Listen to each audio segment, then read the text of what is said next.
sparkling Sydney Harbour. Gateway to a sun-bronzed Aussie lifestyle. Mt Druitt. It's also Sydney. It's just been trashed. Just not the one in the tourist brochures. This is the shit that's going to get us smashed. Anybody gives any of my kids any fucking drugs, I'm going to tear him to fucking pieces. I don't give a fuck if he's a bikie. I don't give a fuck if he's good. Large public housing estates built for working families Things are a bit tight these days, but like people who need help. have become havens for the downtrodden. Poverty and fucking misery. I've got to stay strong with all this. Sure, there are battlers, and even some who manage to stay ahead of the game. There's a lot of people that come from Mt Druitt that end up, like, really successful, mate. But these are the stories of those struggling to hang on. Mt Druitt, where they dump all the losers, that's what we got told. But when you're dealt a lousy hand, who says you can't win? And when life sticks the boot in, Shit happens, I guess. it's about how you fight back. The door's locked. Stop up this time with the coppers and up and down. I reckon you'll get a mad comedy show in Mt Druitt. You're a slut. Tell the truth, you slut cat. And that's the way it goes when you live on the fringe. I've only ever seen like 3 punch-ups here in 2 years. And they weren't even that bad. Okay, no, one was pretty bad. Everyone's just trying to make ends meet on Struggle Street.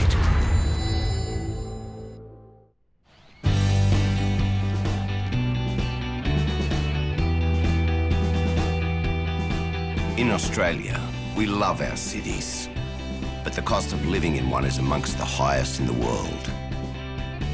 There's no worries if you're rich, of course, but it's hard yakka if you're not. And if you happen to be unemployed or on a pension, it's a daily struggle.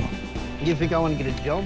That's the last thing on my fucking mind right now. I've got to get myself a fucking stable place to live.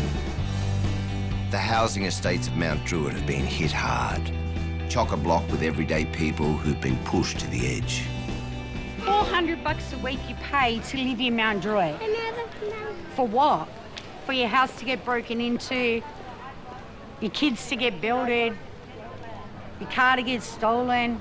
Can't even afford to friggin' wipe my own ass with some toilet paper. With more than a third of the population in public housing in some areas and around 1 in 3 young people unemployed, the area's an easy target for a government hell-bent on welfare cuts and a media hungry for headlines. Mt Druitt, get it to fucking together and stop letting people like us suffer! Everybody you ask outside about Druitt says, yeah, Mt Druitt's a shit place to be and all that stuff. Bougainville. Yeah, shithole. But when the deck's stacked against you, staying in the game's going to be a struggle. What time's dinner? What's on the menu? Oh, curry sauce. I don't mind curried sausages. I'd sooner a curried sausage than an eye fillet steak, because the eye fillet steak cost me $32, where the bloody sausage cost me $5. Meet Ashley. He worked as a truck driver to feed his large family until a head injury and other health problems stopped him flat in his tracks. 4 heart attacks, stroke, triple bypass. Arthritis right through my body. You know, trying to keep up with everyday things. Just can't do it. Ashley's on a disability pension, and second wife Petter is his full-time carer. He is absolutely hopeless without me. If I don't set his routine for him in the morning, if I'm not there for that, he is a basket case. He is so hopeless. I'm trying to work out where I start. I don't know even where to start. With what? Me. It's where everything went wrong on me. Oh, hang on. Get here! I forget everything. You're lucky. I'm still here. I'm your rock, you know that. Yeah, it was just... Somebody Good day. can yell at. And someone that'll just clock it sweet. I love you. I love you all my heart, otherwise I wouldn't be here with you. Petter had a good job in corporate catering, but she's had to give that up. I wouldn't wish this on anybody, especially when you have a husband that's sometimes, you know, with all these disabilities, that he is like another teenager. And that's just for starters. With 10 kids, most who are unemployed, and 18 grandkids between them, it remains up to Ash and Petter to put food on the table. That's the hardest part, mate, trying to keep up with everyday living. We live on $200 a fortnight for shopping, more or less. We're not kings, we don't eat lobsters and prawns, but we eat Wagyu beef. It's lovely. When you're struggling on a disability pension, you've got to find other ways to make ends meet. So Ashley's honing his barber skills. Oh, what the fuck, they broke down, bro. They broke it. They broke them, bro. What are we gonna do? I can't fix them. His one and only client is good mate Tony, aka the Wog. How bad is it? I'm not even going to look. No, me either. Come here. No nits. Done well?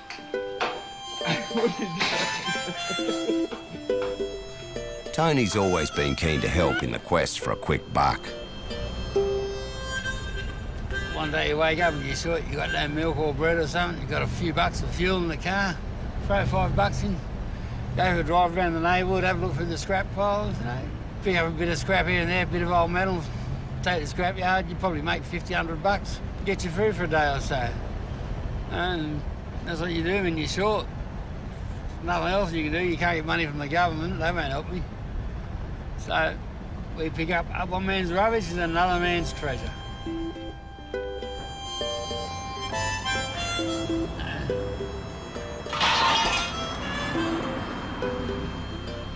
Have you ever seen a six-legged cow? Oh, that's where it is. That's where it is. It's 8 legs. There it is. That's what you wanted to see, wasn't it, Tone? Yeah, that's what I want to see, yeah. I told you Mt Druitt's weird. We've got cows with 8 legs. There's a bit of scrap.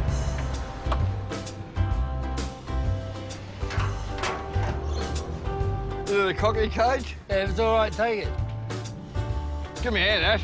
No, you got 2 hands. Good on you. Got a good cocky cage now.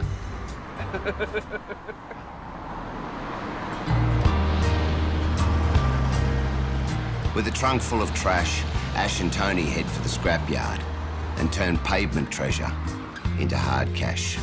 Hello, people.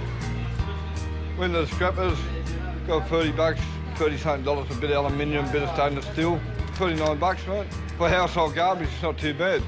I'm having a cheesy Caesar salad, bro. What do you want? An egg I sandwich. want a healthy one. What's that one? Yeah, healthy one, look. I want a healthy one. Yeah, this one. Chicken pasta wrap. That's good, that's all I want. Yep. Yeah, I'll Got it take the 100 years. chicken Caesar salad. Yep. This is a little bit of luxury we enjoy out of it. Not much in life. Come on, Tony, pay the lady. Be patient, patience. It's 2 steps forward, 3 steps back as this luxury feed eats up the Arvo's earnings. Oh, there you are, Cat. And that's how some folk do it in the Druitt. Tough times are even harder when you've known what it's like to have a job. But if you're young and no one's hiring, where's the point in going to school? And with a shortage of role models and not much to do, bored teens often end up as unintended parents. Yeah, no, all my own fault. When I was 15, Don't be rude, please. I was hanging out with the wrong people, doing the wrong thing. I backed up on. Wagging school. No, I ain't getting that Slept on benches in parks. And then I found out I was pregnant. I didn't realise how hard raising a child would be. That's why I've learnt that nothing ever comes easy, and if you want something, you have to work for it. That's easier said than done if you live in the Druitt, where bosses often see the stigma rather than the person. But if you're young and in trouble, the Gracedi's Community Cottage is one place you can turn to. You've got to understand, a lot of people here live on a tight budget. We get kids coming up to use the internet, computers, they can print. We have a gym that the locals can use here. Be it whatever, we're here to help them. So this is our gym. Used to be a dumping garage. It's had a lot of work done to it. These are some local boys. Hey, boys. So if the gym wasn't open, what would you be doing? Sitting around being lazy, doing nothing really. Probably running the streets more than likely. I'm not saying I can fix all their problems. I can't fix my own problems, let alone everybody else's, but, you know, you're there to support them in whatever way it is. This is 16-year-old Bailey. She's She's been living on the streets for the past 3 years. It was on my 13th birthday. Me and my stepdad had a massive fight, and he actually split my head open on the table. And I snapped and tried to assault him. And from then on, my mum kicked me out. She told me never to come back. From that day on, been going from friend's house to friend's house, sleeping on park benches and at bus stops, foster carers, name it, I've been there. And 2 days ago, Bailey became homeless again. And then when you punch, turn your hips in. Erin knows all about that struggle, 3. so she's offered to help. We're off to my old house. The house was broken into, I'm not too sure when. Sometime during this week period. 48 hours.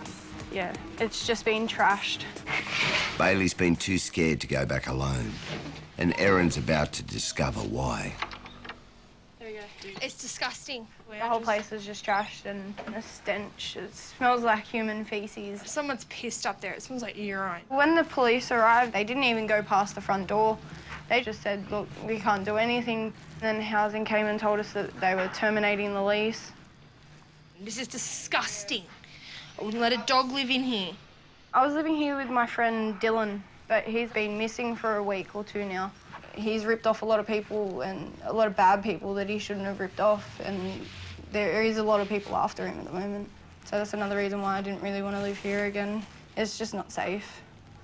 It's a bit messed up. But shit happens, I guess. Being homeless again is just one of Bailey's struggles.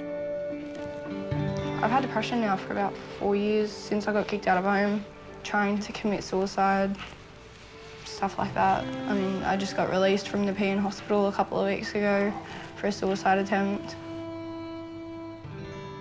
We were all hanging out, having a couple of drinks, chilling out, and Bailey got too drunk and she was throwing up everywhere, and she cut her wrist pretty deeply, and I walked in on that and bandaged up her hand, and she lost a lot of blood, and because she was drinking and dehydrated, it was just bad. And then because she's got asthma, she's having asthma attack at the same time as passing out while bleeding everywhere, and it was very traumatic, and I had to do CPR at one point and get her on the floor, and then she had a fit, and so I had to let her go, and I just could see her living here was not good for her mental health at all. So I helped her out. Erin's kindly offered Bailey a place to stay, at least for now. And that's how it is when you're on the fringe. There are some out here who are only one step away from homelessness. Oh, I just missed that motherfucker. Oh, fuck, I just missed him. I ran that rock. This is William. He's lived with family in Mt Druitt for 25 years, but all that time meant nothing when it came down to it. I'm running out of the options. I've got to eat the family here, but the heartless cunts, more or less, you know. The sister's kicked me out because of her boyfriend. I got lazy too, you know, like, didn't want to fucking look around. Look, there's a kangaroo over there. Hey! Since he became homeless, William's been living rough, surviving by his wits and hunting birds with a slingshot. When I come down here hunting for the birds, I don't hunt just any birds, kill them for fun. I just get them for eating. Oh, just missed that cunt. I like stuffing them with rice and onion, tomato, garlic, with a bit of Italian herbs, and have mashed potato and pumpkin on the side of it. Why go and fucking shop and buy a chicken when you can come down here and knock one of these cunts and have a free feed, you know what I mean? I know a couple of blackfellas that are roaming around in Mt Druitt, but they wouldn't have the fucking balls to come and do what I do. And since his sister kicked him out, William's been living secretly in the bush adjacent to Mt Druitt. This is where I've been camping. He also claims to be on the run from the police for selling his homemade slingshots. Here, come back here. Don't fucking be too noisy. Coppers could be over there. Come here. And sit. William has 2 sons he hasn't seen for years. Literally, all he has left is reflection. I think I would have been better back in the days when before white men even came here, when it was just their own people. I think I would have been I'm more better person about myself than in this era.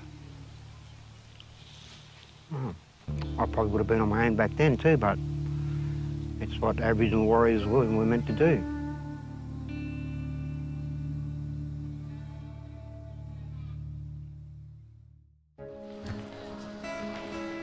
Mt Druitt cops flack for its levels of drugs and crime.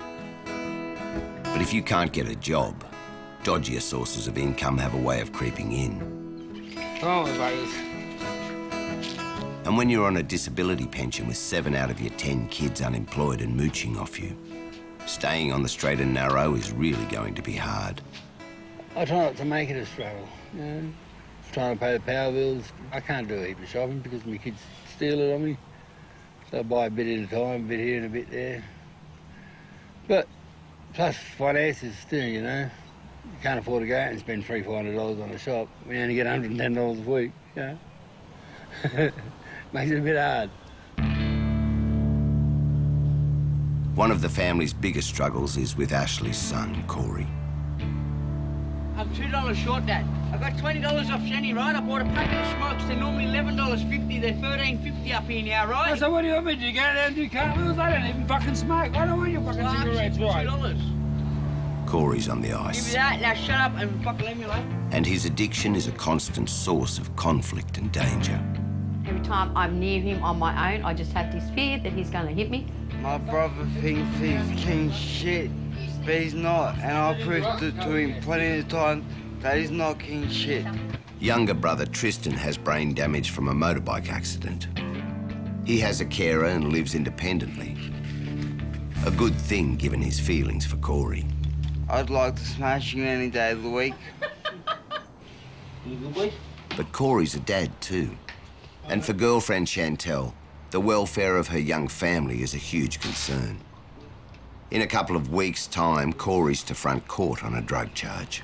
Well, there's not really much we can do because we've tried to put him into detox. He's meant to follow through to rehab. That never happened.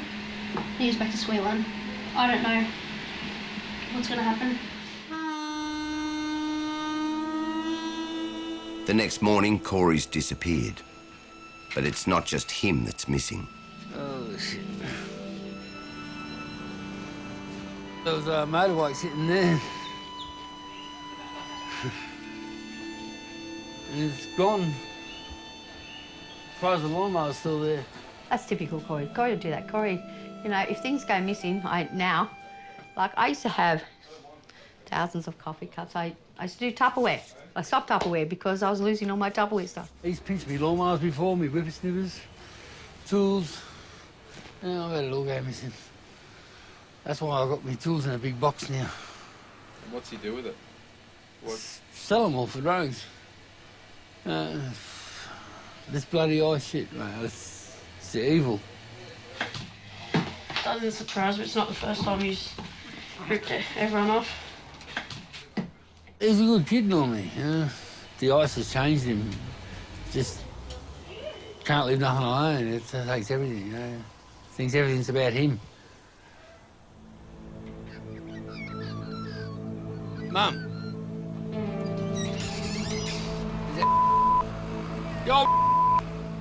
Yo, brother! It turns out Corey sold the motorbike to a well-known local identity. Bro, this bike, all of a sudden it went missing, you know what I mean? What did Corey sell it to you for? I paid him a bit too much, really. Well, will you sort it out with Corey, bro? I'll sort it out. But, you got my word, I'll put a pause. That's why I was waiting to see you, bro, because I knew that you were the one who walked out the backyard with it and Corey organised it. Hey, I'm going to send him up to see you. All right. But anyway, I'll look into it. Ashley also has a drug history. He used pot heavily, he claims, to ease his back pain. But that bit of law-breaking cost him big. My stepdaughter come home with a boyfriend, or... Yeah, I thought it was her boyfriend. And they asked me if I had any weed, and I said, well, I've got a bit in my bowl that I smoke. So I gave him a bit out of my bowl. And next thing I was raided by police, saying I was supplying drugs to undercover operatives. So, well, I got 12 months jail for it. The wife got 12 months for knowingly about it. Lost everything we owned. everything. Every bar in the clothes we had on our back, you know. The hardest thing is seeing your kids being taken off you. And the last thing you see is your son watching his mum go taken away.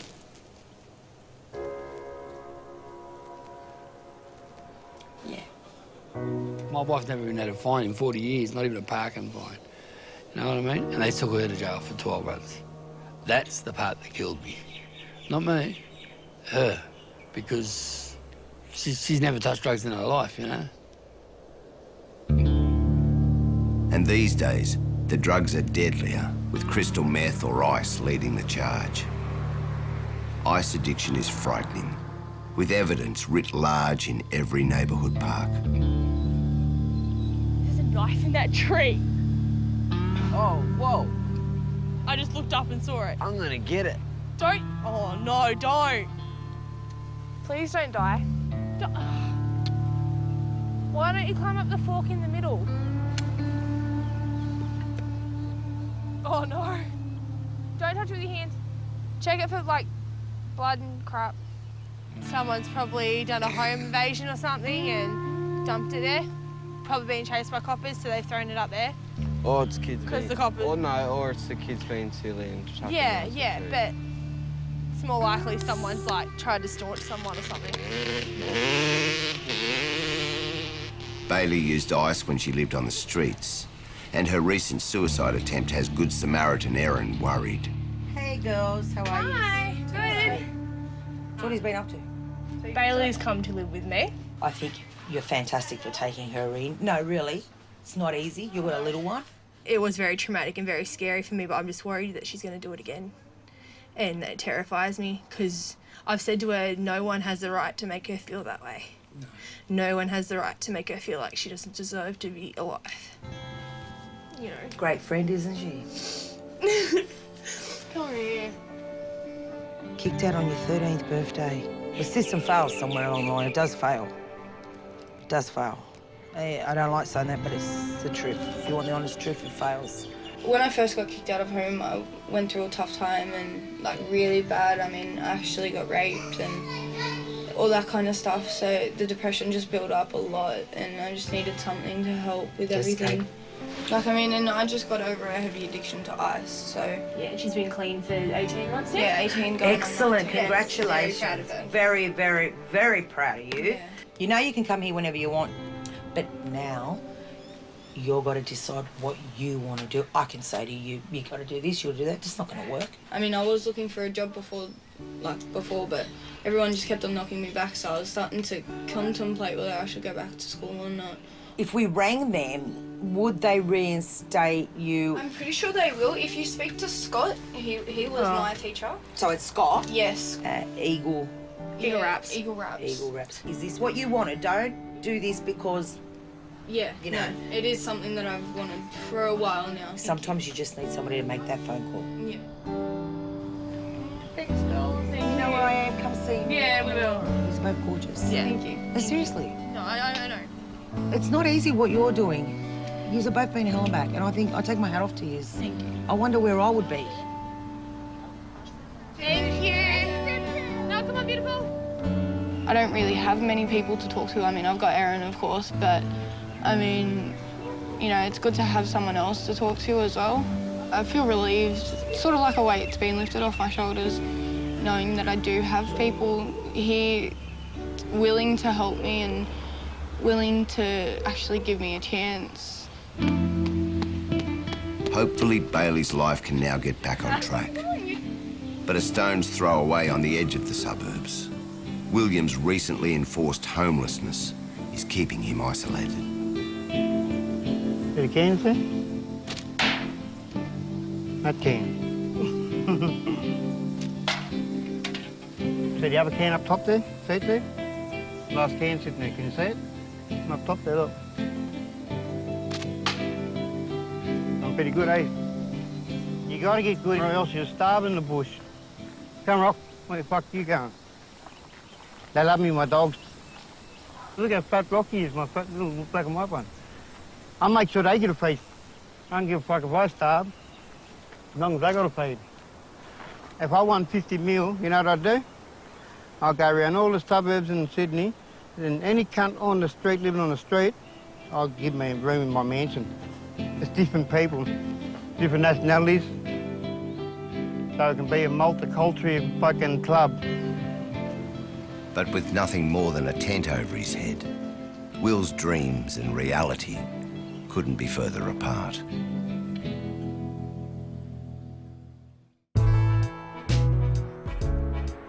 The stigma branding Mt Druitt as a nest of dole-bludgers and layabouts is unfair.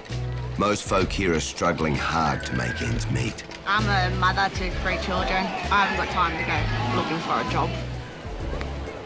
And Dawson Mall is one place where you can always find a sympathetic ear. I don't want to be on Centrelink. Why not? It's free money. I don't want to be on it. I search 10 jobs every Tuesday, and I'm lucky to hear back from at least one of those jobs. I've had to change my postcode. They asked me, do I live in Erskine Park? I said, no, I live in Mt Druitt. And they said they'll give me a call back, but I never got the call back. These days, you've either got to be a prostitute or a drug dealer to be living comfortably. No point being a prostitute, because every time you go on the highway, the cops kick you off. It's a tough life when you ain't got much, but it helps to share what little you do have. And there's nothing like a community fair to brighten up a dull day. With his numerous heart problems, Ashley doesn't get out much. Pet has decided he needs a bit of fun. All right, darling. Yes, dear. Want to get some pole fitness into you? Or Not me. Let's get some fitness. I can guarantee those biceps walls will be nice and firm. Oh, I've got a pacemaker defibrillator. Yeah, I'm not climbing up there. Yes, by all means, wife. Oh, not here. Come, pole dance. Come on. As my carer, I nominate her to do it for me. Oh, no, you're not getting me like I'll that. even hold you back. Hey, come on. No, I I want to see my can't wife do pole that. dance. I can't do that. I'm too fat. I can't do that. No, you're cuddly. Get up there. No, don't make me blush, no.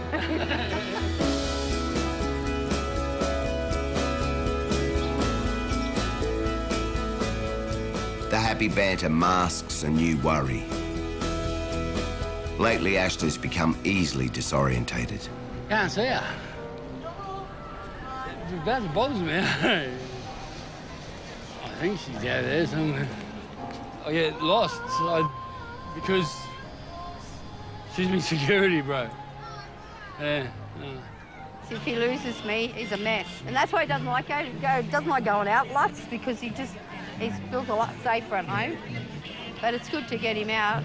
I've got to go over there and see what he's doing. I just feel weird, you know. I start getting really hot. Mum. Though neither wants to say it, Ashley's undergoing tests for dementia. A devastating new blow, as he's only 52. What happened? I wasn't that far away. I was keeping an eye on you the whole time. Yeah, but you don't understand, mate. It's different. You look around, you don't see no familiar faces. I can't go running around everywhere because I get lost, but... It was triggered off when he had to fall out of his truck and his memory went and he got lost and he couldn't get home. It was then that I knew that he was in trouble. You're lucky I'm here for you, eh? It scratched me bad, did you? Oh. No, I didn't ask you. Down a bit. Yeah, down a bit. Over a bit. Over where? Down the other side. Yes, good, yeah. Don't think you're Is you right now? Yeah, it's better. Is that better now? Yeah. Hey, has Bailey and that turned up yet? Yeah, the young girl. No, all right, don't worry. I'm going to go... Listen, guys, I'm going down to get her. See where she is. Ivanka's arranged a special interview for Bailey at the community college she recently dropped out of. We need her to come. It's all about what she wants to do, and she did say she wanted to go back to school. So let's see what's happening. Okay, I can hear him. All right, she ready? Let's go. Come on. We haven't got a lot of time. Hi, we're coming now. Are you coming? Because we're waiting. Can we not record this, please? A few minutes later, Erin tells Ivanka some locals who claim she owes them money are threatening to bash her. Apparently they're coming back tonight with knives and shit. They won't. They will. They won't. I'll go down there. They won't come. Listen, if you've notified the police, there's no point of touching and... No, she does not care. She does not care. Nothing's gonna happen. You've got to calm down, okay? Calm down. We won't be long. Anything happens, up to the cottage in Triple O. We're ready to go, ready to rock and roll. We get out to school. Oh, we haven't got much time. We don't want to be late because we've got to do the right thing and show them that we're eager. So this happened all last night. What time? It was at like 9 o'clock. And what, they just come up threatening you, or? Yeah, pretty much. There was about 20 or 30 of them standing in the park. Oh, my God. Why were they there? Because of this money situation. Turn right, please, here. Okay, you've got to realise that you're unenrolled at the moment. Yeah. When you left here, the story was that it wasn't safe here for you. It was mainly problems. He just didn't want me being dragged into it because I was dating him. Look, you did the wrong thing the last time you were here. Yes. I'll give you a second, yeah? Yeah. I'll trust you until you prove I can't. Yeah, okay? that's it. Is that a deal? Deal. Deal. I think the fact that she's come back is pretty brave. Deal. And she wouldn't do that unless she really wanted to this time. So Bailey's going back to school. And at Ash and Petter's, Corey the ice addict's turned up suddenly back home. Here comes Corey. A mate's offered him money to paint some wheel rims, so he's taking advantage of Ashley's equipment. Anything to get my hands dirty, that's it. But there's still no sign of the motorbike he stole the last time he was here. Every time I see him, my mood changes. I sort of freeze and remember, oh, that's right, you're going to hit me, eh? But yeah. But, Has he threatened you before? yeah. Rang up and said, oh, if you come back home, I'm going to bash you. So that stuck in my head. He'd be all right if he got off the drugs. It's because he was heavily on the drugs and then he stole right from the family. He's a different person when he's on drugs, or when he comes down, he's like an animal. He's a raging bull. So how do you go with the drugs these days? Have you tried to get off them? Oh, yeah, I've done detox, but at least you can go to rehab. What's that been like? It's out for not even a day and straight back on it. I've lost cars, quads, I've lost a lot of things in my life because of it. Seems there's another reason for Corey's sudden reappearance. His court date for drug and driving offences is tomorrow. He was driving for my uncle and the coppers pulled him over and they done the search of the car and they found like drugs in the car and no licence, so they've suspended him and now he's got to go to court through that to see what's going to happen. He needs something hard to come down to wake up, seriously. But I've explained to him can't cheek in there either. He's what? Can't give cheek in there either. Say whichever way he wants to you. Yep. What? You need to be locked up so you can be a better person. Yeah. Instead of threatening people and stealing. You sorted out that bike yet? Are you going to? Yeah, but I'm ready. When you're ready, or when you got the balls to do it. Oh, just stop going on about it. Fuck. I'm only asking because I shouldn't have left the property. That. Hey. We've been together for 8 years, 9 years, on and off. What needs to go through his head? He's got a boy, put all the bad stuff behind him and be a father. Corey, you want some money? Oh, Dave, I'm not giving him no money. I deserve to have him. Yeah, I'll pay you for mowing the lawn. Please. Yeah, you gotta. Yeah, I'll pay you, but you gotta mow it.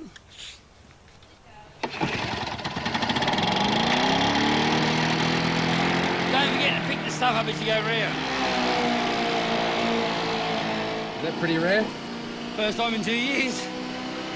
That's honest. You gotta pay him. But I'm not. I only told him that. I'm getting nothing out of me. He's already been paid for what he's taken.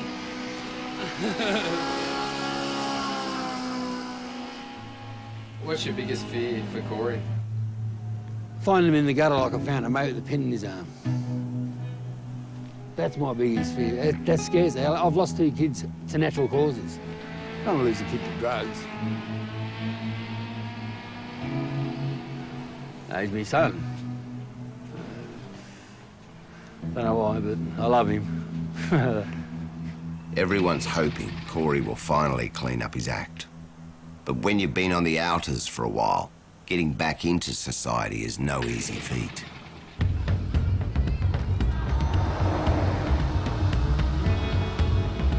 William would love the benefits being a part of society brings. Homeless since his sister evicted him and claiming to have a warrant out for his arrest, he's risking a trip to town because he's also lost his ID. We're off to the Centrelink office. My sister doesn't want my mail going to her address anymore. To get a new ID, William's planning to use a friend's address. Anyway, we'll go up the elevator, eh? Only because it's a good ride. Why does your sister no longer want your mail to go to her? Oh, that's fucking, mate, a story. Her bloke, he's a hole like that. And his brother's coming over on holidays and fucking, he had nowhere to stay, so they fucking they threw me out so they can get the room, you know what I mean? So they threw me fucking out. I won't be long. Probably take about 20 minutes, but with Centrelink, nothing takes 20 minutes. You've got to think of the worst on time waiting.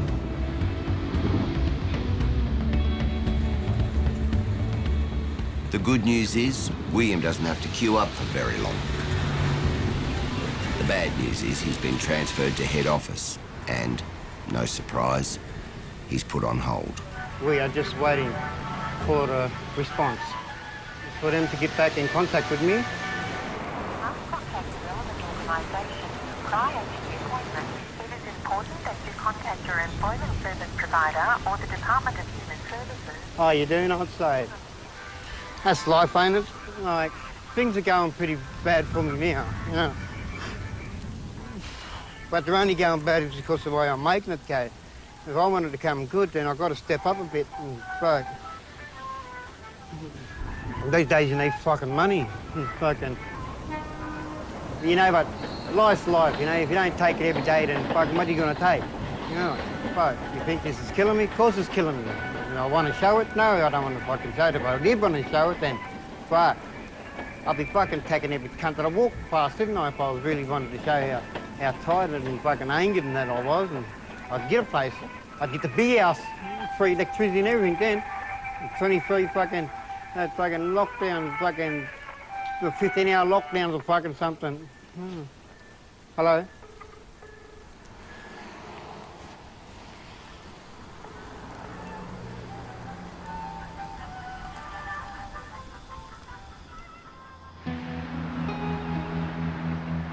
It's D-Day for Corey. Due to front court for drug and driving offences, he might be going straight to jail. The day of reckoning. God, look at your shirt. It's dirty. Didn't you wash it last night? You told me you're going to put it in the washing machine. Oh, did I? Yeah. Go on, grandson, you'll be right, mate. Come here, Dad. Hey. Some good one. Hey. Yeah. If he gets locked up, well, might be a wake-up call. Hopefully he comes out clean and has a bit more respect for his family.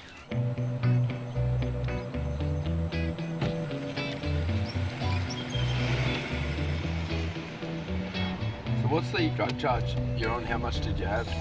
Just a 1 point of ice. It's $50 deal. Shouldn't have had freaking drugs on you, you dick.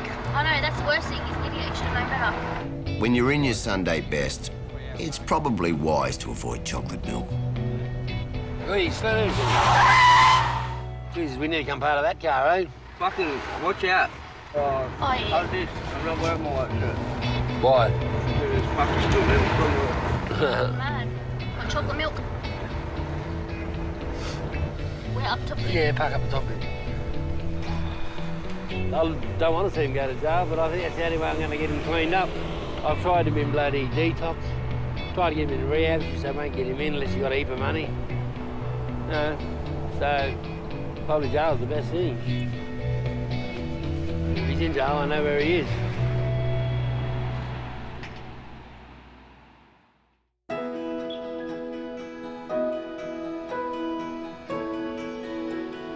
Corey's court case doesn't take very long. All finished, bruh? and he got lucky with the judge. He was a bit harder on him this time than the other judges have been. Told him to sit down and think about why he shouldn't send him to jail. And he had him sitting in the chair for 5 minutes, sweating his ass off, thinking of an excuse not to send him to jail. He couldn't think of one, but the judge came up with one. Told him he thinks about his kid. Well, it's time to think now. No, he's got to be able to pull his head in and do as he's told. I got done with possession. Wait. And got a bond and shit. $800 fine. One lucky man. Yeah, Again. very lucky once again. Hoping to get lucky in his quest for a new ID, William's come back to town. But when you don't have work and your kids aren't with you, it's easy to get distracted. I'm going to see a friend that lives up the road here. A good friend of mine. I call him Bob. I call him Bullshit Bob, actually. No, mate, you haven't met a man that's got many stories as this man, mate. Bob? I was breaking into a room. In her own house. Will finds Bob and girlfriend Billy Joe on a quest of their own, the desperate search for some recreational weed. The door's locked. And your mate's room, chain pieces in there for the bomb, you know? And this is Bob's house, so this is not actually a breaking in at all. It's going to cost a fortune to fix this prick's door. Give me that fucking knife before you kill me. Fuck you done that. Don't worry about it, Billy. No, you've got this far, man. Mate, this is some lot, man. This is good advertising for whatever company it is. Oh, you fucking idiot. What? Move.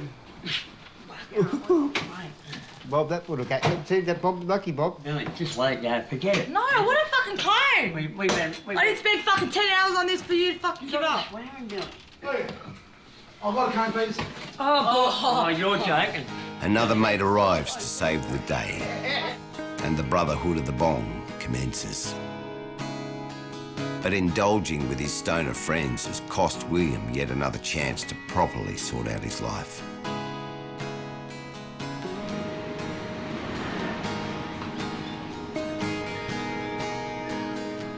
Do not touch. No. I will smack if you touch a power cord because that is dangerous. Do you understand me? That would make it turn up.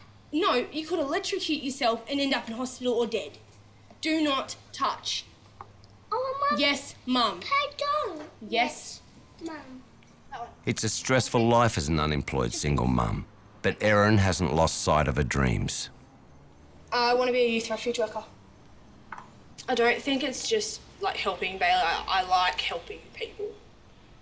I don't like seeing people go through shit that I went through when I was a kid. I think if I had someone to help me when I was younger, life might have been a bit different, like a little bit less of a struggle, you know. It's a great thing indeed when help's offered freely, but overnight, Bailey's had a change of heart about school. I just decided I didn't really want to go back. The people there, they're smart asses, they're immature. I just can't put up with that on a day-to-day basis. I felt like I've let Ivanka and Erin both down, but I mean, they both understand where I'm coming from and they understand the reasons why I don't want to go back. There's too much drama for my liking, and I mean, it affects my mental health and my physical well-being as well. So, yeah.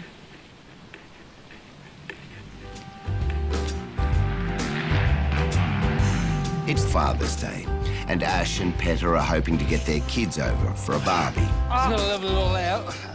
I'll blow it up and then I'll wash it. It's a jumping castle. Looks like a pile of shit at the moment, but it's not. Trying to get all the kids here, it's not working. A couple of them aren't coming because if Corey's coming, they're not coming, so there's always conflict in this family. But the first battle of the day has nothing to do with the kids. There's that hole, Mum. You get a bit of tape to fix this. Get any duct tape? Oh, I'm going to do everything. Not only am I the housewife, I'm a financial person, I'm the fucking chef, I'm the fuck... Oh, now I'm a fixer. I'll fix everything.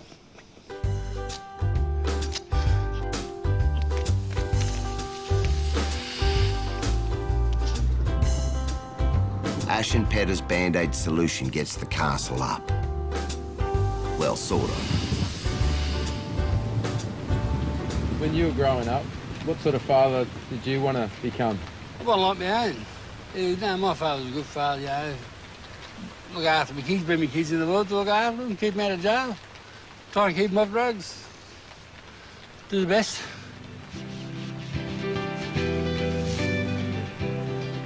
Hello, Ashley. Hey, love.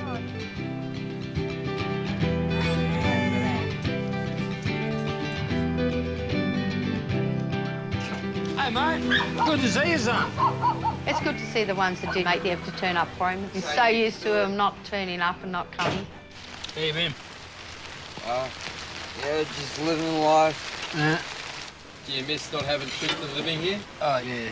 Yeah, I miss my father, but not the crap that goes with my father. With the troublemaking kid, the ones that I just want to beat up, but I can't. And who's that? Corey, my older brother. Corey's also turned up, but his Father's Day present has already been here for a while.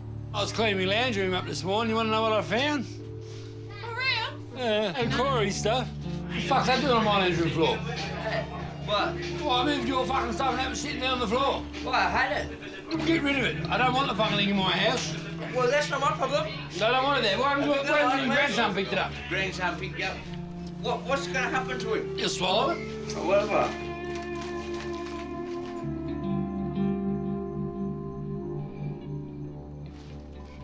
How's Corey going with the drugs at the moment since court? I think he might have been on it last night.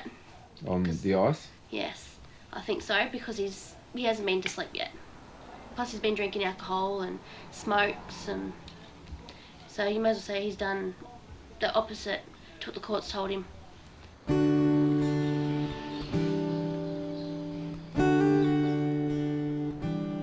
Sitting out here, out away from the bloody shit. Why didn't you eat Corey? You eat him.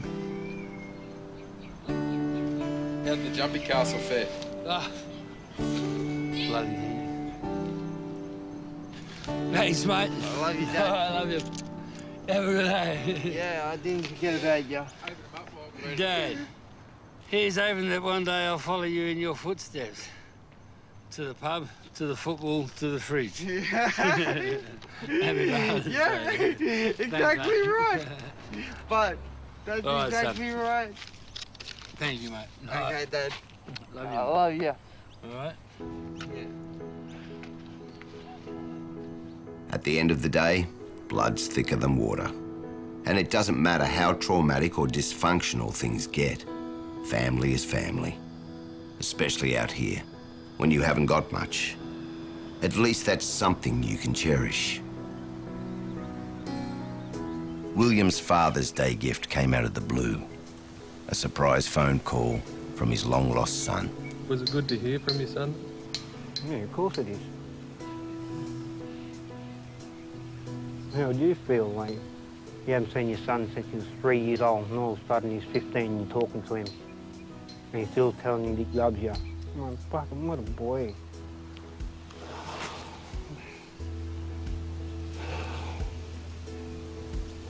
Kicked out of home at 13 for fighting with her mum's boyfriend, Bailey's decided to try again. Mum and I, we've had a pretty bad relationship for a couple of years now. We've only just really begun being on speaking terms again. She's still with her husband, but hopefully I won't end up getting kicked out again, and we'll stay home for once. It's a better environment for myself, and it'll give me a better mind state than what I'm in at the moment, and trying to get my life back on track. Second chances. We all deserve one. And if you're on struggle street with the odds stacked against you, even the smallest glimmer of hope can make a big difference.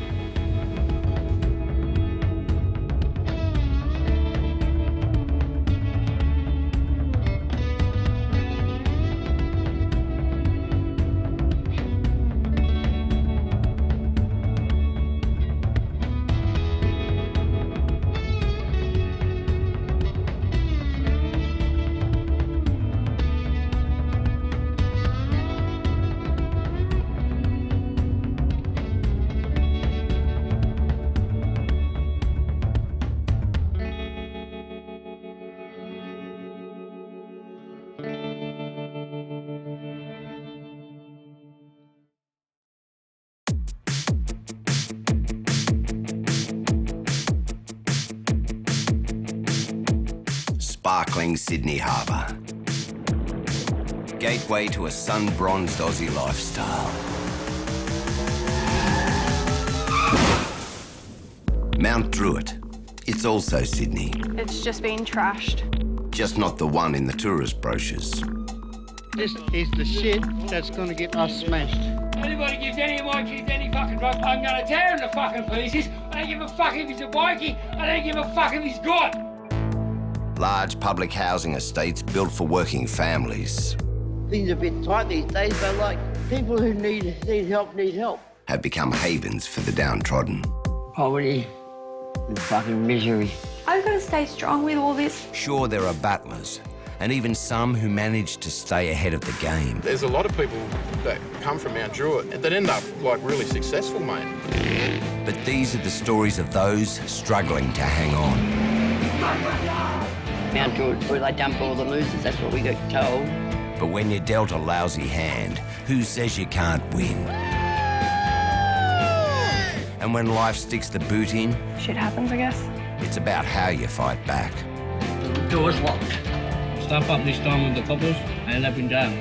I reckon you'll get a mad comedy show in Mt Druitt. You're a slut. Tell the truth, you slut cat.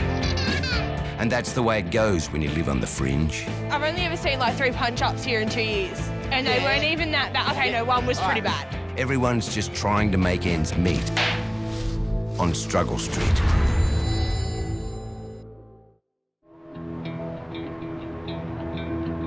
Getting by these days is tough on everyone. But if you live in public housing and you also happen to be on benefits, it's even harder. People are struggling because there's nothing being done to help them out. The average working guy in the street, he needs 3 jobs now, not one, but 3, to survive a family of 4. But if you've got 10 kids and 18 grandkids, finding enough cash to go around is a dead set struggle. This one looks like a check. Who for? You. I don't know what that one is. That might be my new card. It might be too. That's my prepaid payment pass. Oh, we'll give it here. What do you mean give it here? I bet you I'd get 30 grand off it. Yeah, and then I get in the shit. No thanks. Good way of hand. Big $1,100. What in? You know when I worked and you paid superannuation? Yeah. Oh, you still got that? Yeah. Petter was forced to quit work to care for Ashley. At 52, he's on permanent disability, thanks to a head injury and a dicky ticker. I think my old man gave us all heart diseases. Your family's there? And right now, family health problems have never been more scary. Ashley's older sister just died from a sudden heart attack. He's got to get things ready to go to my sister's funeral today. 56 she was. She passed on, so I've lost a sister now. But I don't even know what I'm doing, man. My head's all twisted. I know. I've got a headache, stressed out. To top it all, Ashley's also showing signs of dementia. Petter fears losing his sister could make things worse. I've already had a cry this morning. The emotion with everything building up. He's so frustrated with himself. This Alzheimer's is really kicking in. Can I talk to you? The tragedy's been heightened by Ashley's son, Corey. He's on the ice, a constant source of trauma. And what are you doing? I'm going. You going? You're not going to the funeral? I'm not doing nothing, Dad. Oh, not good. After that. Not after that. No, well, don't do nothing, right? Don't even fucking come back. Right? I'm gonna get your bags, I'm gonna throw them out on the fucking road, you smart cunt. So what happened, mate? What happened?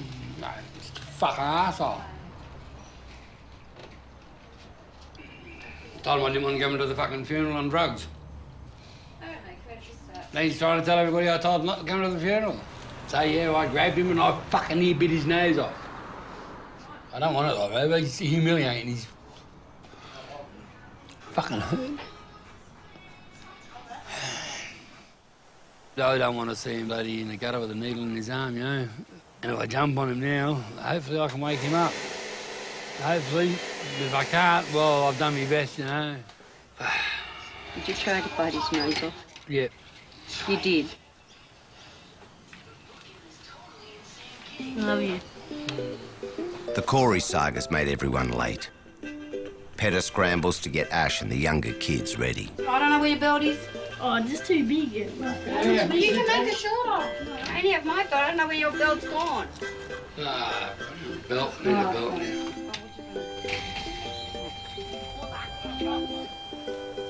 How loose are they?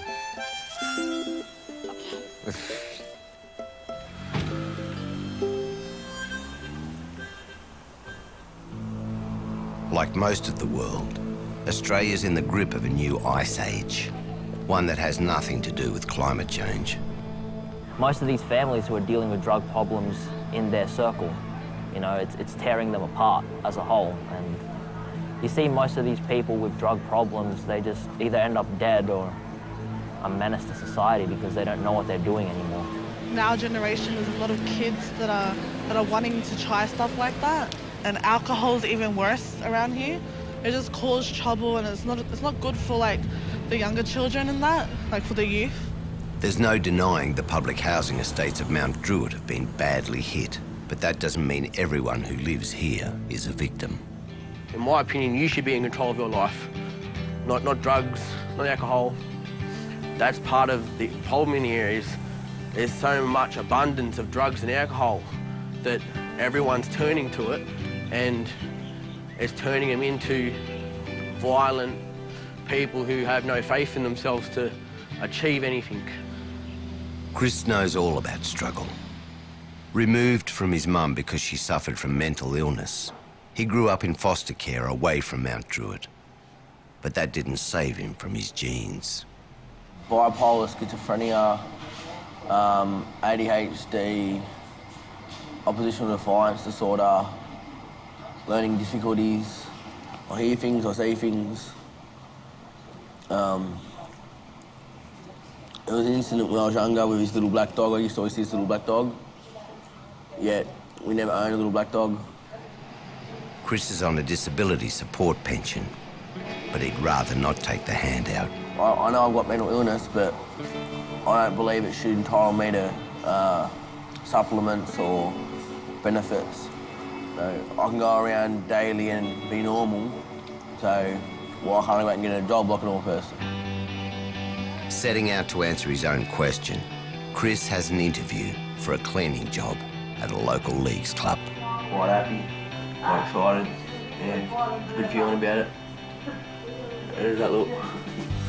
Yeah. Are you going to make him wear a tie? Yep. Helping Chris prepare are Aunt Michelle and cousin Felicia. Chris has been living at Michelle's, now he's back in Mt Druitt. Oh, look at the sexy boy. Please hold that tower. But his birth parents are never far from his person.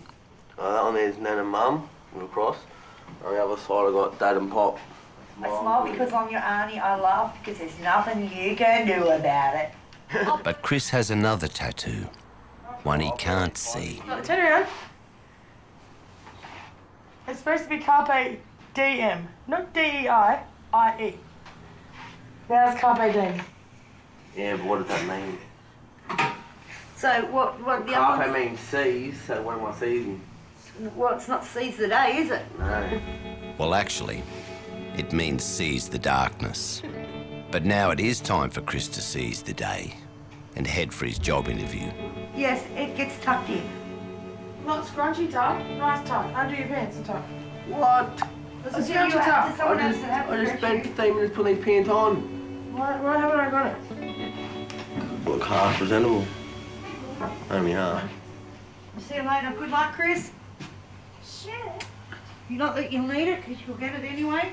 Just have that confidence. Look at how well you look. You look really good. Well, you're supposed to dress to impress. In my opinion, when I walk in that room, they'll make a decision within the first 2 or 3 minutes on whether they like me or not. These shoes are so uncomfortable, it's not funny. Thank God I wear them every day. Chris will need all the help he can muster. Jobs for young people have never been harder to come by. And if you're that much older, it can sometimes feel like there's no way out. Fucking house commission area, mate. I don't think anyone that lives here wants to fucking really be here. I think they're just stuck here and can't afford to go anywhere else, mate. Meet 47-year-old Bob. He's lived in Mt Druitt his whole life. I wouldn't change my childhood for anything, mate, you know? It was a good childhood, mate, growing up around here, man. It wasn't like it is today. Yeah, soccer field over there. Lethbridge Park, Rangers. We had a cracker of a side. Those were some of the best times of my life, mate, you know? But good times never last, do they? And as the years rolled by, Bob found himself caught up in darker forces that had crept into the neighbourhood. Once I got to high school, that was the end of my days playing soccer. Heroin had hit Mt Druitt, mate, and I was virtually one of the first people on it, mate, you know? First ones charged at Mt Druitt cop shop with it anyway, you know? That's the story of my life, mate, ever since I fucking started high school, mate. Nothing's gone my way, mate, you know? It could have. Just from my own choices. Wish I wasn't like that, mate, you know? They ruined my fucking life.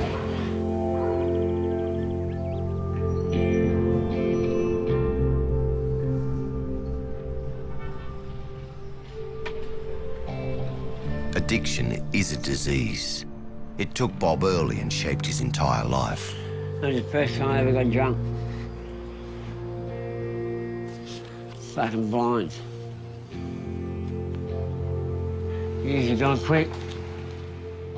It's good to see him, but you know, like, that's me there, mate. It's like another life, mate.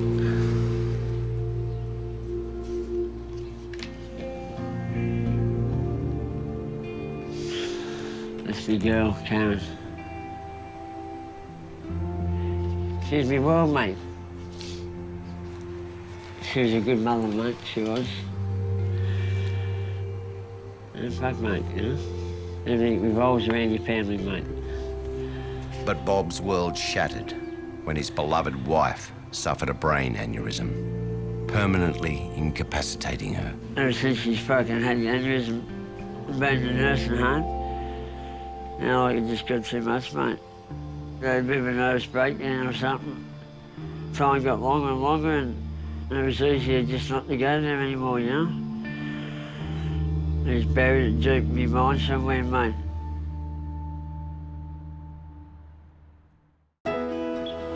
What parent doesn't want the best for their kids? But when you're on the outers and choosing between paying utility bills or putting food on the table is an everyday struggle, there ain't much left for add-ons. And if your kids have addictions or other disabilities, it's never-ending hard yakka. Yelling, screaming, running around. It's crazy. It's like you're living in hell, but you're not. This is Chloe, Ashley and Petta's 18-year-old daughter. She suffers from epilepsy and autism. Got bullied from preschool right through to her last day in senior school. Feels like you don't want to live anymore.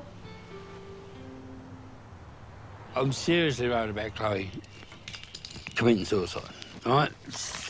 Chloe's letting a lot of emotions out at the moment. But Chloe's just had a healthy breakthrough. Bob, Chloe wrote her feelings down. Hey, my name is Chloe. I'm here to tell you what I've been through in my life. Everyone used to bully me. I used to get pushed by boys. I used to get bashed and get called names like slut, bitch, freak, ugly, and or other words what really hurt me because I have a disability. It hurts so much that you don't want to live anymore. And I just want to pass this to all the people who got bullied, that there's always help and hope, and stand up for yourself and think about the people who love you. Thanks.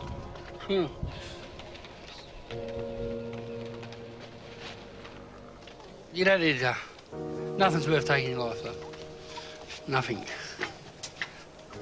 I was pretty horrified of what's been happening to her, you know? I love you, darling. All right. Chloe's nearly 19 now, and I don't want her taking her life in any way or injuring herself because of what other people do. What makes me happy is that I have someone that I come home to. My parents, my sister, and my niece.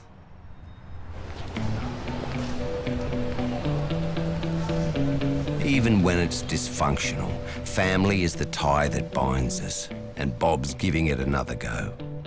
His girlfriend Billy Joe is pregnant, and Bob's anxious to get her away from the temptations that are all around them.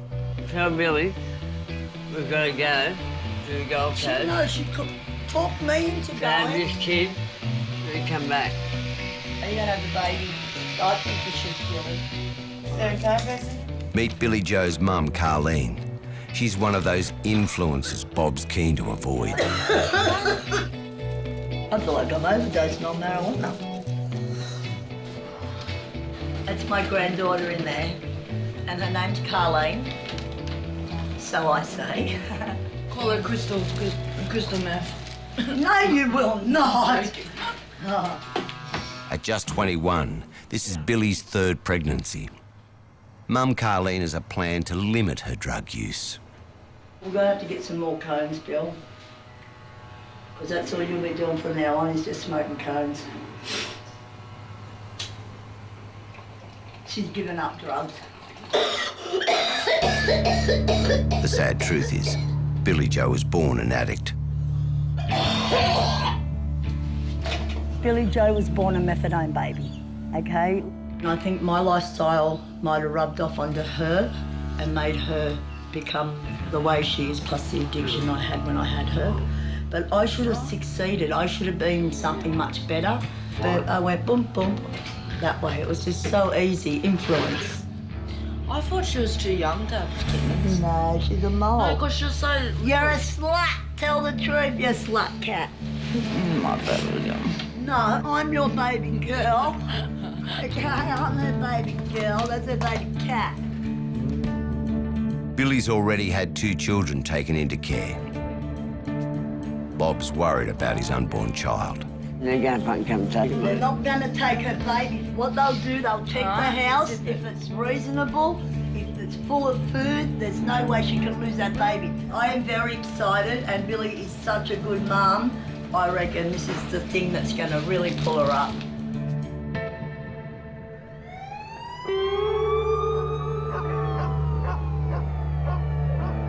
When you live hand to mouth, the future is always uncertain. And rising unemployment makes every job a battleground. But Chris has managed to beat the odds. He got the gig as a cleaner. Thing is, his new life starts early. I'm off to work. I start at 7 o'clock, so leave home about 5:30. Early mornings has been hard because I'd had to like sleep in a lot. Now I'm working and stuff, I'm going to save up for a car because then instead of taking an hour and 40 minutes to get to work, they take me like 40 minutes. Cheers, mate.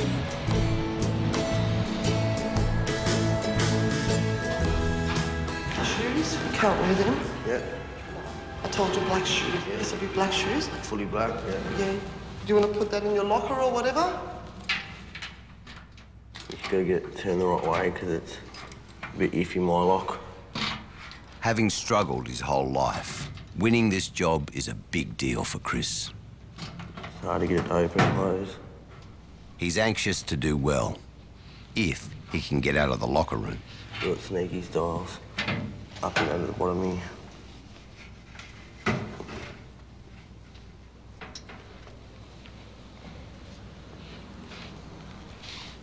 That'll do. All right.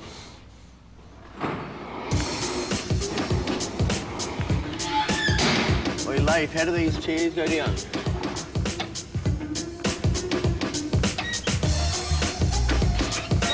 Working here, you get a bit of fun as well. As do you work. Max, ready? Come on, Max. I'm working, mate.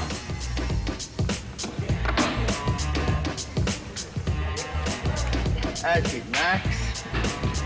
Bust a move. He's a good learner, he's doing it. Yeah, he's doing very well. Well done, boys. Thank you. Thanks for that. So Chris has joined the lucky ones. He's got a job to keep him off the streets. But when you don't have work, every slip-up can be a punishment. Stupid cat. Yeah, yeah. Bob's been a functioning heroin addict for 30 years, but recently he's also got on the ice. To add to his problems, his public housing tenancy is now under threat. Yeah, on July, there was a fire on the property. They provided a report to the Housing Commission saying the wiring had been tampered with. And none of us tampered with it. It was very late when we fucking moved in, you know. And they tried to get us for 1900, you know. Bob's just remembered he's meant to front a housing tribunal this morning. And with a baby on the way, this is no time to lose the house.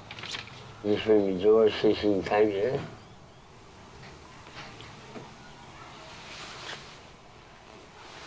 See the bad went there, that fucker. Fucking no wrong in this. I'll probably lose the house. You know, bloody, just gonna lie back, mate. Get a bit of a rest, mate, before I go. I can't keep my eyes open. Bloody, yeah, it's right along.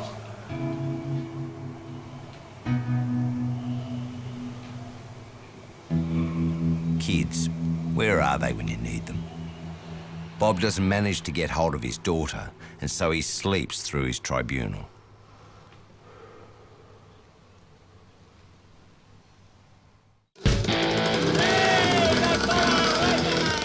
When the job market's tight, young folks suffer most. And youth unemployment in the Druitt is amongst the highest in the country. Another kick in the teeth for kids already battling the triple whammy of more drugs, less resources, and generational disadvantage. There's no like rec centres or youth centres or anything for people to go to. And so for, you know, the kids are looking for something to do. They're bored. And because they've got no direction in life, no one's showed them, you know, you've got to do this, you've got to do that.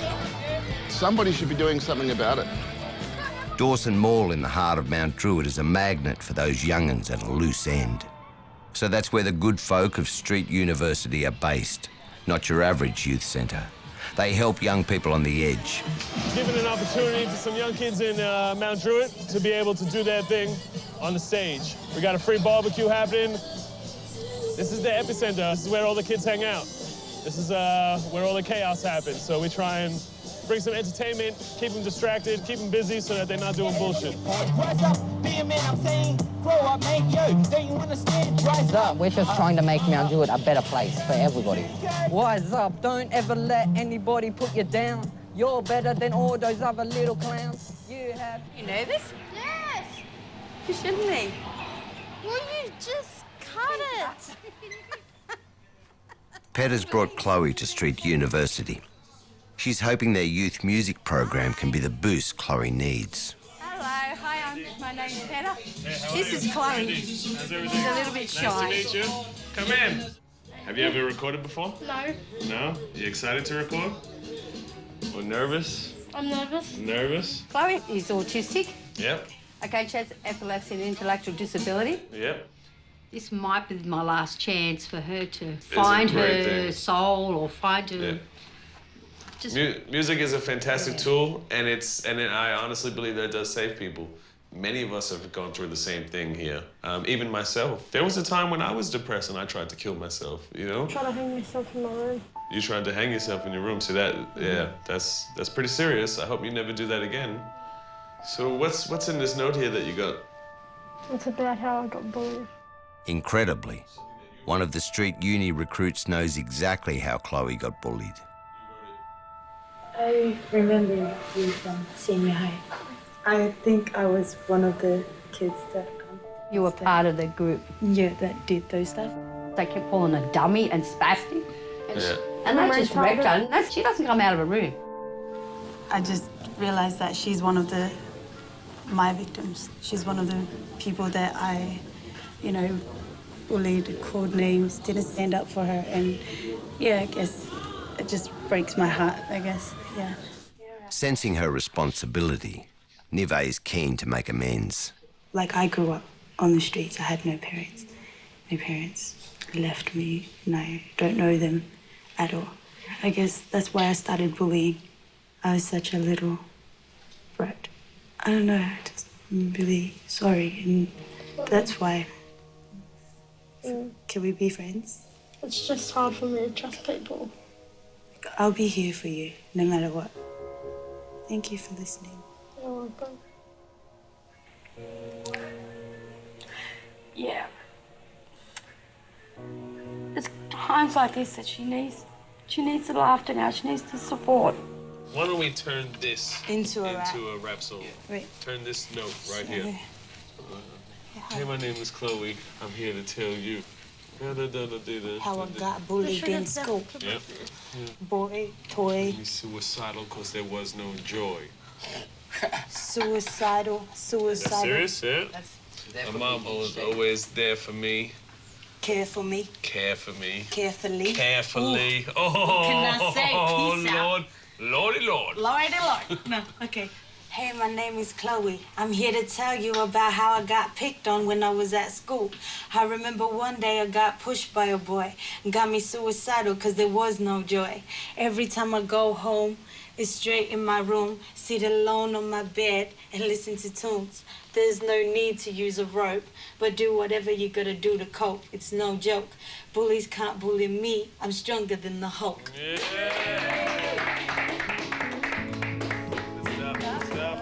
No problem, anytime. Thank you. Thank you. Thank you. Thank you so much. It felt good to me that she apologised for what she did, and that really meant so much to me. Good on Chloe for standing up to her demons, but she couldn't have done it without help. And as more and more resources get cut, it's small wonder distressing problems are on the rise. I have post-traumatic stress disorder. I have depression, anxiety, multiple personality disorder, borderline schizophrenia, bipolar. There's no support groups for what I've got. And my 4 children were taken off me because basically of my mental problems. Cheryl is Chris's birth mother and Michelle's twin sister. She's coming to terms with Chris living with his aunt since he returned to Mt Druitt. I'd love for Chris to live, and I really would. We just clash. I don't know how to be a mother anymore because it was taken away from me when I was younger, and that's due to a severe sexual assault as a child. I hope everything goes well for him because he's done pretty good for himself. And I thank Michelle and everybody else who's looked after him for me. For his part, Chris is keen to reconnect with his long-lost mum. In one way, I feel like I've let my kids down in life because I couldn't be there for them as much as they wanted to be.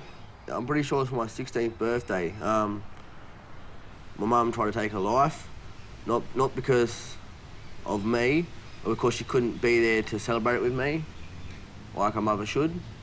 And then I turned 18 and I was allowed to actually read certain files that I wasn't allowed to read when I was younger.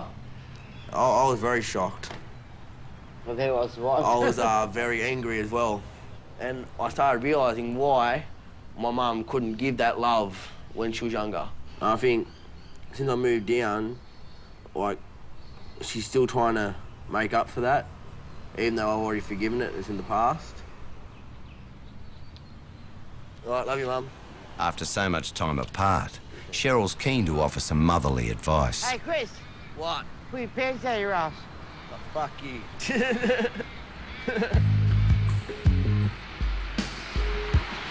Over at Bob's, Billy Joe's pregnancy is taking its toll. She's crook, mate. Bob's disputing the Department of Housing's claim that he messed with the house wiring, but they're still chasing him for $1,900. I'm destitute, mate. And to make matters worse, the department's sending a team around to inspect the house. So what are you going to do when Houso turns? I ain't going to answer the door, mate. They haven't got keys to the house.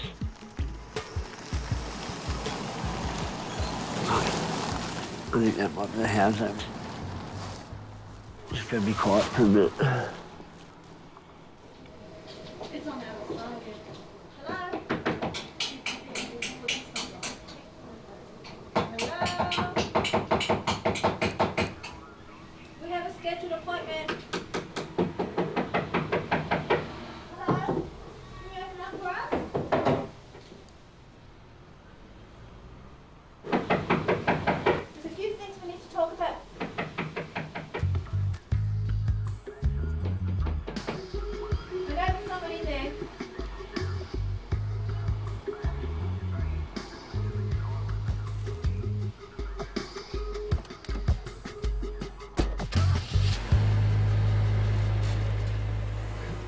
fuck them. So Bob staved off eviction, for now. And Petter's hoping Chloe's newfound confidence will be permanent. Now I can just see a different girl. Like somebody that's actually happy, not sad. And there's even a new bloke in the picture.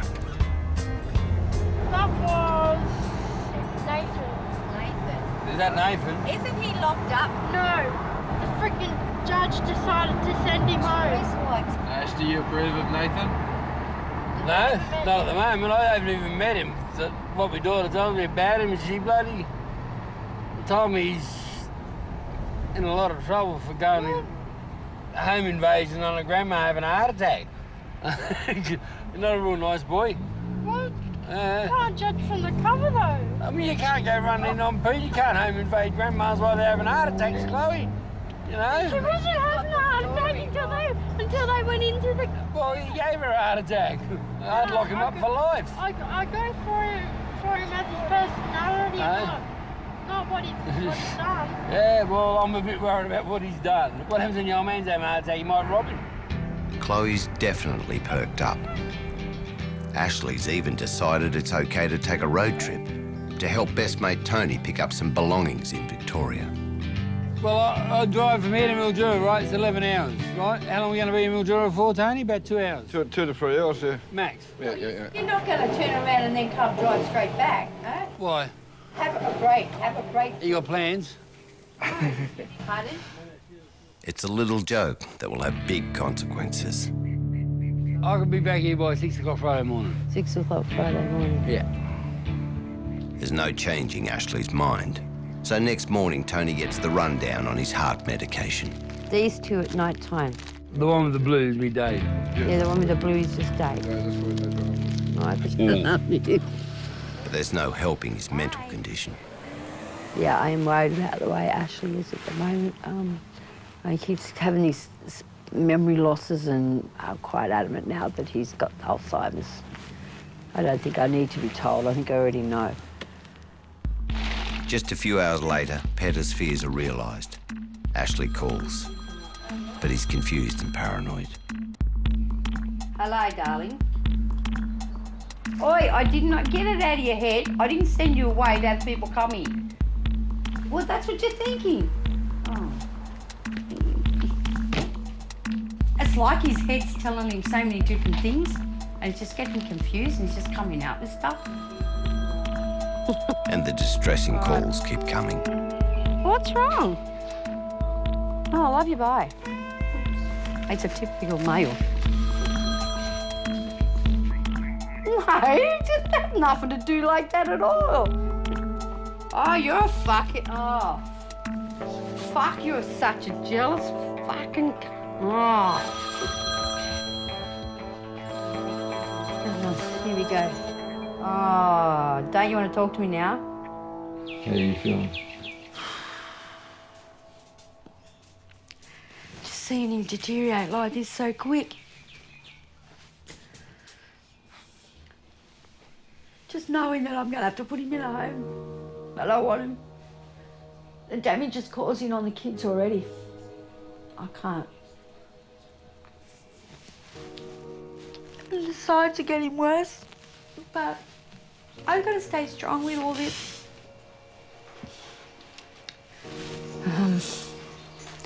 Yeah. Bob and Billy Joe are locked in their own brand of domestic bliss. Fucking hell, it's just fucking all about the fucking needling out, mate. It's a fucking joke. And you say, oh, we're gonna slow down for the baby, this and that, but yeah, you fucking run to the first fucking dealer you fucking can get in. And you can get my fucking 500 off. A mate owed Bob $500, but he gave the money to Billy, and she's holding out. You can fucking wait! Do you need a shot that bad? Are you fucking serious? We're going to get that now, eh? Just wait! I have 6 weeks to go, like I fucking want to go anywhere. You try carrying a fucking baby around. See if you want to fucking get up and jump around and fucking do this and that, motherfucker. Do you guys argue a lot? No, mate. Yeah, 24/7. I love you, baby. Oh, no, you don't. You're so full of fucking shit. You love whatever you can get. You just love me because I've got the money in my bra. Do you love Billy? Yeah, of course I do.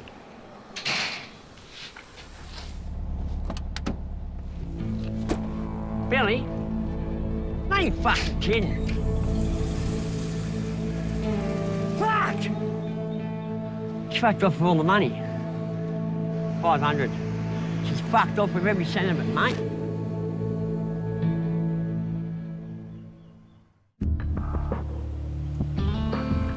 It's hard enough getting by these days without copping extra flack, because the area you live in has a few hot spots of crime and drugs. People in Sydney, they think that Mt Druitt's scum. We're not scum, though. We are normal. There's nothing wrong with us. Just because our community's got a bad reputation doesn't mean the people that live here are the arseholes. Some of us work, some of us don't. But we're all in the same boat. We all live under the postcode 2770. And it doesn't matter whether you're a worker or you're a dole bludger. You're just put under the same brush by everyone, and that's what we find wrong. If you want to break the stigma, a grassroots fair is a great way to build community goodwill. The community is what you make of it, not how it's portrayed. We've got to change people's perspective. I reckon we should set it up here. For Chris and Aunt Michelle, today's fair brings added purpose. We're actually raising funds for a youth minister. An inspiring young pastor has just lost his job, and Chris and his family desperately want role models like him in the area. There's only so much funding available to do work in Mt Druitt through the church, and that funding's now run out. Josh helped a lot with youth run events. Like if they're having a bad day, I'll pop by, pick them up, take them out somewhere to do something. Chris hasn't had many mentors, so if they can't save Josh, it'll be a blow. 3 for $2. Jelly beans, 20 cents a guess, or 6 guesses for $1. Thank you, honey. Have a good day. Now, have you got your raffle tickets ready? First prize. Ken! Thank you, everyone. Thank you all for support. Not a bad day for the locals. Michelle and Chris have raised $250 plus change. It's not enough to save Josh's job, but it's the thought that counts. It's great to see so many people rallying around to try and keep you in the community, and I feel really blessed and a part of the place. And you can see why I want to stay here so badly. It's my community. I'm just passionate about everything around here. I hate the fact of the pub being so close to the church. I hate the fact that you're idiots that sell drugs, but it happens. This is my community. I'll fight for it.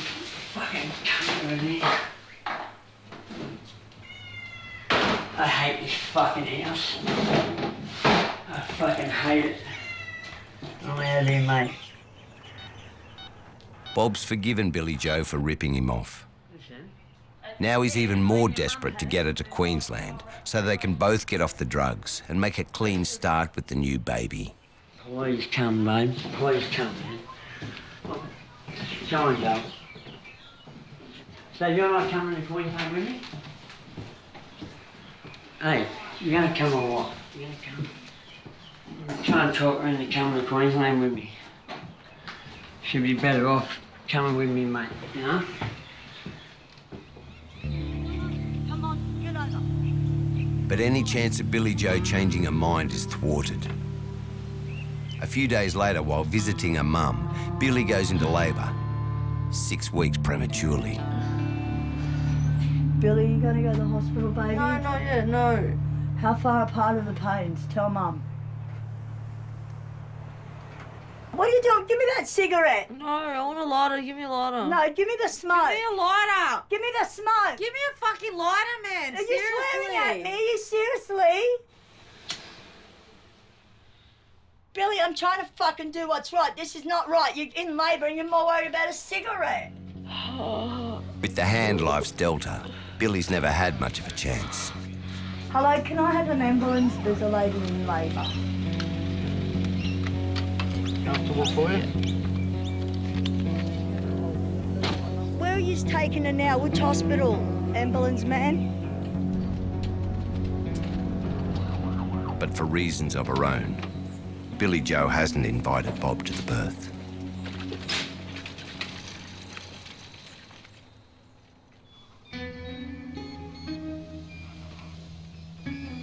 It's a boy, but Billy still hasn't let Bob know. Do you think Bob's going to be upset? I don't know. Robert, I've had the baby pick up. Bob is gutted. Missing the birth was enough to upset him, but Billy's also admitted that it might not be his baby. Took me for a fucking idiot. More embarrassed than anything, mate, you know? Should have seen it coming, mate. Just goes to show you how fucked up I am these days from the fucking ice and shit, mate, you know? Should have never been in my fucking future or life again, mate. Ever again. Anyway, it was shattered, but, you know, new day, new life, I'm over it, mate, you know? I'm not going to fucking dwell on it. With Pastor Josh's departure, it's like Chris has lost a father figure. And the kids' club Josh started is also under threat. So Chris is stepping up to help continue Josh's work. Without Josh being here, there's a very good chance I would have been locked up by now. I was quite violent growing up. And since I've known Josh, he's shown me other ways to handle anger and handle emotional issues. Like, I'm forever seeing 8-year-olds, 9-year-olds in, not in police custody, but in police presence. Respect others. Respect others. No bullying. No bullying. A lot of them have gone through a lot of stuff that I've gone through. So having someone like me around shows them that, well, you can make something of yourself, you can be better. There's so much chance for opportunity in the area. I'm not the only one that can make a change, and that's what I'm trying to teach everyone else. Teaching them to stay clean, not to do crime. On the bus, on the bus. On the bus. Yep. Everyone's brother and sister on the bus, yep.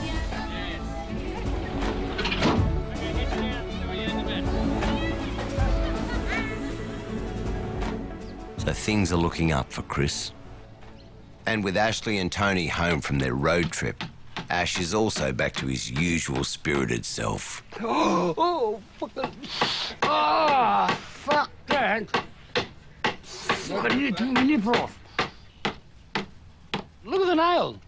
Look at it, the bloody nail. Yeah, when I went to the job agency, they filled up. Having given Ashley a wide berth since the funeral, Corey, the ice addict's brave to visit back home.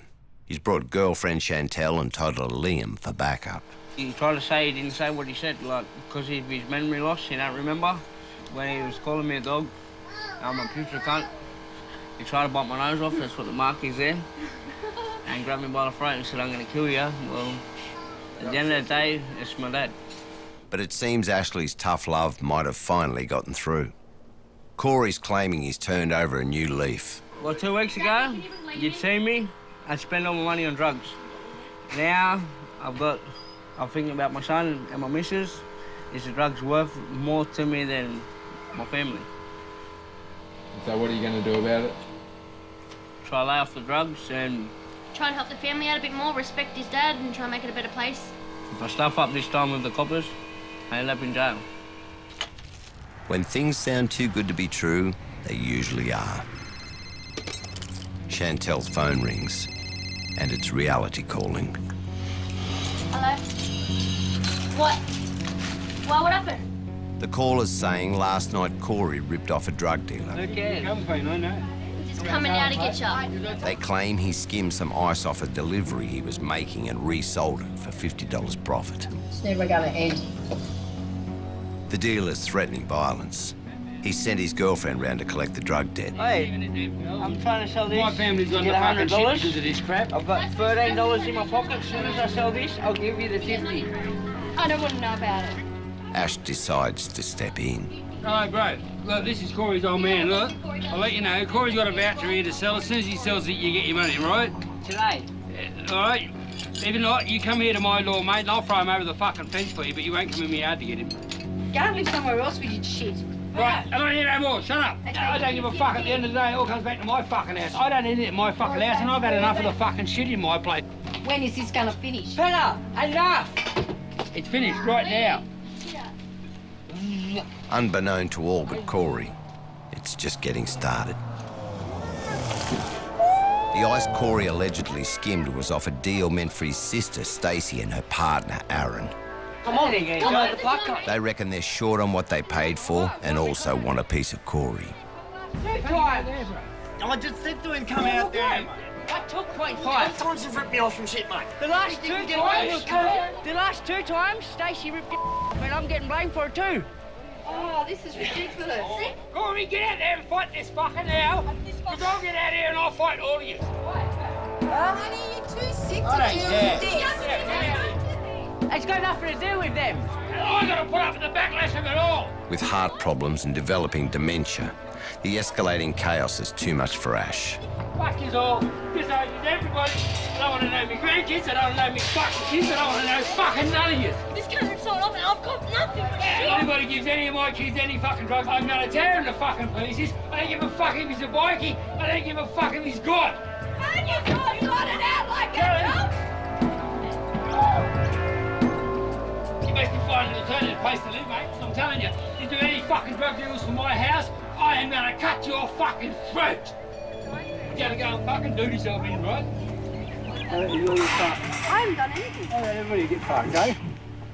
I can't deal with this shit no more. Where are you going? Where are you going? You going Huh? Where are you going?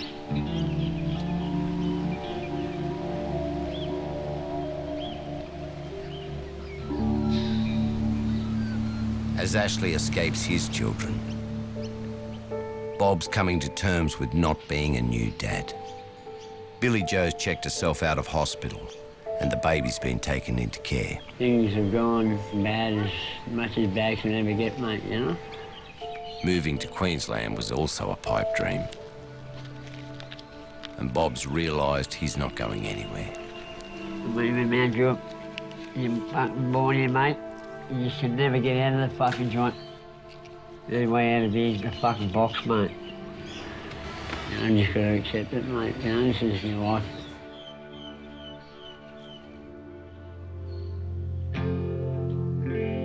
The demons that trap us are everywhere. But when you're on Struggle Street, they're a lot harder to avoid. And sometimes out here, things get so heated that even your family becomes too much to bear. I've got to go and find my husband, if I can get him in the car.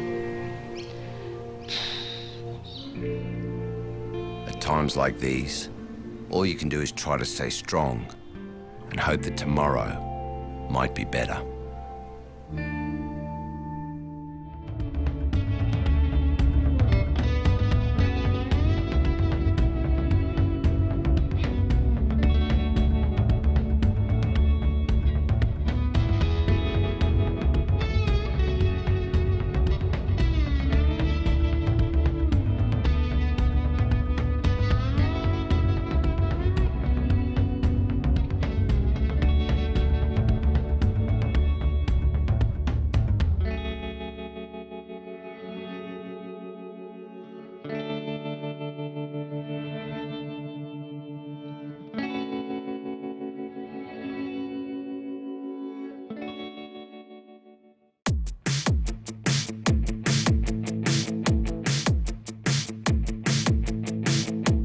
Sparkling Sydney Harbour.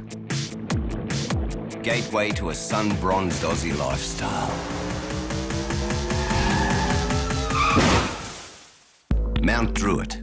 It's also Sydney. It's just been trashed. Just not the one in the tourist brochures. This is the shit that's gonna get us smashed. Anybody gives any of my kids any fucking drugs, I'm gonna tear him to fucking pieces. I don't give a fuck if he's a bikie. I don't give a fuck if he's God. Large public housing estates built for working families. Things are a bit tight these days, but like people who need help. Have become havens for the downtrodden. Poverty and fucking misery. I've got to stay strong with all this. Sure, there are battlers, and even some who manage to stay ahead of the game. There's a lot of people that come from Mt Druitt that end up, like, really successful, mate. But these are the stories of those struggling to hang on. Mt Druitt, where they dump all the losers, that's what we got told. But when you're dealt a lousy hand, who says you can't win? And when life sticks the boot in, Shit happens, I guess. it's about how you fight back. The door's locked. Stop up this time with the coppers and end up in jail. I reckon you'll get a mad comedy show in Mt Druitt. You're a slut. Tell the truth, you slut cat. And that's the way it goes when you live on the fringe. I've only ever seen like 3 punch-ups here in 2 years. And they weren't even that bad. Okay, no, one was pretty bad. Everyone's just trying to make ends meet on Struggle Street.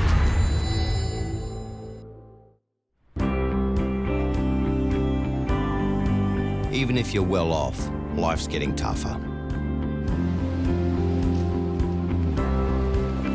The job market's as tight as ever, and if you're on a low income, keeping a roof over your head can be a real struggle. I'm in the middle of looking for a house. Find it pretty tough, you know, because I haven't got a tenancy history, so they won't exactly give us young ones a chance. So we're left to go to housing to seek help, and they don't really help you either. Your average rent is about $350, $400 a week. And then to buy your food, put the kids through schooling and clothing and everything, there's no way in the world they can do it. Desperation drives many to find refuge in drugs. And it's the ice that's torn Ashley and Peter's family apart. 2 times. The last 2 times, Stacey requested. I can't deal with this shit no more. Where are you going? Honey, you're too sick to deal with this. With 4 previous heart attacks and possible early onset dementia, it's all too much for 52-year-old Ashley. He's quite easily going to forget where he lives, where he's going. I'm just so concerned for his welfare when he goes like this. He's going to kill his dad, you know? He's going to kill him. And he doesn't realise that. Hello. Ah, my husband's going for a walk. Barefooted. He's gone. Couldn't find me dad. Don't know where he would be. I know, but he's barefoot.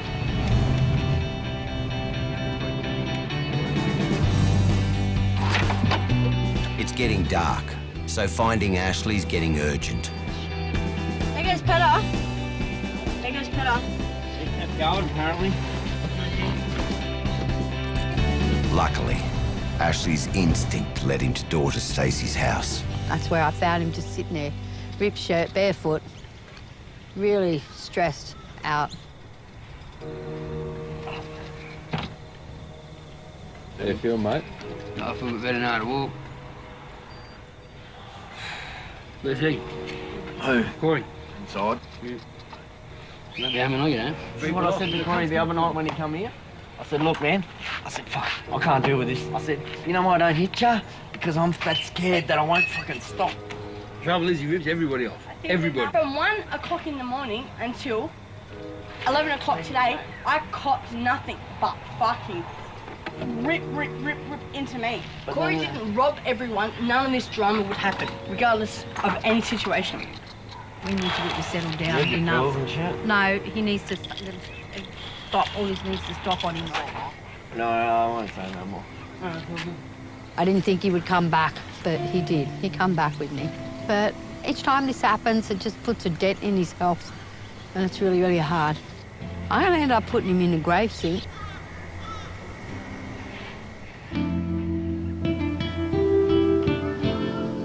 Kids are precious, and keeping them safe is a parent's biggest nightmare, especially on Struggle Street. If there ain't much to reward good behaviour, why would you bother?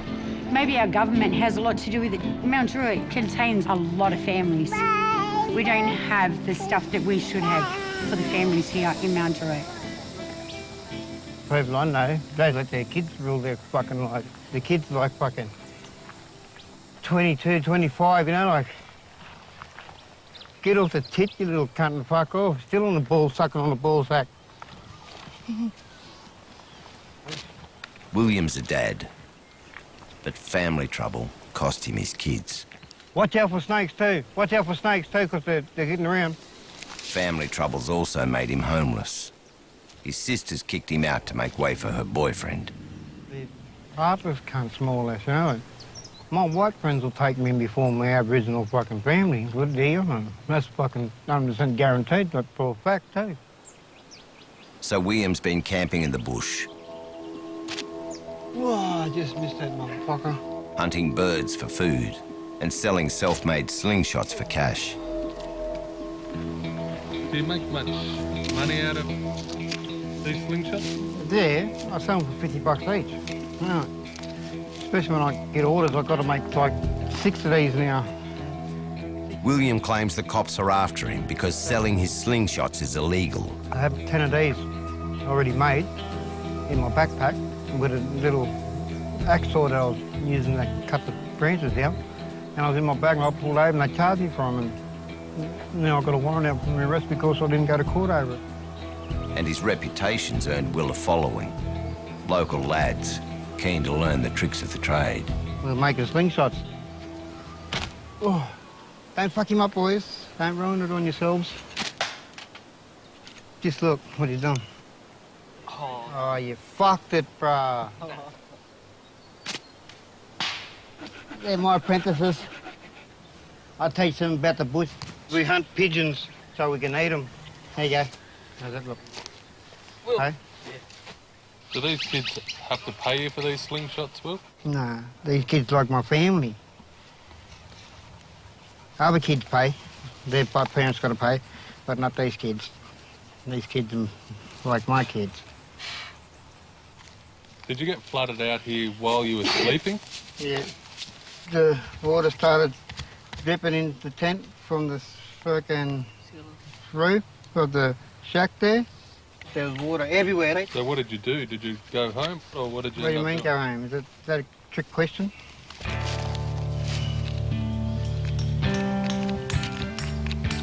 This is his home. It's certainly humble, but at least William has a place to call home. Around here, there's many others not so well off. It's my birthday today. Going down to Mt Druitt to the kebab shop for a birthday cake with the family, so got to look kind of nice. At 22, Chris has never had a permanent home. He grew up in foster care, removed from his mum because her mental illnesses made her a danger. Illnesses Chris has inherited. Bipolar, schizophrenia, learning difficulties. I was moved from my mum when I was 5, and now I've moved back down to Mt Druitt to rebuild a relationship with my mother. But because me and my mum can't live with each other because we both have mental illnesses and we clash, I'm currently living with my auntie. Wake up, wake up. My kids are very important. I learned a pretty hard lesson once and never again. I never want to go through losing another child. At 44, Michelle has 4 children, but a baby son died just after birth. Edward Shane Harrison. She's determined not to lose any more family. I suppose that's why I got my nephew living with me. I love all my family. I would never want to go through losing a child through a system where I wouldn't be able to see it.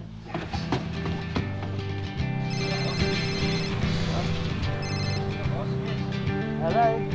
Meanwhile, Chris's mum, Cheryl, is waiting for her prodigal son to turn up for his birthday party.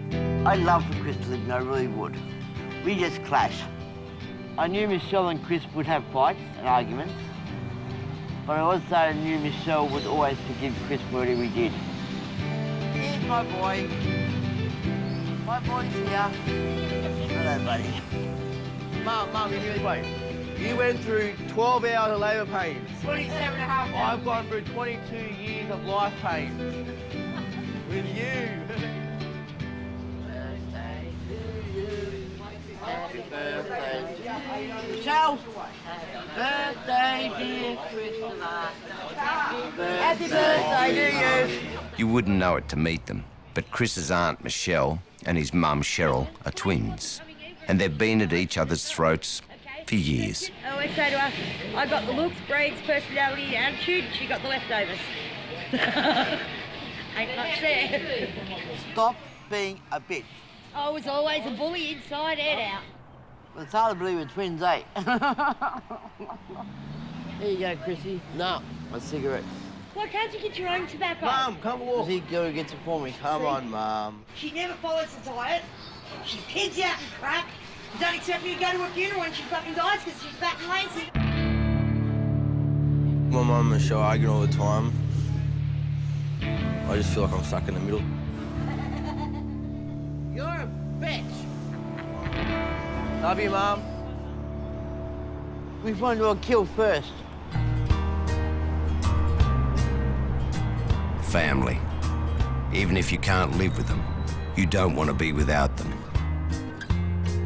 A reality Petra and Ashley have been dreading. Oh, darling, this is it, eh? Ashley's already suffering multiple health issues. And now he and Petra are headed to the neurologist to find out if he also has dementia. The worst part is if I forget things. Which is starting. My grandkids, though. No, my grandkids and shit. No, that's the part that bothers me. Other than that, no, I don't care. What are you going to do if you forget me? Well, it'll be like meeting somebody else. I'll meet you again, you know. We could courtship again. Yeah, well, I can say I haven't got a wife now. I can go out with you. You see? And then you can romance me a bit. You might get lucky. Oh, God, here we go again. So, Ashley, this is a scan showing blood circulation to the different area of the brain. One side is very dark and one side is light, so this side is not getting enough circulation. So, he could have both type of dementias together. Alzheimer's disease. Alzheimer's type. Alzheimer's plus disease. he has vascular dementia. Vascular and there is damage as some contribution from his underlying stress and anxiety. In your case, you have lots of stress factors in your personal life that can provoke, or it's called pseudo dementia as well. So it may be combination of all three factors. Though not unexpected, it's still a shock. And when you're down, life has a way of kicking you even harder. Do you drive? Yes.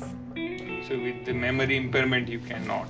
It would be dangerous, particularly people on the roads and your life and whoever is in the car. For an ex-truckie like Ash, it's the last straw. You know what I want to do now, don't you? Sorry? I want to take you out there on the footpath and beat you up now. Oi! Because he wants to take my licence. Oi! What did you just say in the car coming here? Oh, be nice. That's been nice. No, it's all good. I figured he had Alzheimer's, but I didn't click on that he had vascular dementia. All this stress and all this crap that we've been through, that's really done the damage. That's my life. That was my life. My licence is my life, you know. That's all I've done. Drove. Now they're going to take it off me. There goes my freedom. Fucking shattered me around today. I fucking tore the heart out of me. You know, I just feel like going out and screaming, but I've got to change my life now to help him.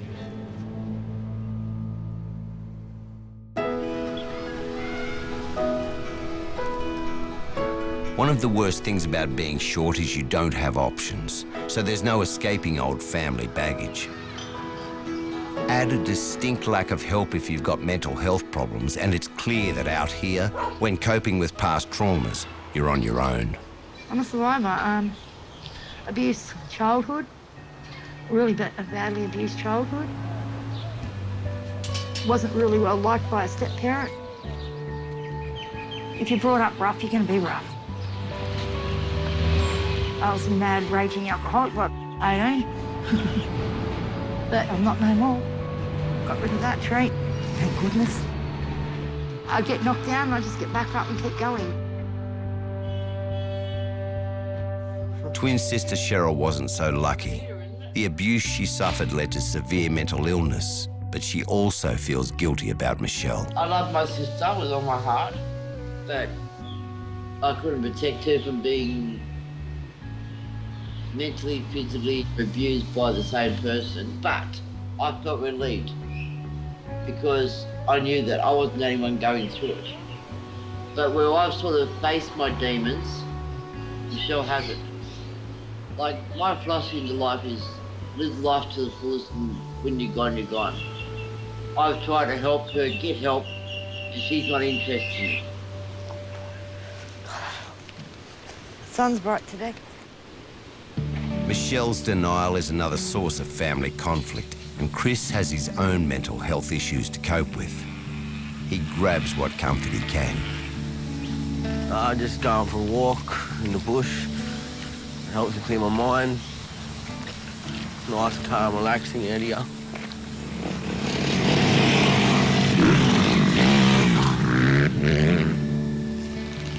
Fucking dickheads.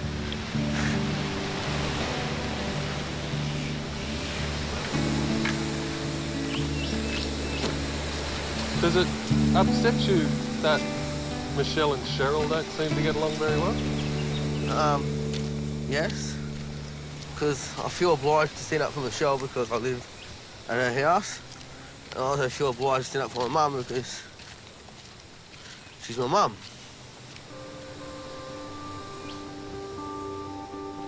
Michelle and my mum never see eye to eye, really. And I sometimes feel like that's my fault. But I wish there was something I could do about it. Family and home go hand in hand. Sure, it gets difficult, but you'd still rather share family dinner than not. It was fucking iron. I hope I never come to make good dinner too. They're good in the fucking oven. Then I'll be fucking having duck tonight. Living on his own is taking a toll on William, and with an outstanding warrant for his slingshots, he's getting paranoid. Coppers are coming. Stay the fuck away from me.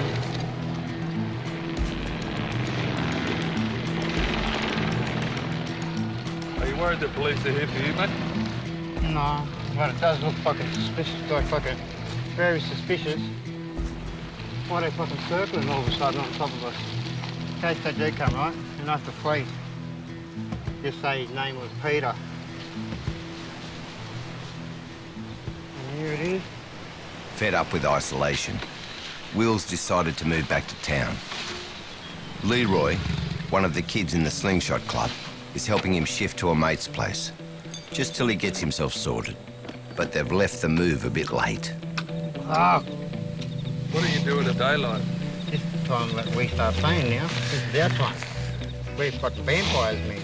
We sleep for the day and rob for the night. Fuck, what's an honest man? I think honest man is fucking someone that's just trying to live.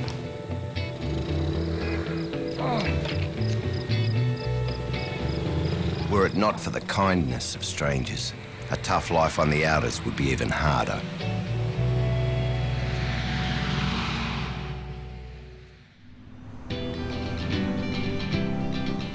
When Chris returned to Mt Druitt, his own mum Cheryl was a stranger, as was his aunt Michelle, who kindly took him in. Feeling responsible that the twins don't get on, Chris is hatching a plan with cousin Felicia to fix things. We are organising a party for our mums, a surprise party, which is kind of difficult because they are not friends. Felicia, reckon you get your mum to wear this? Are you looking forward to the party? I reckon it's a good thing because it's a family get-together. But at the same time, I can't see it doing what the common goal is, which is to try and bring my mother and Felicia's mother closer to one another. No. Just no, Chris. Don't go there. Yeah. You annoy me. I'm going to punch you in the face. I'm a masquerade. They might be just mucking about, but when Michelle turns up looking for Chris, things turn dead serious because Chris has blown the groceries budget. So where's my change? At home. How much did I get? Like $10 change. So how'd I get 10 much when I gave you $70? All on the receipt. So in other words, you bought crap that I didn't ask for. I got everything I think we need for the house. No, you didn't. I told you what to buy and it wouldn't have come to that much. You brought excess that most probably I didn't ask for. No. So what'd you buy then, Chris? How could it come to $59? Oh, no, on the list at home. What did you buy? 2 bags of noodles, 2 loaves of bread, a 3-litre milk, cordial.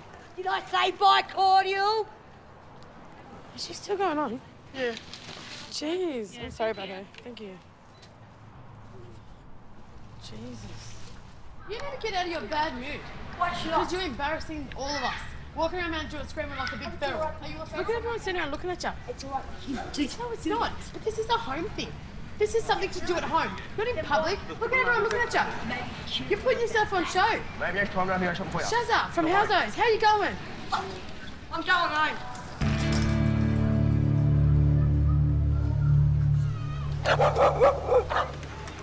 Given the way Michelle responds to surprises, Chris is having second thoughts about the party.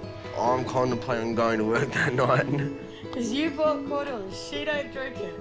That's all she kept repeating about, is the cordial. The $2.15 cordial. While Chris is learning that family needs patience, Ashley's son Corey's blown his last chance. Sick of his ice habit, girlfriend Chantel's kicked him out, and she's taken refuge at Ash and Petters with their toddler, Liam. That love for him that I had is gone out the door. I don't care if he leaves. Like I'm telling him to piss off now, get his shit and go. I don't care. I'm over it. Me and my son, we're happy. I'm just ringing to ask you a question, Dad. I'm fucking over it, bro. Boy, you coming here fucking racing your boy? Get your big ass back out the fucking gate and fuck off. I'm dead set homeless, cunt, living out of a car. I hope every cunt's happy. Oh, you fucking his name was. No, don't put that in here. He's only brought on him fucking stuff. Look how scared he is. He gets on the drugs, stays awake for days or how many days stays awake for, comes down. The come down's the worst part because you take it out on everybody, your loved ones around you, your family, friends, whatever. So it's just too much. Where's Liam? I'm gonna give him a kiss goodbye. No, you're telling me, mate. It's all right for you, eh, Dad? Yeah, no, it's fine for me. Yeah, I've got a place to live. I'm not getting on the fucking drugs. I'm not a fucking thing like you are, am I? No, and I'm not here yelling and fucking screaming at everybody fucking else. I'm treating people the way you treat people. Oh, it's a fucking joke, mate. I missed Daddy, mate. Daddy wanted to see you yesterday, but Mum wouldn't let him. Huh? Make up excuses all the time. I don't care anymore. I did, but not now. It's just too much. I've tried to help him get away from the stuff, but it just everywhere he goes, he gets it. So I'm just gonna have to call it quits and just let him go his own way. This is why I go and get on it, because I've got no family anymore. Get off the cunt, you might. Yeah, whatever. It's still the same thing. Off it. Okay? For Ashley, it's exactly not what the doctor ordered. I've had enough. Enough. It's come to a fucking point now. It's fucking over. Anybody else I come here comes in on the fucking drugs, well, I'm gonna go off. Whether it be me son, whether it be me daughter, whether it be me grandkids, whether it be me father, me mother, anybody. I don't give a fuck. I've had enough. Are you finished yelling at me? Oh. I'm right with you on this. You fuck off. Don't come near my fucking joint because I'll kill you. I'm trying to talk to Shetty.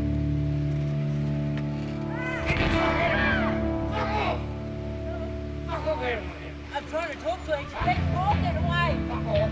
I'm fucking sick of your fucking mouth, cunt. See? Have fun. I'm sick of your fucking mouth. Go and write yourself up, you fuckhead. I had my good wife. Good. Go and kill yourself, you fucking dog. It's definitely the last thing he needs right now. What's the point? Oh, God, give me strength. Fuck, I'll let him be able to see me side tomorrow. I do at 9 o'clock. Do I? Go on.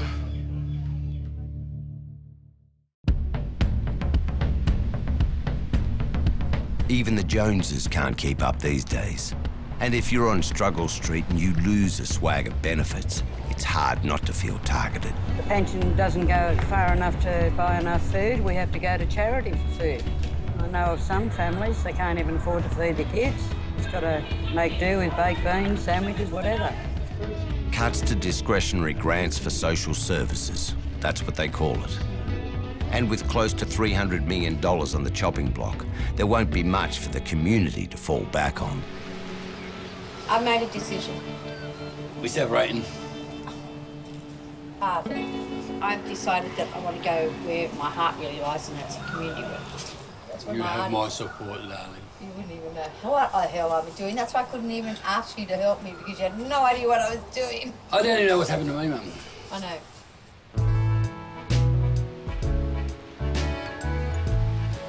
Ashley's dementia's getting worse, and Petter knows he's going to need even more care. What are you doing? You coming out for a walk? You sit in the car. No bloody way. I'm not going in there.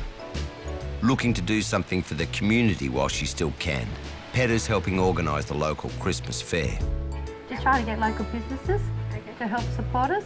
The fair that we're having helps the disadvantaged people, like the single mums and the single dads that live out here, and if they don't have much money, well, they've got an event that they can go to. While he can't drive her, Petter's dragged Ashley along for the ride.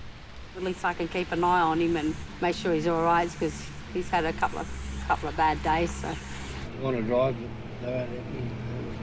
So I've got to sit in the passenger seat. I don't like it. I don't have control of the vehicle. I feel safer when I've got control. Hey, Bob. I got a $200 donation. That's good. That's awesome. Go, Mum, go. Oh, my God. Fucking hell, Ashley. Wait. Go. Come on, you jet. Oh, you fucking boy. Fucking idiot.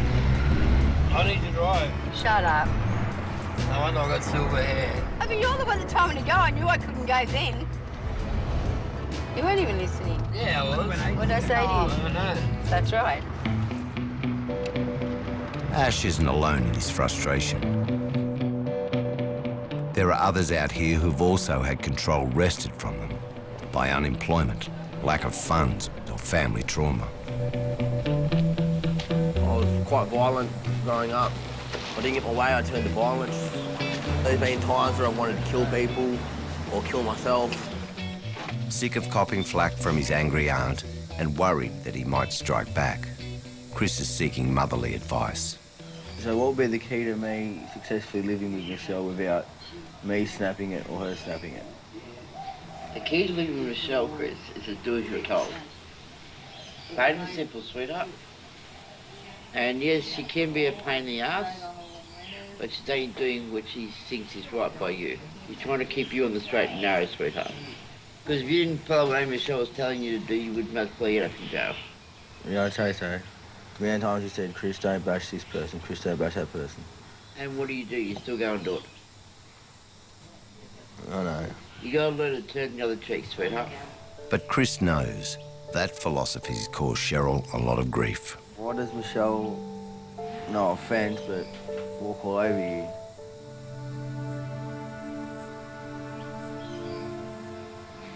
Let's put it like that. Because of my mental problems and my disabilities, Michelle tries to degrade me. Yes, I do let her walk all over me, but I don't know how to change that situation. That situation's been happening all my life, Chris. Do you understand? Yeah.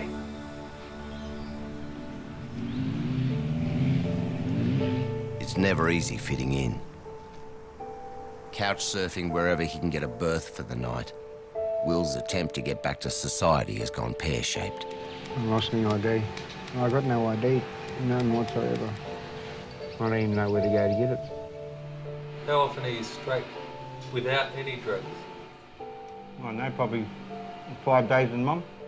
With no money, no prospects, and no family to support him, Will's hit rock bottom, where the worst demons live. I'm fucking fixing up some medication for myself.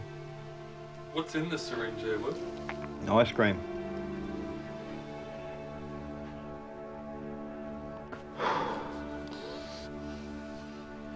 Feel like a burst of energy just hit me and I feel a bit better.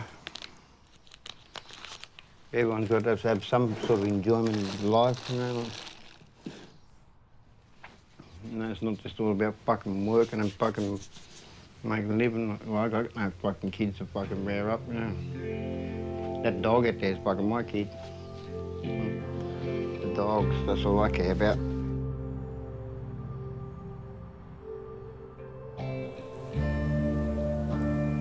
If you're unemployed, the research shows you may be more prone to developing mental health problems. And that's tough on young'uns, forced to watch as lack of opportunity wreaks havoc on the community, wiping out their role models.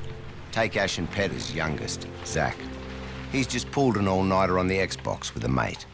Trouble is, today's a school day. Why are you at school today? I don't know, really.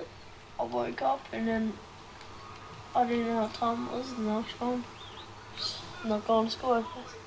Mum didn't wake me up early enough. Does that bother you? Not really. All he does is play the fucking PlayStation. Supposed to be at school. I couldn't get him to school, and you know that. So It's supposed to be at school today. Don't you go. It's like this. Don't you start. There was no money for no brook. There was no money for no bread. Nobody wanted to buy anything, so we didn't get nothing. So nobody went to school. That's the way it is, mate. You know, he's good. I just found it. Just leave me alone. Piss off. Leave her alone now. Get out. You hit me in the back of my head with your hand. It's pretty clear Zach's in need of a positive male role model. But with Ashley going downhill and Corey on the ice, there's only one other candidate. Hey, Dad. How you doing? Meet Zach's half-brother, Tristan. He has brain damage from a bike accident and spent 9 months in a coma. I can't say much more because I was asleep. For 9 months? Yeah, for 9 months. But then I came alive. He doesn't steal. No. And he doesn't use drugs. He's good. He's my boy.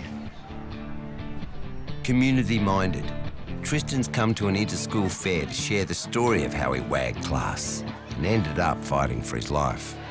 Me and my friend were on a motorbike. We were going to get hot. And we went straight into a B-double. Yeah. And I survived, but my friend didn't. He passed away. Oh, I'm sorry. Yeah, that's Dwayne. I was young and stupid. I've grown up. That's good. And I had a son. Yes. Life goes on. I can change his life. Yeah. In the right way. Not go down the wrong way like I did. Thank you. It's okay. The girls love me, but it's been like that since I was about 15. I'm lovable. There's not much more I can say. Taking heed of his parents' concerns about Zach, Tristan's volunteered to do a talk at his younger brother's school. I just want you to know that silly decisions change lives forever. So don't be silly and wear a helmet. We know that the accident had a significant impact on you. What sort of impact did it have on your family and your relatives around you at that time? They didn't know if I was gonna live or die. First words he said was, "I love you." That was after 9.5 months. And then he said, "I love your dad." That was the first words he said after 9.5 months. And that was the happiest day of my life. Yeah. I love you, Daddy. That was it, mate. What was your dream job when you were younger? Yeah, I've got a couple of dream jobs. Some are illegal, but yeah.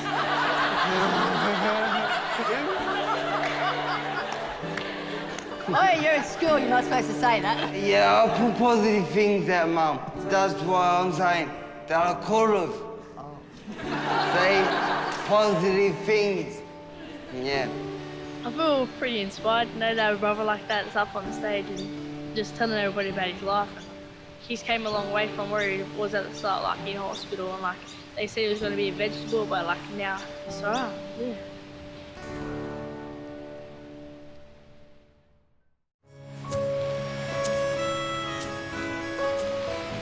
When you live on the fringe, it can feel like you're on a forgotten frontier. But it only takes a handful of souls who refuse to be beaten to bring the community together. Hello. Hi, I've got problems. All those rides. The nice lady that I spoke to the second time didn't book it. Petta's discovering that organising a Christmas fair is hard yakka. So I said, it must have been done. And she goes, well, it's not booked. Seriously? All my hard work is going out down the drain. I can't have the rock wall now. Climb the hills. With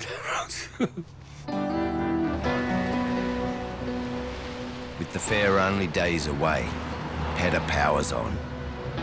It's for me. And it's not just for me, it's for me doing something for the community. When you're home caring for such an ill person, you've got to give back to the community. You've got to find that space. I suppose it's my way of finding inner strength.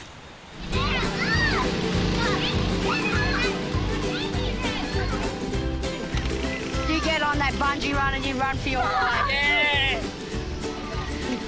We put on so much hard work to get this event going. Like, it's drawn the kids in. We didn't, like, kids weren't here last year. Crazy. So, yeah, it's going well. I'm doing all the rounds. My feet are aching. But, yeah, it's going well. But some days, even the heavens have got it in for you. Oh, no. Are you kidding me? Shit. Fuck me. Fuck. Oh. That just had to happen.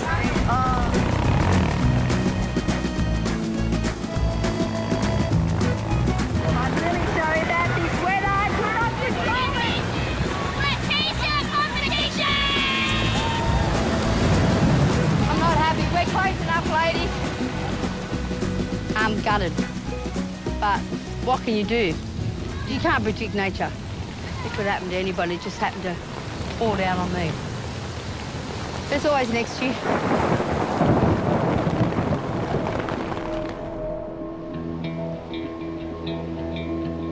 It doesn't matter who you are, life's going to knock you about. And if you want to survive, you've got to keep moving and never give up on your next silver lining. Where are you off to, Will? My getaway campsite. Living in town didn't work out for Will, so he's decided to get back to his roots. You love hanging out in the bush, eh? Yeah. It turns on all your senses. Being a bush Aboriginal, not city struck. City's only got me fucking stuck because of the drugs and the drugs. They control you, they always control you. You don't have anything, then you're fucking unhappy. Will's been searching for happiness his whole life. Yeah, my mum and dad got divorced here in Mt Druitt. Now, my father took me from her. Dad died up in the bush. Came back here when I was 15 looking for my mum. And being back, it just felt like I haven't achieved anything. And I ain't going to get a chance to achieve anything because I had the chance and I blew it. What chance are you talking about? I'm getting a good start in life. What other chance am I talking about? Well, you think I'm winning a chance to win a lotto or something? Winning and earning is two different things. You'll feel more better earning the fucking money, wouldn't you? But then again, my priority's like that. I don't give a fuck about that shit. They got it, I'm taking it.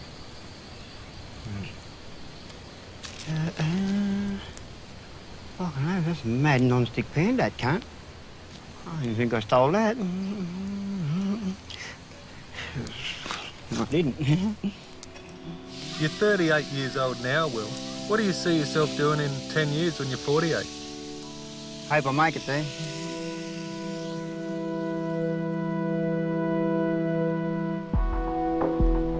It's Cheryl and Michelle's 45th birthday. And after years apart, this is Chris's big chance to show he cares. And how are you feeling about the whole party? I'm a bit worried.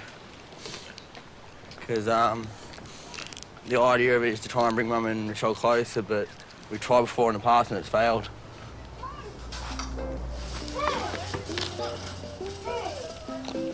What are you doing, Chris? Just emptying this out so we can have another bonfire. Mt Druitt styles.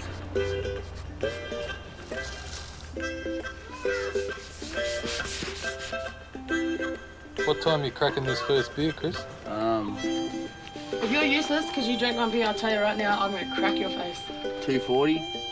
We've had it for about 10 minutes, so we'll say 2:30. But there's an unwelcome intrusion. True to form, Aunt Michelle's ignored all instructions to stay away, blowing the surprise. Yo, I called you and I called you and I called you so you didn't come here. I wasn't. All right, go away. Too late now.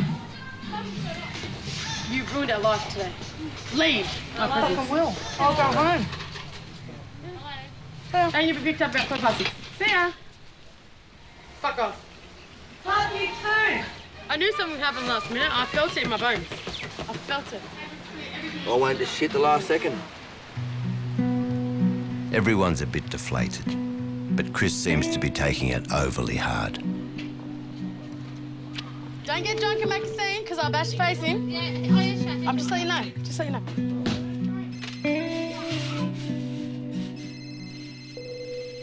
Hello? Hello? All right, I'll see you soon. Love you. Love you, bye. All right, everybody. Position. Get over there. And quiet. Everybody quiet. Make it, come on. Coming. So surprised.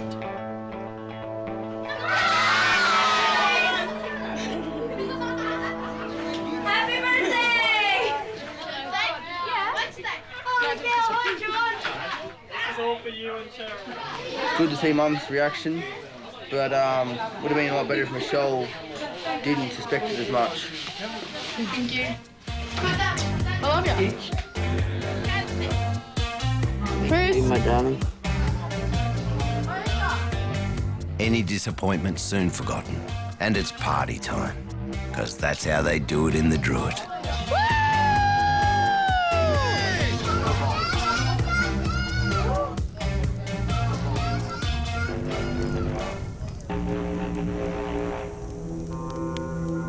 Away from the noise, Will's finally able to do some soul searching. Peaceful, no authority here. But I am camping on somebody's land. You know, like if I get caught, I'll probably go to jail over it. But if you want to be technical and realistic, like this is Druitt country, man. Like there's an Aboriginal tribe called Druitt own this land. The culture's so far gone, man. It makes me fucking sick sometimes. Sometimes you feel like crying about it. Like. As soon as I get my ID and that, I'm going to give my licence back. And then I'm going home, back to where I come from. I just want to say a quick thanks for everyone for coming, because they probably deserve it, even though they're not the best of friends. Happy birthday to you. We love you so much. And get drunk. I mean it. Oh, yeah. Drink it up, Barney Cheryl. And in honour of the occasion, Chris has prepared a trip down memory lane. Oh, no!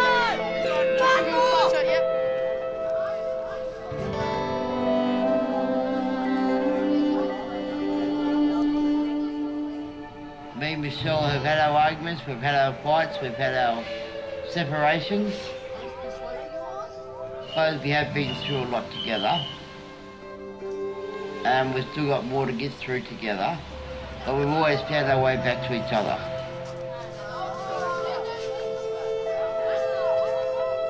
I think she knows that the bond between me and her is going to be forever.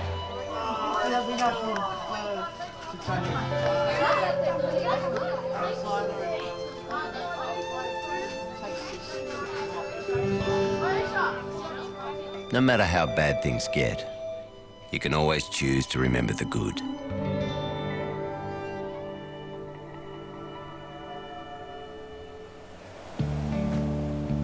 Over at Petter and Ashley's, there's another big get-together. Petter's spent the last few weeks making a special video to help her beloved Ashley remember his family. Your memory's going to go down the track.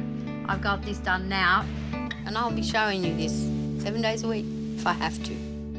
All right, here we go. Quiet now, please.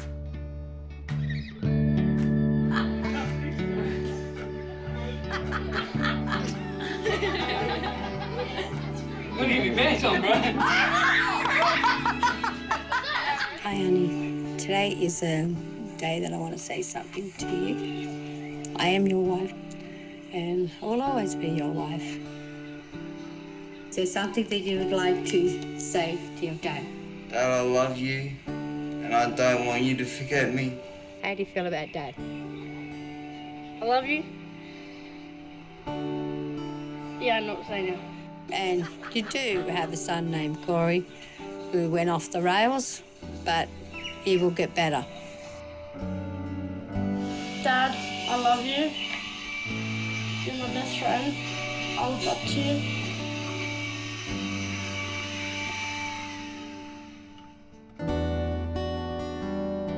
We get few guarantees in this life, and the next hard knock is likely just around the corner. But if you have family that care, the struggle becomes easier to bear. After years on a lonely path, William's taking a bold step forward to try to get back to his community. I'm here to get my birth certificate, proof ID, so I can get my driver's licence back and I'm going to get the fuck out of Mt Druitt. I just want to go back to the bush. I don't get no support. You know, I live on the streets. Just given name. Bring the boy from the bush to the city, but you can't take the bush out of the boy. Yep, there it is. I got it. So what next, Will? My driver's licence. I had enough of the city. City's fucked now. That's the sign, it's time to go home. As the saying goes, what doesn't kill you makes you stronger. And it's a good feeling when old frustrations give way to new hopes. Because there'll always be hiccups and struggles to deal with. And when it all comes down, the only thing that really counts is how you stand up. When the time is going to get tough, I will find the strength to stand by you. Even if you may forget me, you will always be my rock. I'll always love you, and that will never change. Love you. God, I love you.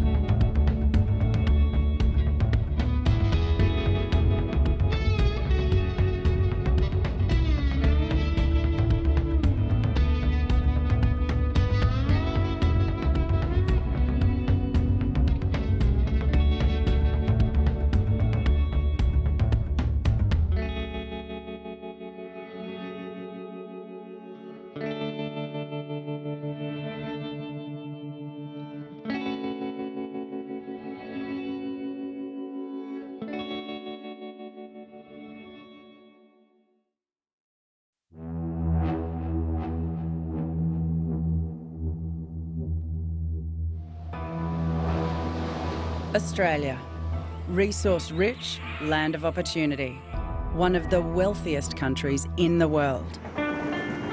But we're also one of the most unequal. The rich are getting richer and the poor are getting poorer. It wasn't so obvious 10 years ago, but now it is becoming very obvious. After 25 years of relentless economic expansion, nearly 3 million live below the poverty line. I got to see a side of poverty that I actually didn't even know existed, you know?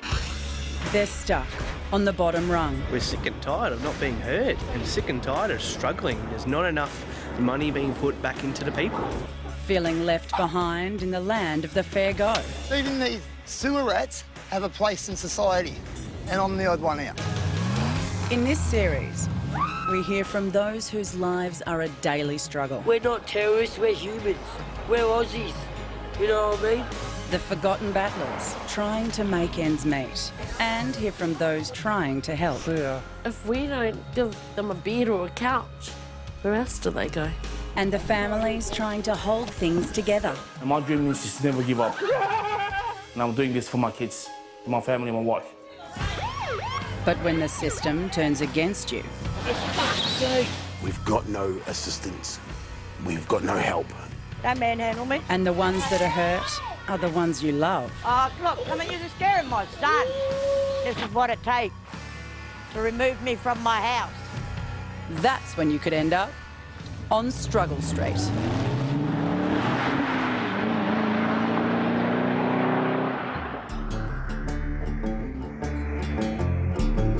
In Australia, we're constantly told by our government how lucky we are.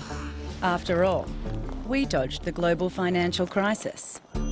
But across every city and country town, many of us are barely making ends meet. Try living on New Start when you're 57 and you've worked all your life. Try living in a tent with no income at all, stealing to eat. Even my mum personally is struggling and she's working her ass off. She's working 3 different jobs just to support us kids. Even Australia's third largest economy, Queensland, is home to some of the country's most disadvantaged areas. One such area is Inala.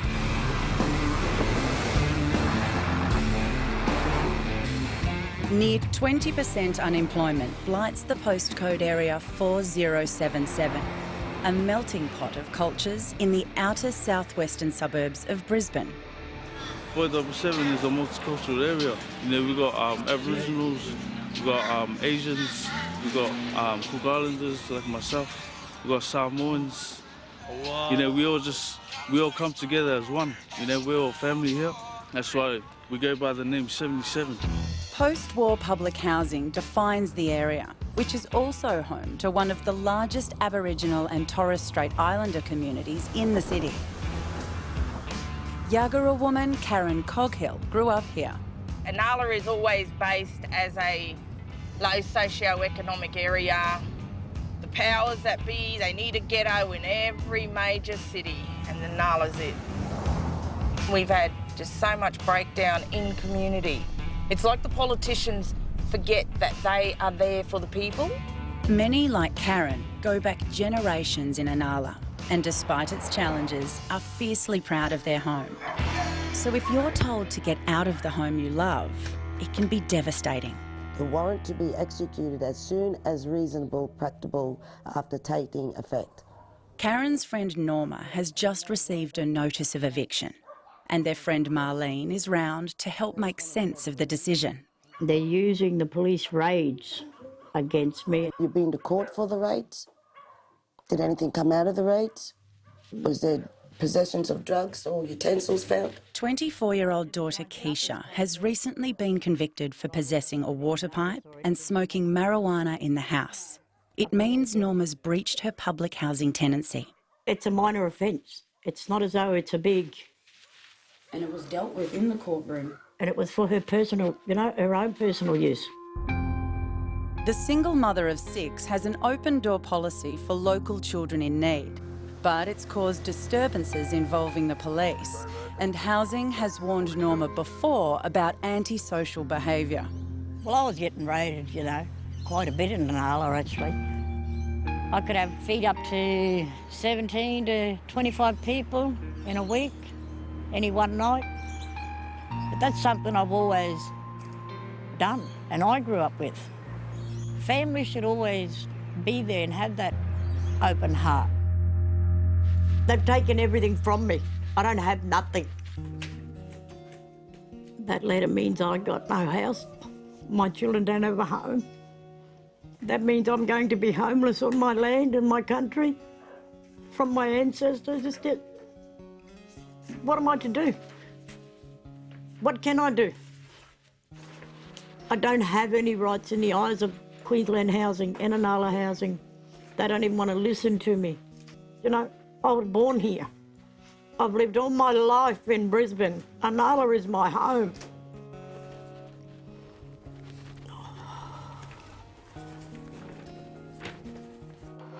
Entry under the warrant shall only be between the hours of 8 a.m. and 6 p.m. And this was sent from the Queensland Civil and Administrative Tribunal. I can't get out. We're in the middle of winter. What am I going to do?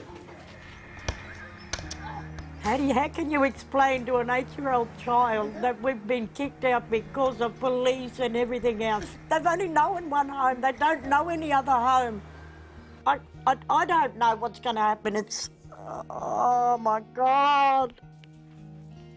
They want you out. They're going to come here, all arms, police, everything, to get you out. We're told if we work hard and live within our means, we'll get on. And if times get tough, the system is there to catch us. The fair go is a cornerstone value of what makes us proud to be Australian. But nowadays, it doesn't always apply to everyone. When I arrived in Australia in 1989, we were entitled to Centrelink and all the benefits. In 2001, it changed. Anyone that came after that date were no longer entitled to any benefits or Australian government support, except for the family tax. In one legislative stroke, the Howard government's change to the benefits system left more than 140,000 Kiwi residents without a safety net, should times get tough. Based near Inala, the Koha Shed was co-founded by Lily and Mike. Culturally, yeah, Kiwis, it's not in our nature, it's not in our culture to turn people away, you know. We weren't brought up like that. The charity provides accommodation for those with nowhere to go. But unlike the Australian government, it helps all nationalities, not just Kiwis. This is our first house. It's been open since the 27th of April 2015. That's Phil. Phil is one of our Kiwi boys that stay here and not entitled to any benefits, eh? Isn't that right, Phil? Yeah, no government support. Just under 4.5 years to go. What for? But can you try and get Centrelink and I can only get it for 6 months. You've got to be in the country for 10 years and then you're only entitled to it for 6 months. And that's just the New Start, or? New Start, yeah. Yeah, wow. And at the moment you don't have no income support or? All I can get is the healthcare card. Which entitles you to cheaper bus transport. Medication and stuff, yeah. Ironically, Australians living in New Zealand can claim benefits after only 2 years. Phil, did you want a cuppa? I was going to tell you to get stuffed anyway. 13 men live in the 4-bedroom shelter, and the charity is struggling with high running costs. I'm a recovering heroin addict, been clean for 3 years now. These guys have been very supportive. This is a stepping stone. From here, you move on to try to get your own place or share accommodation with someone else again, you know? And then from there, you try and get your own place eventually. We don't get no funding from the government. How we survive is those that are on Centrelink or working, they contribute. They pay a contribution each week. So each person is income assessed. The rest of us are all volunteers. We don't get no wage or anything. Gotta keep you on your toes, Phil. If I didn't have that support, I'll be honest, I think I would be using heroin again. I would be. But this time I've chosen a different path. The Koha Shed's philosophy of not turning anyone away means the fledgling charity is sailing close to the wind with Queensland Housing. We have 13 in-house at the moment, and to them we're promoting overcrowding. Unfortunately, you know, when we get those knocking at our doors or the phone calls and it's raining, they've got nowhere to go. You know, they just want a hot meal. They want somewhere to be just warm. So, yeah, at the moment, winter is our crazy time. Yeah. There are many different paths to Struggle Street. Two major culprits are mental illness and drugs. More than 4 million Australians will experience a mental disorder at some time in their life, of which nearly a third will have a drug or alcohol problem. They're either got a mental health issue and mental health people won't help them because they've got a drug issue, and a drug issue people won't help them because they've got a mental health issue. There's a complete backward system. But there's drugs everywhere in Australia, it doesn't matter where you are. But they always like to put the spotlight on the low income areas, on the struggling areas. Well, it's escapism. You think the world's a better place when you're high. You don't have to deal with all the shit that's going on in your head. Ice has exploded onto our streets in recent years, but in some areas of Melbourne's inner suburbs, heroin is also king. All right, well, you both come in then. Come on. Because if one doesn't come in, the other one won't. Michael lives in the inner West Melbourne suburb of Seddon. The former truck driver has battled addiction and mental health problems his entire adult life and now lives in transitional housing. Okay, old fella, I see you on the couch as usual. And how are your legs today? This is Kaiser. Kaiser's 14. And Whittle's 1. I've been a bit depressed. And the house is an absolute pigsty. And it's just all got on top of me. And I'm a little bit ashamed of the state of it.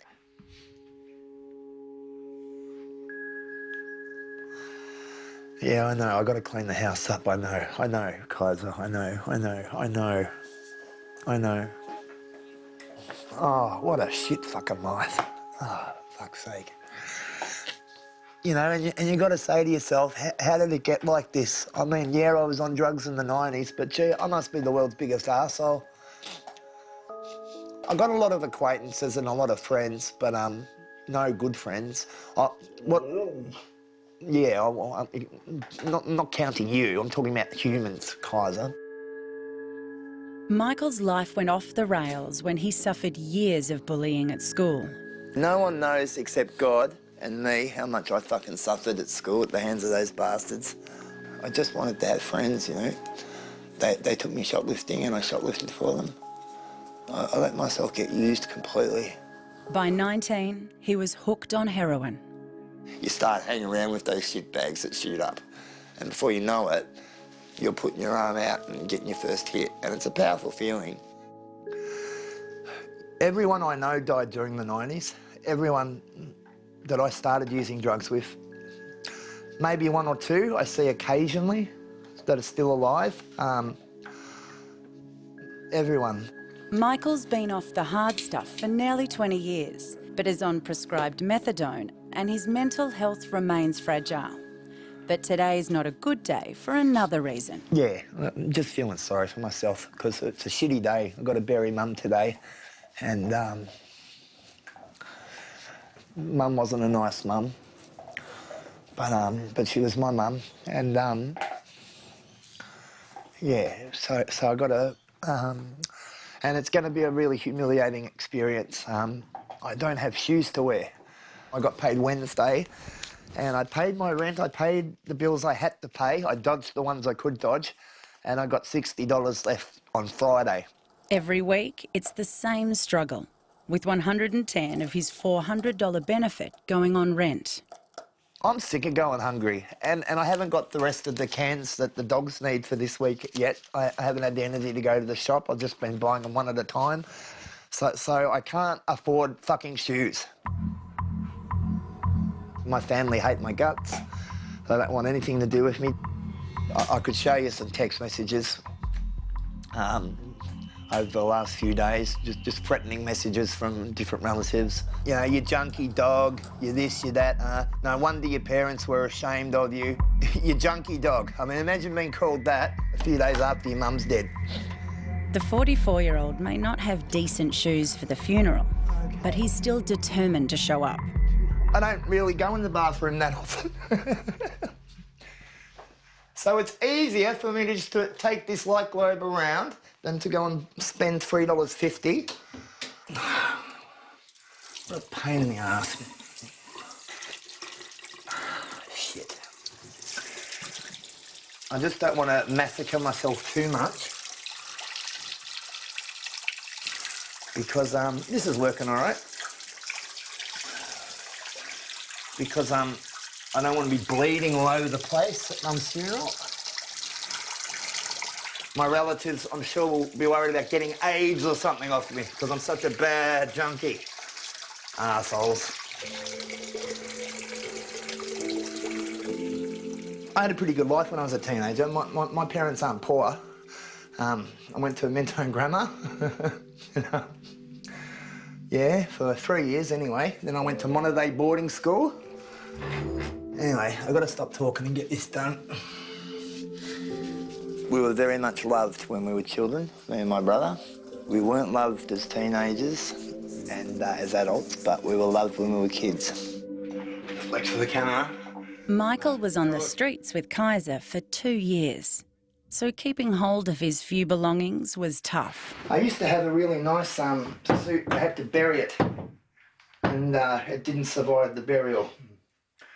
I thought I buried it and wrapped it in plastic pretty good, but I discovered roots grow through even triple-bagged plastic, and after months and months, and yeah, the pants didn't survive, but the suit jacket, not too bad. Half of me wants to go in there absolutely smelling, you know, and sitting next to them, you know, and making them suffer my presence. You know, they hate me that much. I've had nothing to do with them for 30 years. I'm not an arsehole. I'm not. And I just have to keep reminding myself that.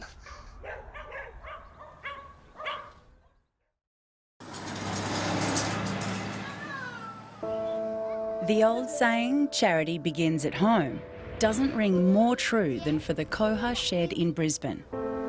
Ongoing issues with registering the men's shelter and high running costs have resulted in its closure a week ago.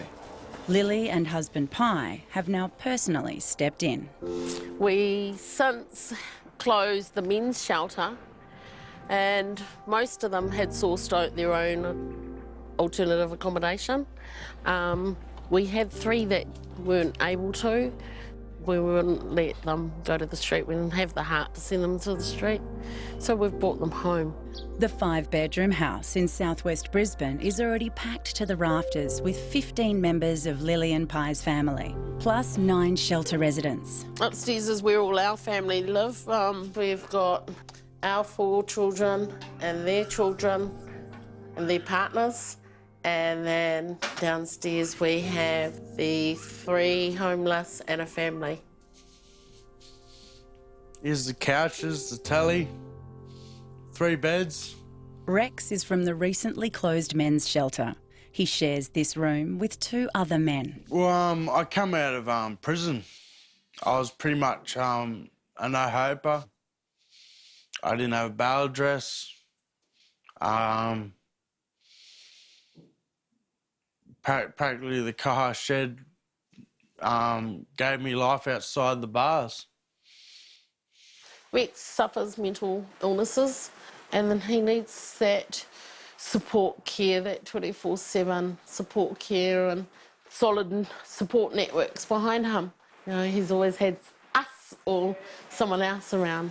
Rex is lucky. He's Australian and so qualifies for transitional housing, a short-term place to help get him back on his feet. I get out in 2 days down to another part of Brisbane. I guess it's a new lifestyle. We've got to get off the drugs, and as I've been doing, and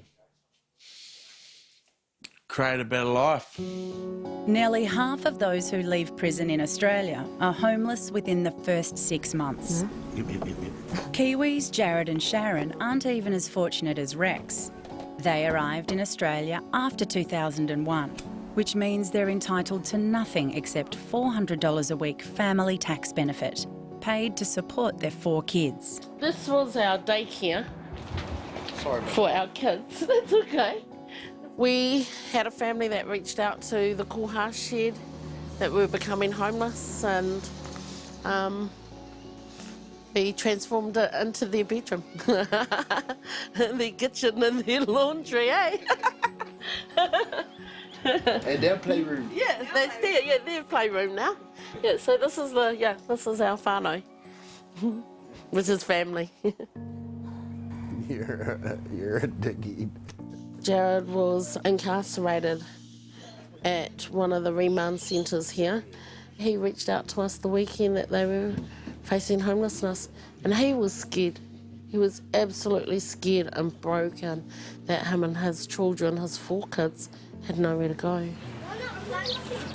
Teenagers Trinity and Tian and younger siblings Peyton and Shelby are all crammed into this garage with their parents. Mum and Dad and Peyton, the 5-year-old, sleep in the queen bed. Shelby sleeps there, Tian and Trinity. It's not much, but hey, we make it as the best we can. It's a roof over my kid's head and mine and Jared's. It might not be much, but to me it's everything at the moment. Both are ice addicts, and Jared's also spent 16 months in jail on remand for serious drug trafficking offences. Currently out on bail, his future remains uncertain. I had a full-time job once upon a day. I got involved in drugs. Drugs fucking ruined my life. It's ruined the life of my kids. And in the process of that jail time, I lost everything. I lost my positions, I lost my money, I lost all the little things that I thought that mattered. When I didn't see the big picture, I was losing my family. I lost my family. I finally admitted just before Jared went to prison that I had an addiction, an ice addiction, which is no good. Most of the time I have blamed Jared for it, but at the end of the day, it was me. It was my choice to be an idiot. It wasn't me that introduced it to you. No, I know. It's okay. It's okay. I'm the idiot that took it. I'm the idiot that got the addiction. It's my fault. No, it's the drug's fault. Yeah, but... Everyone who tries it once gets hooked. I know. It's a putrid drug. Some people would have half a gram and that'd last them a week. I would boot half a gram 8 or 9 times a day. Putrid, I know, but I just keep going. Just keep booting and booting and booting and booting and booting and booting and booting. They've been clean for 2 weeks and are still fighting withdrawal. But their 19-year relationship is at breaking point for another reason. Dad was away, Mum cheated. Only because I listened to other people saying, oh, Dad, you know, he's going to be away for 25 years, you might as well move on with your life. Then when Dad got out, he found out the truth. Jared wants us together, but it's going to take time. We all need help. We all need counselling. And with the Koha Shed, I think we're on the right directions of getting all the help we need. Even though she's done what she's done and my mates tell me she's fucked, dog shit, kick her to the curb, as much as I wanted to, I can't, and I refuse to. Because my kids deserve better than that. They have no government support. They have a lot of healing to do amongst themselves. As a family unit, he needs a job, like the many others that are out there. They just need that solid support network. It's fucking tough, and we've done it tough, and like, I'm a big man, and I'm a strong man, you know, and I carry my pride on my sleeve, and I have shed more tears in the last 2 weeks than I have in my whole life. I had no work, I was scared about court, I was scared of jail, and I was sitting over the chair in the corner hiding, sobbing my heart out for hours trying to be quiet so I didn't wake them up. There's no lonelier feeling on this planet knowing you've given it your all and it's just not good enough. Jared and Sharon are in dire straits with no money for a rental bond. Shelby! And the local council has just become aware Lily's turned her unregistered home into a crisis shelter. They don't want to shut us down. They want to work with us in trying to get these registrations. This is our passion, is helping those in need, you know. Yeah, it just makes me emotional. If we don't give them a bed or a couch, where else do they go? You know, who else is going to reach out and help them?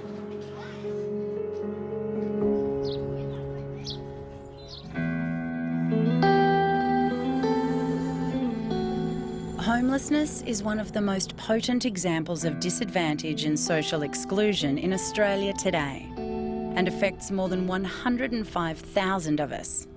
In Queensland alone, there are 20,000 homeless people, and nearly 1 in 4 of those are Aboriginal or Torres Strait Islander. Norma and her children are staring that future in the face after receiving an eviction notice 2 days ago. She and her family are now taking each day at a time.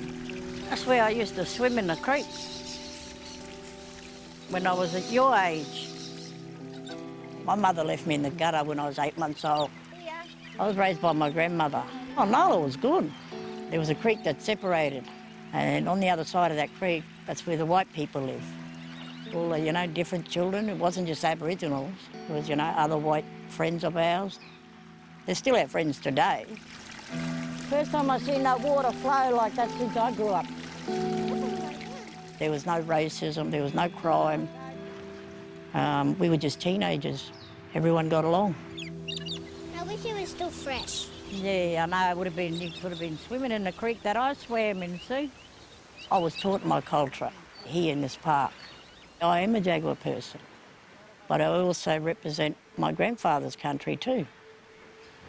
You know, and that's Kudjala Yarraman.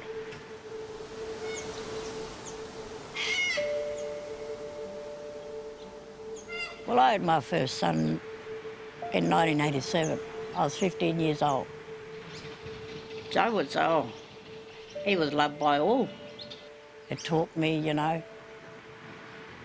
to love a child, to be there as a mother, something that I didn't have. Oh, 2006, I lost my eldest son. It was a Sunday night. We had a knock on the door, about 1:30 in the morning. That's when we were told that my son was in a police chase.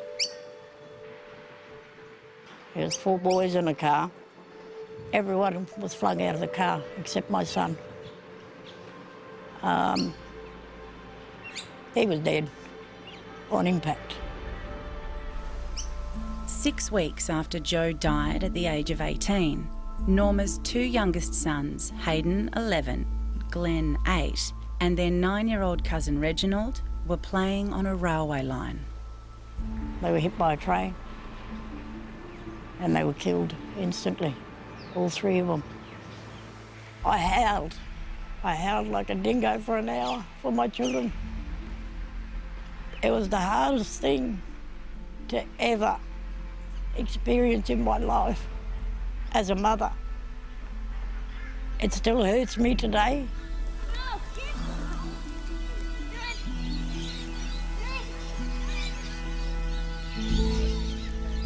Want to put sauce on? The loss of her 3 sons and nephew has made Norma appreciate the value of family even more. Something not even the threat of eviction can shake. They're running on the evidence of my eldest daughter's minor drug charge, marijuana. That's the reason that they've given me for the eviction. They wanted me to kick my daughter out. No, I can't do that. If I was to kick my daughter out, she'd become another number for this government. Another number on the drugs, another number on the alcohol, incarceration. No. She hopes to make one last appeal to Queensland Housing. I'm not a drug. I don't go out and party on and leave my kids all over the place, you know. I don't do any of that. I did all my schooling in Inala. I went to high school in Inala. Had my first job from Inala. It's a part of my life. It'll always be my home. If you lose your home, there's always family to fall back on. But sometimes even they aren't there for you. Hey, Neil. In Melbourne's inner west, Michael's heroin days may be behind him, but his relationship with his family remains broken. That was my friend Neil. He's late for his mother's funeral, and the prospect of facing relatives who've shunned him for decades terrifies him. I've got to be there in half an hour, and I need something to make me relax a little bit. Yeah, a beer and a cigarette.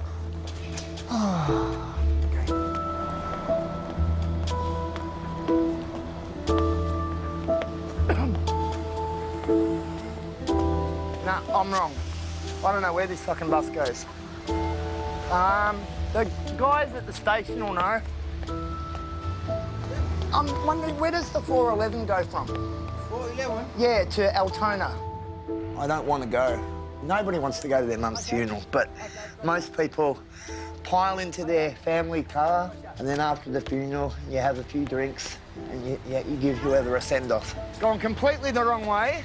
I've got to go back to where I've just come from, Footscray Plaza, to get the 411. But it's not going to be like that for me. My family hate my guts. All right. Okay. All right. You know what a smart person to do? Look at a timetable. 12:52. One went at 12:12, one goes at 12:52. So I'll get there about half an hour into the service, and that suits me. I'm quite happy to sit up the back. This bloody shirt keeps... All right, 12:52, so I got 10 minutes. That's another beer.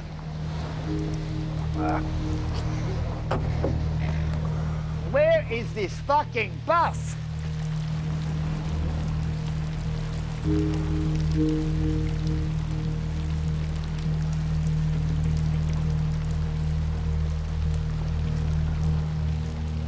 A lot of what the nasty text messages I got in the days that after Mum died are true as well.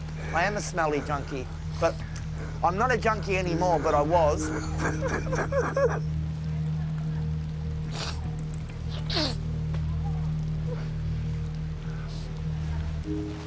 But they're right about me being dirty and not, and they're right about my...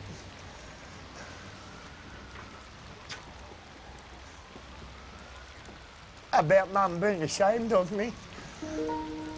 Yeah, she was. Okay, so that's the truth. That's the truth. I wish my mum...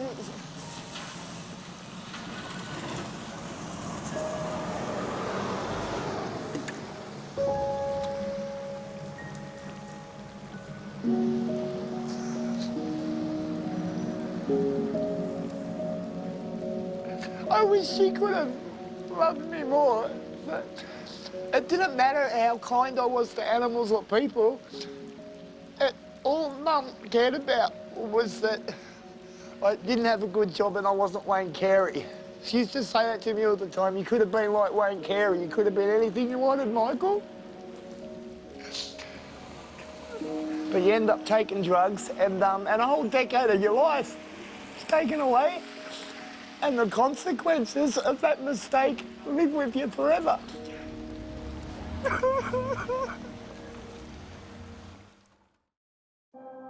For Australians living below the poverty line, it's not just about the money. Things like housing and healthcare that many of us take for granted can be a daily struggle. But even when parents give their child the best start, like Michael, the cruelty of others can still shape lives. Bullying sounds like it's not a very nasty or something that could fuck your life up. Back then, you know, it was my whole world, school. It's my whole world. Yeah, poor Mum. I miss her now. She couldn't care less if I was at a funeral, but I would be ashamed of myself and feel like a coward if I didn't go. This is my stuff, isn't it? Thank you. Yep. See ya. When I was young, I was best friends with Mum, talked to her all the time, told her when I took drugs for the first time, told her when I went to a nightclub for the first time. So I had a relationship where I could tell her things like that. But yeah, she was just ashamed of me in adult life.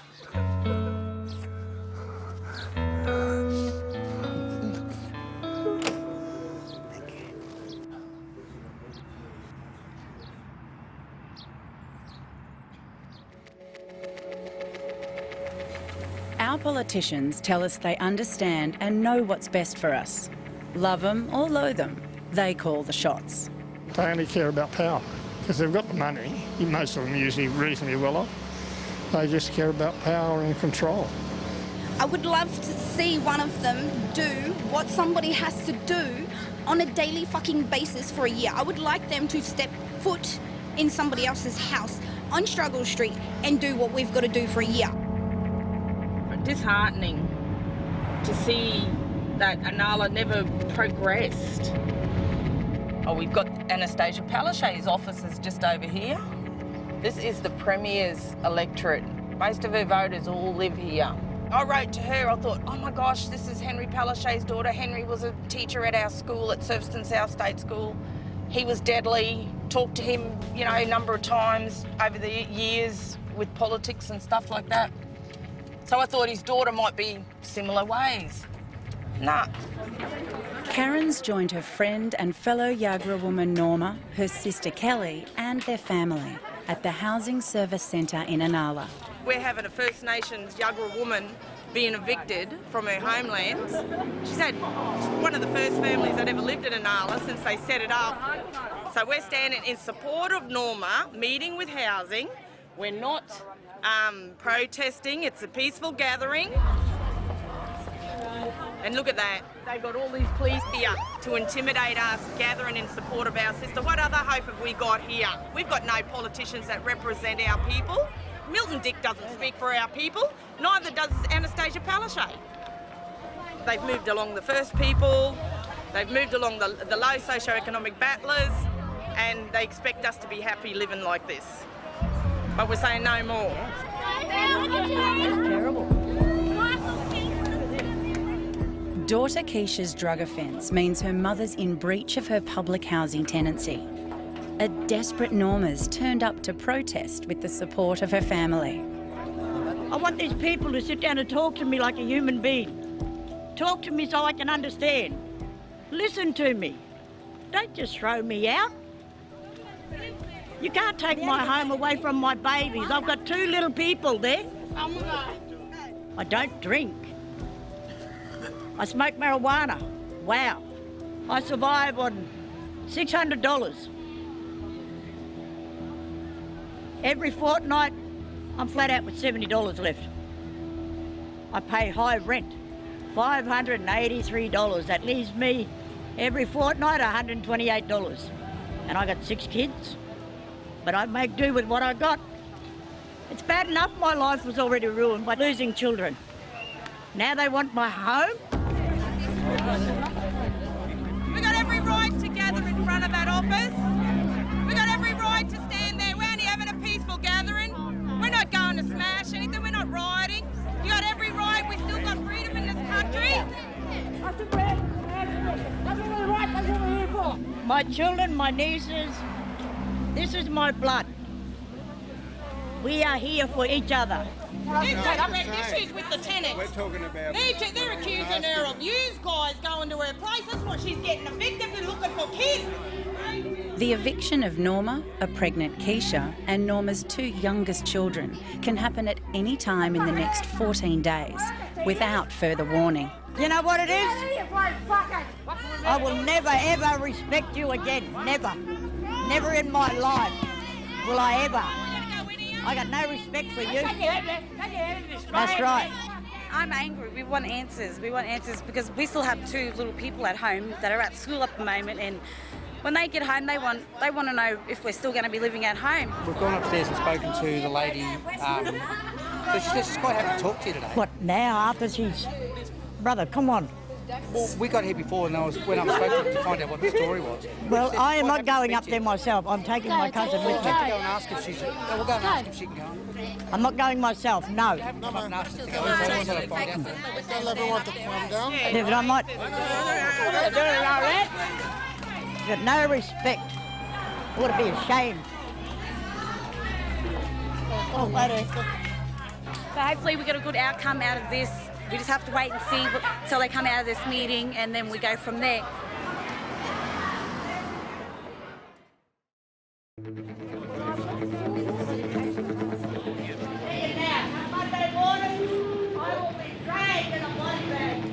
Norma and Karen have had 10 minutes with housing officials. They've met with us to tell us that it's gone out of their hands, and QCAT, the body that oversees the housing and tenancy business, it's out in QCAT that this could be dealt with. Yeah, my body's just shaking, eh? They had no issues with Norma directly as the tenant. It was only because of police going to her. That's what they're basing their eviction on. And now she suffers with a stress disorder. And now she's just gone into a shock. It's too much for her. Yeah.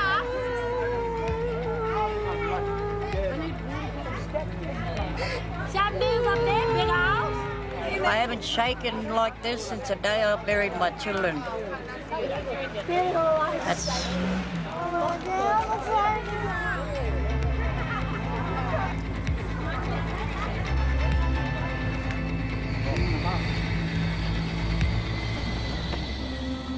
Eviction is just one factor that can lead to homelessness. But the one that's most preventable is when people leave institutions, such as prison, with nothing to fall back on. In southwest Brisbane, home for former prisoner Jared, his partner Sharon and the 4 children, has been a garage on the Koha Sheds property for the past few days. Are you right? It's not an easy place to do homework for 16-year-old Trinity, when there's 2 adults, 2 brothers and a sister on top of you. Grade 11's hard, really hard, harder than I thought it would be. We have exam block in the next few weeks, assignments all June. It's really stressful. Get ready. Dad, Yeah. what were your daily routines like when you were in jail? I'd wake I up. wasn't even finished my question and you started talking. Okay, my bad. I'm doing my assignment for school. It's a documentary. We had to choose a marginalised subject for our assignment and I decided to choose prison life and realised that my dad was out of jail, so I thought it was a good idea. What are your daily routines in jail? Wake up, have a shower, shave my legs, brush my teeth, cell door opens, and then nothing. Train, go out in the yard and train, eat, sleep, work out, repeat. When Dad went in jail, I got teased, but it wasn't like teased to the point I was getting bullied. It was just they thought it was funny that my dad was in jail and theirs wasn't. Mum, tell Peyton to Shelby, bum. Shush, please. So when I went to jail, I was still fried for weeks. They call it drunk, you know, you come off the street drunk. I was still high for about 3 months. All I would think about was Sharon and the kids and it was going through my head and knowing Sharon was probably still on the crack and not fucking around and the kids were at home by themselves and not being able to just pick up the phone and ring them. What was the thing you look forward to the most? Getting out. Other than that? Visits. What was so great about visits? I got to see my missus and kids coming for an hour.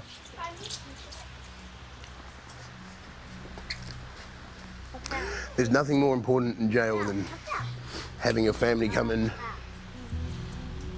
It's only for an hour, you get a cuddle, you don't get to talk about much, but I got to sit there with my kids. How did that make you feel? Grateful. I think I got my first photos once I'd been there 12 months. And that's fucking tough. That's when you know something's not right. And then my kids told her she was seeing someone else, and then she tried to deny it, which made it worse. And then it just fucked the visit. Go, because it's not recording. When Dad went to jail, that was probably the roughest patch I've ever been through.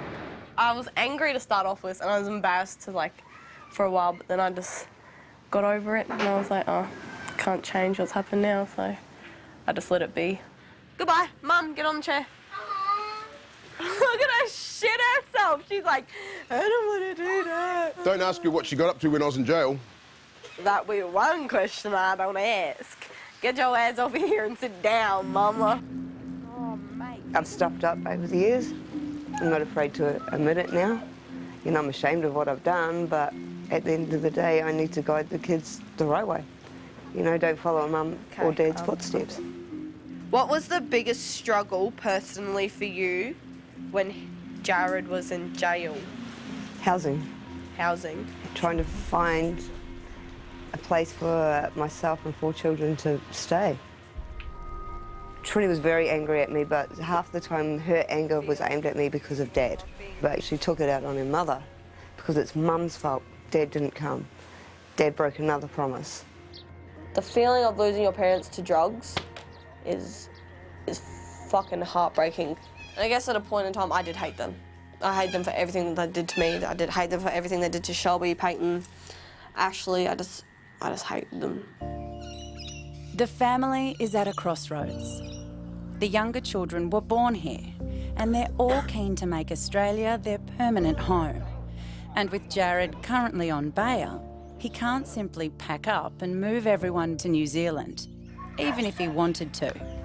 But that situation could change if a court decides his outstanding drug offences are serious. A head sentence of 12 months or more and it's instant deportation. And I've already done 16 months, so in my view, it could well be a chance, but until we know what's going on, it's just hanging in the air. What's your name? Shelby. How old are you? 9. What family member of yours went to jail? Dad. How did that make you feel when your dad was in jail? Angry, lonely, and sad. Why did it make you feel like that? Because it's hard for me to not have a dad around while he's gone. They are brilliant kids.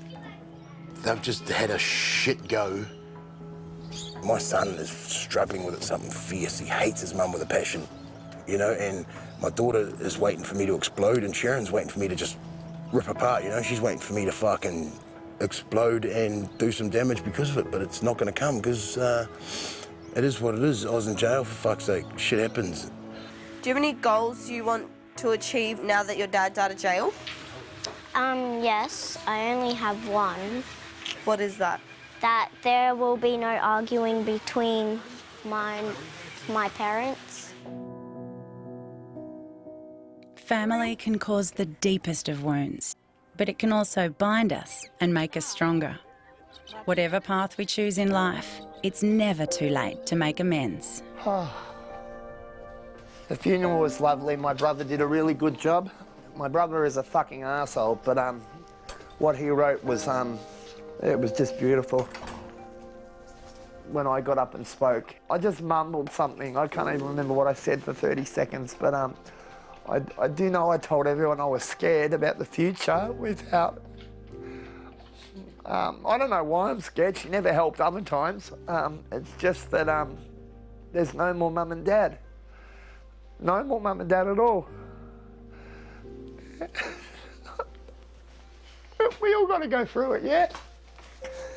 Yeah. And one day you'll die too. Everything's temporary in this silly world. You know? God makes creatures like us. We're only here for a while. And that's why we've got to look after each other. Thanks, mate. I needed that. I did.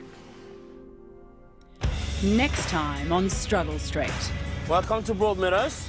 They call this the suburb of all dodgy people. They've housed 15, 20 Aus addicts in here, and all it's done is wreck our community over the last 10 years. It just keeps ripping it apart bit by bit. The car industry's gone now. Ford's gone, Toyota's going, Holden's going. It's stressful having to go home and deal with all their stuff and where we are and everything. Look, come on, you're just scaring my son. Fuck, man. Come on. Come on. Today's the 13th. You have to leave. This is what it takes to remove me from my house.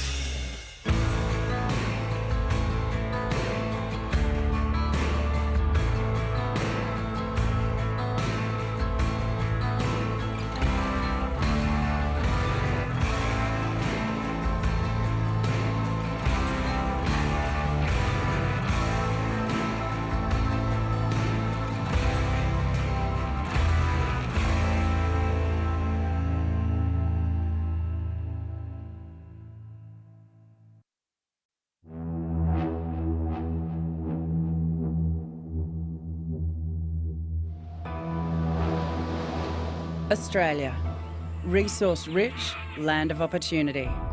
One of the wealthiest countries in the world. But we're also one of the most unequal. The rich are getting richer and the poor are getting poorer. It wasn't so obvious 10 years ago, but now it is becoming very obvious. After 25 years of relentless economic expansion, nearly 3 million live below the poverty line. I got to see a side of poverty that I actually didn't even know existed, you know? They're stuck on the bottom rung.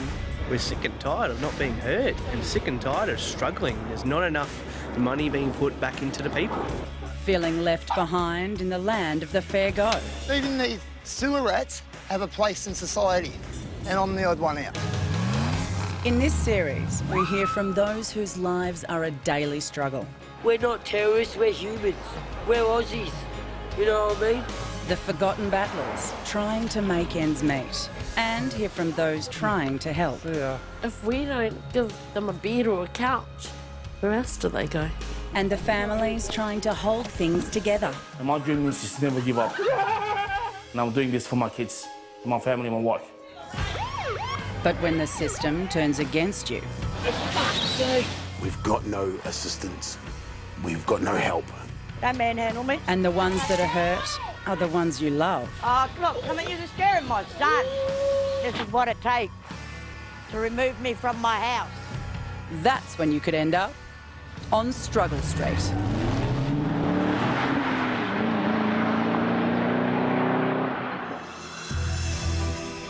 Australia's economy is being battered by the winds of global change.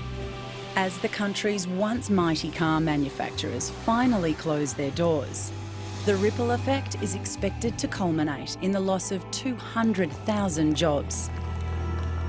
Nothing is certain anymore. And when I was 15, there was work going everywhere. There was factories running. Look at Ford in Geelong. They're always gone now. Big companies are just closing, and there's just no work out there. Today, it's the turn of the North Melbourne suburb of Broadmeadows to make history. The last Ford Falcon is rolling off the line after nearly 60 years of car manufacturing. Nick fitted the last dashboard to the last Falcon. After 22 years at Ford, he's one of hundreds to lose what was considered to be a once safe job. There's a lot that are going to struggle because they just can't read or write or apply themselves on computers and stuff, and that's where they're going to struggle. What does the company mean to you? What is this? It's your life, isn't it? Yeah, it's a life. I've been a Ford fan for a long time, and it's just been so good to us. I can't put, there's no one in there that you can give bad words to because they've all been excellent people. Your mates in there? Lifelong mates? A lot of mates, yeah. So hopefully we can, that's where it come from, Trip 3. That's all the boys on Trip 3. Long live Ford. Thank you. I had to leave, I couldn't stay there. I just got up, grabbed my flag, and then just walked down the main gate. That's the gate I went in, that's the gate I was going out.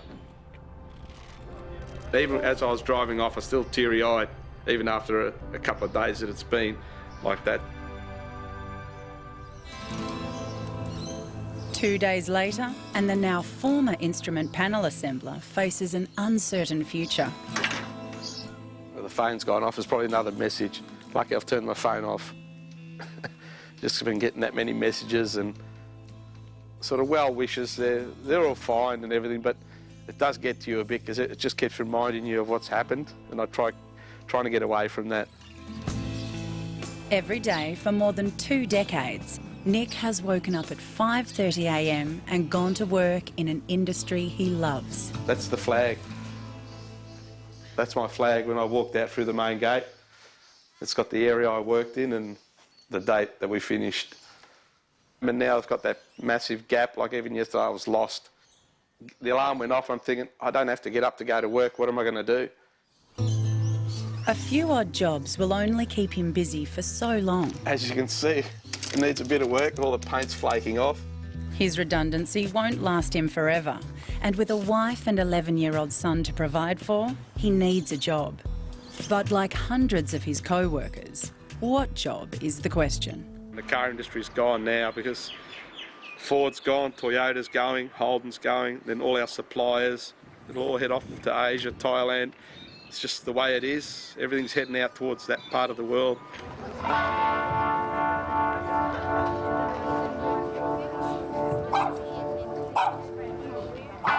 We don't get represented. We don't get represented as people.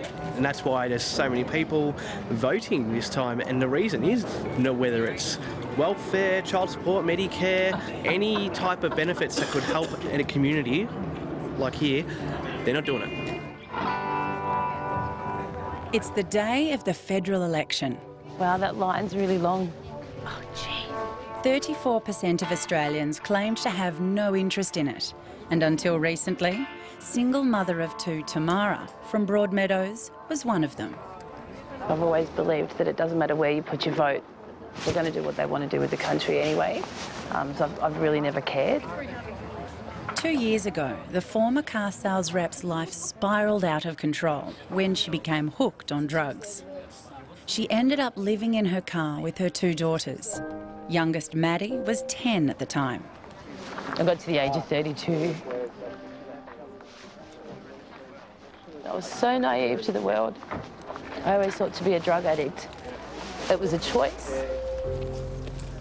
I had a really good job, really good house, really good car, and I actually didn't know what it was to struggle, you know. I had a husband and a fiancé, and we had money.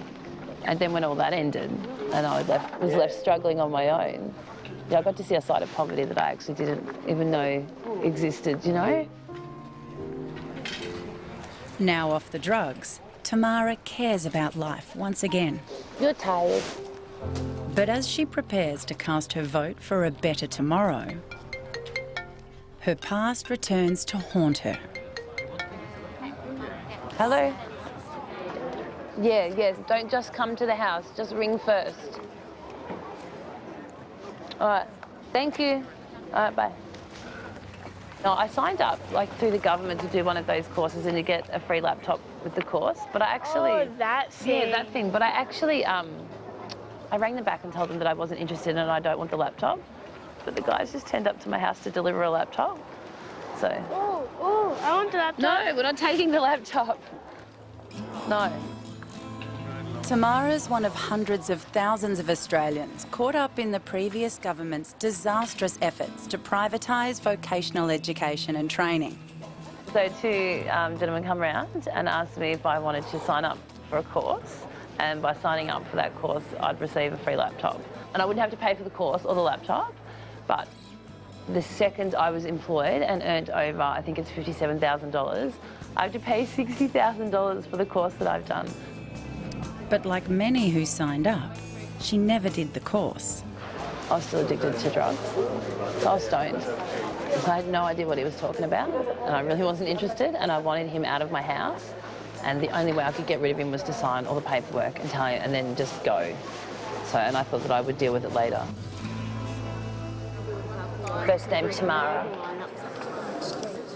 Why is it so big? Because there's that many people in the election, yeah? My vote gets to make a difference this year. Normally it's just been a number in a box. It hasn't meant absolutely anything, but this year I know what I'm doing and I'm voting with my heart, not just with a pen on paper. Yep, done, voted. Let's go. The salesman targeted Banksia Gardens, where Tamara lives. It's the most disadvantaged public housing estate in the most disadvantaged suburb of Melbourne. Like today, he's dropping off 6 laptops. Every second house would be signing up for a free laptop with no intention of ever studying. Come on, put the dishes away. Yeah, when? This is the daily struggle. Come on. Tamara has no way of paying off the massive $60,000 debt with her $600 a week income. They don't take no for an answer. They're quite forceful. I remember dealing with him a year ago, saying to him, please don't come to my house without ringing me first. And so he would just turn up whenever he felt like it. She now intends to fight back. Hi, it's Tamara here. I would like to know what I need to do to get my paperwork back that I signed, considering I don't want to go ahead with the course or the laptop, if we could actually cancel everything so that there's no HECS debt sitting over my head. So please give me a call back as soon as possible so that we can arrange a time to discuss this. Thank you. Unemployment in Broadmeadows runs more than 4 times above the national average. I myself want to work and still struggle to find work. That's why I'm doing courses to get qualifications to better my chance of finding full-time employment, where there's people out there that, you know, it just ruins it for the people that are actually trying. Hey, hello, little one. How you going, my little gangster? Chloe. Another Broadmeadows resident who's been trying to find work for the last 3 years is Alan. When you guys got a homework? When he arrived in Australia from the Cook Islands 10 years ago, he saw it as the land of opportunity. You want me to present Charlie? Serious? But like nearly 1 million working Australians, Alan and his family live on the poverty line. Today I had a bit of struggle with rent money. That's, our situation after coming back from the paying all the bills, so we were left with nothing, pretty much nothing, just the rent money. So we had to use it to buy food. Wife Nan works irregular shifts at a local factory, which means their income fluctuates wildly above and below the poverty line. My wife barely worked all week last week, so she only worked only 3 days. So hopefully when she works the full week this week and a bit of overtime on Saturday, everything should be sweet enough to cover the rent for 2 weeks. With Nan as the only breadwinner and 2 young kids, Alan holds the fort in their Banksia Gardens home. I'm the father and the mother, but my wife wears the undies. You know that saying? That she wears the pants. So when she comes home, everything's all nice and tidy. She gives us a bit of time to have a break and to relax, so I don't have to put too much stress on her. What happened to your cupboard? This one here, I kicked it when I got pissed off. What were you upset about? Oh, stress, family problem, too much bills, this and that, neighbours, life. And then there's the debt, $35,000 of it, accrued from motoring fines and quick cash loans. I am struggling at the moment. Okay, sometimes we go, eat properly, and there's weeks where we just have, like a couple of noodles or here and there, baked beans and stuff like that. When I'm cooking chicken liver, that's like the cheapest you can get. Like 1 kilo is like $4. This will feed a whole family. You want salad in your one, Alex? But Alan's got plans to lift his family out of the poverty trap by starting a new business. Anything possible. So we can start fresh again with my family and, become a happy family. Family's more important than money, but money provides for the family. Close your eyes. Thanks, Heavenly Father, Jehovah God, for the food. Heavenly Father, thank you for giving us food to sustain ourselves, to keep us healthy. Having a family has given Alan the determination to make a success of his business. Jesus is our Saviour. Amen. Over in Brisbane's Inala, Norma is surrounded by her family as police and housing officers gather to evict her. Right, they're all here. Three cop cars, 1 undercover car. Last time we saw the mother of 6, her protest outside Queensland Housing had failed to win her a reprieve. You open the windows, just stand. Where are the keys? The keys. Lock the screen. With the eviction period still having 7 days to run, Norma and friends Marlene and Karen had hoped she would have more time. 20th? Yeah, why are they here? See? Because their paperwork is getting mixed up. They're using that excuse. That's that one. QCAT. See, and this is from QCAT. QCAT, Queensland Civil and Administrative Tribunal, has upheld the eviction order, which was based on one of her daughter's cannabis conviction. Hello, please. Hey, is Norma here at all? Yes. Yeah. Hey, Norma, a bit of progress for a man on inquiries. I have until the 22nd. I've got another one. From the QCAT, This is from QCAT. saying the 20th.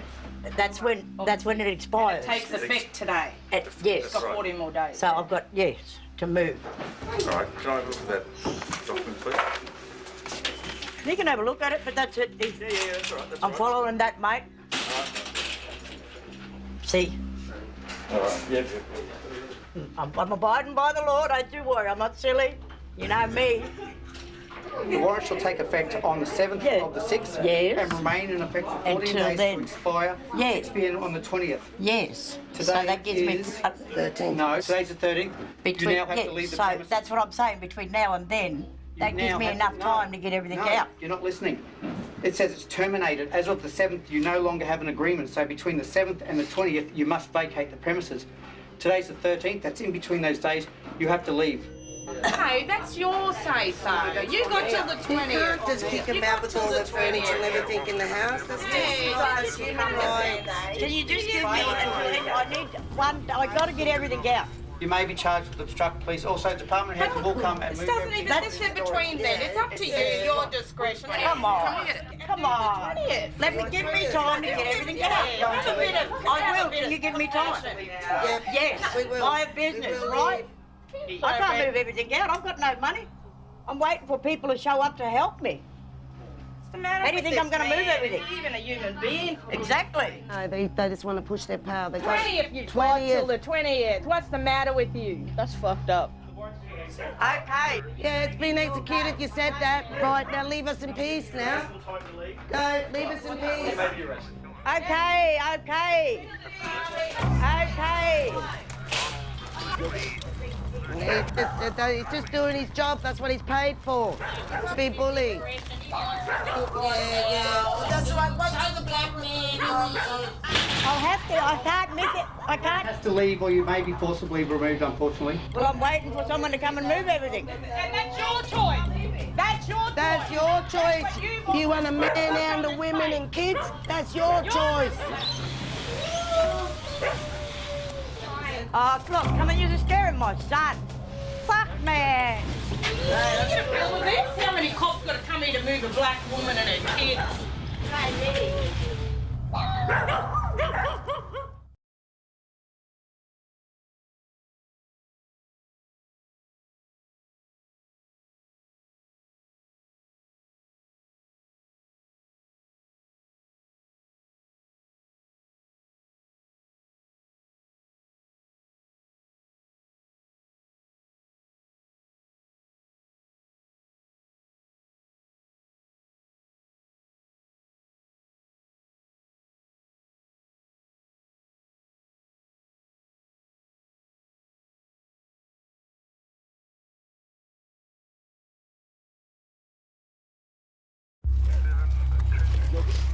Oh, look, come and use a scaring my son. Fuck, man. You get a bill of this? How many cops got to come here to move a black woman and her kids? Fucking discrimination. Grab Eric's blanket. Let's go. Because Eric will need his blanket. My son will need his blanket. Norma and her children are being evicted from their home of more than 3 years. Can you get out while we shift everything out? We're moving, we're moving. Look, we're moving. How do you expect us to move if these fellas standing around here? Happy? Happy? Cheering? They marched in, they intimidated all the kids, all the young people, and ordered them out like room by room. It's a single black mother and you got 30 cops coming in and going through the house and evicting woman and her children. Grab that. That's all right, mate. You can leave that later. Housing will take care of it. They're not going to let me grab my clothes. He's just saying all we had to do was leave everything there. Don't manhandle me. Sorry. Don't manhandle me. Don't manhandle me. Take your time and lift. My bag with my clothes in it. The big one. I need my clothes. I'll ask you to get off the stairs, please. I want my clothes. All right, they're coming. Let's go. I want my clothes. Don't touch me. Don't touch me. Don't touch me. I asked you to leave. Let's go. Leave her alone. Get on your football. Housing will take care of it. She's got fucking health issues. Hands on her, you're dead. And this is what they do to First Nation people. They want to remove me from my home, and this is what it takes to remove me from my house. I'm a single black woman. I've done no wrong.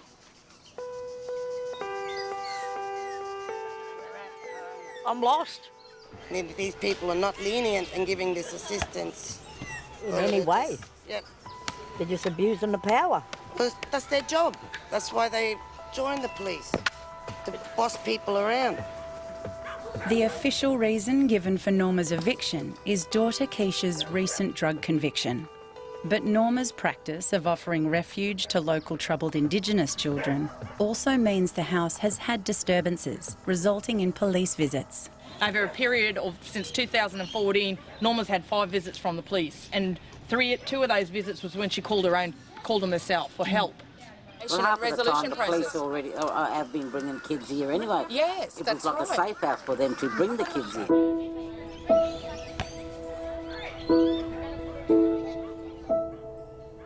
Well, Keisha's about to have her first baby.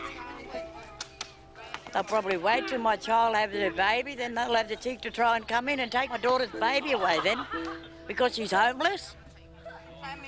What can I do? Can't move, I don't have money. We're in a low-income, poorest community that doesn't get no assistance, no help. What can you do? Norma has just become another statistic. Hers is one of the estimated 100,000 evictions that happen each year across the country. Yeah, everything's just outside here in the driveway. Being without a roof over your head is a key trigger for anxiety and depression. I get brought in to do our motivational workshops, and part of that is about reality. Nearby at the Koha Shed Crisis Shelter, Lily has brought in local businessman and Koha member Joe to talk to her homeless residents. We're all struggling to survive, but I know everyone in here that comes through the shed, you have the ability, but you have to drive yourself to do that. The residents that come in, they've come from the streets, you know, they're lacking that motivation, they're lacking life skills, and they've lost the basics. When you look in the mirror, that is the issue. You have to make yourself employable. So he motivates them to try and better themselves. This is the only thing that can make things happen. Yourself. One resident ready for the next phase in his life is Rex.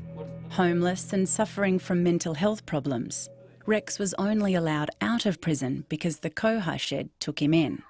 Today, he moves into transitional housing. Rex is nervous. It's a massive step for him today, you know. He hasn't been alone since he left prison. You know, he's always had us or someone else around.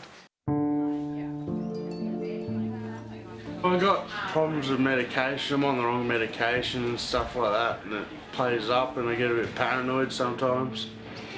I don't really think I'm going to hurt anyone, but I know the cops like to put me away. They like me. The cops like me. As an Australian, Rex is entitled to government-funded transitional housing, the first step to finding permanent public housing. But a change in legislation in 2001 means Kiwis like Sharon, Jared and their family have no rights to housing and little access to benefits should times get tough. We come here in 04, so unlucky. It's bullshit. It's absolute bullshit. It's fucking rude. The family is homeless and has been living in the Koha's garage for a week now. Do you want help? Out on bail, Jared's still struggling with Sharon's infidelity whilst he was in prison. Sharon and I are a bit of a blue. Sharon texted one of the guys that she cheated on me with. That fucking kills me every single day. But what do? You know, we've been together nearly 19 years, 4 kids. The Jared is so paranoid at the moment, it's bullshit. You know, he's got to check everything I'm doing or, you know, got to wonder where I am, and it's like, I'm not far. It's crap. As I said, at the end of the day, if you're not going to forgive me or keep bringing it up, what's the point of keep trying? Both are still battling ice addiction, but Jared's landed himself a job at Brisbane markets. It's the beginning of the week, it'd be wrecked. It'd be hard to stay clean, I tell you. To get motivated and just get things done, it'll be tough. It'll be tough, but it'll be worth it. If he can earn enough money for a rental bond, the family can find their own place. That will also take the pressure off Lily and husband Pi, who are in trouble with housing for overcrowding. It is a reality to have to send these guys back to the street for us if we can't find them alternative housing and the Department of Housing doesn't work with us. Yeah, it is a big reality. On a rainy night, how do you turn mum and kids away? Yeah. What would you do? The Koha receives no government funding and relies on contributions from residents' benefits or salaries if they're working. And for Lillian Pye, See you, Pie. that means helping more people like Rex to start their lives over. Yeah, you know where we are if you get lonely. Yep. Or you want a good feed. Yep. I'm nervous, excited. I haven't had a place in a very long time. Yep. Keep that cheekiness, eh? Yep, I'll come and get a face mask. Yes! Now I don't have to live in a drug shack anymore. The car shed has given me my wings back. All the best, Rex. You know where we are. Yep. Okay? I am worried for Rex. My biggest fear is that if he doesn't get that support networks behind him, he is going to end up back inside or end up dead on the street. And I'd hate that. Yeah. For him, it's good. He really wants his own space. So now he's got it. And yeah, we wish him well. All of us need a home, our very own castle to call our own. Alan's home is in Broadmeadows. You smell tasty. It's a far cry from the farm in the Cook Islands where he grew up. I won't eat you, I promise. But he's managed to add some personal touches. I've only got a lamb, a rabbit and a cat. So pretty much that's probably the more I can get to bring home. I can't get horses and stuff because they're too big for the backyard. But it's the rooster that the neighbours have been complaining about. With the help of 13-year-old Amber from next door, Alan sets out to silence the pre-dawn crowing. I'll go there.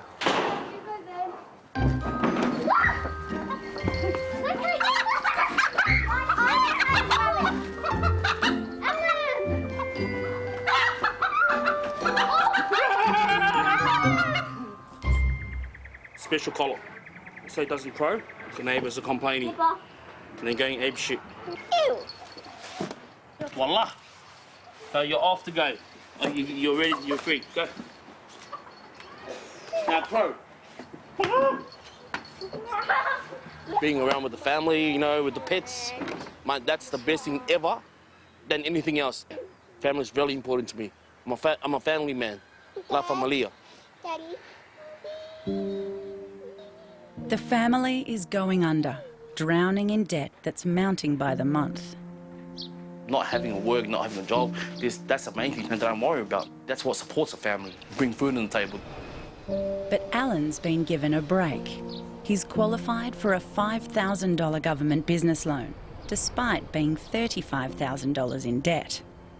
So the business that I want to get starting would be the landscaping and garden services, like lawn mowing and tree pruning and everything, cattle gleaning, and also hedge trimming. Oh, hi, how you going? Hi, bro. I called you before on the thing, on the phone for the trailer and all that. So yeah. If you're looking to start out, this is good to start out with. Yeah. It means he can buy his own equipment, and it pays income support and rental assistance while the business starts up. All I want is a $300 deposit. Okay. And if you give me $1,000 in full when you pick it up. Okay. I've got to run, man. My kids are probably crying for me. Oh, you got kids, all right? Yeah, they're waiting for me at school. Okay, all right, bro. I'll talk to you soon, eh? Yeah, I'll keep worries. in touch, man. At the moment, I'm in so much debt like everyone else, but trying to get myself together, trying to start up a business to support my family, and also I want to be the better man. Once again, Alan's wife Nan is at work. Her long hours at the factory are the only thing keeping the family afloat. Whatever my wife makes, it pretty much goes on everything, the rent, the bill, the food, education, petrol, maintenance here, there, service the car. We're pretty much left for we'll be lucky to be, if we have $100. Too strong. To me, it's big, because I've never actually got that loan before in my whole life. So, to me, it's big. Whoa. It's a good sound. Come on, baby. Woo! He's going. Oh, bitch. Looks like I got a bit of homework tomorrow. Tamara's also working towards a better future. Going from having a really good job in sales to having a baby, having a divorce, losing everything, becoming a drug addict, and then on government assistance, having that gap in working and then trying to get back into the workforce is almost impossible. So all of them are chemical free, but that one you could literally spray onto the chopping boards. Today, she's drug-free and on the way to running her own cleaning business with business partner Nikita. You've got to spare 10 minutes. Wipe the door down. I started out with really just 1 or 2 clients, just cleaning their house. And it's been that for about a year. So there hasn't really been an income, but there's been something for me to do, getting me back into that frame of mind of working and being responsible for something. But now, after a year, I'm ready to take it to the next level, really, and set it up as a proper little business. How do you do this without forgetting where these things go? So we have now 7 clients, so it's doing good. But Tamara needs to get rid of her debt, and she's still not heard from the training college. I don't know where to go from here, really. I know the name of the institute that I would have been doing my course through. So, Phoenix Institute. Through my time learning. And then, I don't know, maybe we can ring these guys and see what they can tell me. She's one of the 9,000 people signed up by the Phoenix Institute. In just 10 months, it received a staggering $106 million. Yeah, so the number that I dialed had been disconnected, and that's for Phoenix Institute. That's pretty cool. Not. Wow. Now that's really scary. Let's Google them, because I couldn't imagine that the entire place is shut down.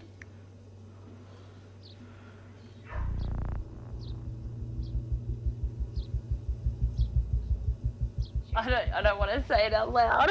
I'm going to cry. Melbourne's Phoenix Institute has become the first vocational college to close down as a result of a federal government crackdown, which this week froze funding to the entire sector. So they've closed down. Court cases against Phoenix and other providers who received billions of taxpayer dollars are now underway. So this is a massive, big scam all across Australia right now. This is really real. Each sign-up earns about $18,000 in taxpayer money for the college. Many students like Tamara never even completed a course, but so far have been told they'll carry the debt for life. Everything that I've read through is sort of saying that people are having no success actually getting the debt wiped. So my next option from here would be trying to find some sort of legal representation or something like that that would point me in the right direction to keep working out how to get rid of this debt. At the end of the day, you may not actually have many options, if you can't wipe your debt, then you make sure you never earn over $54,000 for the rest of your life. So it keeps you poverty stricken.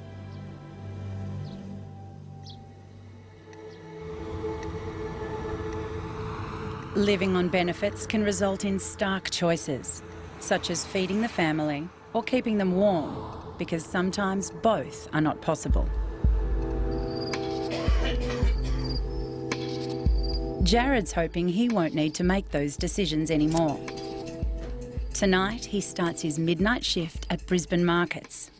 I feel fucked.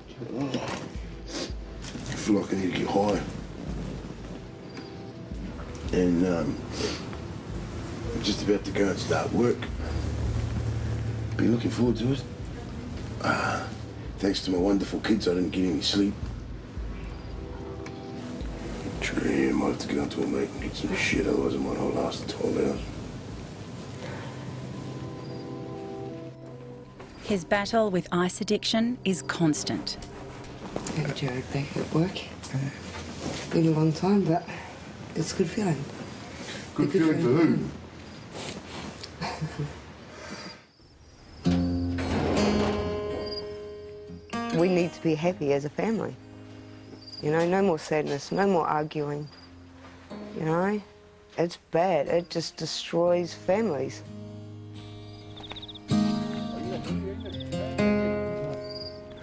We haven't always been in this situation. It's by our own choices that we've sort of come to this step in life, and it's a shit place to be. It's an absolute shit place to be. But to fall back into that lifestyle is just, it cannot happen from where we sit. It cannot happen from where we sit.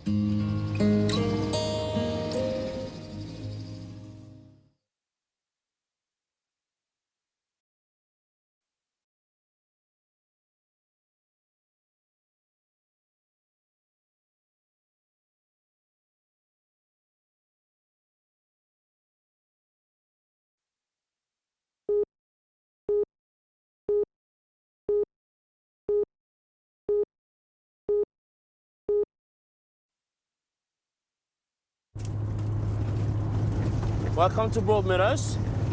They call this the suburb of all dodgy people. The dog lodgers, the gangsters, the underbellies, the drug dealers, and you name it all. Except for me, I'm a businessman. I'm a legit nigga.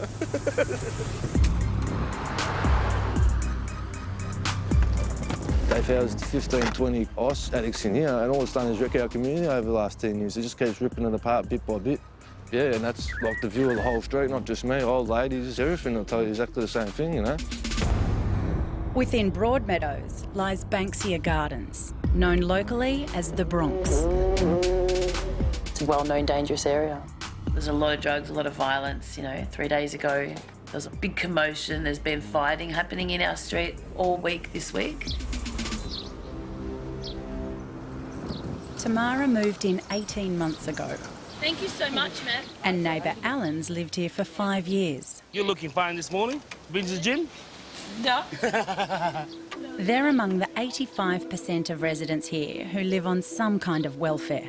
Wow, really? I'm so blessed that I have a home, really I am, but do I want to be here forever? No. But do you like it? Yes, like they're perfect. I don't actually have to build anything. Like there's my garden bed. I hope to get out of Banksia Garden very soon. Maybe a year or two when all my bills are paid off, you know, everything's all stress-free. Yeah. I do appreciate this, man. No, all good, mate. We're going to get into a nicer house. I just have faith that everything is going to be 10 times better than what it is now. I feel good. Broadmeadows will be always Broadmeadows. There are rich people here, and there's also, like, you know, poor people. But it's just up to you to make yourself successful in life. Thank you so much. All right, have a good day. If you need anything, ask the people next door. Nah. I like that one. See ya. See ya. Hasta la vista, baby. Adios, amigo. Alan's wife Nan is counting on him. But he may need to learn the basics first. For now, Nan's just about to start another long shift at the local factory. I work in a plastics factory. We make bottles, jars, caps. Start at 3 p.m. and finish at 11:15 at night. And then by the time I go to sleep, it'll be really late. Then I'll wake up in the morning, get the kids ready. Why do I even bother? Don't stand there, go and get the towel. My house looks like a tip now. A perfect marriage and a relationship is being together as a family, trusting each other, being loyal. My wife is just not my wife. She's my best friend. She's my everything. Have you seen a canoe? A canoe has got two things. One big canoe, and there's always a little support on the side of the stick. So you're the main canoe, the head of the family, and then you got your partner as your, they call it the wingman. So she's the one that looks Well, after let's you. correct this. I am the main man. And I'm the wingman. No. You're right at the back, the tip of the boat. What the? I'm just being honest. Alex, come on, what are you doing? Ever since we've been married, I've been the sole income. The only time I stop working is either I'm pregnant, and that's it. But once Alan's business starts up and running, then, I don't know, maybe I'll think about leaving work and spending more time with the kids. Bye, son. Bye, Raina. Can be lazy sometimes, but you gotta kick him out of bed. I normally say to him, remember why we're doing this. For our kids.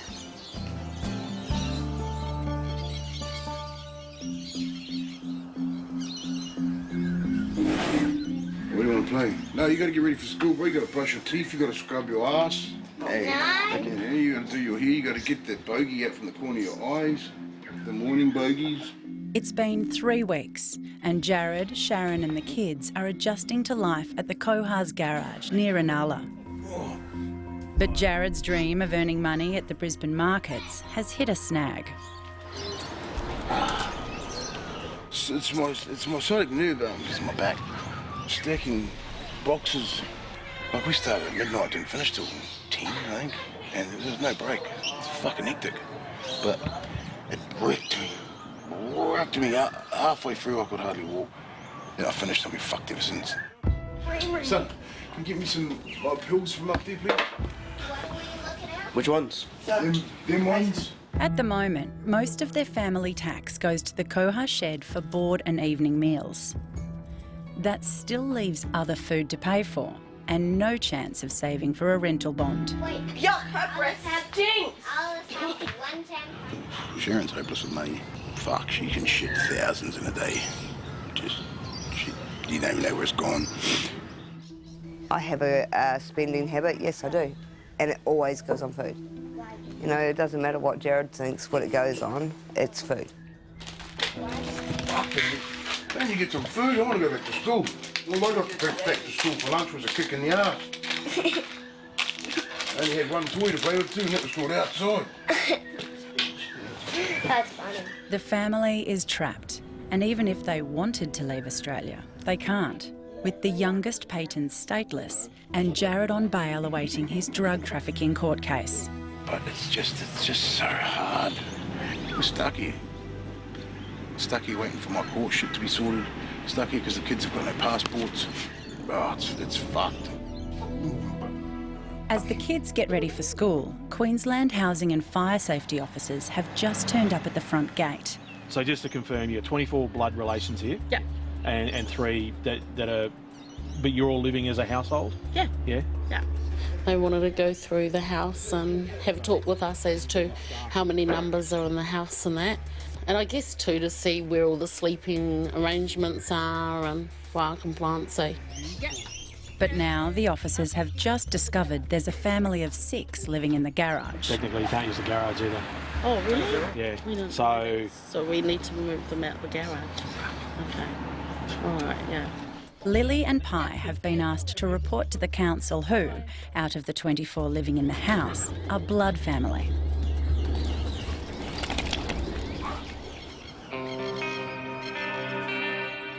It's been a week since Norma and her children were evicted from their home in Inala. Well, at the moment, you know, I'm at my sister's, but I can't be here. I'm only here till tomorrow. I can't have her, you know, being hounded by housing either. So all I can do is, just keep moving. Older sister Kelly lives near Norma's old home with her own children. Well, my sister, it is very hard because she's always been there for me. You know, we've always had one another. Well, one thing I do know, we're strong young women. We're not young, we're middle-aged, I guess you could say it. Yeah, we'll pull through, she will. It just takes time, that's all. Patience is a virtue after all.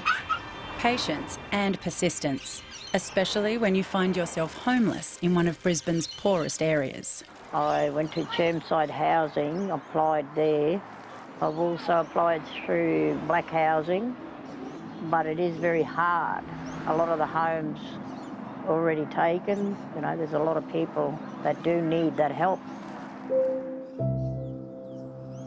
For now, Norma has to rely on various family members to provide a roof over their heads. But the upheaval has meant her two youngest are not at school. My kids are still asking, you know, where's their house? My biggest concern is I don't want my children going backwards. I don't want them involved in crime and turning to drugs and being homeless for the rest of their lives, you know. Because if I don't have a home and they're not stable, well, how do they expect to have an education?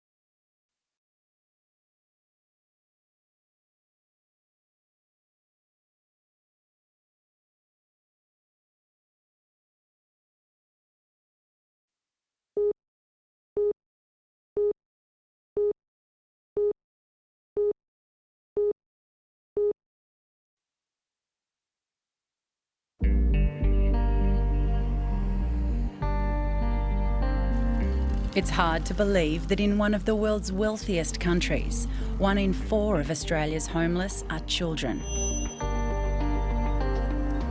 Trinity's approaching her important Year 11 exams, but has been living in a garage for nearly a month now. Everyone says that being a teenager is about going out and having fun with your friends and having like sleepovers, but like with the situation that I'm in, I can't do those things that a normal teenager does. Back in grade 8, I was like, I don't know, I just had heaps of friends. And then Dad went to jail, and then I think I was asking someone, I was like, do you want to come over? And they're like, no. And I was like, what the hell? I was like, you come over every weekend, and then the weekend that I need you, when my dad's in jail, you just don't want to come over. So I lost heaps of friends, all because they're fake. The 16-year-old is trapped in an impossible situation with her family. But today, there are changes afoot at the Koha shed. I was shifting into the palace here. Be a lot warmer at night, but aircon and better in the shed. Way cozier, nice. As you can see, we've got poolside views. Yeah, walk straight out, straight into the pool. Can't go wrong. Since our visit with housing and council, we can't have family in the garage. So yesterday we worked on finding alternative accommodation for our other homeless guys that we had, and we moved the family into the prefab. It's a small step. Oh, it looks comfy. But Jared and Sharon's continuing battle with ice addiction is overshadowing everything. Just dealing with Jared is hard because he used so much. He lost most of his memory. Now he has seizures from drugs. If I set him off the wrong way, he gets that angry at me, he'll have a seizure.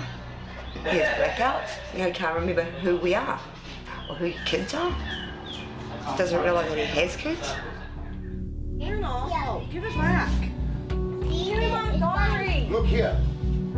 Take my headphones. One day, Dad will be all nice to me and Mum will be a bitch, so I'm like, oh, okay. And then Mum will be nice, and then Dad will be an asshole. Dad's just, I don't know, he's just changed ever since Mum came back. They just argue, and then I get thrown in the middle. Jared's bad back is stopping him from working, and he's becoming increasingly depressed. So just got to bite the bullet, chew on painkillers all day, get a job, man up and fucking support my family, which I'm trying, but I'm sort of limited to all I can do. It's not through lack of trying, trust me, because fuck, otherwise I've got to stay home with this all day.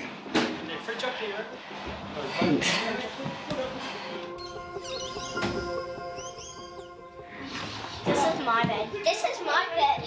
You want to see my best friend? Look, ready? You just look in the reflection. Mum, why do you want this? The family's move out of the garage and into the prefab is just in time. Queensland housing officers are back.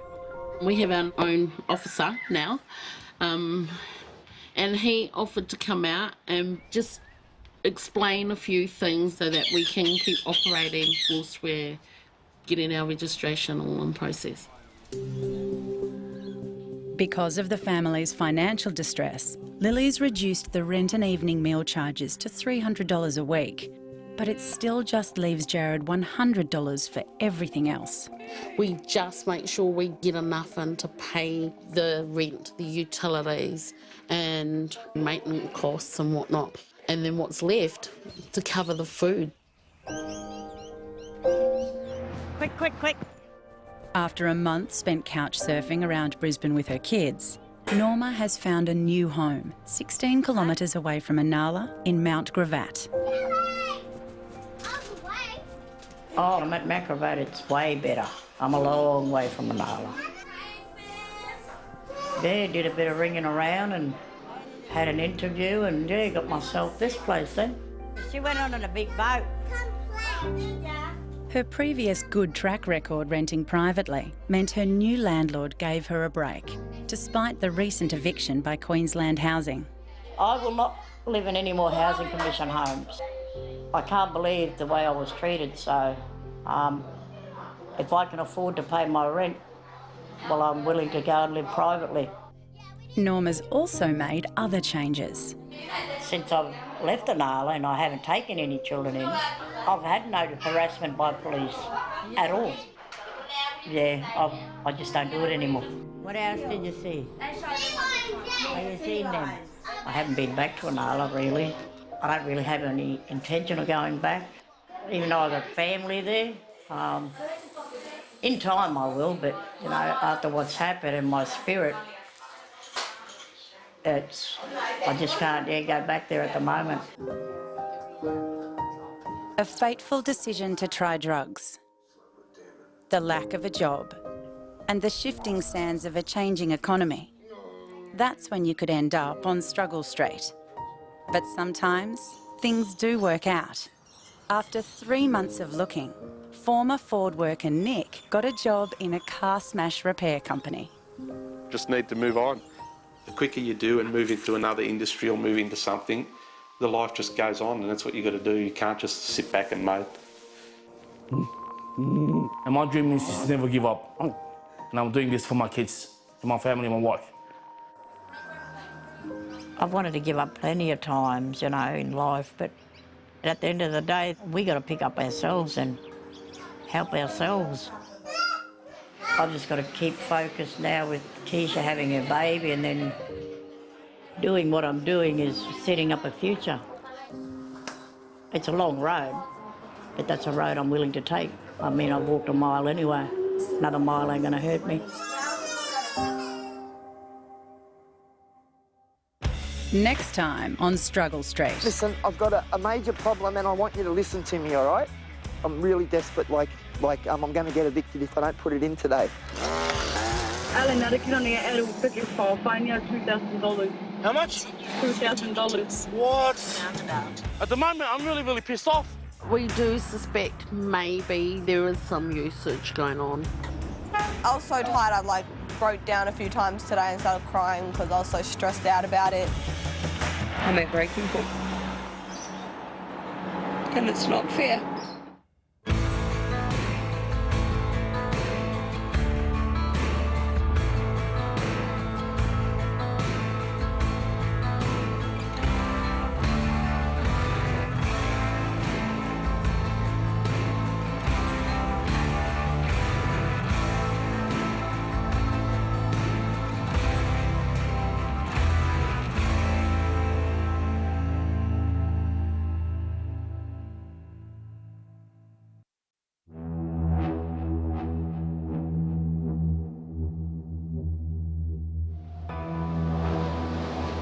Australia, resource-rich, land of opportunity.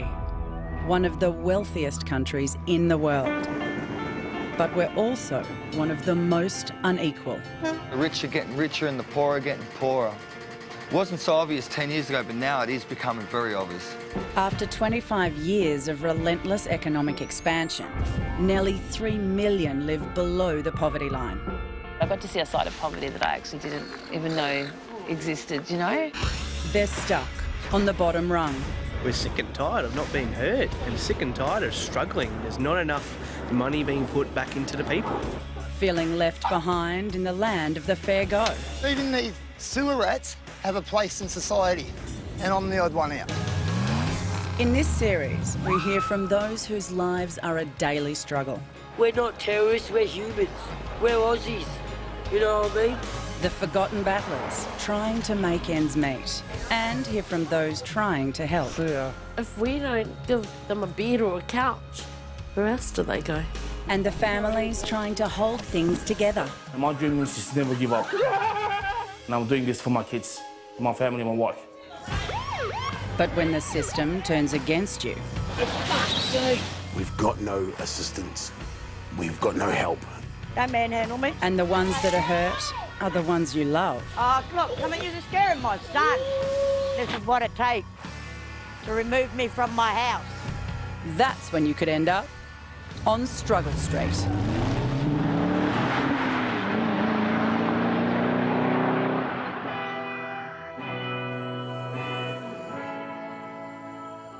In Australia, we're drowning in a sea of household debt. We owe more per person than just about anywhere else on the planet. If that means you're pouring your hard-earned into a mortgage, then count yourself lucky. Because if you're among the 1 in 8 Aussies living in poverty, chances are it's not a regular bank that's got its hooks into you.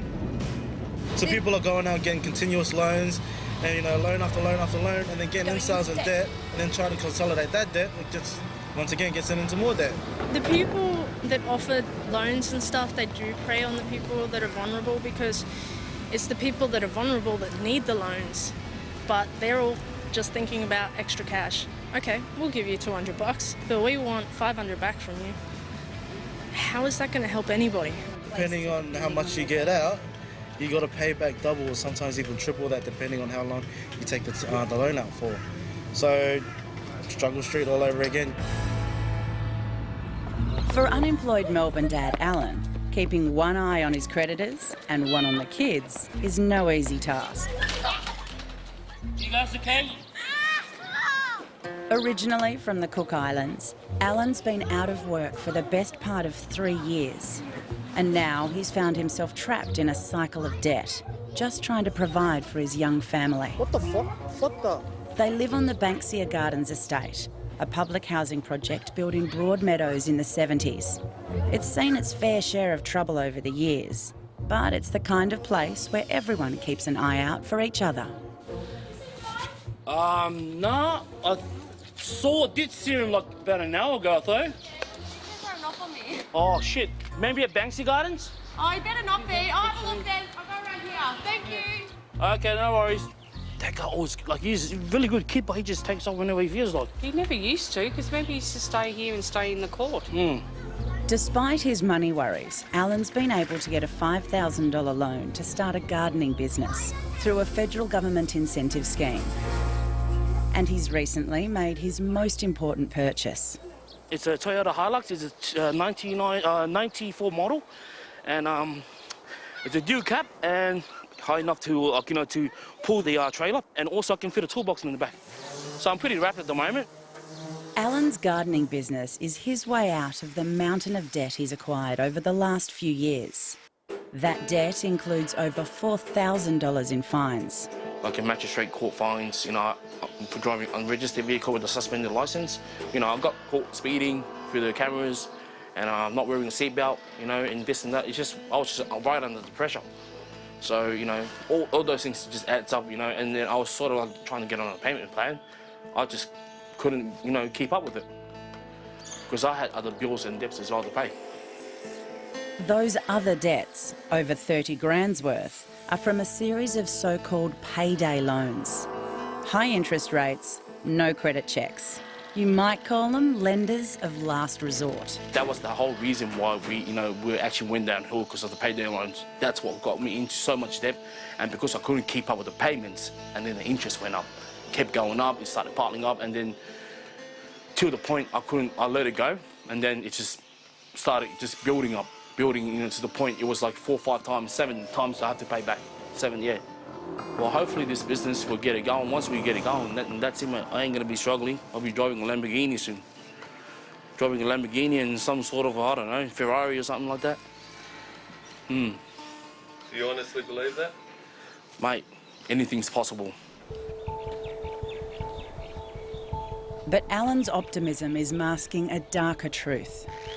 And I had a phone call from the sheriff, about my financial situation, saying they're gonna try and, take possession of all my belongings, my car, claim my vehicle, suspend my license again, take me to court. But I said, go ahead. Because at the moment, I can only afford this, and that. I've got so much bills to pay. The sheriff's officers are the no-nonsense debt collectors of the State Justice Department. They hunt down court-ordered fines and enforce payment. When they say they'll come and repossess your car, they will do it. They actually literally come and call you up and say, that's it, your license been suspended. So at the moment, I'm so screwed, it's not even funny, that I feel like just sometimes just running away from Australia. Yeah. Closer to town, and there are plenty of others doing it tough too. Whether it's paying back a dodgy loan or trying to make welfare payments go the distance, it can sometimes feel like an unwinnable battle. We have $34 left for a week. They've got all their stuff, but I've got $34 left. I run out of money the next day or the day after from a payday. My money lasts me 2 or 3 days. All right. That sucks, doesn't it? All right, boys. Come on, come in. Michael's on a disability pension for mental health issues and lives in Melbourne's inner west. Since his mother's funeral 3 weeks ago, he's been trying to get his life in order. All right, so I've picked up all my rubbish in here, right? I've got to clean up a bit more, but you can see it's improving. And all the rubbish that was here, I've bagged up. So I'm making progress. I live in transitional housing, and it's housing that I have until they find me a permanent house somewhere. Few garbage bags of rubbish. I've put them in here so the dogs can't rip them up, and I can get rid of 3, maybe go down the street and see whose bin's not full, and, I feel safe here, and that's a really big thing. Sometimes with commission houses, you don't know if you're going to be next to a feral wife beater, or, just some horror stories that I've seen in my life. Michael didn't always live this way. What are you doing, you scallywag? Come here.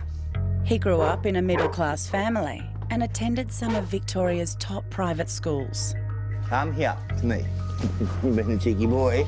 It was a sort of family, if you asked for a red BMX for Christmas, you got one. So that to me is being spoiled. I was so straight and I was so fucking innocent. Blonde-haired, blue-eyed, fucking Richie Cunningham. I don't smoke, I don't drink. But at school, he suffered bullying so severe it sent him on a downward spiral that led to petty crime. And at the age of 19, Michael tried heroin for the first time. Like anyone that uses for the first time, I didn't think I would get hooked. I didn't think that it would happen to me. And it did, and it happened real quick. And, yeah. What you got there? Whoa! You're a mouth guard. But I've had lots of different lives. I've had a comfortable life with mum and dad. I've had a life on the streets. I've had a life as a dope fiend for 10 years, I've been in prison, and that was fun.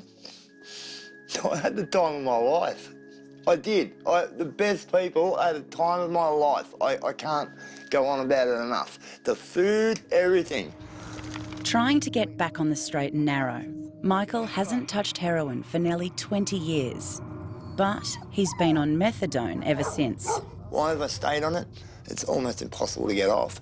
People said at the time when I went to go on it, they go, don't go on methadone, you'll never get off it. All these people that were on it at the chemist, go, don't go on it. And I just thought anything was better than how I was, right? I couldn't spend another day chasing the dragon, you know? Oi. Yeah, so it's $35 a week. You got to go to the chemist every day and have a dose in front of the chemist. You get takeaways, and they put it in a little bottle. This is a takeaway bottle that I've made my bong out of.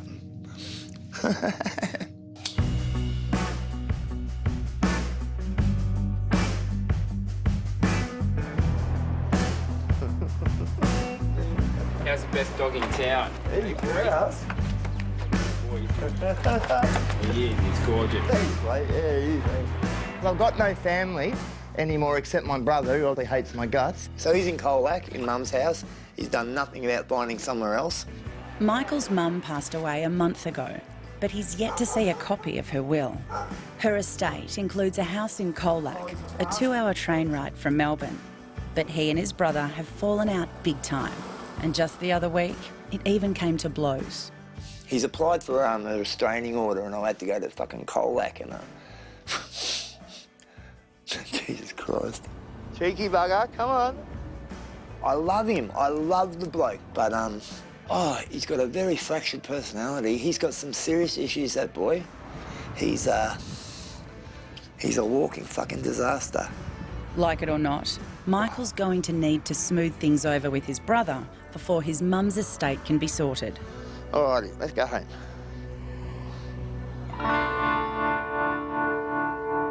Back in Banksia Gardens, single mum Tamara is facing financial challenges of her own.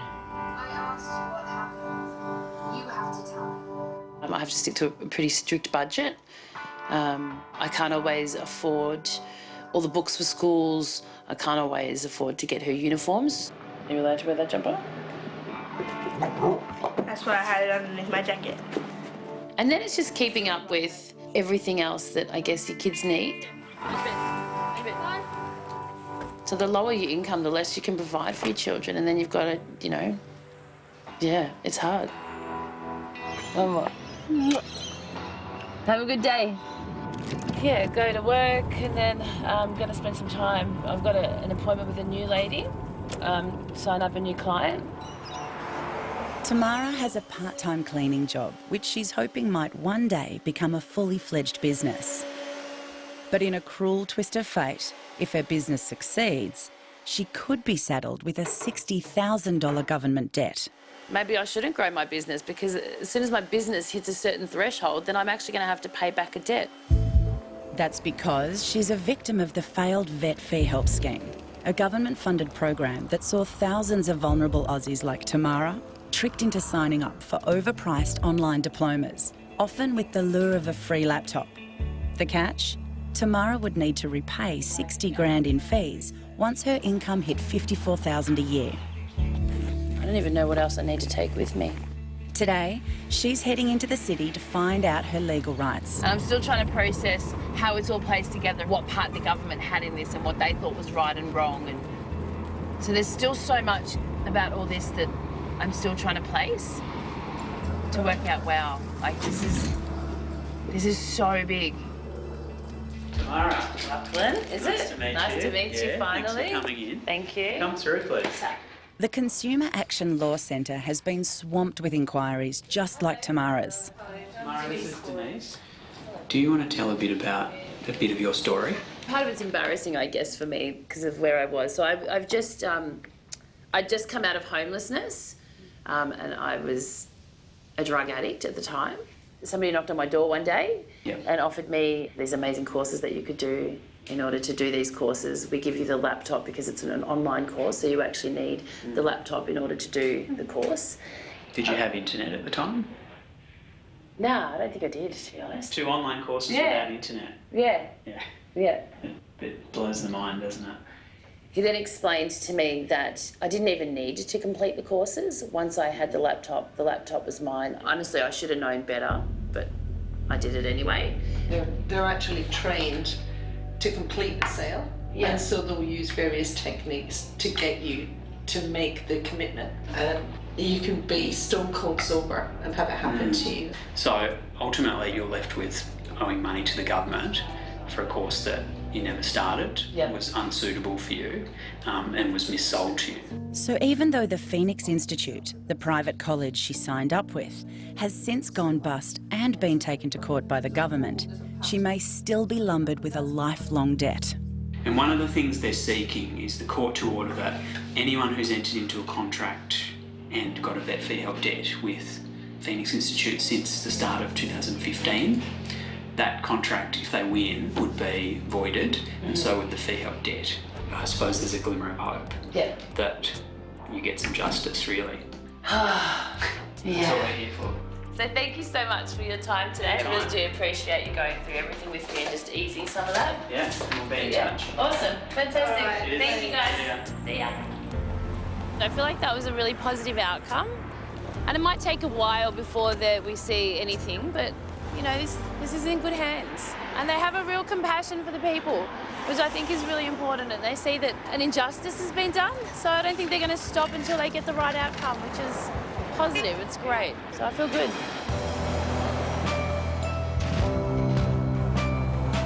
Michael's also hoping a visit to the lawyers might pay dividends.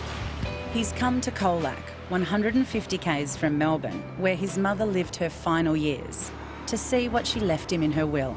Doesn't look like there's anyone there. I'll just go and make sure. There is someone there. All right. Good morning. Despite being the black sheep of the family, he's hoping his mother has looked after him in the end. So I've got my paperwork. She's a nice lady. Michael and his younger brother Stephen were her only immediate family. I might just look at this will, because I haven't seen it yet. I'm pretty sure I know what's in it. Mum said she was going to leave everything to her 2 children. It's pretty straightforward, but seats are a bit wet there. I might just have a look here. It says here that my cousin is to get Mum's jewellery. I thought my cousin might like some more stuff than that. Like, for instance, Mum was always going on about her Natutsi couch. Don't sit on my Natutsi couch, she used to say, because we'd mark it. It was like a $5,000 couch or something. Doesn't say anything about the car. But what's left for you? The house. It says the real estate is for me and my brother, and everything else. But I sort of feel like a big grotty. I'm not glad that Mum's dead. I didn't get along well with Mum, but I'd much rather my parents be alive. But it seems like it's a natural part of life, though, for a lot of people. When their parents die, they leave them what they had. And half of me says, well, that's fair enough. The other half, I feel like I'm being a bit money hungry reading this. Michael's cousin has stood down as executor of the estate, leaving the 2 brothers with the job. See, this is the problem. My brother's an executor as well, so there's 2 executors. And we don't get along, so that's just a recipe for a lot of problems. In fact, relations are at an all-time low. After a recent altercation, Stephen's applied to the Colac Magistrates Court for a family violence intervention order against Michael. I can't get any photos of Mum. My brother won't return any phone calls, and he's applied for an intervention order now, so I suspect just so I don't annoy him, you know?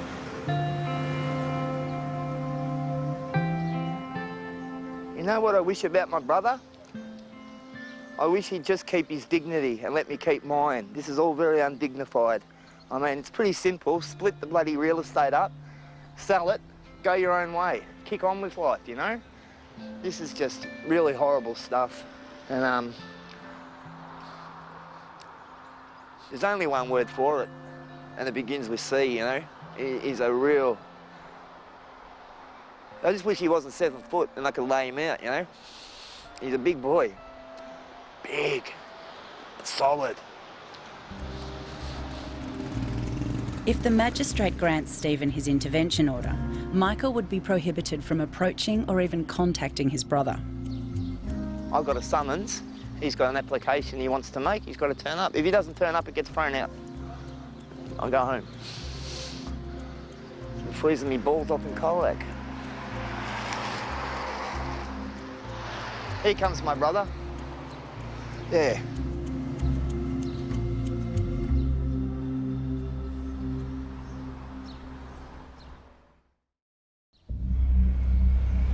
In Colac, southwest of Melbourne, Michael's about to come face to face with his brother Stephen. Here comes my brother. Yeah. Hey, Steve. Their mother has left her Colac house to both brothers. Can we talk? Can we talk? Michael's hoping he might also get her old car, although there's no mention of it in the will. G'day. I'm all right. Stephen is currently living in the house, but after a recent dust-up, he's applied for an intervention order to prevent Michael coming near him, and that could mean problems getting their mum's will sorted. Look, don't fucking worry about this shit. All it is just to make me feel safer, so... Well, can we fuck it off? No, I've got to go through with it now. It doesn't mean shit. It only becomes a problem if you... Yeah, but I can't... Come out of yourself. I can't have that, Stephen, while all this will stuff's going on. And I'm not threatening you with anything. I'm saying I'll just have to contest it. But I'm not coming up to Colac annoying you at the moment. No, I know, but well, you got to look at it from my point of view. Last time I saw you, you followed me around fucking Footscray attacking me. Yeah, that was random, and I didn't get a punch in or anything. You threw me to the ground, which was fair enough, you know. Look, can we just...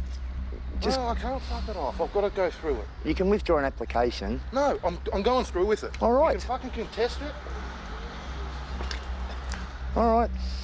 Thank fuck for that. Can I pick up some photos today? What do you mean pick them up? Pick up photos? I want to get some photos. You want to take shit from Mum's house, that's what you're saying. They're my photos too. Yeah, a copy of photos. Yeah. I wouldn't stop you having photos of Mum and Dad, but... But that's what I don't get. You're always banging on. Oh, I want to get the photos, I want to get the photos. But if you take the photos from the house, then where are they? They're sitting in fucking Seddon. The brothers are co-executors of their mother's will, but right now, they can't agree on anything. Well, I can make copies if there's a stick. There is no stick. I think Mum was talking fucking shit there. Well, yeah, even that disc that you made for the funeral, I could copy that disc easy. But I can do it at the discs that they played at the funeral. It's a CD? Yeah. 3 songs on it? Well, I had a lot of pictures. Oh, there is a disc with pictures on it too. Yeah. I just haven't had pictures and, you know, I think it's best that I don't take anything from the house until all the lawyers speak. Well, I'm fine with that. Oh, and by the way, the rego's about to run out on the fucking car. I can't pick that up today, can I? Well, it'd help a lot. Yeah, it would help a lot. But as I just said, the rego is about to run out. So you'll be driving an unregistered car. How long do you think you'll fucking last in that? He keeps going on about he wants to come and get the photos. And I'm like, well, why do you want to remove the photos from Mum's house? Because they're my photos too. I don't have any photos of my parents. So there's that. Then there's the car. He wants the car, and which he'll treat like shit, like he does with every other car he's ever had. And he'll drive it into the ground. He's living at Mum's, rent-free. He's got her phone, and he doesn't want me to go to... Hi, Michael speaking. Hello. Hi, good. What's up? A call from Michael's social worker turns his day from bad to worse. Helen will go back to the cat and seek a possession order to kick you out of the place. Okay, I'll try and get the money today, all right? Yeah. So, Mum's dead. I'm at court in Colac, for Christ's sake. It's 3 hours from Melbourne. My brother's been a real bastard. And I understand, Michael, but... Yeah. I mean, ultimately, if it's important to you to keep the place... It is important. If you do have the money, you should try and pay today. I can't. I can't. I don't have the money. And I had... Oh. Sorry, did that hang up? No, I can't. I don't have the money, and I couldn't get to Colac. And if I didn't get to Colac, he's going to have an intervention order, and then I can't execute Mum's will. Hello? Yeah, they're going to evict me because I missed rent on Wednesday. So that's it. I have to get out of there within 2 weeks.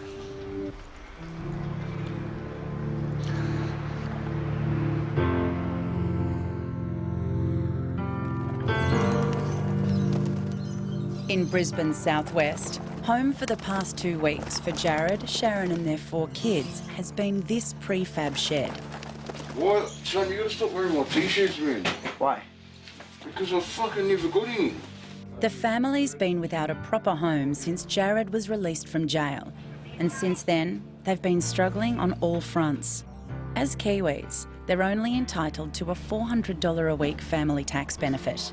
And both parents are battling a recent addiction to ice. I don't want to be doing it anymore. I hate it. But I've said that so many times, but we're going back to it. Their makeshift home is at the Koha Sheds Crisis Accommodation Facility near Inala. It's costing them $300 a week for rent and evening meals. So both Jared and Sharon are desperate to find work. Sharon wants to one day work in childcare, and with the Koha's help, she's making those first tentative steps. We're having an orientation with the girls today. They're studying the diploma of early childhood so that they are able to run and facilitate their own family daycares in their homes when they finally get accommodation in that. Yeah. These are all the toys for Sharon because, you know, for her, she's done nothing else but domestic cleaning. So she's really excited because that also gives her an opportunity to branch out into something different. Also, you know, a career behind her. We're just sorting through the toys, like from infant up to 4 years old, I think it is. So, you know, different age groups and toys. You know, nothing too sharp or anything that babies can choke on and cut themselves off. It's an income for me and the kids. You know, something we don't have at the moment. It's good for me to do something different, yeah. It's pretty big for her. It's pretty big. Honestly, I'm fucking so proud of her. It's a big step for her. She's found something that she's interested in. She's a brilliant mum and she's brilliant with kids. So this career choice will suit her down to the ground, which will keep her happy, which keeps the family happy. The harsh reality, though, is that while Sharon continues to battle her drug demons, her chances of earning a decent income and escaping homelessness are getting smaller by the day. But no matter how bad things get, it's the little things that keep her going. Just remember, as your mum, to you 4 kids. I love you all so much. You're my 4 kids, are my world. That has kept me going through the good times and bad times. My kids, you are the reason for living and making me smile so ever grateful. So ever grateful. You all are my children that have brought me so much joy to my life.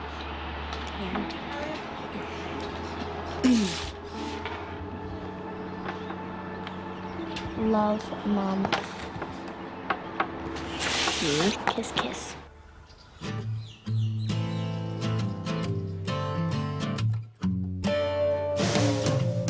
Alan's dreams for the future are not just about money. They're more about the things that really matter. And I'm doing this for my kids, my wife. Well, I hope my kids won't struggle the way I am struggling at the moment. He's just days away from launching his gardening business. Oh, hello, Benjamin. Shit. But at any moment, the Sheriff's Office could seize his ute and trailer to recoup the thousands of dollars he owes in unpaid traffic fines. Alex, can you? Alex. The business is Alan's big chance to work his way out of debt. Alex, stop. Stop. Stop! I've never been an angry person, but there's times when I get very stressed out or, you know, have like a lot of anxieties. It just triggers me to go all mentally frustrated and angry. And that's when I have like bad episodes of all these like sort of like convulsions or fits, you know, of anger, fits of anger and everything. And I just get so confused and frustrated to the point that I can't concentrate. 7 years ago, Alan was diagnosed with schizophrenia. He also suffers from anxiety and OCD and takes medication to keep him on an even keel. It's a daily routine I have to take, you know. So I will be stabilised for the rest of the day. So I feel, you know, I won't feel all moody and all upset. So that's why I got to keep up with my meds. That's the most important thing as well.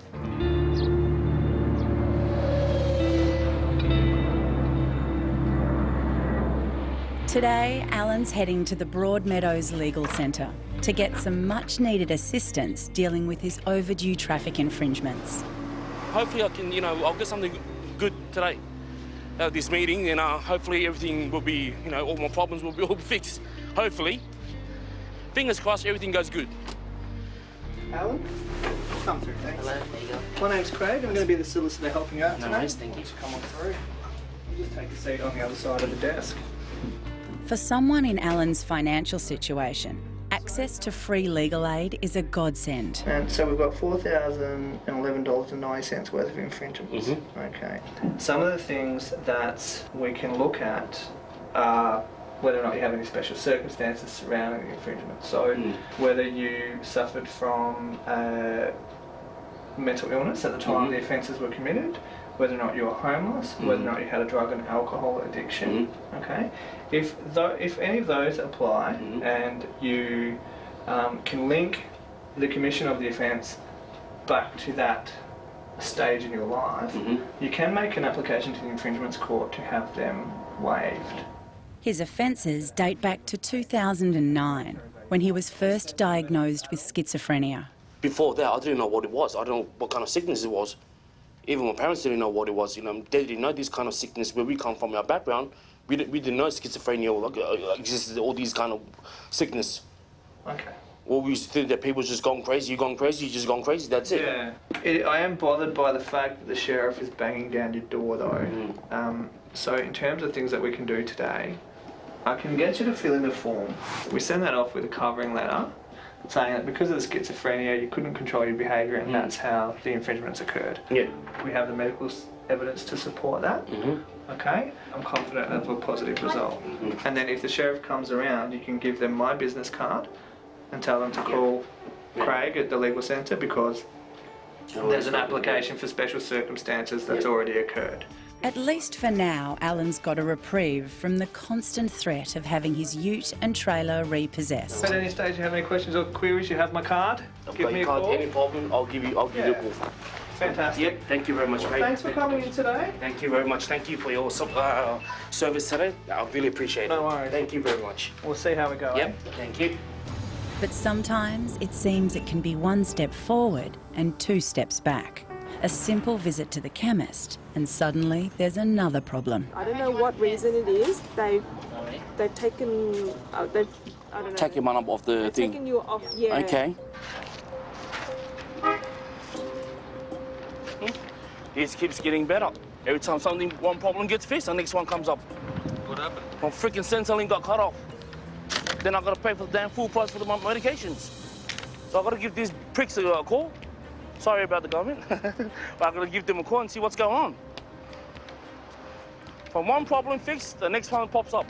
Never stops. Does it? At the moment, I'm really, really pissed off.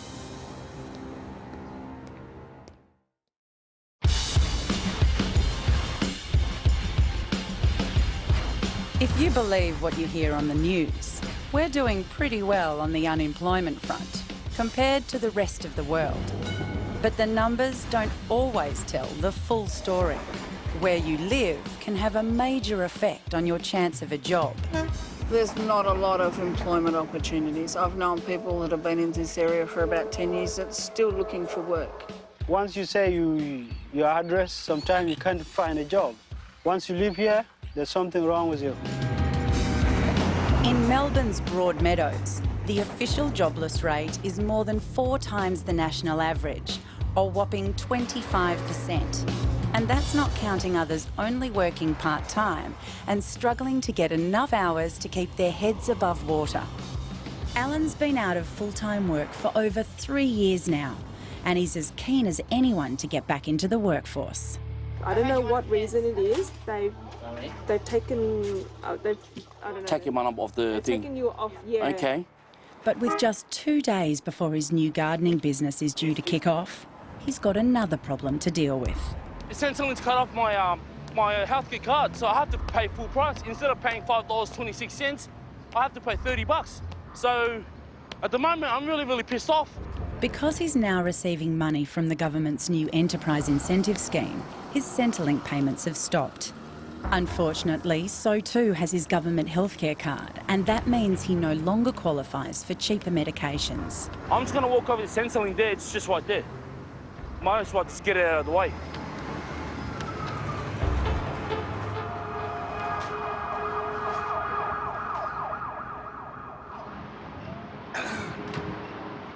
Not a good day today. Where we going? Mate, the line looks about, there's about 400 people in line. So I'm pretty much screwed. I'm not going to wait around for the next 2-3 hours. I'll just call him on the phone. It never rains, but it pours. Alan's also due in court today and can't wait for hours at Centrelink to sort the healthcare card issue in person. Mate, busy, never ends. Just keeps going. His mental health issues mean most of his overdue government fines could be waived. But there's no getting out of an overdue court fine. Unless he pays it, he's likely to incur more fines or have his work ute repossessed.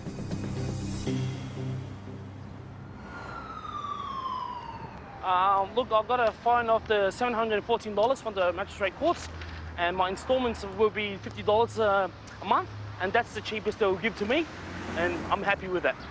Now that's sorted, he still needs to get onto Centrelink and that cancelled healthcare card. I just got back from board minutes of Centrelink. I'm telling you, the line, it's crazy. It's just where you walk in, it's the entrance, that's where the line starts, from outside the door. And I'm not going to wait around because I've got things to do today. I've got the kids to pick up, I've got my medication sorted, I've got my business to get on top of it. If I'm starting with this knees program, I'm just over the top of my head and it's really stressing me out, you know. I just got back from the courts and sorted out all these other fines, you know. I'm so much shit I've got to sort out. It's not even funny, man. Oh, if you can, bro, man, if I ever see you one day, if I win 1 million or a big jackpot, I'll give you some of it. Centrelink agrees to send out the forms Alan needs to reapply for his healthcare card. Oh, Bill, mate, never stops. Happy, yuck, and oh, I'm going to prison, yay! After a day of setbacks and jumping through bureaucratic hoops, it looks like Alan's gardening company is one step closer to reality. Finally got it. Al can do it, Ali man. Al can do it. So I wanted to put like my logo on my on invoice papers, on pens. So hopefully in the future, if I pick up and I make a lot of money, I can actually hire more like staff or employees, that can get them to wear my uniform, my logo, and it would just make me proud, I'll be happy, All going well, Alan's about to earn a crust for the first time in over 3 years. But for Michael, the road to financial security has some ways to go. Oh. He's travelled to country Victoria to do battle with his brother Stephen, but right now, he's facing a more immediate crisis back home in Melbourne. G'day, Danny. Yeah, it's Mick. How are you? No, you're all right. Listen, I've got a major problem and I want you to listen to me, all right? Yep. It's not an emergency, but it's an emergency for me. They're going to evict me unless I pay them 110 today, and I can't because I don't get paid till Wednesday. And I think it's asking too much to lend it off anybody, but can I lend it until Wednesday, please? I'm really desperate, I'm going to get evicted if I don't put it in today. It's not the first time he's missed paying his rent and been threatened with eviction. His mate Danny is his last hope. So you'll lend me a... Oh, thank fuck, Danny. I'll fix you up Wednesday. Yep. Nah, 100%. All right, I'm just going to ring the landlord now and I'll ring you back this Arvo. Oh, thank you. All right. Crisis averted. But Michael's day in the country is becoming even more difficult than he imagined. Oh, difficult if you call, you know, your brother living in your dead mum's house, you know, and won't even give you a photo of her. That's difficult. That's very difficult, you know.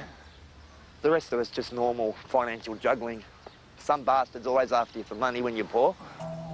He's hoping his inheritance might one day change all that. But before the will can be dealt with, there's the small matter of his brother's application for a family violence intervention order. You just did it to piss me off, didn't you? Because you thought, you thought, peace of mind. he has to come to Why would I Colac. fucking be here? You thought he has to come down to Colac. I know you, Stephen. Before the application goes in front of the magistrate, Michael tries a compromise. All right, I'll sign the undertaking and it'll go before a magistrate in a minute. He agrees to make a legal undertaking not to harass Stephen, and in return, Stephen will drop his application. Christ, oh, what a pain in the ass, spending all morning in bloody Colac, you know? Just to say, yeah, we'll make an undertaking. What a fucking idiot. You know? There's a word for it, it's blonk. He's a blonk. Do you know what a blonk is? Go hit him in the head, that's the sound it makes, blonk. He's a blonk. After 3 hours, they finally have a court-ordered resolution. Oh, it was a waste of a morning, wasn't it? Oh, Christ. My brother's conceded or agreed to me making this undertaking that I won't commit acts of violence against him. Yeah, so I've said, yeah, all right, I won't commit acts of violence against the 7-foot giant. No worries, you know, but if I do commit acts of violence against the said giant, then we're back here again. In the new spirit of conciliation, they agree that Stephen can stay in their mum's house until it's sold, and in return, Michael will get her car. You know, look, we don't get along, but I love you and my brother, and you're my only brother, and we've got to look after each other because there's no mum and dad anymore. And I'm not just saying it. So I'm going back on the train now, go back to Melbourne and organise this rent disaster.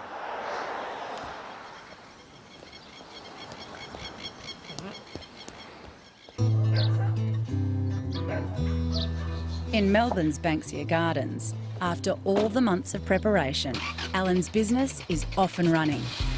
Finally, his first job and a chance to start paying off that mountain of debt. Well, today I've got a house up in Preston. It takes me half an hour to get there and half an hour to get back home. So I'm doing the lawn for $60. So out of that $60, it's going to cost me petrol to go there and come back, and also petrol for the lawnmower and the whippersnipper and 2-stroke oil. So out of that, I'll probably profit around $20 to $30 in my pocket. It's not bad. It's better than nothing at all. Morning, Cheryl. How are you? Not too bad. How are you, love? How big is your backyard? Can I have a look at the backyard? Big. Big? I want to have a look.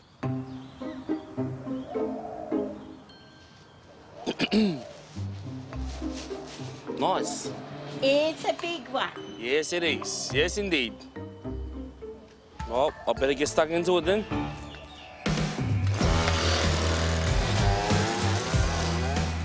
If the business is successful, it will solve all my stress and all my anxieties and all the bills that I've got. Yeah, but it'll just take time. It'll take time. It's not going to happen tomorrow or the day after. It'll take time.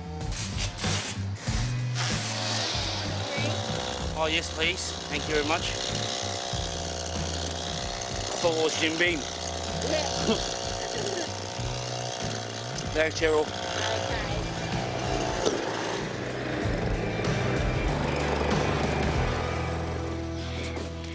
Cheryl. No. Yeah, it's all done now. Thank you. Did you have a look at it? Yeah, nice? Yeah, I looked out the window. Okay, beautiful. And how much do I owe you? $60. We'll see you again, okay? Thank you very much. You look after yourself. Have a good day. Bye-bye.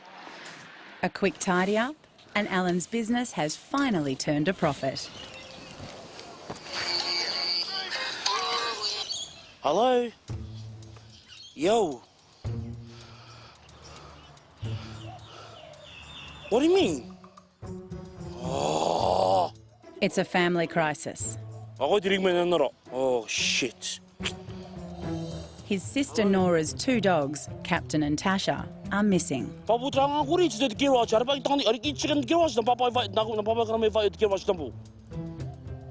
Hey, Nora. Hello. Fuck, my sister's pissed off.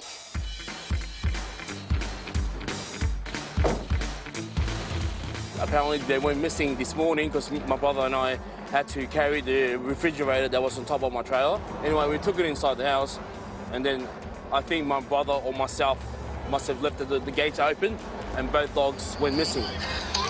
Hello? The dogs have just been found, but are being held by the council. $2,000. How much? $2,000. What? Oh, what a rip-off. $2,000 to get fucking 2 dogs out. Are you for fucking real? Fucking these people want money, man. Fucking bastards. They got nothing else to do but to fucking make money. Might as well be a fucking drug dealer and fucking start selling shit. Fucking dodgy shit, man.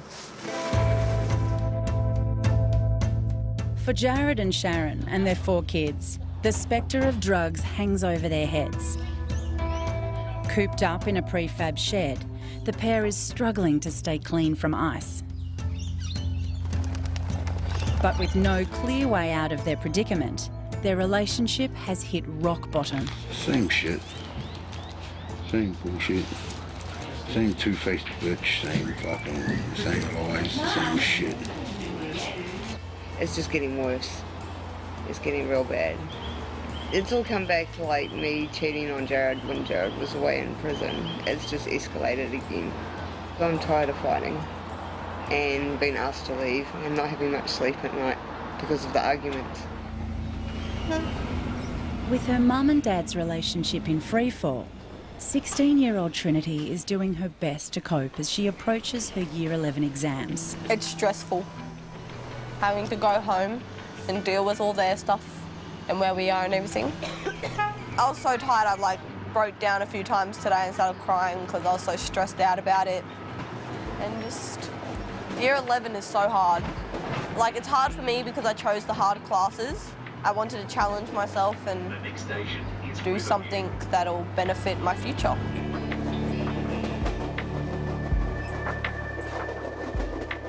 I know Trini more better than anyone, you know, at 16, she is an amazing woman.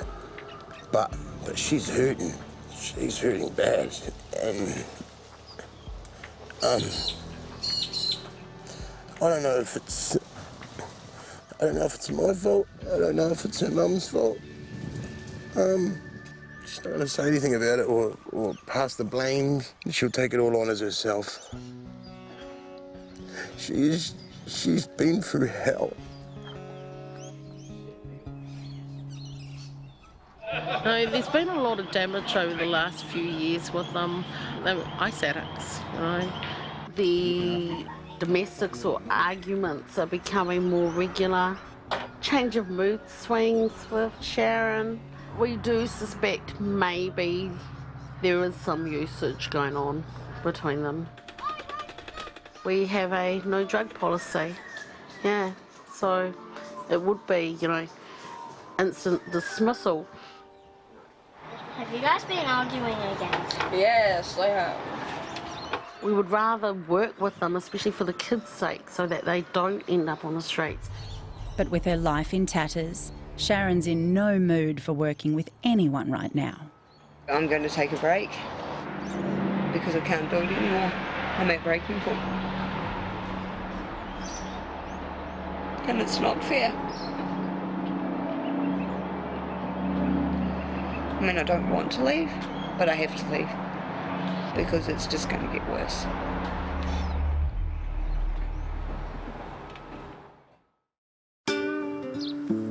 About fucking $2,000, are you for real? Seriously. Just for 2 dogs. No way, man. This is bullshit. Fucking pricks. Shit. Alan is in the doghouse with his sister Nora, but he's not alone. His brother's also there for his part in losing the dogs. They're not just dogs, they're family. Like people. But it's your fault. But it's his fault. It's your fault. No, because he didn't explain to me how to shut the gate this morning. I just got to blame someone. I have to blame someone. Here we go. And that's because someone has to pay $2,000 in council fines to retrieve the dogs. Because Alan's saying that he locked it, he made sure that the lock... When I said lock it, I didn't actually lock it with the padlock, you know, with the actual thing that goes around, lock it with the key. I actually locked it. The hinges went onto the top of the lock, so when it clicks in, that's it, it locks. But I didn't know the dog can actually hit it and go, and it'll open the gate. That's what I was saying.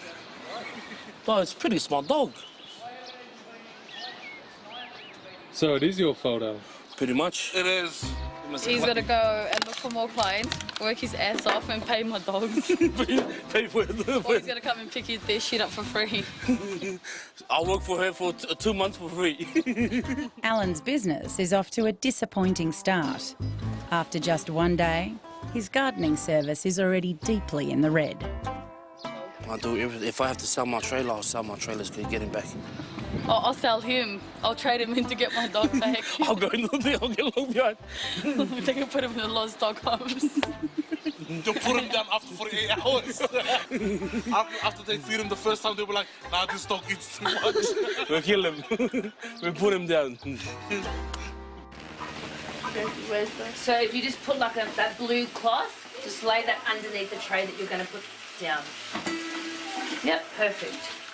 Alan's neighbour Tamara has also had the threat of debt hanging over her head after she signed up for a dodgy online diploma course. But after months of worry, it seems her legal advice may have finally paid off. So it's from AVLI, which I believe must be somehow linked with the Phoenix Institute. So I've received an email, and this is how it reads. Hi, Tamara. I am from the Department of Education and Training, and I confirm that AVLI, training organisation, has agreed to delete your debt with them. So for both the courses that they'd signed me up for, it's now saying that that amount is going to be cleared, which is amazing, really. But the vocational education scammers targeted thousands of poor and disadvantaged Australians who may not be so aware of their rights or even where to go for help.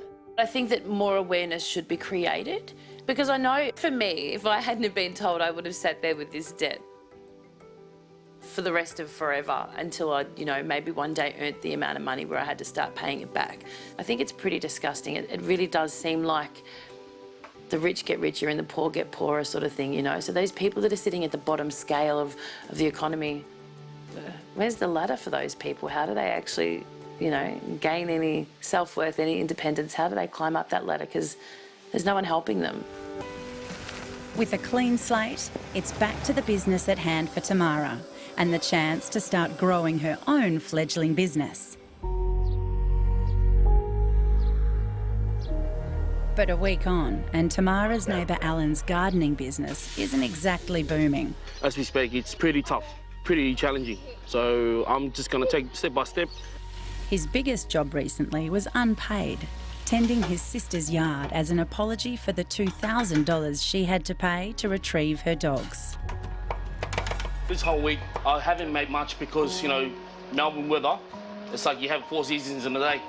So it's pretty rough, At the moment, I'm just concentrating on the business, but also family comes first.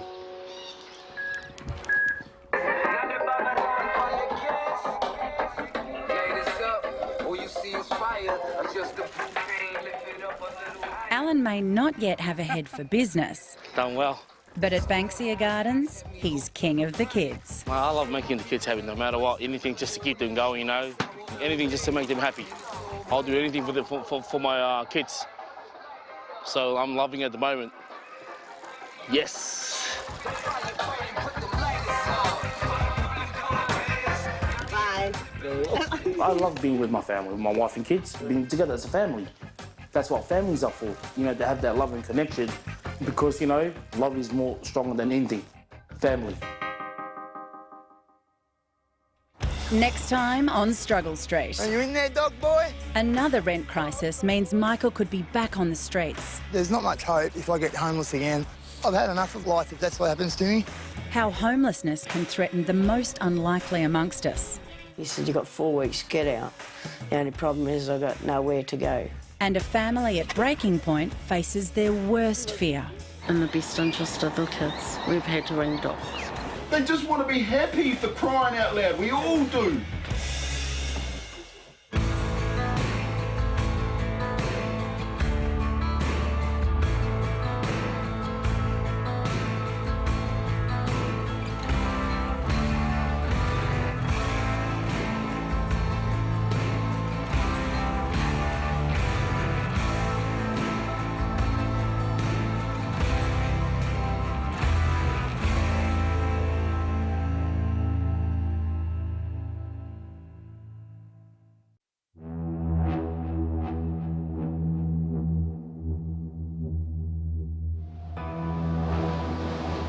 Australia, resource-rich, land of opportunity.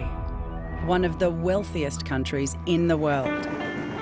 But we're also one of the most unequal. The rich are getting richer and the poor are getting poorer. It wasn't so obvious 10 years ago, but now it is becoming very obvious. After 25 years of relentless economic expansion, nearly 3 million live below the poverty line. I got to see a side of poverty that I actually didn't even know existed, you know? They're stuck on the bottom rung. We're sick and tired of not being heard and sick and tired of struggling. There's not enough money being put back into the people. Feeling left behind in the land of the fair go. Even these sewer rats have a place in society, and I'm the odd one out. In this series, we hear from those whose lives are a daily struggle. We're not terrorists, we're humans. We're Aussies, you know what I mean? The forgotten battlers trying to make ends meet, and hear from those trying to help. If we don't give them a bed or a couch, where else do they go? And the families trying to hold things together. And my dream is just never give up. And I'm doing this for my kids, my family, my wife. But when the system turns against you... We've got no assistance. We've got no help. Don't manhandle me. And the ones that are hurt are the ones you love. Oh, look, come and you're scaring my son. This is what it takes to remove me from my house. That's when you could end up on Struggle Street.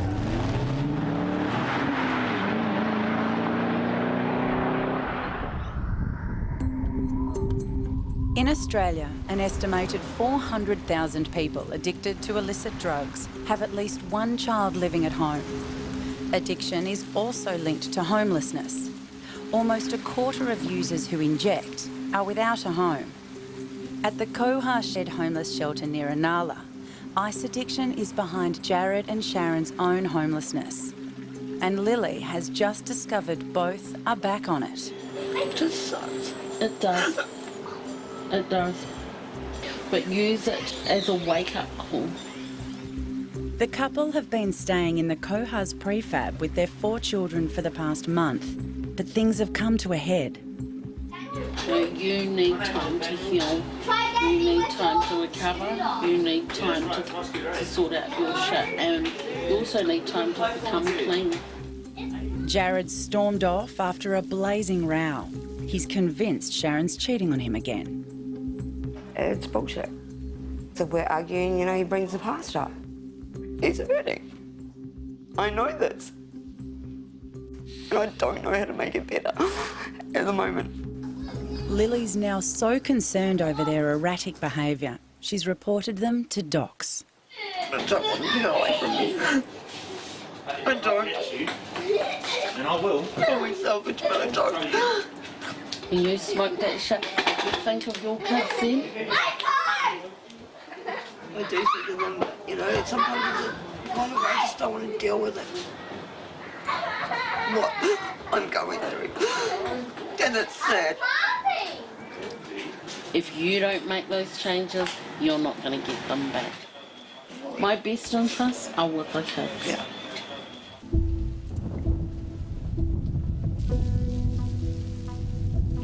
We've had to ring docs. It's not an easily made decision, but in the best interest of the kids, we've had to ring docs so that the kids can be taken to a safe haven so that their parents can sort themselves out just to become clean. I wish I never was introduced to ice. I can't do this anymore, but in my eyes, I'm the only one that's here for them. I have no help. I have no relatives here. I'm the one that put them in this situation. I blame myself.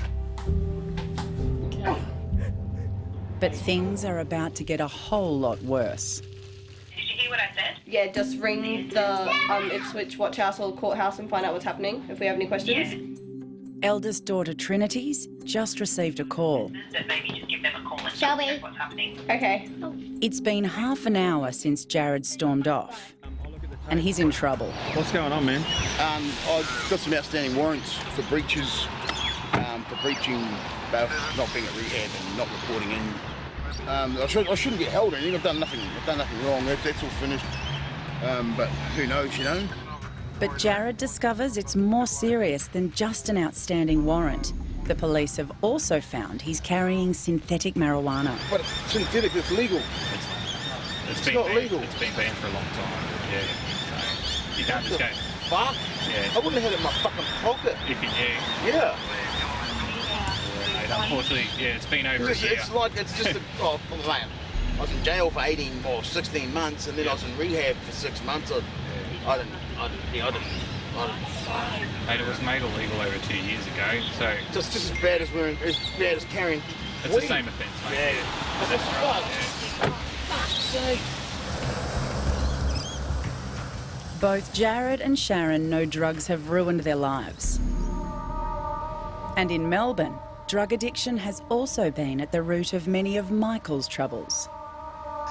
Motherfucker. Today, the former heroin addict has lost his rent. I've got a bad habit of stooking money in really silly places and not committing those places to memory. And no one's going to believe it. If I tell the landlord, oh, I lost 200, who loses 200 bucks, you know, on a payday? It's just going to sound like absolute bullshit. Not there either. The truth is I got a bit pissed. You know, I did. I had a few beers and copious amounts of pot. Michael used to live on the streets, but is now in transitional housing, a stepping stone to a more permanent place. No, not in there. But he's on a final warning from VCAT, Not in there. the Victorian Civil and Administrative Tribunal. I can't just dodge him for a week, the landlord, because I've been to VCAT 3 times now for not paying rent. And the third time they said, is it for your thickhead, Michael? Not 1 week. We're going to have to evict you. And they already got the eviction order. They just hang on to it from week to week. These are the Daks I was wearing. Well, I am really worried that they'll throw me out. And people say, oh, surely they wouldn't with your tear. Well, no, they would. There's people lining up around the block to get a place like this for 110 a week. You know, literally. I've never seen so many homeless people ever. It's freaky, the amount of homeless people. He's decided the truth is his best defence. It's a nice day, isn't it? I'm going to see the lady at Yarra Housing. I'm going to tell them that I lost 200 bucks. They might let me off if I put all of it in next week, but I've got a feeling they'll say, Michael, thanks for putting that in, but no, just call it a day, see you later. If that happens, he may well end up back in the old haunts of his homeless days. I did a 2-year stint of fucking being homeless. 2 years, 2 winters, 2 summers. G'day. Lovely day, hey? Right here, there was a big long couch, a little fireplace. I didn't put the couch here, and it was good being here because the joggers, the dog walkers, and just, you know, the general sticky beak, disapproving old people, walking past, you're well away from them, and you had this cover wall. So, secluded. It's very homely, isn't it? I like it. Bought it off the plan.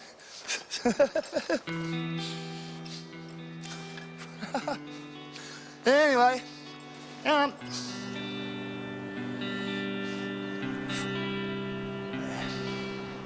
didn't look homeless when I was first homeless. You know, it was clean. Eventually, you just get so run down with it all. You get all grotty and everything you own gets ripped off or fucked up. So you hide it in a bush. That's what I used to do, my stuff.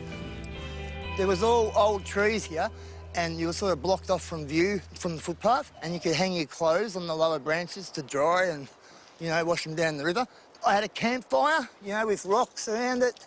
You know, and some people would come and visit me and say, would you like these sandwiches? They're left over from my daughter's wedding and stuff like that. People are nice. There's someone else's stuff in there. But I used to leave my stuff like this too. And that's when I made friends with 2 rats that came out at the same time of night, every night in this tree. And one morning I woke up and he's sitting there right like this with his grey whiskers. This rat, he's going at me, studying me, you know? And he's thinking, what the fuck are you doing here, mate? You know, you've been here for a while. You don't belong here. What are you doing here, mate? And that's when I realised even these sewer rats have a place in society, have a role, you know? And I'm the odd one out. Even the rat thought that. So there's like a gang of young people that get around here. So I wanted to go somewhere more deeper, right, when no one could see me at all. And I was a bit worried about this gang.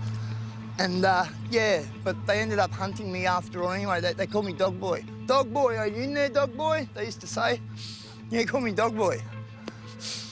Fuck, could be worse. Are you in there, Dog Boy? Are you fucking your dog, Dog Boy? You know? What kind of children go around picking on homeless people? Michael's terrified he'll end up back here if he can't find his rent money. There's not much hope if I get homeless again. Something's got to give. I can't go back to that. No way. No. I'm never going back. I've had enough of life if that's what happens to me. You know? Hey, girls. There's nothing else to do but face the music. We'll see how we go. I'll be back in a minute.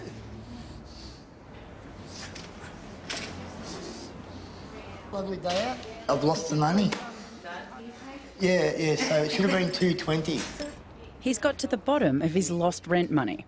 I was so scared. I thought I lost that $200. He paid it yesterday. So, sorry, love. Yeah, thanks for telling me that. All right, then, Rita. I paid $200 on Wednesday. So I went out Tuesday night and I was a little bit scattered on Wednesday morning, and I thought I'd lost the money. I couldn't fathom where I put it. But now I realise I went to the... Gee, I must have been addled.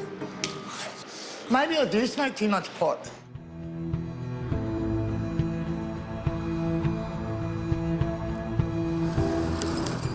In Brisbane, 55-year-old Sue lives on the poverty line with her disability pension and is a proud Inala resident.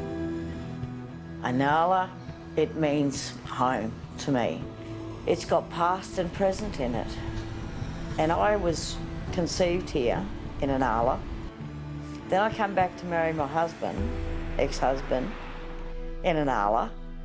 And now I'm back in Inala to spend the rest of my life with. It gets criticised for being a poor area. And that's correct, it is. It's not rich, but it's rich in people. Divorced for 29 years, Sue's lifeline to her beloved Inala is her scooter, donated by the Salvos. This is my mobility scooter. I travel everywhere, I do my own shopping, I'm very independent. It goes everywhere I go. As you can see, it's made for me with the soft seat for my back.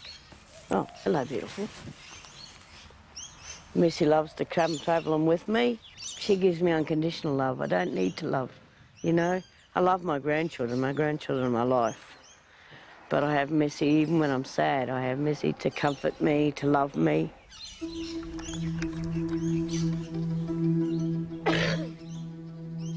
Sue lives in constant pain. She has failing eyesight, needs 2 knee reconstructions, and is riddled with osteoarthritis. Osteo's like cancer. It's taken over my back, my knees, my hands, everything. Most people that suffer osteo are in their 70s. And as the doctor put it bluntly to me, I'm like a 55-year-old in a 70-year-old's body. But I keep going. Oh, water's cold.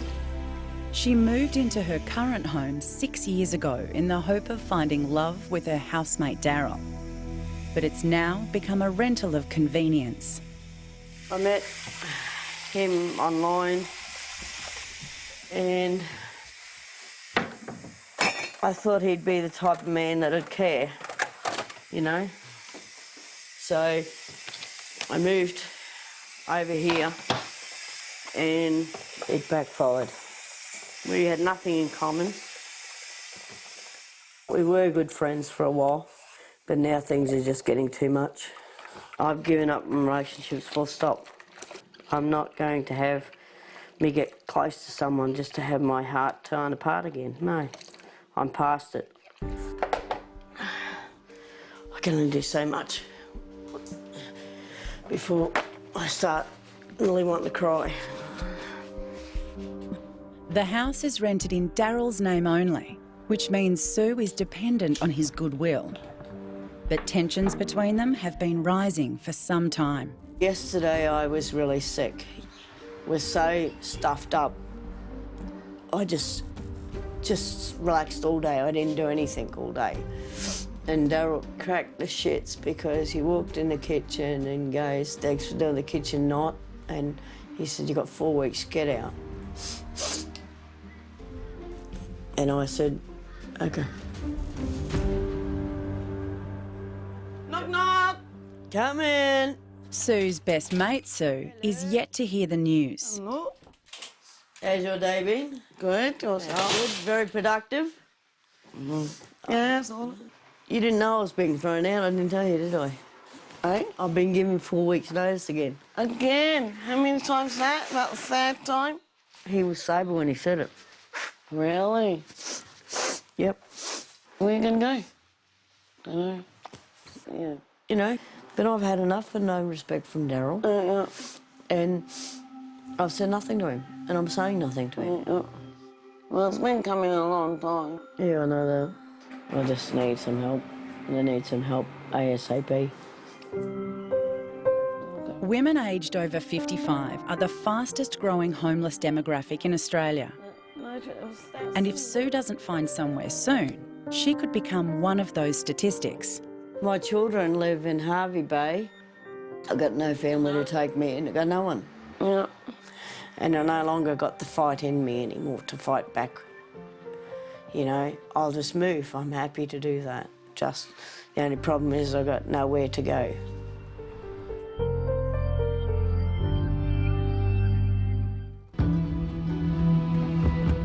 Up to 80% of child welfare cases in Australia today are due to parents drinking alcohol or using illicit drugs.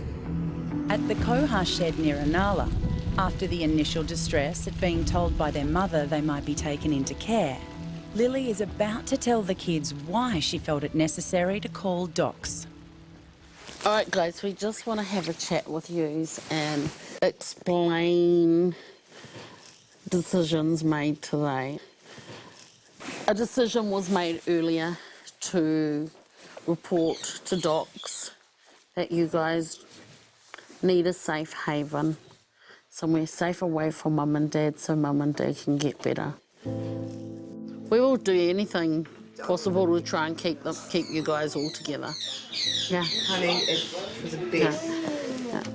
I've said from day one that no one has ever taken my siblings away from me because it's like, I guess, losing like a part of you. Mum has got issues and they can't really look up to her, and Dad, he's got bigger issues, so they can't really look up to him. So sometimes Tiana and I just find it like it's our duty to just be the strong ones for them. But it's so that you get a break from all the drama that's going on. Yeah. And I prove to you guys that I can be a good mum and can do things. They're angry. They're allowed to be angry. Any questions, I guess, or... Yeah, but it's a temporary solution. You know, it's not forever, and it's only as temporary as your parents want it to be. If Mum and Dad want to go and fuck up their lives, then let them do it without you guys. Because you guys are, you guys are precious. William and I are here to help us, guys. We need help. I don't want you guys to go through this anymore. I don't want to go through it anymore. After getting diagnosed with like depression and anxiety, like that took a toll and then just brought me down heaps, and then I learned to live with it. It was like half the time there's just no point on even being here half the time.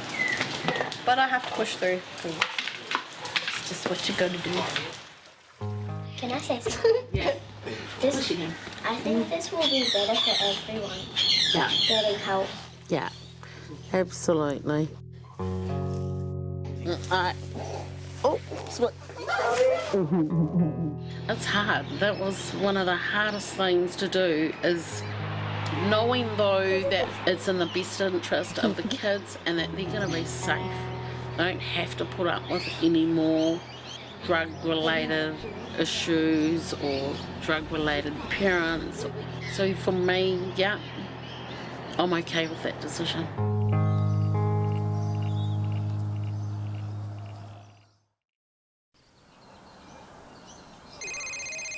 It's been 3 hours since his arrest and Jared's on the phone. Daddy, are you out? Yeah, of course I'm out. Why would I not be out? Hi, Dad. Hey, my son. Why are you in jail? He's Not in jail. Jail. I didn't say you're in jail. Boy, drop the fucking attitude, Ronnie. No, don't sweat me, Jared. You're not welcome back here. Really? Is that right? Or else the kids are going into Doc's care. Thanks to your fucking outburst. Who said they're going into Doc's here? Because of our performance, Jared, our outburst in front of the kids, it's not healthy. See you when you get here. No, you won't. Nearby the Koha in Inala, Sue's 4-week deadline to get out has left her little time to find a home. As you can see, I have a lot of stuff. I need to find another home. And yeah, I'm trying not to let it get to me because there's nothing I can do about it. This needs to be sorted. Some of I'm keeping, most of it I'm not. Most of it I want to have a garage sale with. There's that room. And my bedroom. I've already started packing some of my bags to move, but I've still got a lot to go. And as you see, I love unicorns, and these are just a few of my dolls. So yeah, this is a challenge, and this is the part that hurts the most. I'm going to struggle. Her dolls have been the one constant in her life. Fairies and butterflies come from the heart. The butterflies I started collecting after being in a pretty horrific relationship, and the butterflies was a sense of setting me free. Sue treasures the rare visits from her children and grandkids who live a long way away. It means she'll have to face her next battle on her own. These are my 3 beautiful kids. Bradley's the oldest, Melissa's the next oldest, and Tabitha's the youngest. All in their 30s now. I miss them very much. I don't get to see them very much anymore. Tabitha and I left on not such good terms. I don't know what she's doing, don't know where she lives. But she's a very live in the past kid. Yes, I made a lot of mistakes, but I'm a changed person. What mistakes you... I met the wrong men and my children hated me for it. But you make mistakes. When someone says you don't pay for them, they're lying. But it's not easy for Sue to move forward when the past continues to haunt her. Miss my mum, miss my dad, miss the dogs. Part of my childhood I thought was normal, but it wasn't. I was abused by a family member, but it wasn't my parents. My parents loved me. And I spoke to my mother and I spoke to my siblings about it, and none of them believed me. And it hurt, you know, because it did happen. It had affected my relationship and my marriage because I'd get stirred up about it. I mean, I still have nightmares. If someone stresses me, and in this situation I'm in at the moment, that's often, I'll go to bed and I'll have that many nightmares and kick and everything. So moving into my own place is a bonus because I won't have those nightmares.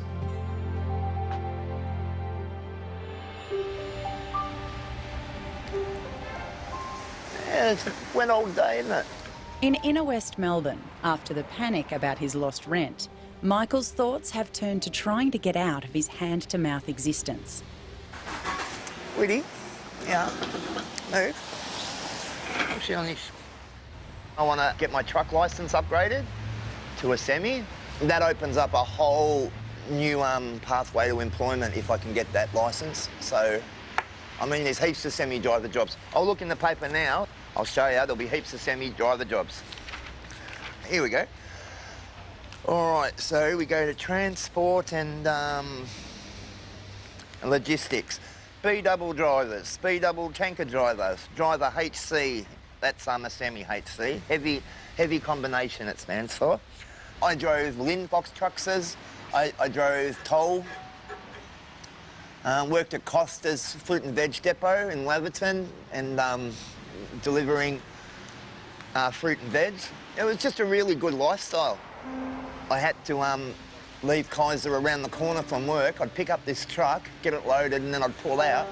And then when I was around the corner, I'd put Kaiser in the cabin of the truck with me, and the boss found out. He already warned me once about having the dog in the truck. So I got the stack. But anyway, I really miss it. Work was really good for me. Oh, come on, off my coat, please. I was only homeless because I couldn't find somewhere to let me have a dog, you know, and I worked. It was bizarre. I was homeless and I worked. Michael's still wrangling with his brother Stephen over the house their recently deceased mother left to the both of them. It means he doesn't have the $800 needed to upgrade his trucker's licence. Say goodbye to Manu. Come on, Woody. But he reckons he might have found another way to pay for it. I've got some superannuation from when I've worked in the past. And I've got 4,800 odd bucks. But you're not supposed to get your super until you're over 67. But you can get up to 10 grand, one-off payment if you're suffering hardship. And one of the qualifications for that hardship is being unemployed for 6 months or more, which I have been. So they send you some forms, early release of super forms, and I've got them on my email. I have to print them off at the library, then post them off to the super company, and then my account will get credited. Takes about 2 weeks to come through. Yeah, library's great when you've got nowhere to live.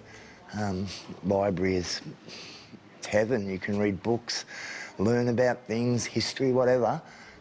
Jump on the computer. Yeah, this is where I came when I had nothing to do all day. Yeah, it's a good place. Okay. Alrighty, I've got my forms. So I'll go home and fill these out and pop them in the letterbox and off they go. So a couple of weeks. Money! Money! And it's not funny money either.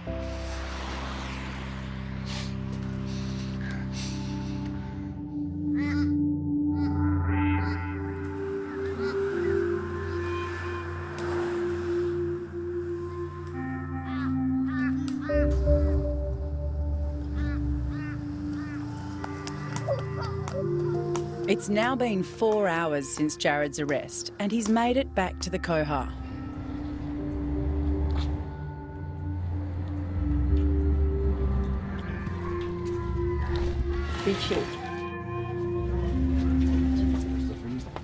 What's going on? What happened?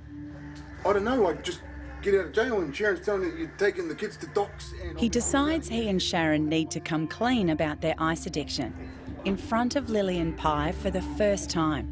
We need to address this drug issue for a start. Okay, Jared, that's fine. And these outbursts and the blaming and the little sneaky shit behind.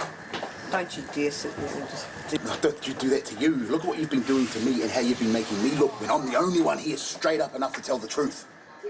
Straight up, when you're off your head. I have a drug addiction that rivals me, Sharon. I can control and that's mine. your control. And I over take me. it away from this house.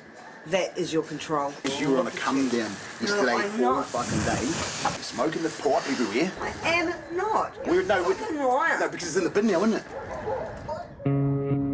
In regards to like Sharon, she is a strong woman to a certain point, but she's just struggled to say no to the drug. She's struggled to stop allowing Jared to keep controlling her life. The children are being sent to spend the night at a friend's house. I thought my bag would be the heaviest. No, Dad's is. I miss you. I miss you too. Obviously, you know, at the moment they're hurt.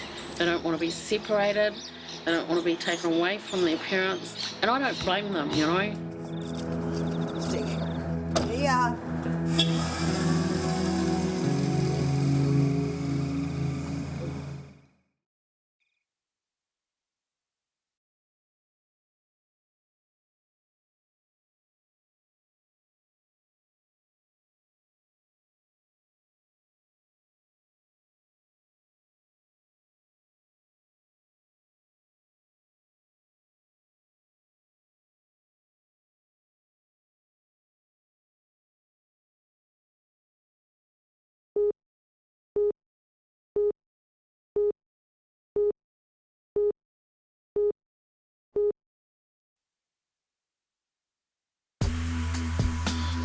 The number of children living in poverty is on the increase, as is the number being placed into care.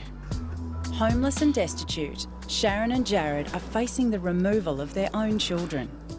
They've spent the past 2 days trying to work things out, whilst the kids stay at a friend's. We're just two selfish people that are so wrapped up in what each other's doing. You know, we're hurting them. It's just getting us nowhere. The only place that's getting us is into docks. I spoke to him yesterday, how I was feeling and stuff, and how everything's got to stop. The controlling, what you do to me is not fair. And he said sorry, but you know, sorry doesn't really cut it anymore. They're coming home today. They should be home very shortly, so pretty excited about that. And yeah, it was good giving me and Sharon a few days to sort out stuff out, you know, sort out all the niggles and bullshit and have a fucking good argument and a good cry, a good fucking complain, a good whatever, and move on from there. Docs hasn't been in touch yet. With Jared and Sharon promising to work things out, Lily has given them one more chance to get off the ice. That's scary, being told that your kids could be taken off you. Because I don't want that at all. That would destroy me. That would make me give up. Hey! There's no way that I'm going to lose my kids over shitty meth. But once it's shoved in my face, I can't say no. Yeah, it's sad. I knew I heard that voice. My ass is hanging out. Hi, honey. I miss you too. Oh, that walk was fucking carnage. The situation we're in's dog shit. I'm not sure. The reality is, if we don't nut it out and sort it out and both get help and fix it now, then it's going to be wrecked forever. The kids will be wrecked forever, you know?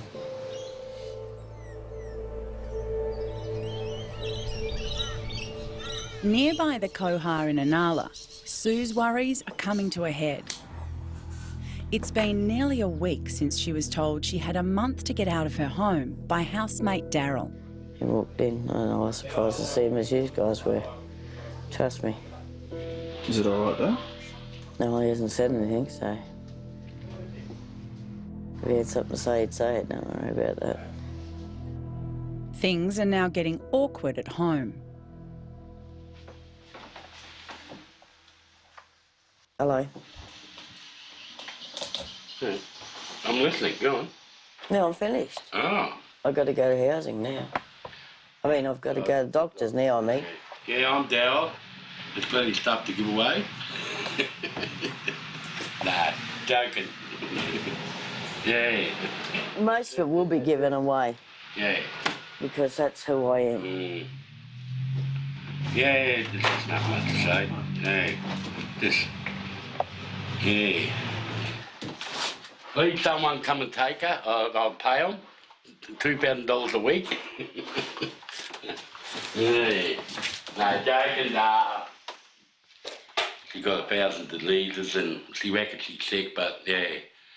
She's only 55, so that's about it. Yeah, that's all I know, yeah.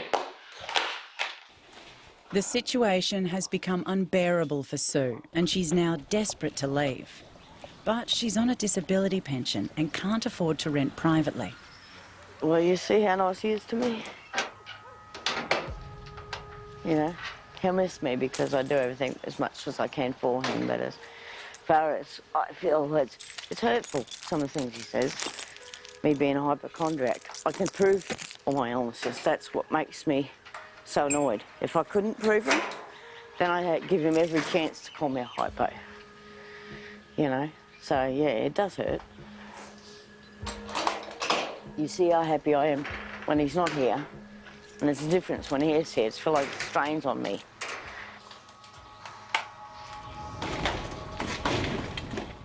Sue's now turned a corner and he's looking forward to escaping from an unbearable situation. When I'm feeling low or upset, I just go for a ride.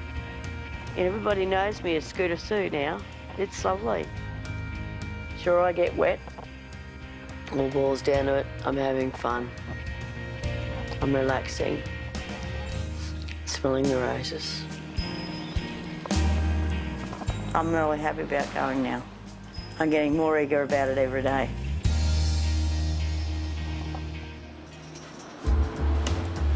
In Melbourne, things are looking up for Michael. He's got wheels. Hello. Would you like a lift anywhere? His mother's will may still not be resolved, but he and brother Stephen have finally agreed on something. My brother's living in Mum's house now that she's dead. Now, I could make some money renting that house out, but I've let him off. So I said I'll do that if he gives me the car. It's a Saab. It used to be a luxury car in 1998 when it was born. Pretty old now. The main thing is the stereo in it is really kick-ass. The stereo in it is fucking wild. Oh, it's got other features. It's got mirrors, but they've got lights. Like you're in a makeup room when the battery's on. It's an old lady's car. I need a ute. Look at me. I'm a guy that drives a ute, but I'm not. I drive an old lady's car, and it's mine. Agreement on the car is a good start, but the brothers have a long way to go in the joint settlement of their mum's estate. I'm the executor of my mum's will, but so's my brother. He's got a lawyer to do all of his executor duties. So the lawyer for Stephen went and picked it up from Mum's house, drove it to the lawyer firm. I went and picked it up from there. Now, my brother doesn't even have the brains to realise that lawyer would have charged $1,000, $2,000 for that. Now, why should I fucking pay that? But at least Michael's got a new car to smile about. And there's something else too. He's successfully applied for a new set of false teeth through the Victorian denture scheme. Yeah, I'm picking up my teeth today at 4 o'clock. Yep, the teeth have emailed me and said we're waiting for you. We're hanging to go.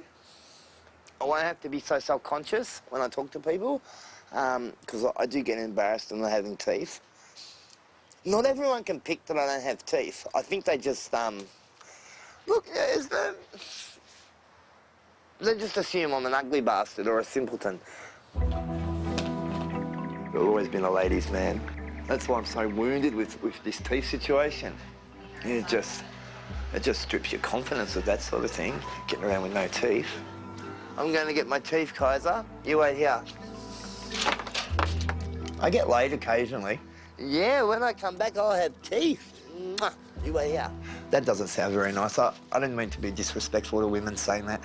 What I mean is I meet girls constantly. And if the house is in all right condition, yeah, they can come back.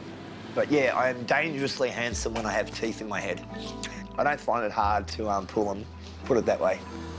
But, you know, we're talking about with teeth, not without.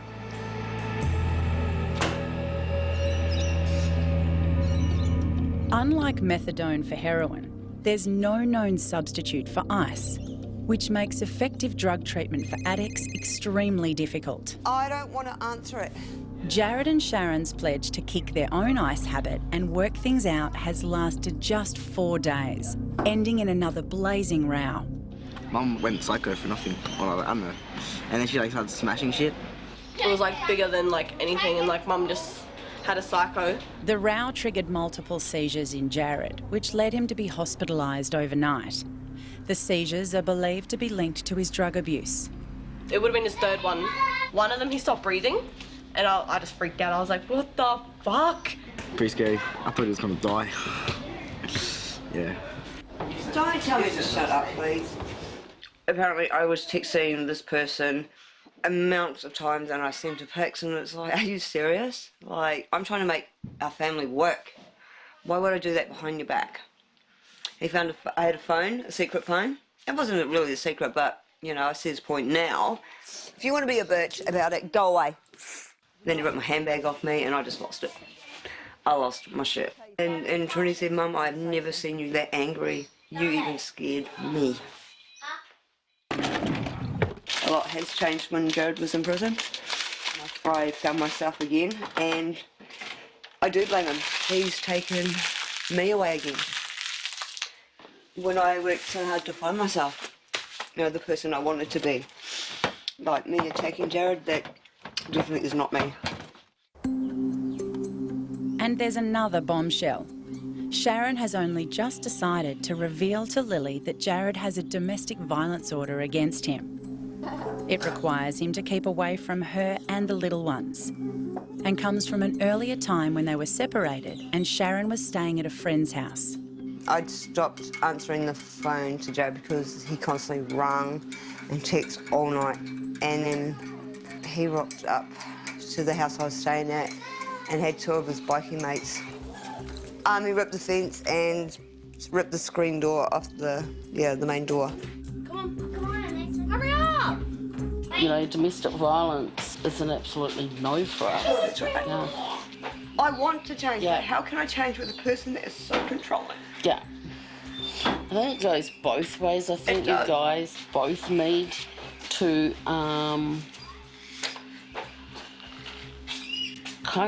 you both need that break. At the end of the day, it's the kids that suffer.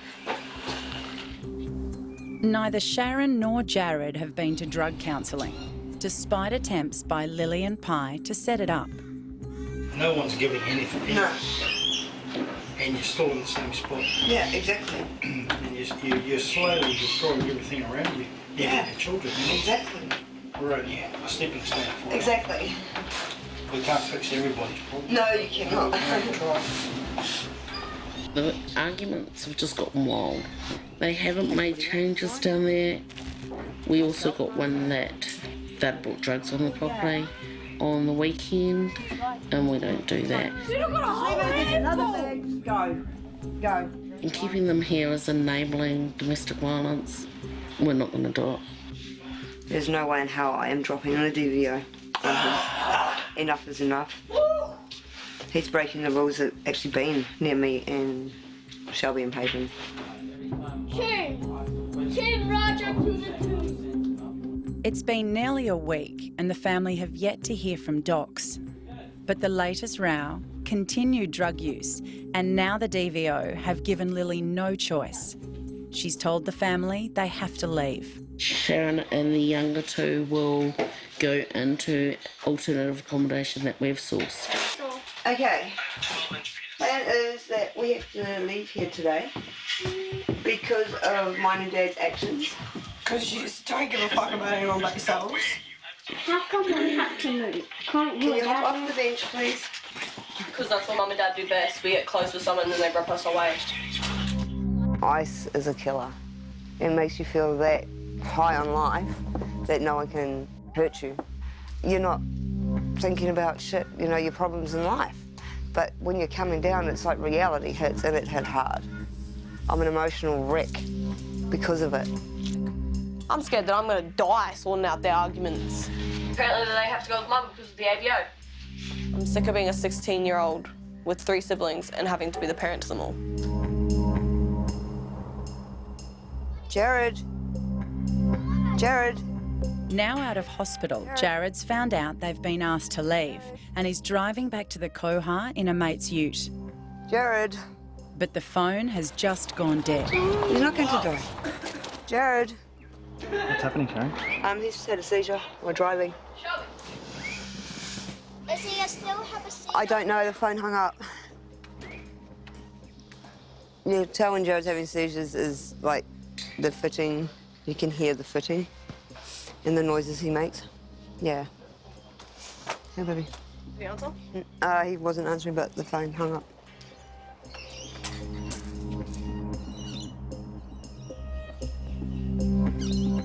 Now. You okay, baby? You think Dad's gonna die? He's not, baby. Don't think like that.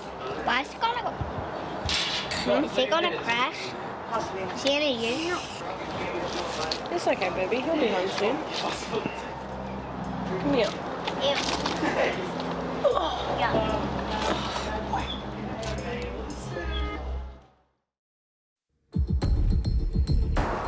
The number of regular ice users has tripled in 4 years to more than 250,000 Australians.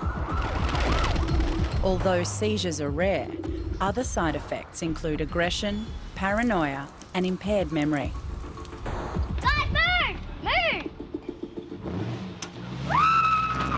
Jared's arrived back at the Koha shelter, still suffering the effect of his recent drug-induced seizure in his mate's ute. I've been in hospital, not very well. I've been having these seizures, and I can normally control them and take care of them, and things are right, you know. But me that thing you bought in the hand. yesterday I had some. Please, I'm ripping it up. I couldn't take care of them. Dad, don't! You could have won something. Come on, now hop off. And the shit that I've been through.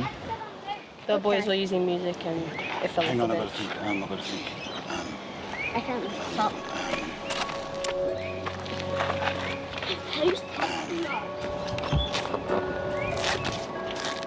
The stress brings on another one and Jared becomes confused.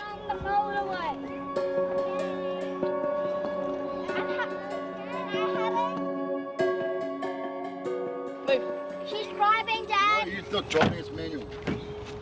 Don't fucking play with me, Cal. I'm trying to think of this. I'm trying to think here. Don't. Playing games. Just don't scare me. Oh, God.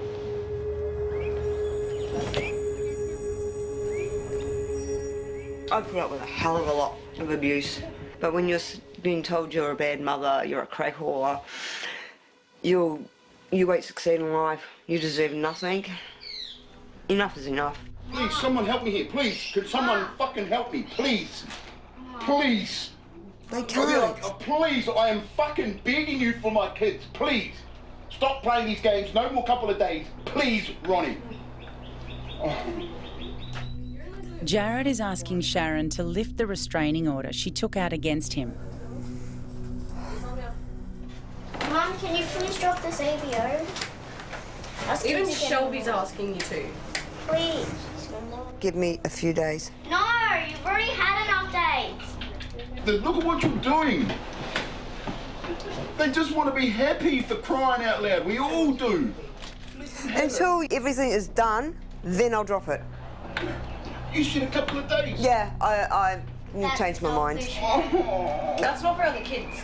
I know, it's not fair on the kids. That is really not fair on them. What, you're not scared of me. You're scared of losing your children. If I was going to hurt you, Sharon, I would have hurt you, mate. You know that.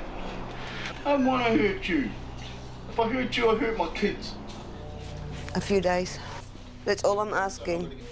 What's today? Tuesday? Thursday. Thursday. Thank you.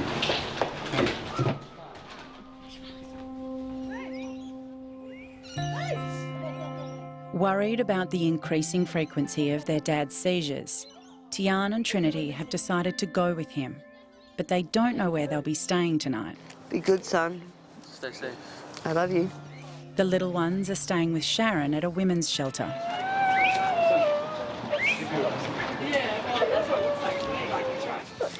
I love you. The nightmare is over. No more will I be controlled. We'll see Dad soon.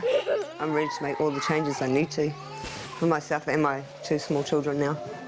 So love you, Dad. Love you. There's no more drugs in my life. You know, no more stress. My stress is gone. And whatever Jared chooses to do, that's his problem now, not mine. When I met Sharon, I'd planned on being with Sharon for the rest of my life. I believe she's my soulmate, and I love my kids more than I love oxygen. You know, I always have. I love you.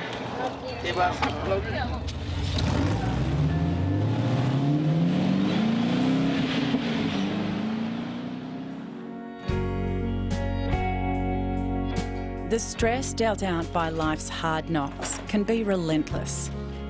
I'm not stressing about what can happen. I'm looking forward to what will happen. There's a difference. If I stress about everything and anything and whatever, I'm not doing myself any health favours. You know, I'm not. It's just whatever will be, will be. After a shaky start to his week, Michael's outlook has taken a turn for the better. Mink's got teeth. Proving life can have its moments. How the fuck are ya? I'm fucking grouse. Yeah, they feel too big and it's hard to talk in them. But you know, there's worse problems to have, like having no teeth. G'day. How are you? Good. You're already chatting up the ladies, huh? I'm a ladies' man. Fuck off, you. Oh. Next time on Struggle Street. Did they give you a assessment letter? They haven't given me anything yet. Sue's battle with housing red tape means she's running out of time. It's my next step is the streets. Living on the poverty line with a disability can lead to heartbreaking decisions. Would you be able to fund your own wheelchair? There's no possible way. I feel like I fail, like I'm a failed parent. And Jared's out in the cold. Do your children have anyone they can stay with in the meantime? No. So we're running out of time to find somewhere to stay. Now it's getting serious. The smile was gone.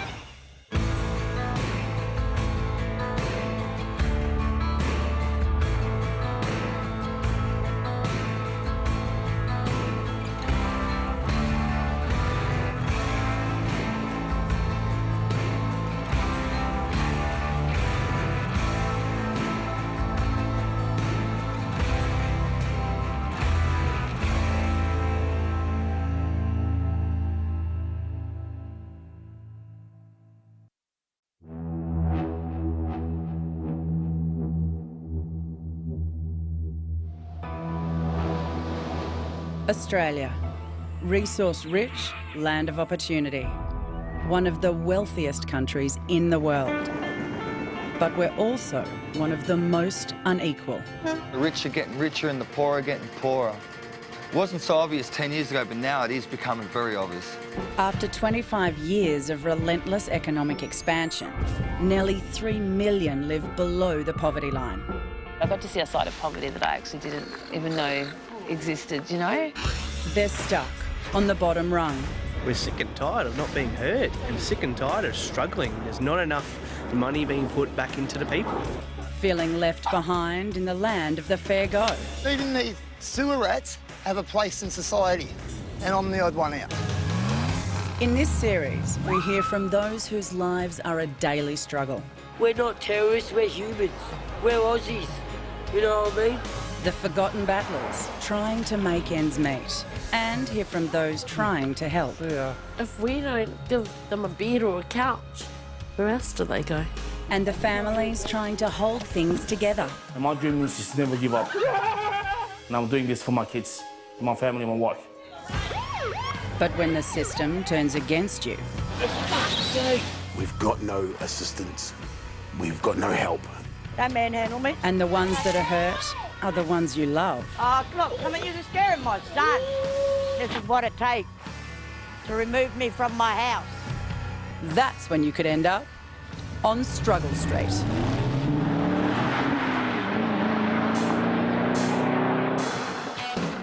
Australia's cost of housing has become the perfect storm. Soaring rents are at crisis levels for the country's poorest. And across Australia, around 200,000 households are on social housing waiting lists. Housing affordability, there is none. The prices of housing has just gone ridiculous. There's not that many houses around anymore. They sell a lot of them off, you know, to private. I think the government should start building more housing commission for the lower income, not for the dole blokes. But finding a home or even a job is even harder when you're battling other issues, like drugs and the stigma of jail time. 2 days after being told to leave the Koha crisis shelter because of ice use, former prison inmate Jared and his 2 eldest children are on the streets of Inala. Good morning. Were you just ringing about some emergency accommodation? Trinity and Tian have chosen to stay with their dad. Mum Sharon's in a women's shelter with their 2 younger children. Okay, so who was needing the accommodation? Me and my 2 children, Okay, so how old are your children? 16 and 14. On bail awaiting court for drug offences, he and the family have another hurdle to overcome. As Kiwis who arrived after 2001, they get little or no help from the state. Do your children have anyone they can stay with in the meantime? No. So you don't have a Department of Housing application? No, we're not Australian citizens. Oh, okay. Alright. Can you hold the line for me? Yes. We spent 1 night in the ute and 1 night at a friend's. So, 3 of us were parked up in a ute that I stole. No, I didn't steal it. I borrowed it off a mate. I gave it back though because he needed it back, so. But now we're fucking screwed. Got nowhere to go. We just need a fucking. If housing had given us a house right back when we needed one, when this first all started, we would be fine. We'd be fucking fine. We wouldn't have been in crisis housing, which just caused bullshit and stress. Are you there? Yes. Okay, so I've just had a chat. There's no vacancies today on any of our databases for short-term accommodation. Just, I guess, circumstantially that you're not Australian citizen. That's all the information we'd be able to offer for short-term accommodation. Okay, thanks. Thanks, bye. It's really wet. Can we get somewhere dry?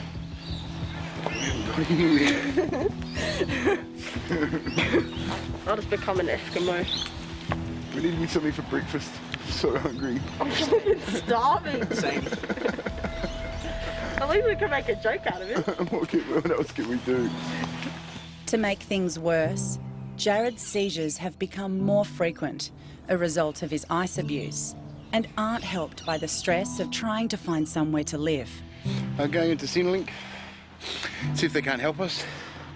It's getting late in the day now, 1 o'clock. Everything sort of stops. The whole world sort of freezes at 4 or 5 o'clock, so we're running out of time to find somewhere to stay. Inala has a long history of public housing, but even the poorest are feeling the squeeze. Gentrification has been on the move as former Housing Commission properties are sold off to make way for private homes. Housing has absolutely gone through the roof in this area in the last 10 years. 25 years ago, when it was all completely public housing, you know, and it's not anymore. Probably be about 1/10 is public housing left. The rest is all privately owned. Sue's been living in this Housing Commission property in Inala for the past 6 years. Oh, geez, I love those stairs. But it's never been somewhere she could call her own. It's her housemate Daryl's name on the lease, and last week, he gave her a month's notice to move out. See, twice to tell her when he cleans up after himself. And I'm still waiting to see from where. Sue met Daryl online in the hope of romance, but it never worked out. In fact, things have gotten so bad that she's not even able to have her family visit. I love my grandkids, and I'm not really allowed to have them here. That's mine. That's his. Not seeing my grandchildren hurts. It hurts bad. I want my grandchildren to feel free to come and visit any time they like. Back up the stairs again. Now, hop down, Missy. I can't take you with me, bub. Sorry. But after the initial shock of being given the boot and facing possible homelessness, Sue's determined to turn this situation into a positive. See, this is how stubborn my girl is when she doesn't, when she wants to come with. She's going to register with Anala's social housing for her own place, which means she'll be dependent on no one but herself. Despite there being more than 4,000 households in Brisbane waiting for social housing, Sue's hoping her medical and mobility issues for her severe osteoarthritis will put her near the top of the list. It's like a new chapter in my life that I'm moving on to, so at my age it's a bit scary. I'll be honest, it's a bit scary. I don't want to go down this struggle street anymore. I just want my own place that I can just settle in and be happy. Well, it means I can start looking for accommodation for me. They'll be looking and I'll be looking. So, it's all good. I'm real excited and I can't wait to go. Sue's not the only one desperate to find a home of her own. 30-year-old Josh is also looking with wife Monica. Newly released from prison, the odds are stacked against Josh. Nearly half of those who leave prison in Australia are likely to be homeless within the first 6 months of release. I'm just wondering if you got any long-term availability at all, as soon as possible. It's a couple, me and my wife. The couple has been couch surfing all the way from Ipswich to the Brisbane suburb of Inala since he was released from prison 3 months ago. But now he feels trapped by the system. Okay then, bye. There's nothing there yet. Availability is zero at the moment. The 30-year-old's parole requires him to have a permanent address. No address, and he's back inside to finish his sentence for a series of drug offences. I don't know, I was struggling at the time. I needed to make money. I was doing all the wrong things and thinking I was doing all the right things when I wasn't. Okay then, I need income statement and a rental reference and photo ID. Okay, bye. Temporarily staying with his sister, he's trying to rent a caravan, but he's got nothing to identify him. No passport, no birth certificate, not even a Medicare card. Oh, I've got nothing. I lost all my ID like ages ago, and I just haven't bothered getting any more ID. I didn't think it was important until now. I've got to get it, so I'm gonna get ID this week, hopefully, if I can. Josh lived much of his early childhood in Inala. I loved it because we had family everywhere, like all over the place. You get down around the corner, and you got nanas, uncles, and then you go further around, you got cousins, everything. It was awesome. Inala's a good place. I love it. It's what you make of it. It's what you make at home. Yeah, it's got a reputation of being mean and being in the Bronx, but at the same time, you can also look at the happy sides of things, like when I was growing up and that. At school, Josh fell through the cracks. And as a consequence, he struggles with the basics of reading and writing. How long have you lived at your current address, year or month? No, it's homeless. What's that mean, this one? Employment details. I like that. Unemployed. Previous employment details. Yeah, certain things and that I can't really read, no matter what, I understand them. Yeah, it's my own fault, I didn't go to school, and there you go. But yeah, I do find it hard sometimes to fill out certain papers. Alternate ID. 18 plus. Is that 1-8 or 8-1? 1-8. That's cold. His life went off the rails 3 years ago when he made a fateful decision to try ice. He quickly became hooked and started manufacturing and dealing it. But he's determined to put all that behind him. I want to get off the drugs. I want to live a normal life where I was when I was a kid, where drug-free, don't have to worry about nothing, you know?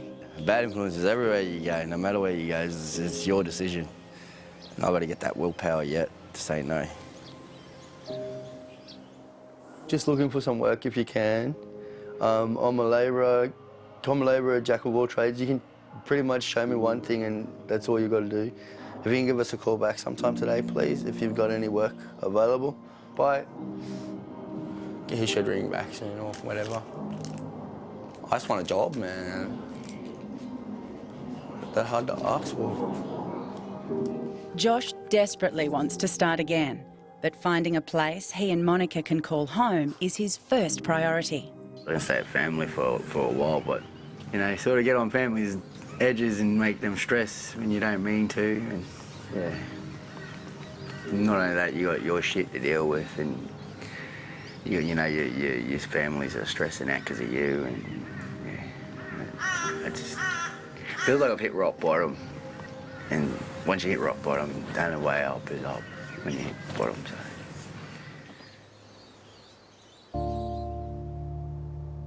Nearby, the local Anala Centrelink office has been unable to help Jared and the children. They put me onto family services, and I'm waiting for that through online now. Hopefully, they might be able to help with some emergency accommodation for the next night or two. I'm shattered. I'm fucking shattered. Trini goes and spends my last money on Subway. I said, go and get something to eat because she's hungry, get a pie or something. There was no bakeries, hey? A pie and a can, $2. No, she's got to go get fucking Subway and McDonald's. It's 5 to 3. All emergency accommodation and crisis accommodation places are full up. There's no one that can take us. We've got 1 hour to find somewhere. Now it's getting serious. The smile was gone.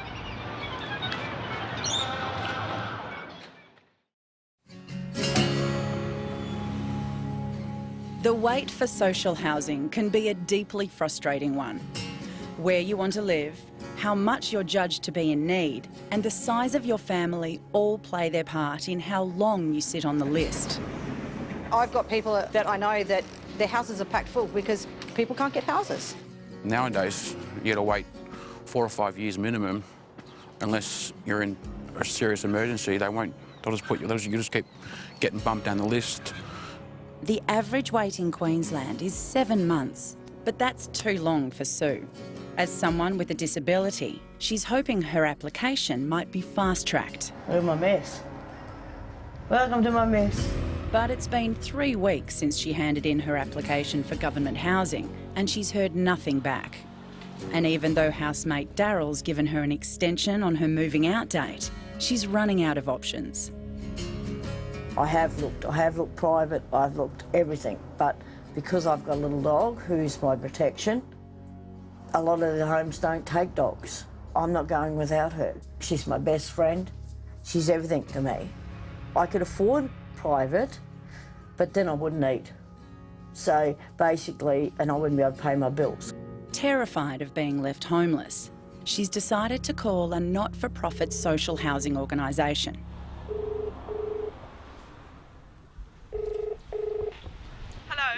Hello, my name's Susan. I'm in my 50s, love, and I've got my name down at housing. I'm on a disability pension. I drive a mobility scooter. So you said you've been to the Department of Housing? Yeah, I've already got my paperwork in there. Okay, so did they give you a assessment letter? They haven't given me anything yet. Okay. Now, if you're considered at highly need or very high need, that's a very high risk of homelessness, we would be able to help you.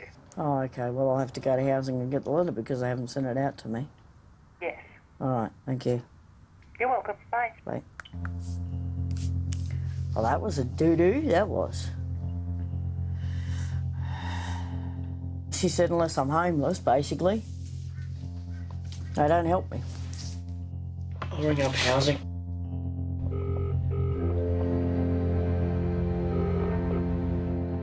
You have reached the voicemail for the Inala Housing Service Centre. Please leave your name, address, telephone number, reference number and message after the tone.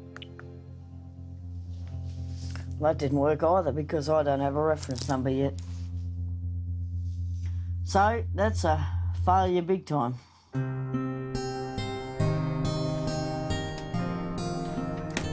They really don't want to help Australians, do they?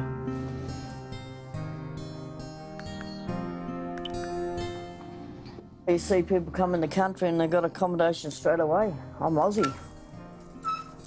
They have to end up in a wheelchair and I don't care. I get told by lots of people I get on the housing mission list and everybody will help you. Yeah, sure they won't. You need a reference number. Housing haven't bothered to care. They probably haven't even looked at my paperwork.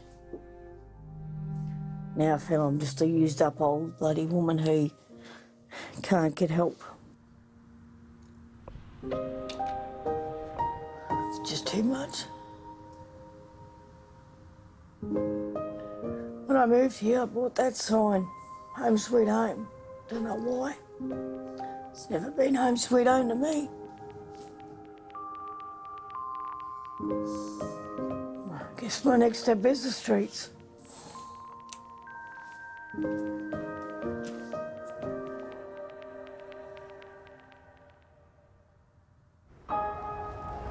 More often than not, it can be easy to spot those struggling in life.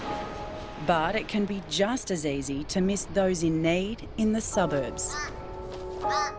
In Melbourne's outer north, single mum Michelle and daughter Jess are facing a battle for survival.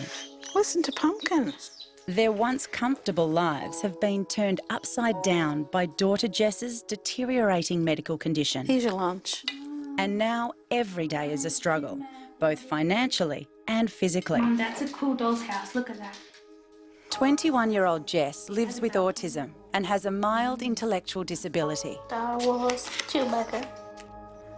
She also suffers from an incredibly rare disease called Ehlers-Danlos syndrome type 6. What basically EDS is all my collagen is faulty. Without collagen, you fall apart. And there's no cure for it. EDS is a devastating disease that dominates both her and Mum Michelle's lives. The other day, I was washing my hair and 3 times my shoulder dislocated and I had to call out to Mum to help me put it back in. It's because of this need for full-time care that Michelle had to quit her job as a pharmacy assistant 3 years ago. That means she's now joined a quarter of those Australian carers on benefits who live below the poverty line. Jessica's on full disability pension now and I'm on the carer's pension. And of course, you know, I lost a lot of money from not working anymore and everything is so expensive. We can't afford this, that and the other anymore. You all right? Yeah, my back's sore. So, you know, our life's changed in that sort of way. But at the same time, we've got each other, and that's the main thing, you know, and you just get on with life, really. But their daily struggles don't mean they can't take pride in their home.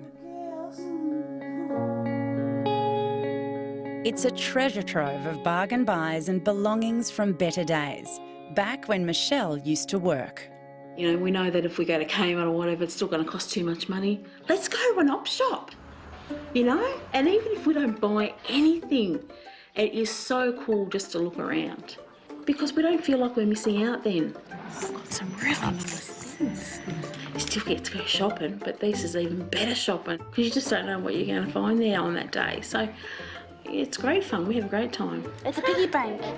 Most of the stuff we got is from here, like from the op shops and stuff. Like our dining table, for example. That's op shop. A dining chair's an op shop. You save a lot of money. Things that look brand new are bargains. Good shopping. Oh, boo. From Monsters Inc. I think it's important to look presentable, you know, because I've been brought up that way. So it might be all gathered. I don't know what's happening at the back, but... That looks alright. And that's, how much is that going to cost? $1. can't go wrong. If you don't change your mind, you can always donate it again. It's only $1. That's true. It's only $1. $11.30. Oh, that's good. With bills, it's a whole different level. You know, well, we got a medical bill a couple of days ago. It's $275. And I've got to try and find that money now. That's much harder than worrying about trying to find a couple of dollars for some clothes. Not everything is covered by Medicare, and the bills will only increase as Jess's condition deteriorates. But I wish I could afford things that Jessica's going to need straight out. That frustrates me. It just gets me down sometimes when I just feel like I fail, like I'm a failed parent.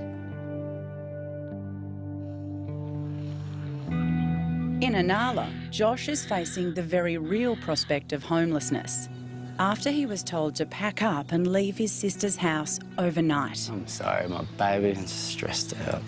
To make matters worse, the prospect of sleeping rough has led to a heated row, and now wife Monica's stormed off. Just had an argument and got told to go, so we left. Just trying to look for a place. No one really seems to really want to help, so. It's like you got to be a foreigner in this country to get a house, you know, a place. They're helping everybody else out by cutting out the Aboriginal and the Aussie all the time. Where is this girl? Oh, man, see what I do? Fuck things up all the fucking time. It's just me and her argument, she just walked off. I can't leave her by herself. Oh, here she comes. You got my shit. Huh? You got my shit. No, it's just say, can you... Fuck yourself, dog. Can you calm down, please? No. What, you want me to make sure that you can't for fuck I didn't mean to. I'm sorry. I didn't mean to chuck it at your face. I didn't mean it. Asshole. Yeah, I only threw a stick at you, you fuckhead.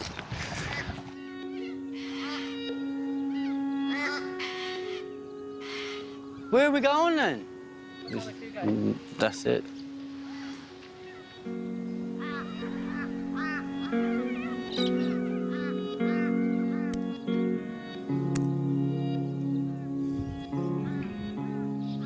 And so what's the one thing that you just want to get sorted right now?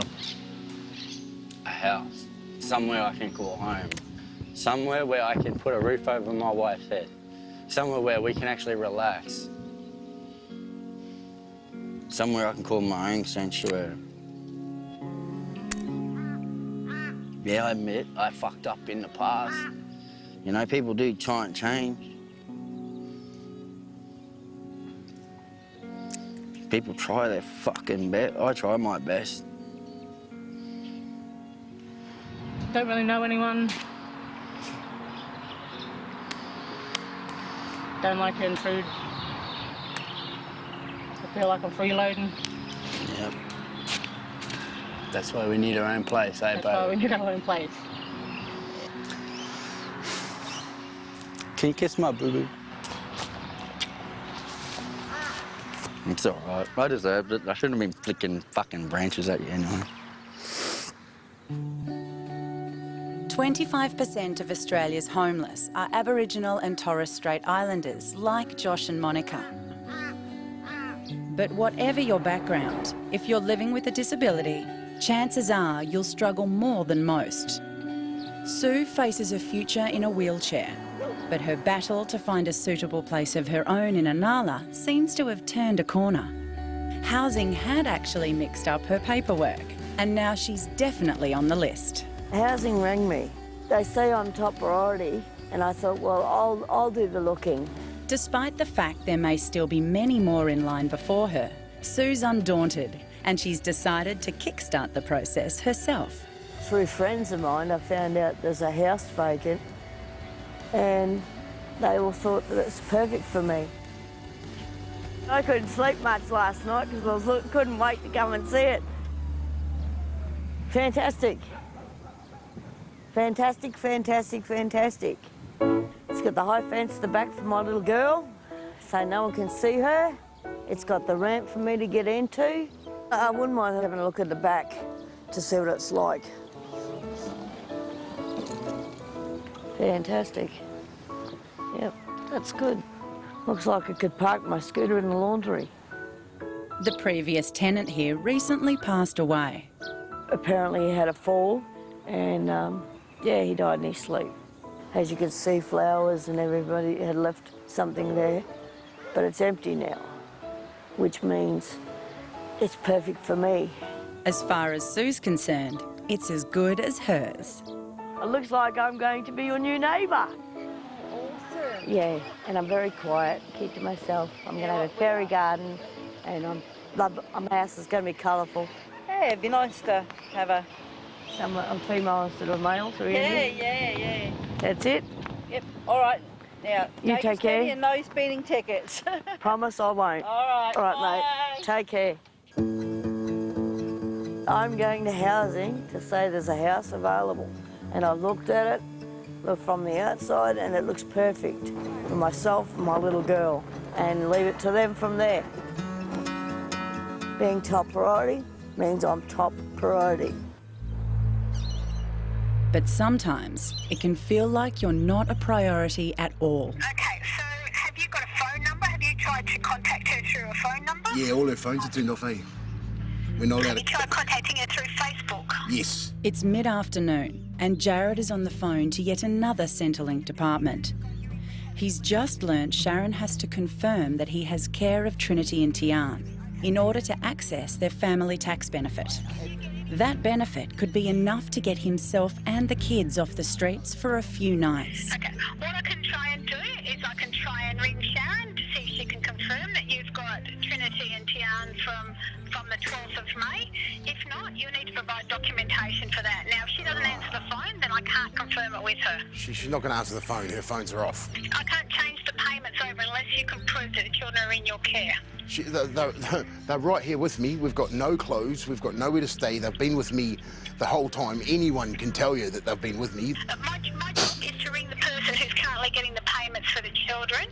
Any further than that, then you need to provide us with evidence of that. So I'm going to try and ring Sharon first and see where we go from there, okay? Okay. Oh, wow. We're fucked. Sharon's not going to answer. Well, what documentation? How am I going to prove that you've been in my care the whole time? How am I going to prove it? Okay,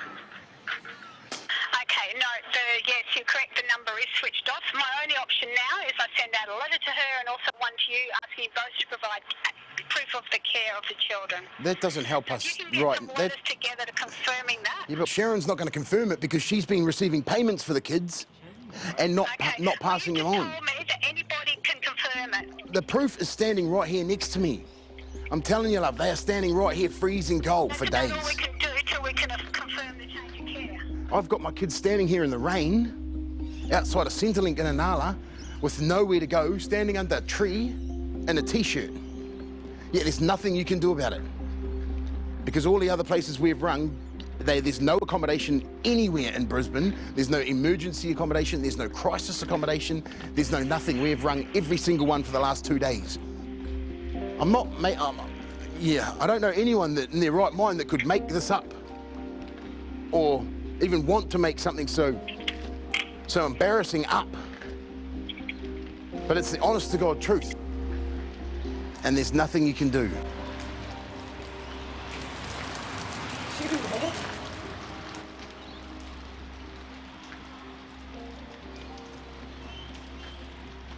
Hello? Hello, you there? Hello? Are you serious? What? Someone hangs up on you when you're saying that?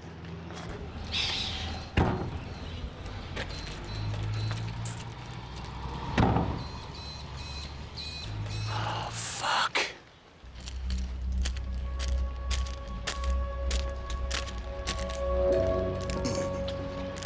Popped out. The stress has triggered another of Jared's seizures. Calm down, it's okay.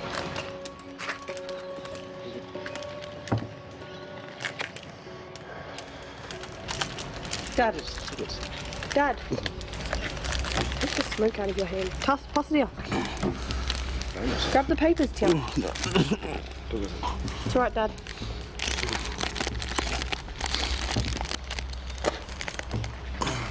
It's okay, Dad. Just breathe. Dad, just breathe. Do it. Right?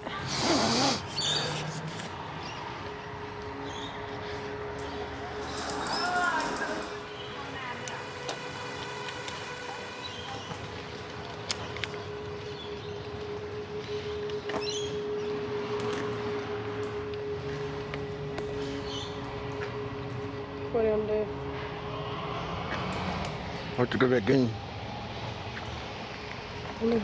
Go back where? Go back in the fucking doubling. Well, I have to do something. I know.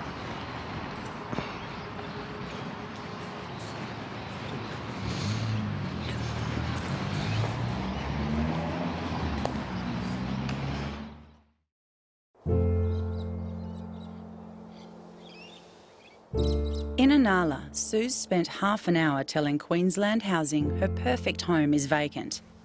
Turns out, it's not quite that simple. No good news. Chances are the house won't go to me. They're going to make me wait. She says, I'm nowhere near the top of the list. And I said, well, how come I was told I was priority? She said, oh. So...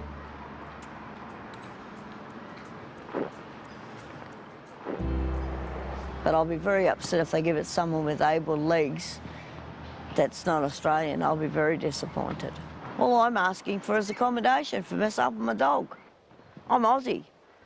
I'm entitled to accommodation. My father helped build these houses, some of these housing mission houses. It's wearing me down, but I'm not going to quit. I'm not going to quit till the fat lady sings. Desperate times call for desperate measures. I hope Anastasia's there.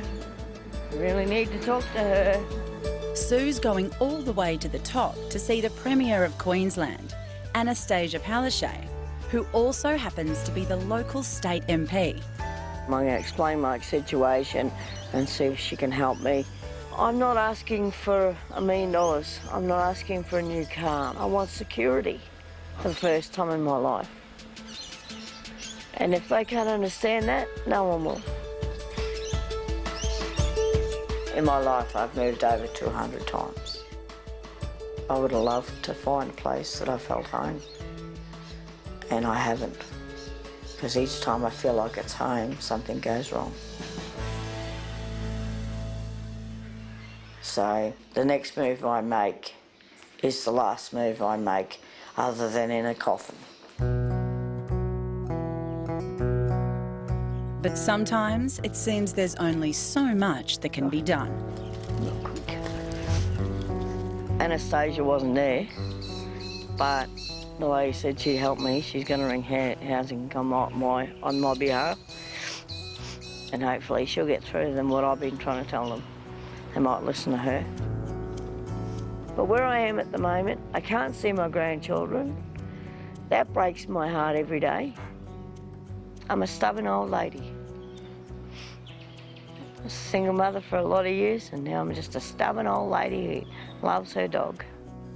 I just want to live a happy life, peaceful life, and the dog be happy with me. Yeah. And I didn't think that's too much to ask.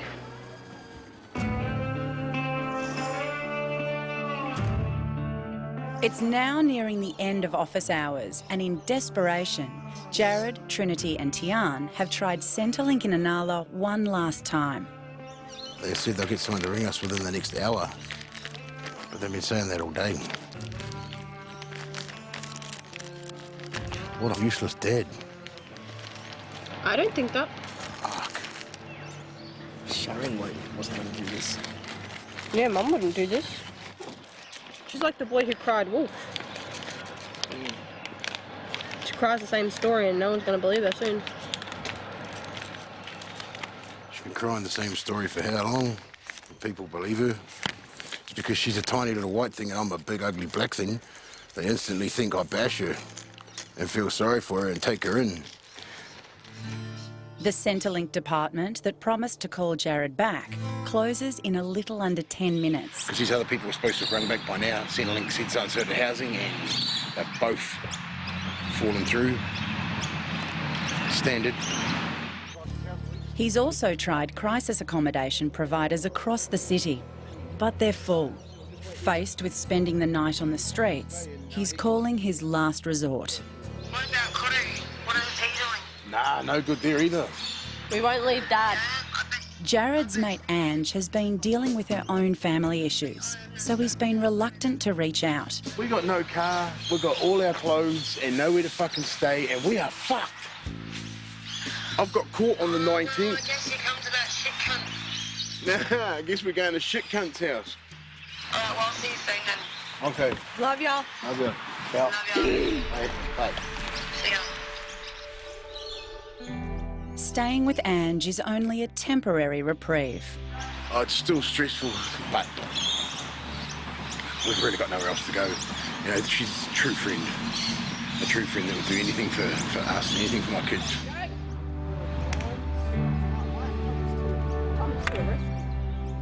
Follow the yellow brick road. So lucky, you know, just so lucky. We did have nowhere to stay.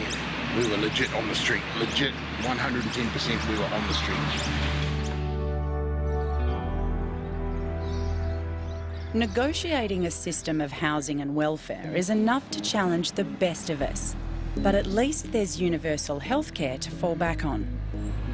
That's unless you're Jess, because sometimes even the safety net can't catch you. The doctors, as soon as you say, oh, I got EDS type 6, they've heard a little bit about it, but they don't want to touch me because they're like, well, unless you got private health insurance, sorry, but we're not going to risk anything. When she had her cameras inside to try and find out what was going on there, her lungs collapsed and she nearly died.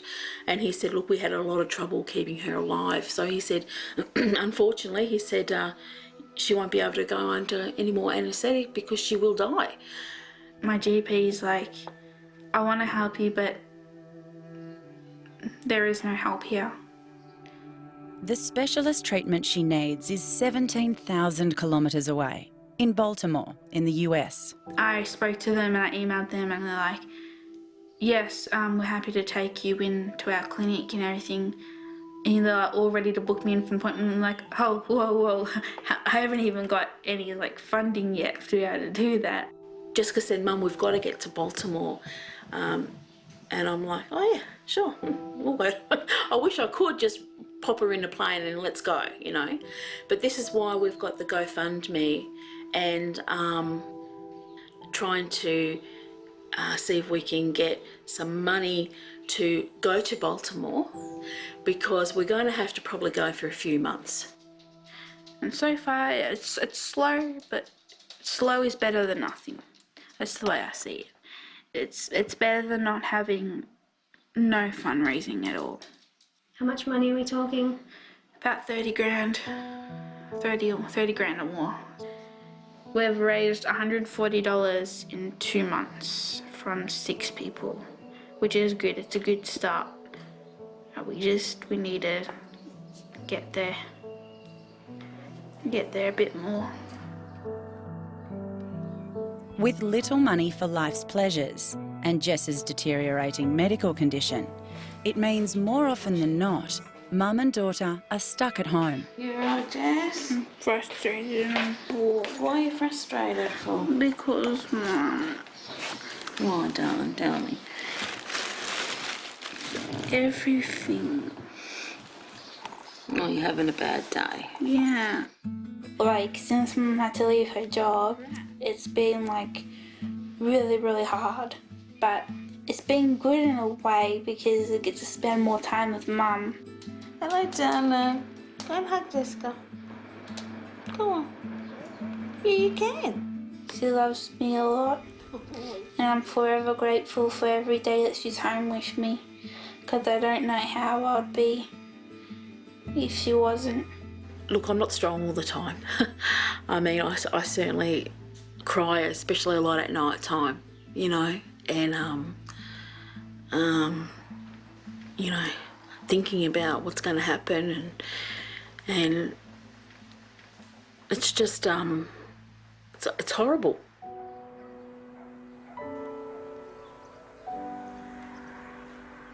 Her lifespan isn't very long, and we're looking at a prepaid funeral now because I thought, I don't know when the time's going to come, and when it happens, I want to be able to go, you know what, I'm really glad that the funeral's in place. It's something that unfortunately I can't stop thinking about. Sorry. You know, about burying your child before yourself, you know. And she's so young and hasn't had a life, you know. She's only 21 and she's got no friends and, you know, it's just hard for her. But, you know, it's, you know, the thought of losing her is just, it's unbearable, you know?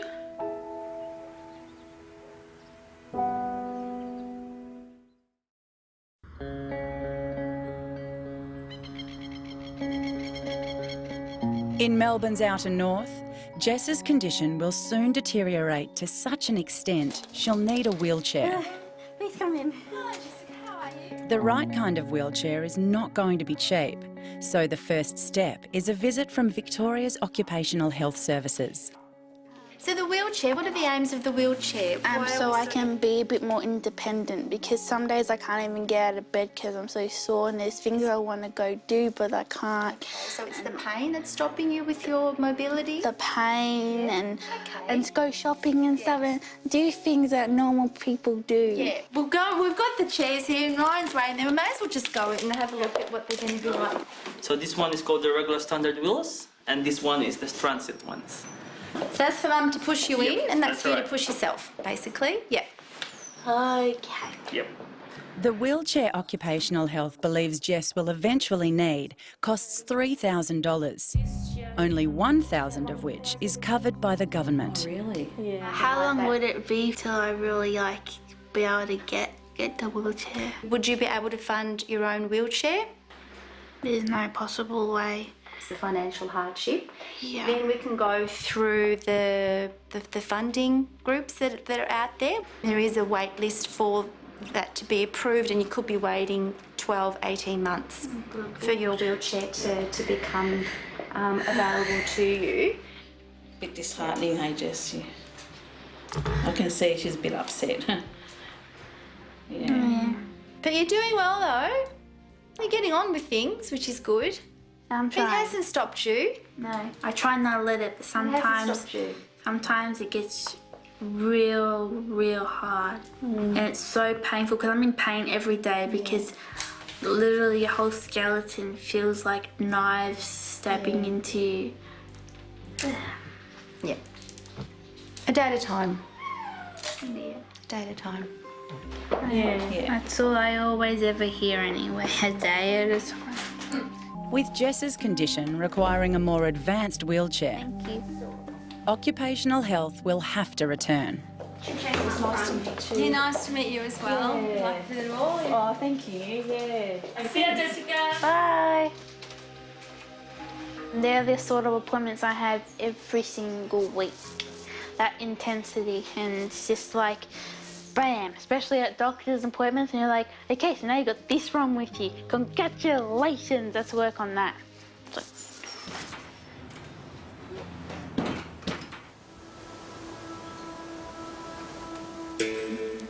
In Brisbane's southwest, it's the day after Jared, Trinity and Tian's ordeal on the streets, and Sharon is finally back in the picture.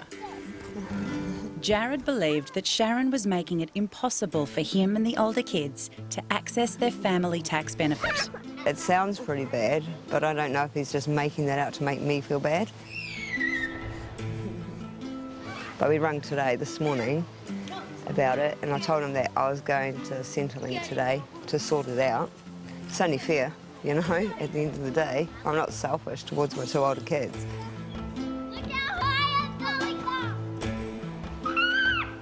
I'm more relaxed, more happier, but you know, I'm still always going to worry about my 2 older children turning into young, where they are, you know, but they decide to leave their dad, which is their choice, you know, it's not my fault, and I won't go back. There's no way I will go back. It hurts. You know, I do miss them. You know, it's not that I don't love them and I don't care, I do. But you know, it's their choice. They're old enough to make their own decision. And it's heartbreaking. So I never wanted to split them up.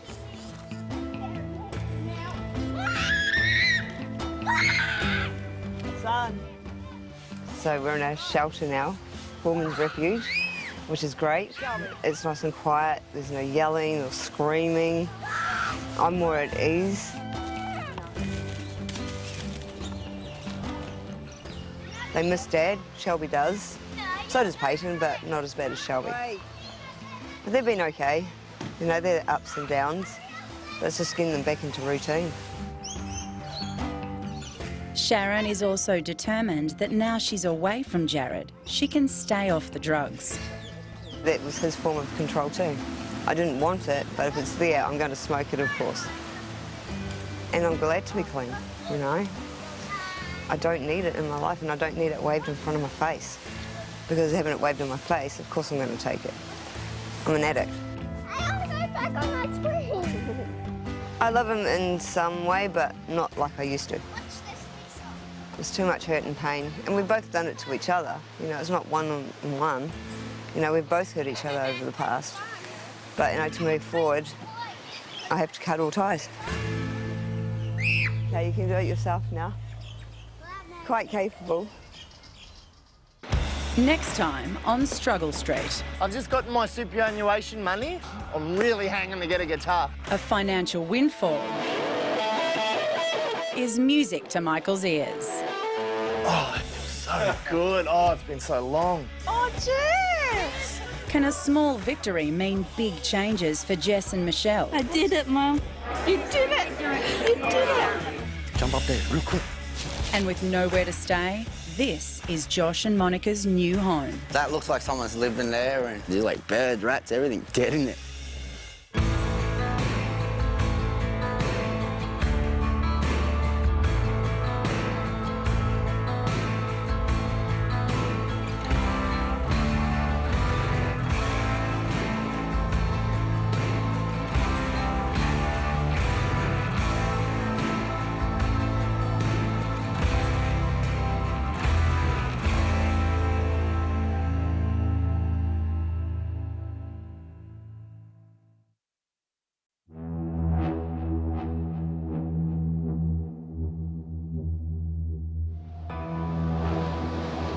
Australia, resource-rich, land of opportunity.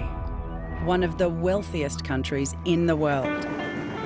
But we're also one of the most unequal. The rich are getting richer and the poor are getting poorer. It wasn't so obvious 10 years ago, but now it is becoming very obvious.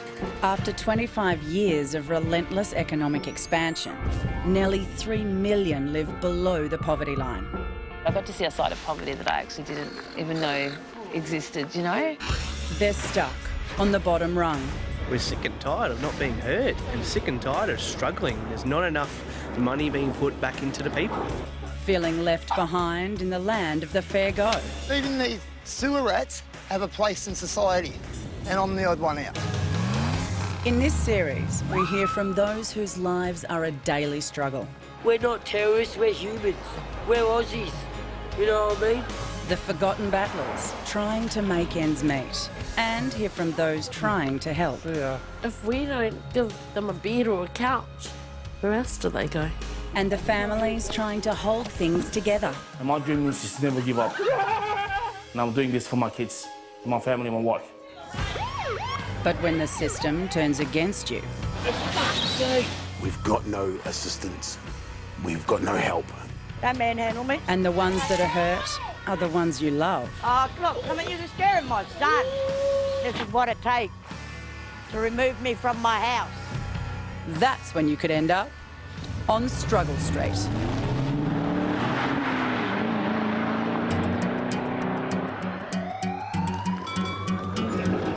In a time of cuts to the public purse, an age-old debate is surfacing.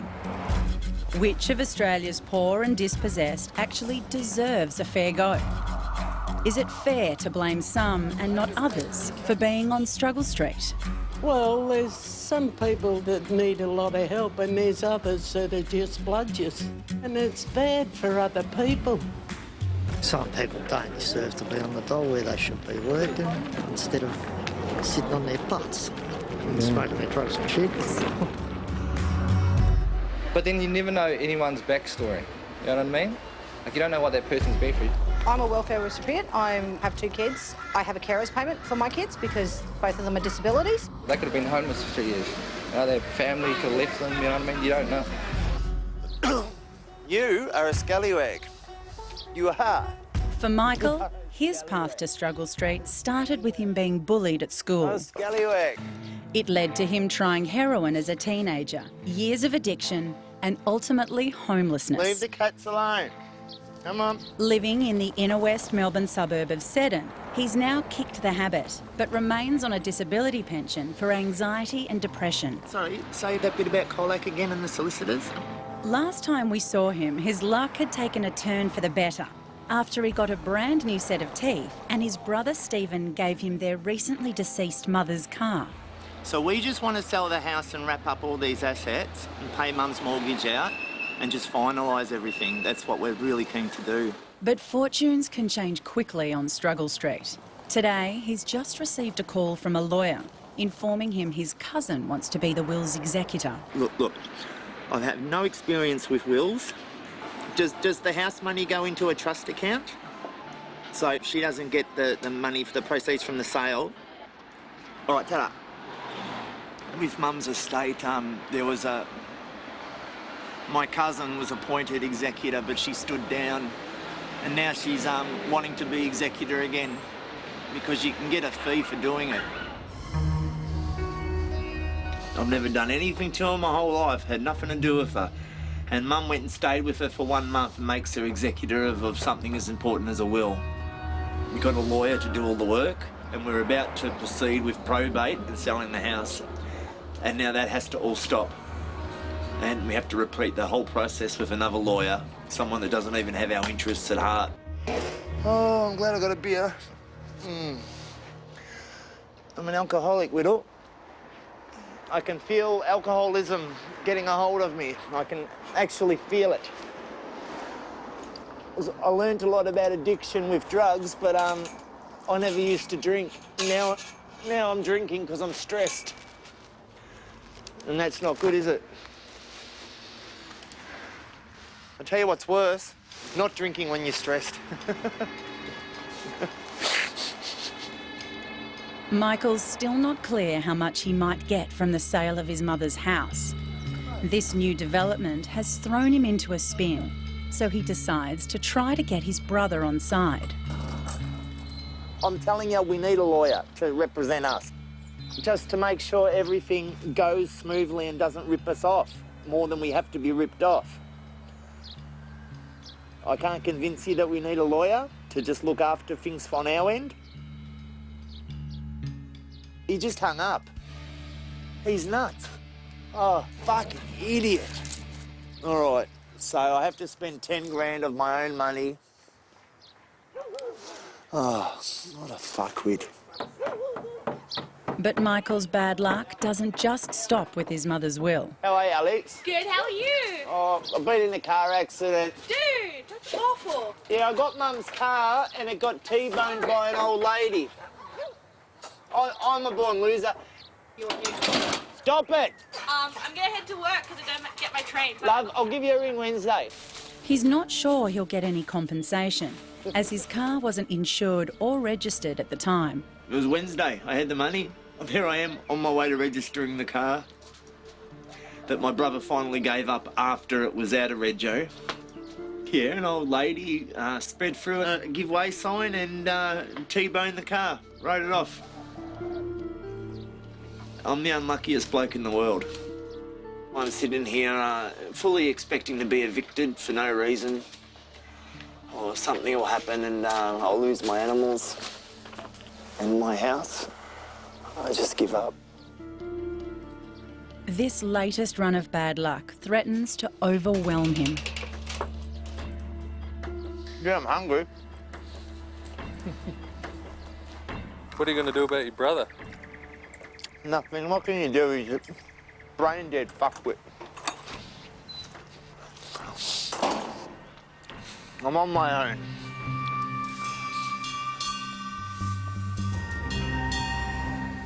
There are times when poverty makes an unsolvable situation even worse. Nearly 1 million disabled people live below the poverty line in Australia. Taking a anti-nausea. I'm feeling really sick. North of Melbourne, Jess's incurable disease, Ehlers-Danlos syndrome type 6, is slowly getting worse. And this is Nurofen for my headaches that I get in the mornings. The 21-year-old has a mild intellectual disability and also lives with autism. Mother Michelle gave up her job 3 years ago to become Jess's full-time carer, leaving them both on the poverty line. The pharmacists, they all know us, look. We walk in, hi Michelle, hi Jessica. They all know us at the doctors, and it's good, but it's not good. But that's our life, so. She's deteriorating very quickly all of a sudden. The back of her spine of the bottom of it is all sunken in now. It's just collapsed on her. She's in severe pain. Eventually, her legs won't work at all. Medicare doesn't cover everything, and her condition means she will need a $3,000 electric wheelchair, of which the state only covers a third. With my situation, of course, I can't afford everything.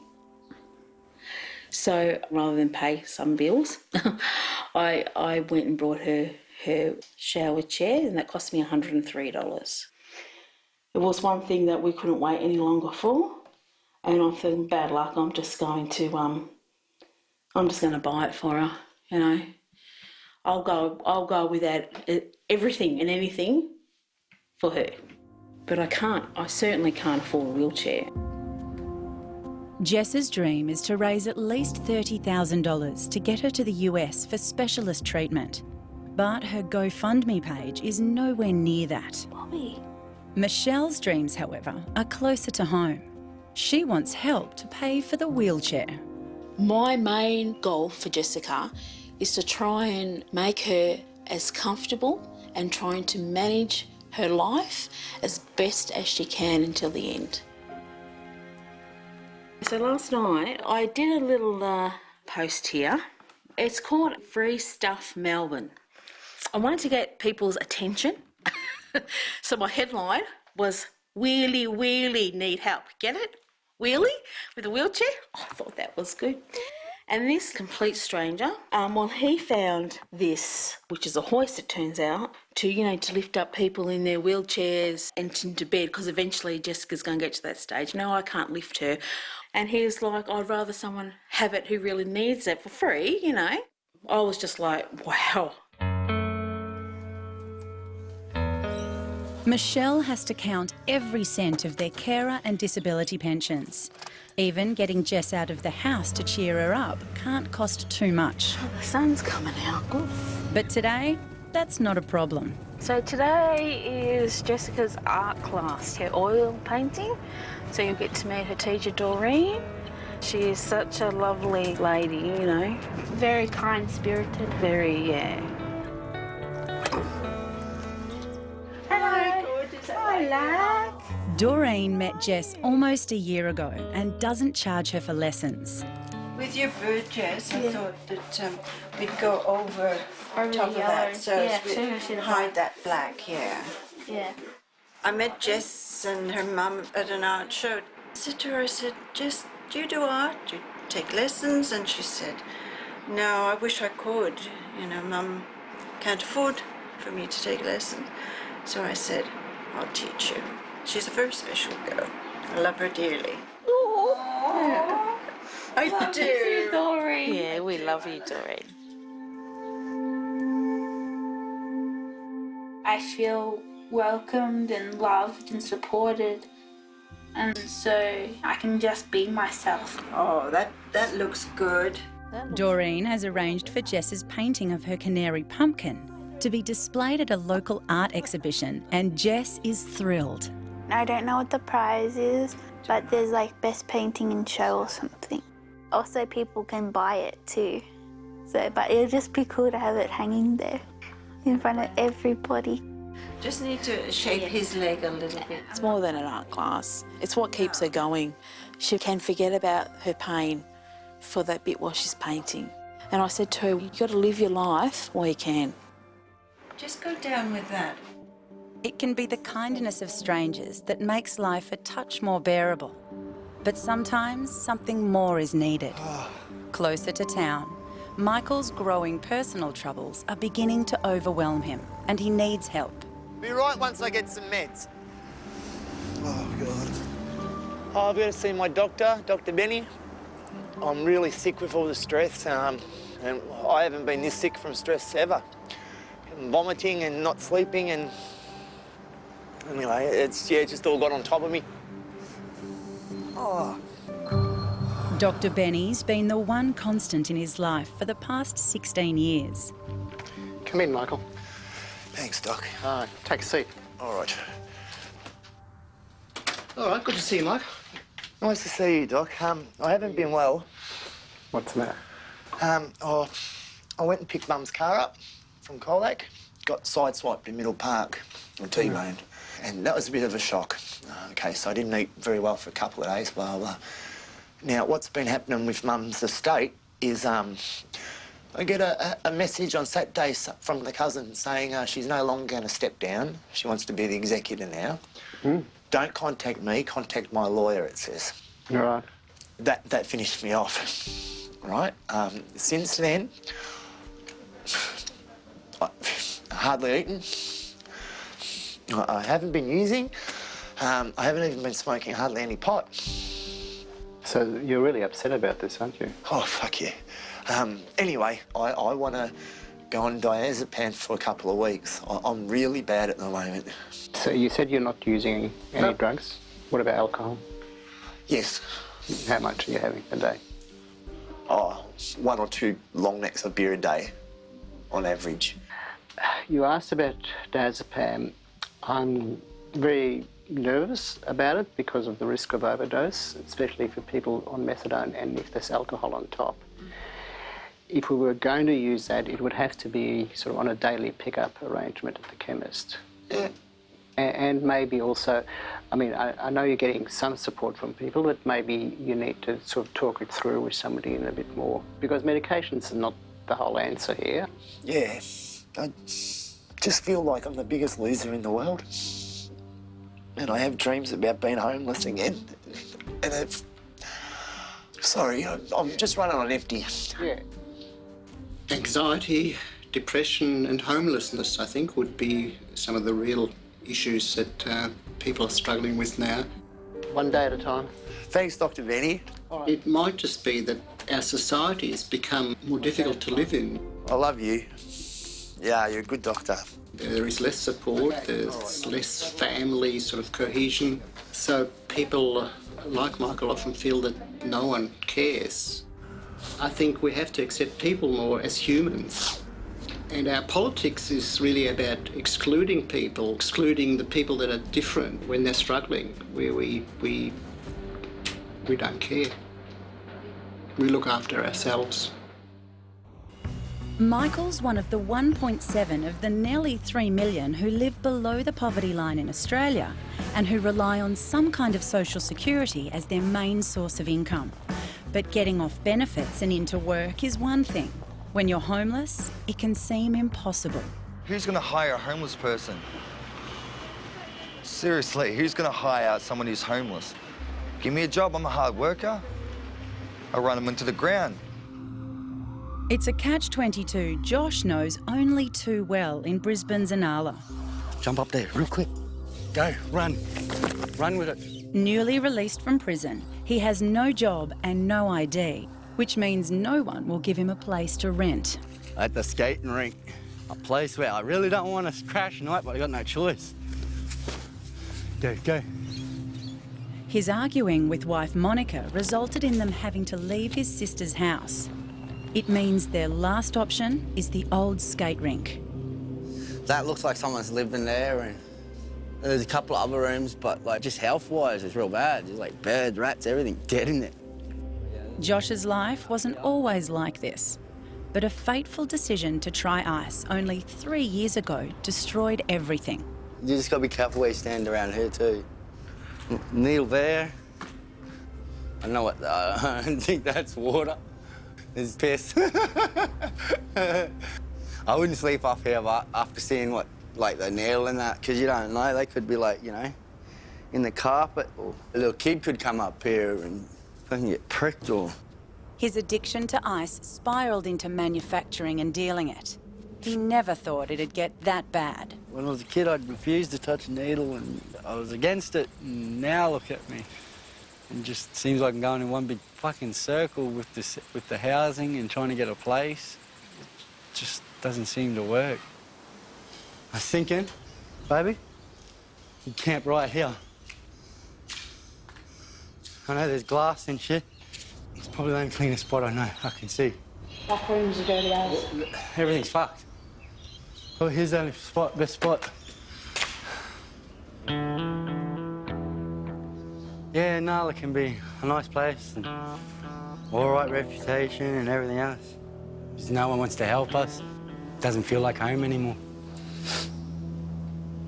It's gonna have to do for now, babe. Sorry it ain't no luxury palace. Anything we have to worry about is at home. Yeah, but I'm just apologising, you know, like, sorry, you know. Get out your dirty shirt and I'll dust it all back, babe. You wanna lay right here? Main breeze, fresh air. Smells like a shithole, but... Oh, well, can't complain, eh, babe? No, that's right, at least I have shelter. Yo, poor fucking Aussie backload, all those misses out.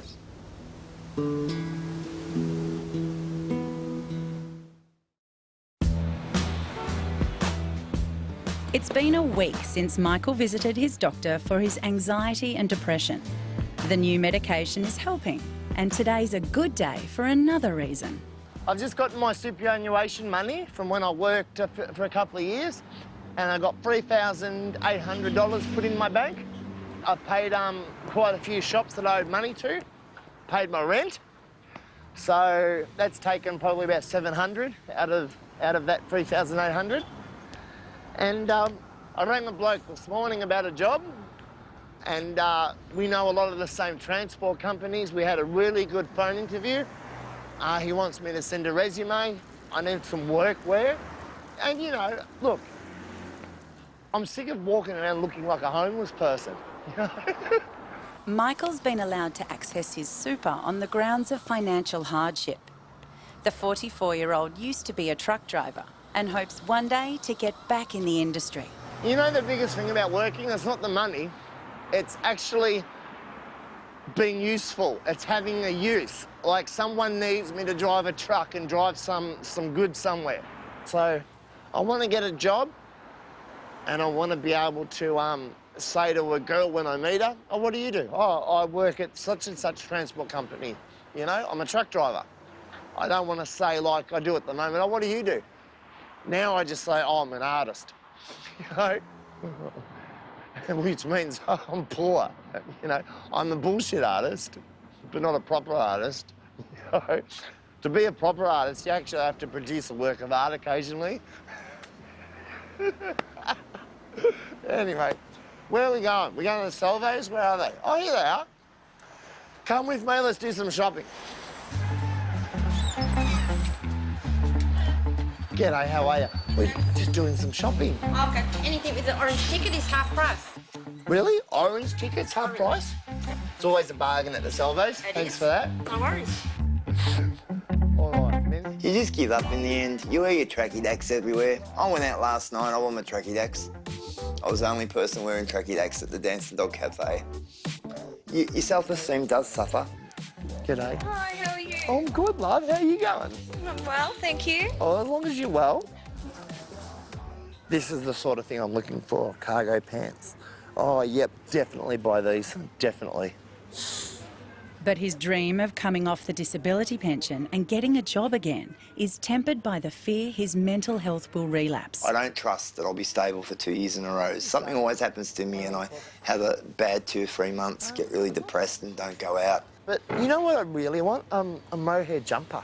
I think my best bet is to work some casual hours, 1 or 2 days a week, and stay on the pension. Too small, yeah. small, yeah. Everything, I've got long legs, I was just born that way. It sucks. No, it doesn't suck at all. Come on. Oh, thank you, you're sweetie. You're lovely. Thanks. Thank you. I'll do my belt back up. Every dollar I spend, I think, I'll never have this money again for a long time. Really? So I've got to spend it wisely. I'll get these and the ones that I put up there. Yep, all right. So how much do I owe you? $22.75. Thank you. A whole new wardrobe for under $30. Not bad for a morning's shop. I wish you all the best. You too. I'll see you next time. Ta-da. But there's still a heap of his super money left over, and it's burning a hole in his pocket. I've got a big bag of clothes here. Let's go and look at some axes. That's what I really want to do. Some axes and some amps, so we can rock out.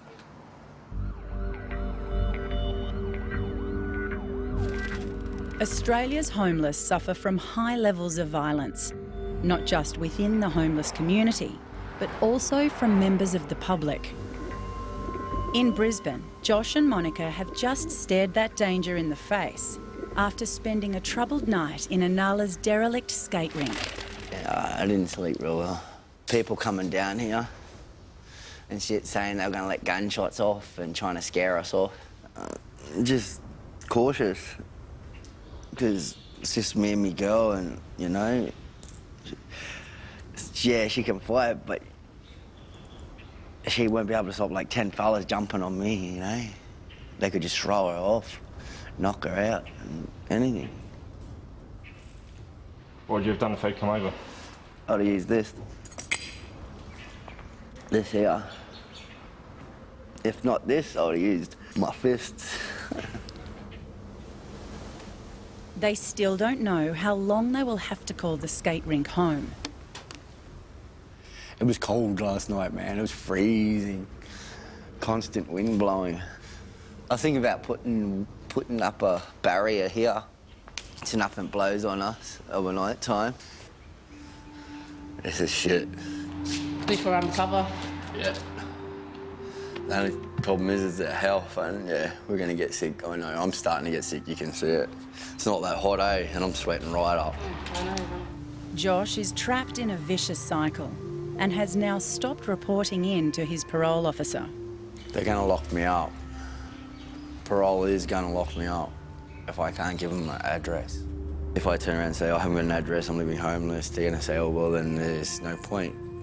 You're gonna go back to court or wait here for a minute, and then the cops are gonna come and arrest me. I'm sorry. That's why I don't really want to go to parole, babe. He isn't worried about himself. He's worried for Monica if he goes back inside. If I have to do time again, I have to. And when I do get caught, she's going to be shattered. Her world's going to tip upside down again. She means the world to me. She's making sure I don't go anywhere near my old mate. She's pretty much pushing me away from everyone that wants me to use and wants me to start selling again. Just, I don't know. I'm on my last wits. We're both of us, aren't we, babe? I love you. Love you.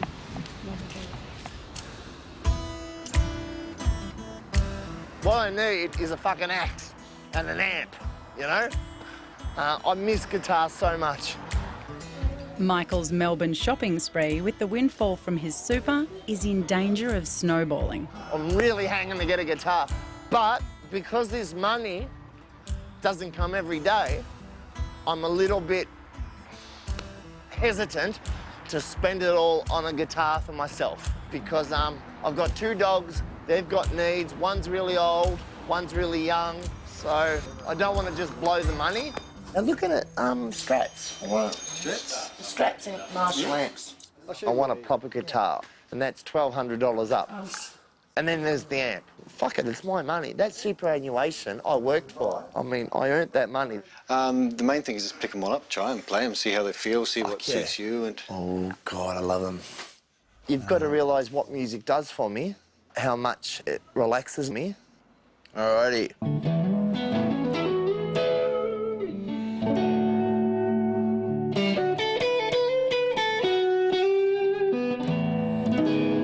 It's like medication for me, music. After a jam session, I feel wonderful. I haven't thought about any problems. I haven't thought about anything from the past, anything from the future. All I thought about is just jamming the guitar.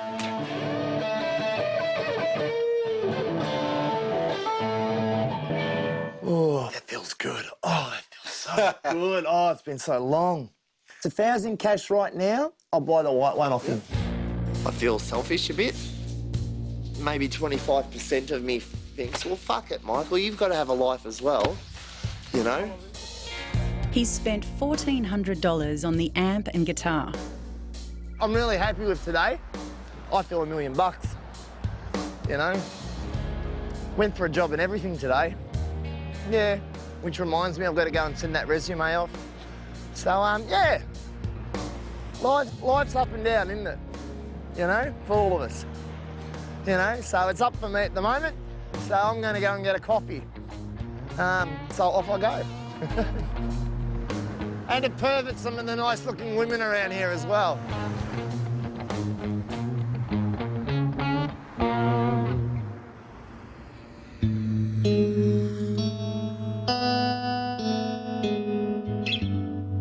In Melbourne's outer north, Jess is psyching herself up for a special call.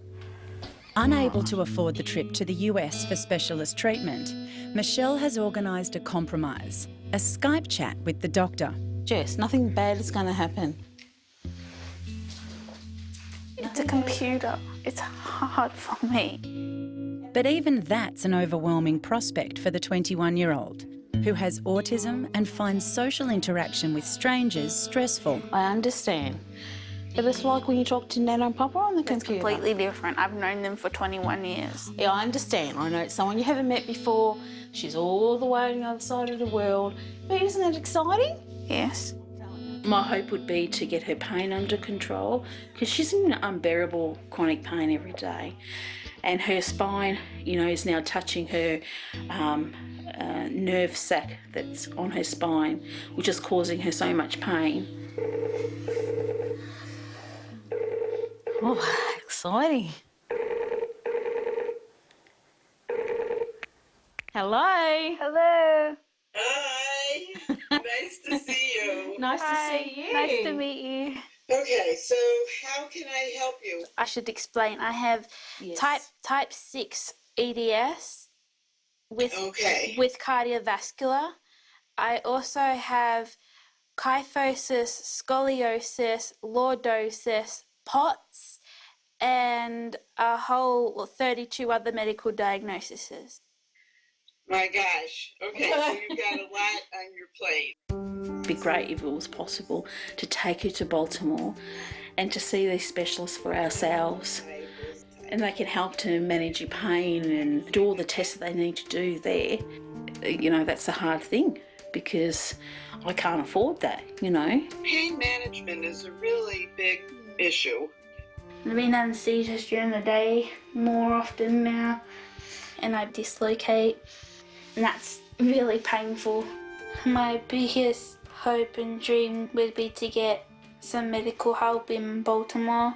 It's been like really, really hard because we don't get that much money anymore. And then you can do exercise in the water. Yes. Because the warm water helps keep the muscles relaxed. I don't think it's out of the realm of possibility to think about a cure. Oh, no, indeed. You know, it's not impossible to think about, so I would hold out the hope. Can't thank you enough for everything. You're very welcome. Bye. Bye. Bye.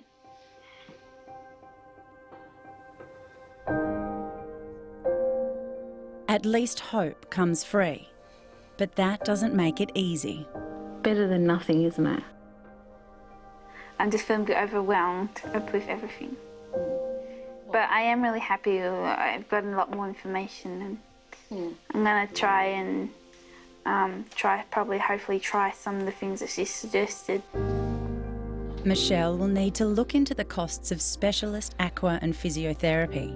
Until then, all Jess can do is put up with the pain. Come on, darling. All right. You can go to bed now. I'm in pain. Oh, no, darling. Do you want to have a shower? That might help you relax your body a bit. Guess I'll go to bed. All right, sweetheart. We have a good rest, all right? I'll be going to bed in a minute too, okay? It's a hard battle.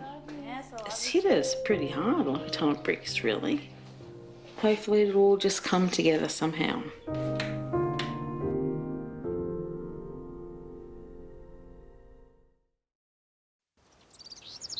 In Brisbane, Josh and Monica have been sleeping rough in Anala's derelict skate rink for over a week now. But they did have a small victory yesterday. Finally got to have a shower last night, and I haven't had a shower in nearly 2 weeks. Ready to rock and roll, ready to start the day with a brand new day and apply for these caravan parks and see if I get an answer back. Even caravan parks have been refusing to rent to Josh without any ID. But he's not ready to give up yet. We're going to go into town, go to birthdays and marriages, apply for my birth certificate, proof of age card. That's all that's really letting us down, eh? In fact, I got no photo ID. We're going to keep pushing and pushing and pushing, keep walking forward instead of walking back. Hopefully we'll be able to get a place soon.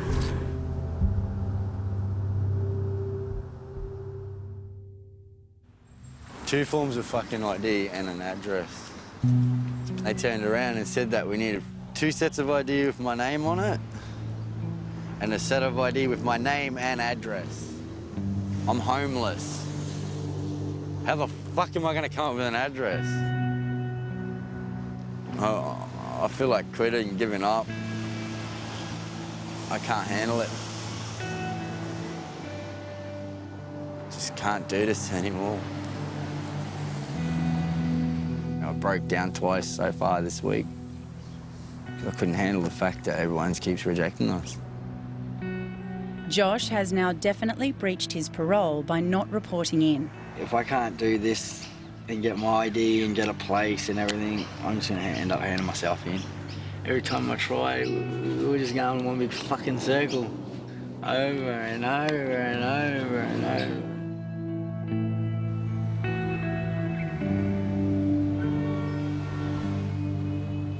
Yes, Buckethead, yes. Yes, we've got to go to the doggy doctors. The doggy doctors for you, no money for me. Michael's also come full circle in his home suburb of Seddon. Whittle's got a sore eye. Come here, Whitty. 3 weeks after he got his superannuation money, the last of it is about to be spent on Whittle. It cost $154 last week, $106 the week before. And we don't know what's wrong with it.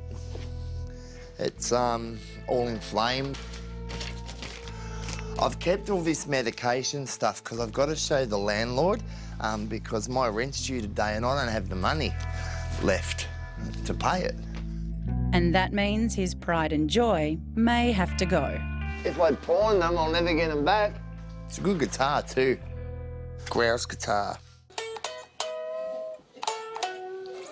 So, but it's upsetting because I think I said, you watch, one of the dogs will get really sick now, and I said it sort of half joking, but it's, you know, it's like when I got the car, you watch what'll happen, an old lady will wipe me off the road. It fucking happened. You know? Fucking car. You know. Can't you see my point? I mean, I had a car. I had a really nice car, right? And I had it for 2 weeks. So, yeah, I got my super and it's all gone, yeah? Did I spend any of it on drugs? Did I spend a cent of it on drugs? No. spent it on animals, bills, and I bought one thing for myself. Well, two things, a guitar and an amp. I mean, I've got $154 in my wallet. Now, most of that money's going to be taken now when I go to the vet. Now, it's Thursday. I don't get any more money till Wednesday. I've got no food or anything. I've had no food all week. You know, I'm just sick of it, man. Just sick of struggling all the time.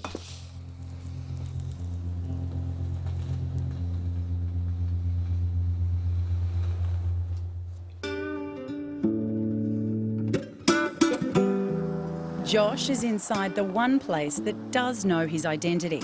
After all, Centrelink regularly pays him his benefit. It's his last hope to try and get some kind of paperwork that'll allow him to get his ID. Just stating that I'm homeless and like I got no current address and I need my birth certificate. So you're in their records? Yeah, in their records and under some act in 1999. What is it? This is a note given under the Section 196 of the Social Security, yeah, of 1999. Hopefully it means that I can get my birth certificate and my ID. Hopefully then from there we can apply for a caravan or a place and have a house or a home to live in instead of living on the street all the time. Hopefully it's one step closer again. Next week, hopefully when I get paid, I can go into birth, deaths and marriages and get my ID.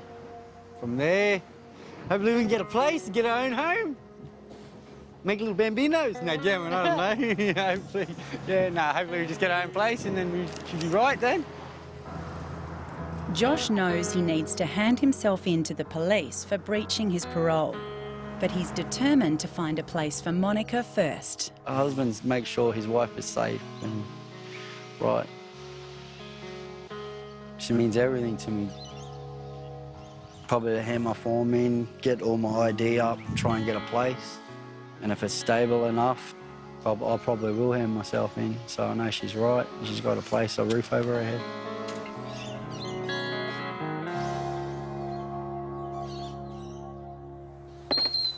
All right, let's go, Woody. Let's go and spend all our money again. In Melbourne, with the last of his super money about to be spent on Whittle, Michael could really use his mother's inheritance. Fuck, I love this dog though. But even when it does come through, there might not be much left. They have to pay Mum's mortgage back and just all her bills. And then the lawyers take their money out, the executor takes their fee out, the funeral's got to be paid for. Hey, Fiona. So whatever's left then, I go halves with my brother. Not enough to, you know, live happily ever after or anything. We're having a relaxing beer, because it's the last relaxing beer I'll be able to afford, g'day, until next week. So the vet can wait until they can take my $150.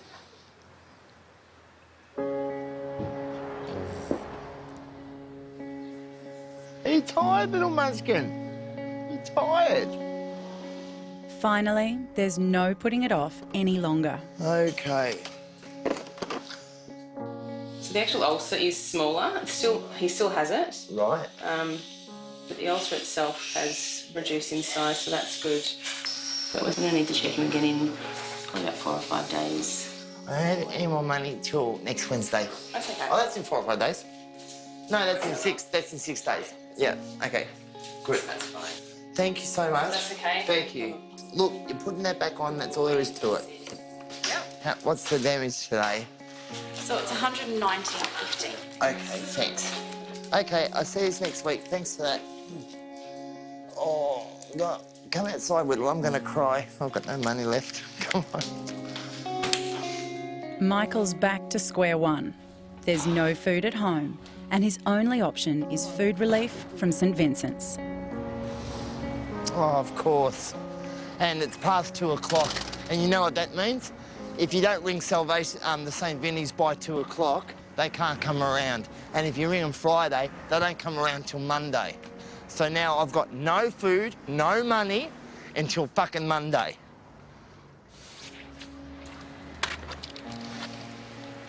So yeah, the guitar's going. Oh, come on.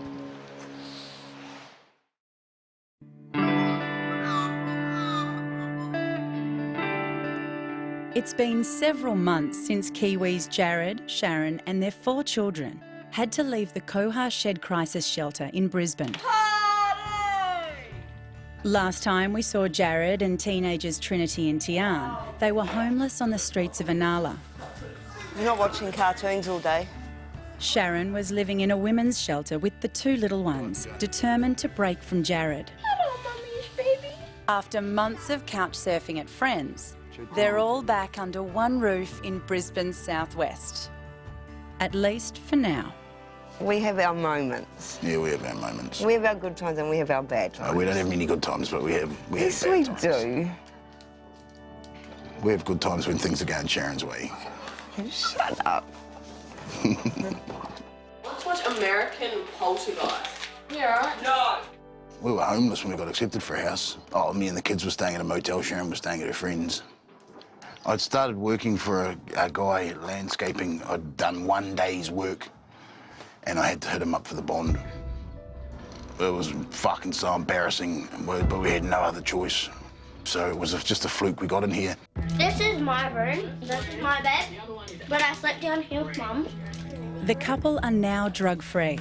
After the Koha Shed charity reported its concerns, Docs contacted Jared, but decided to take no action. It was only a couple of months ago, but it just feels like so many fucking years ago.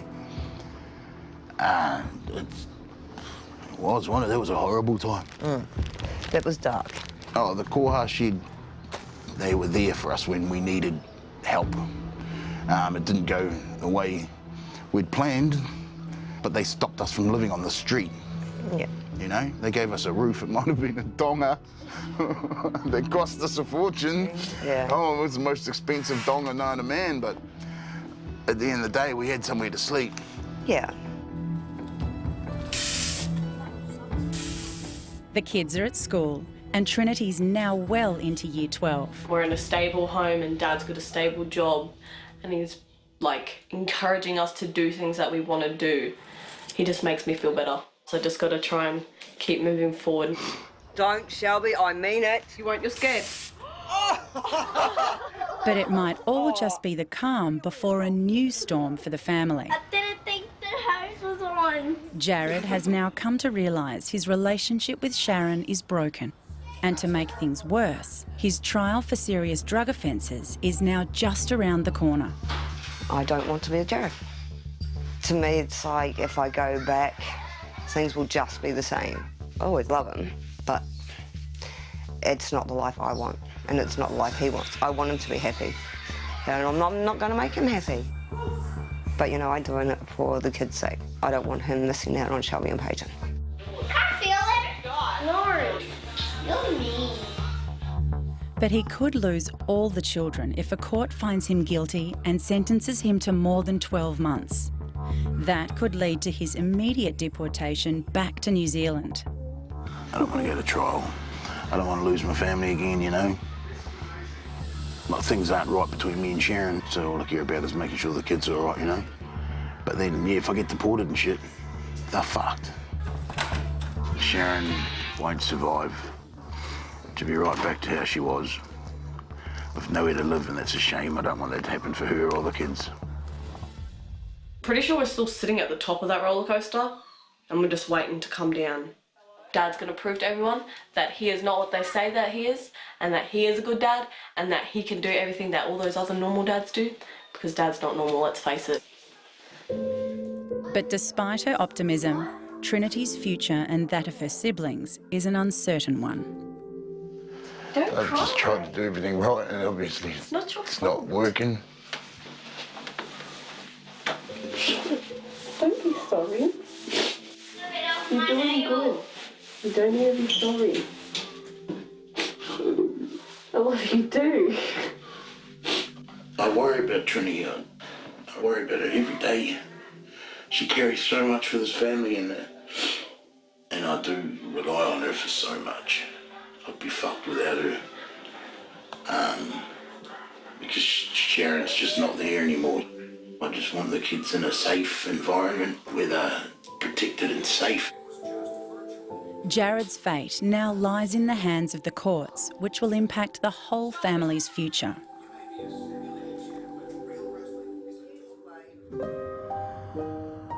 Keeping a head above water is what Struggle Street is about for the nearly 3 million Australians who live below the poverty line.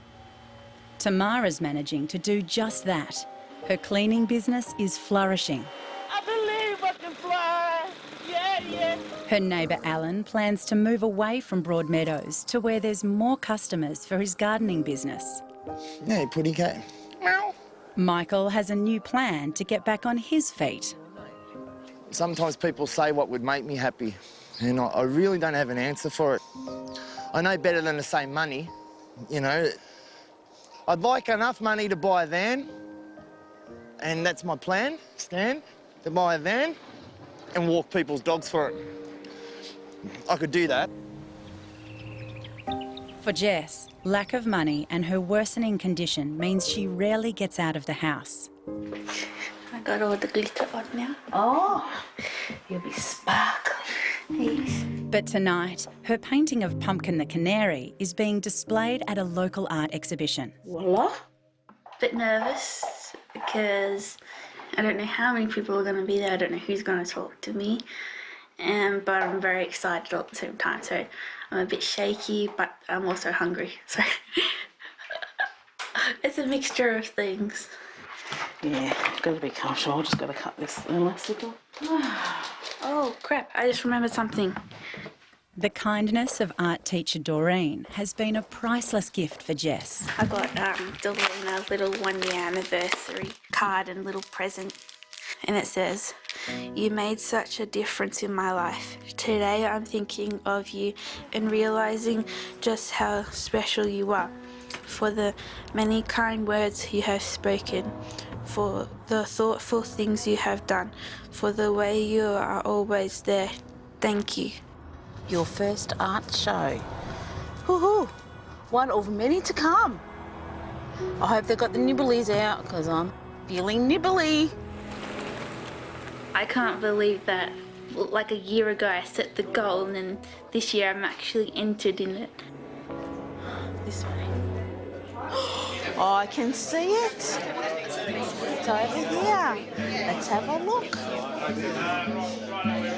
Very, very in my element at the moment and I'm not feeling anything else but happiness. Oh, look at you. Happy anniversary, Doreen. I wouldn't have been here entered in this tonight. It's because of you, Doreen. Yeah, that's right.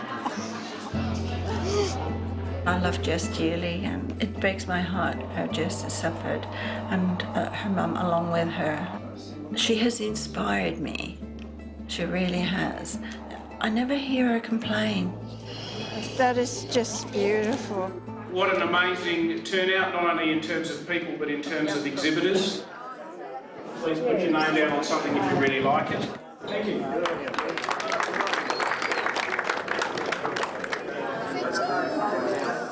Just having her painting displayed at the exhibition is enough for Jess. Is Pumpkin your bird? Yes, Pumpkin's my canary, and he was originally named Pumpkinhead because he had the orange on top of his head, and now the orange is going blacker, so now I just call him Pumpkin. Okay. That's lovely. Thank you. Well done. I really appreciate that. It's lovely. I'm quite proud of it. That's incredible. Thank you. Be back in a minute. Okay. Who's that? I don't know. She tells me all the time, Mum, you can't give up. You know, like she doesn't give up. You know, and that's always been her motto, you know. Look what I got. What's that?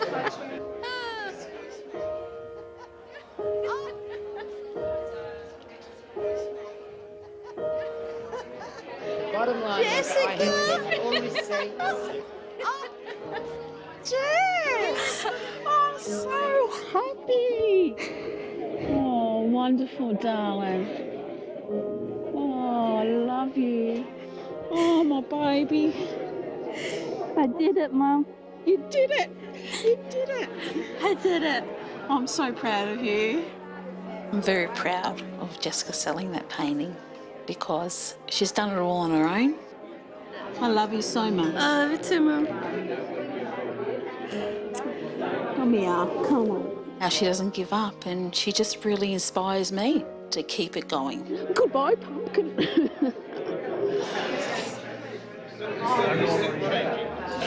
I wanted to thank you. Oh, my pleasure. You're very kind. Well done. Thank you. She's done really well. Keep painting. I know. The laughter and the happiness. Mum, my cheeks hurt from smiling. She is an amazing person. I think this has been the best experience I've ever had. Oh, really? Yeah, this is I'm absolutely great. glad we could do it for you. Yeah. Okay. See ya. Bye. I just feel brilliant. I feel like a million stars just lit up, like I'm on the moon. It can be hard not to worry because you never know what's gonna happen. Things get painful, but I cope. I've dealt with it my whole life, so I learned just to jump in the water and keep swimming.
Australia, the wide brown land.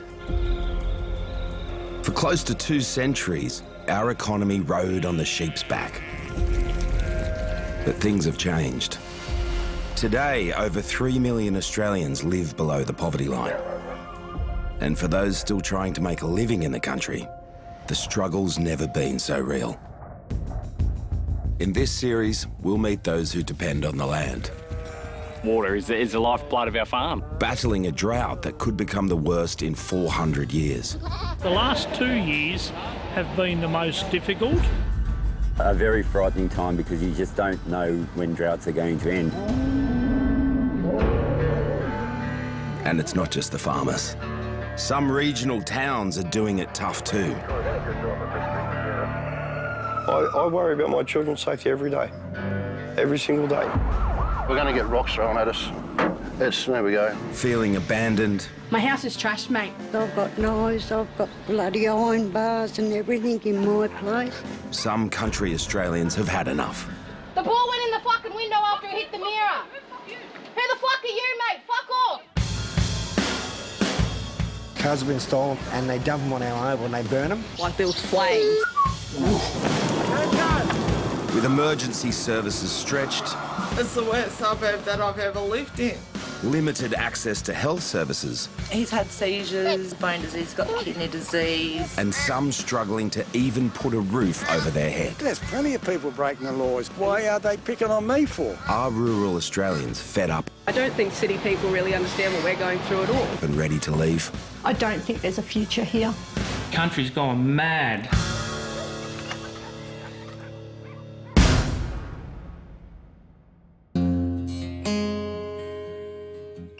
Southwest New South Wales, a region known as the Riverina.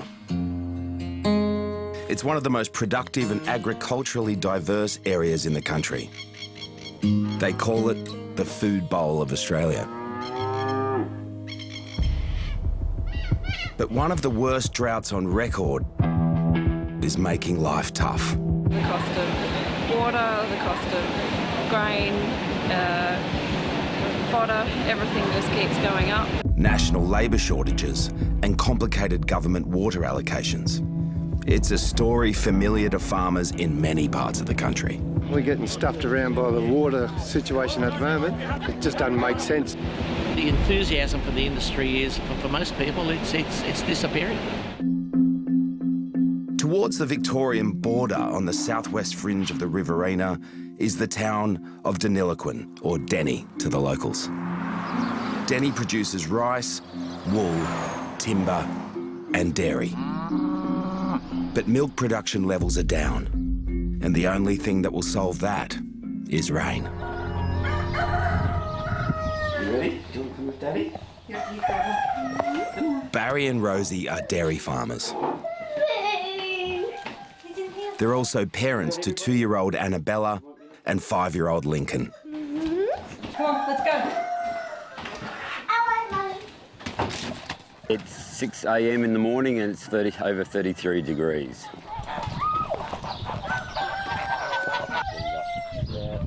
Forecast today is 47 degrees, which is probably one of the hottest days in the year.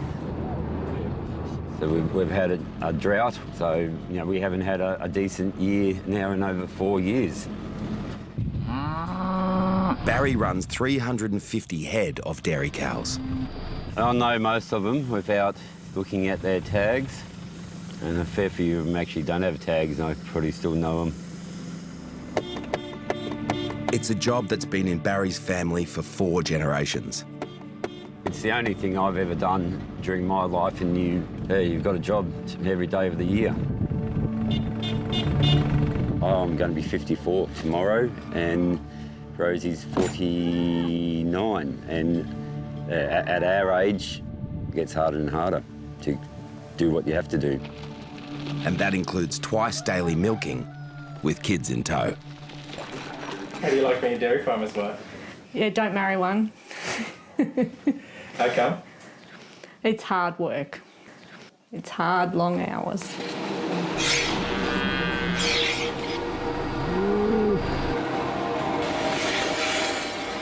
Prior to meeting Rosie, Barry struggled through the millennial drought on his own. Yeah, I don't think he's coping real well.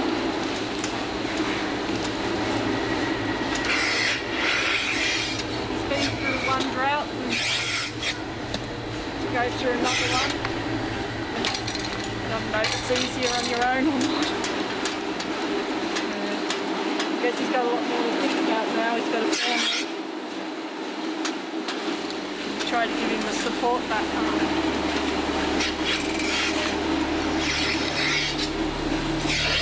Doesn't seem to be enough sometimes. Battling the heat and the drought is one challenge. Being underpaid for your product makes it even tougher. We have had a massive drop in our milk price. Since 2011, the dairy industry has been at odds with the major supermarket chains on fixed-price milk. The price we are getting, it's just you can't make money. There's just no way you can make money.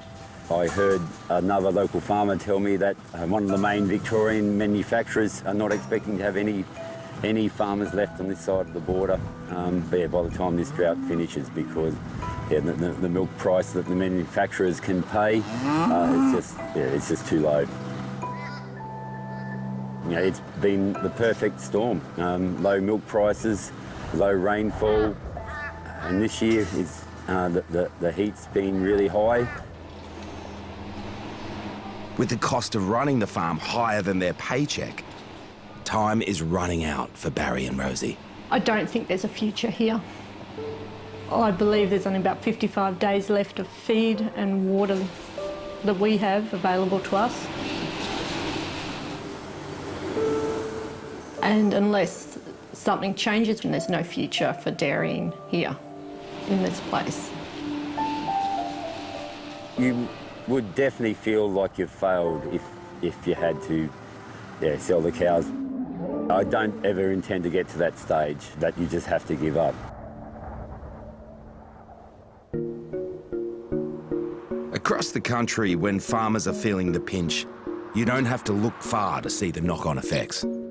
Less money to spend in town means many places have been hit hard. It's a domino effect that has small business across the country closing their doors. The farmers don't have rain, then so they don't have the money then to come into town to spend the money. So they won't come in, they won't go to a restaurant, they won't go to a coffee shop because they don't have the money. The money needs to be put back into the farms. Some folk drift to the capital cities, others to regional centres like Wagga Wagga.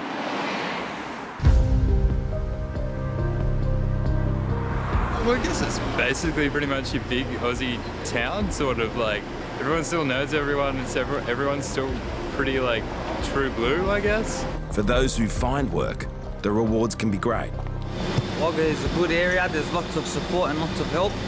I find it safe here and my kids really love being here. It's a friendly place. But like any city, there are always those struggling on the fringe. 5 kilometres south of the CBD, suburbs Ashmont and Tolland paint a very different picture. They just call Ashmont Trashmont. Ashmont? People in Sydney know the name Ashmont. It's mainly housing commission and low-income families. Just all Deros and Bogans and Gronks. And a lot of the major problems here is because people have nothing to do, they like to do drugs. These stolen cars and stuff and domestic violence, drugs. Oh, mate, there's that many druggies coming to the place. The area's become a hot spot for a particular kind of crime. Cars stolen and burnt out and houses on fire. In 2018, over 140 cars were stolen and set alight in the streets around here. It's been chaos. Cars have been burnt out and stolen. Of course I'm worried. You know, you'd be mad not to be worried. And even my cat won't even come out sometimes. Wagga Wagga also makes the top 10 for home burglaries in New South Wales. Went away looking after a mate, and I come back this morning, and everything out of my house is gone. My TVs, my kids' jewellery, everything. 28-year-old Mason lives in Tolland with his 2-year-old daughter Susiana and her mother Catherine. This is my lounge room. Oh, calm down.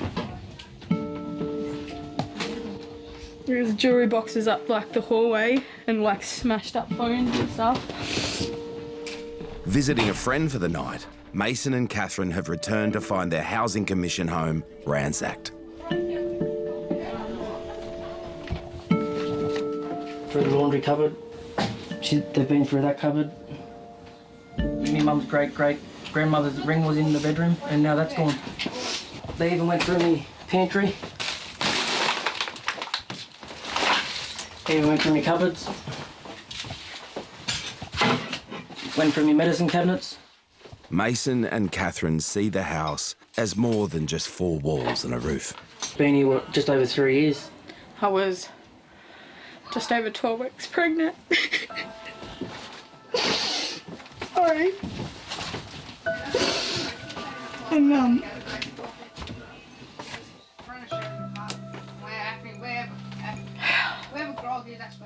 can't believe it.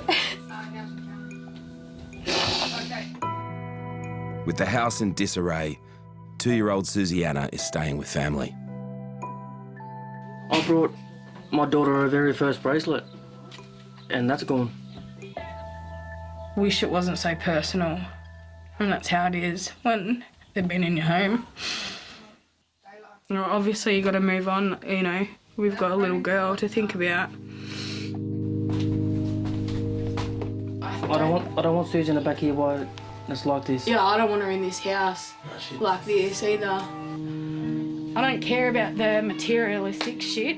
It's the jewellery that we can't replace. Family friend Ethan has come over to lend some support. I've had it done to me too, so I know the feeling, but just for people that'd do anything for anyone. Take their own clothes off their own back, you know what I mean? Fuck, you could be walking down the road with no shoes on and you know what I mean? They'd feel sorry for you and run out with a pair of shoes here. Fuck. Oh, we may as well sit down and watch TV, eh? See what's on the idiot box. You don't mind if I intervene and watch too? No, you're not my brother, you watch TV too. Ethan's visually impaired, he can't see, so it works great for him. A spare set of keys is missing. Catherine calls public housing to replace the locks. I've had my house broken into during the night and they've taken house keys. Why has it taken so long? Oh, because I've sat on the floor and I've cried for hours. Like, and that, the first thing, I didn't think, my house is trashed, mate, from the ground up. I did not realise a set of keys were even being taken. But when you're down, sometimes things only get worse. Public housing informed them that they need to buy the locks themselves. She even Googled how much the locks were from Bunnings. Yeah, to tell me, it's all right, it's only $56. Yeah, it's good for you. We can't afford it, like, yeah, I was like, oh yeah, no worries. With Mason currently looking for work and Catherine raising 2-year-old Susiana as a stay-at-home mum, absorbing the cost isn't easy. She even said, oh, yeah, get hold of Mission Australia or Docs, you know, tell them you're worried about your welfare and your kids' welfare. I've rang the police, they're on their way. Police come, more just to check in, make sure we're right. When the police can't help, you're on your own. I don't know, if they don't catch them, I'll find them, I'll break their fingers or I'll burn them so they can't steal nothing else. Well, I'm more angry and upset for my daughter's shit, nothing else. Like, I am upset for everything else. Look, Mason, look. What? The bracelets. Are yours or? Yours or? Oi, the gold bracelets are here. I found my mum's ring. Fuck off. I'm dead set, look. That's all I cared about. Wow. I just want to ring my brother and let him know. Fuck this scumbag. Do you want me to hold him? Nah, it's all good. You sure? Oh yeah, just put on my Put him in my bum bag. It's a bit of a relief. I'm surprised. So now I just want to get Mason's grandmother's ring back. Here you go, bros. Because that was only just handed over to him. And that's something he, you know, could have passed on to his daughter. Recovering some of the jewellery is a small consolation when you don't feel safe in your own home. It's not that I don't want to stay, I do. I don't know. I don't want to think about it. I'm trying to laugh and just get through. I'm just cranky because it is my home. I want to be able to stay home. I can't fucking believe it, hey.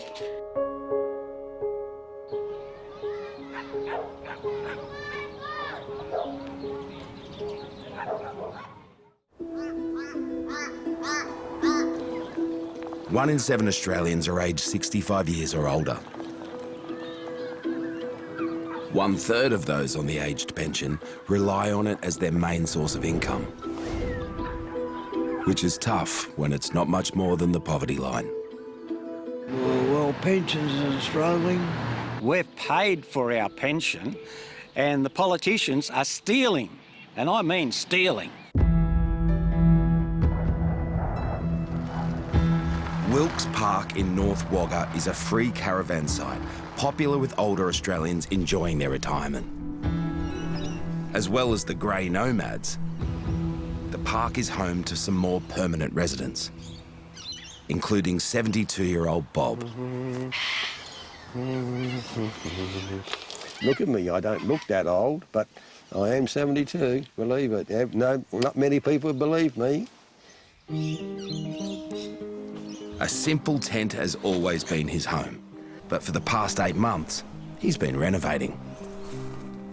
That's my tent. I've had that for the last 5 years, and then I found this shelf here up out in the bushes there, so I brought that over and I said, oh, well, that'll be good for putting my cups and saucers on and everything.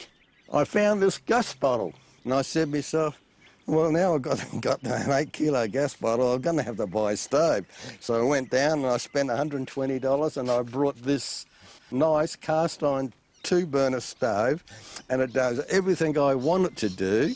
This bucket here is for what I bath in, and all I do is get the hot water from here and just tip it over myself like that, a whole bucket, and there, bingo. You wouldn't even know I'm camping out. Having a place to call home is every Australian's dream. But early on in life, Bob didn't have a home or a family. My mother decided she would get rid of us. She packed all our gear one Saturday afternoon. She said, "Oh, we're going on a long drive." Then she parked inside the car park at the boys' home and grabbed me by the arm and she said, "Come on, you little bastard," and dragged me in, and then she knocked on the door and she says, "I don't want him now, you can have him." She just handed the Salvation Army lady a note with my birth date on it and my name, and that's all. And then she just left. And she never even looked back at me. I was 7 when I went in. I do need a haircut, but I'm going to get one tomorrow. Bob left the care of the Salvation Army at the age of 18. Like many young men, he was conscripted to fight in Vietnam. Luckily for Bob, the war ended before he saw any action. And after returning home, he hit the road on a different tour. One day I was reading a magazine and I saw this photo of this bloke and this woman on a push bike riding, and I read it, and they were riding around Australia. And I said, "Good, Bob, you just found yourself a lifestyle."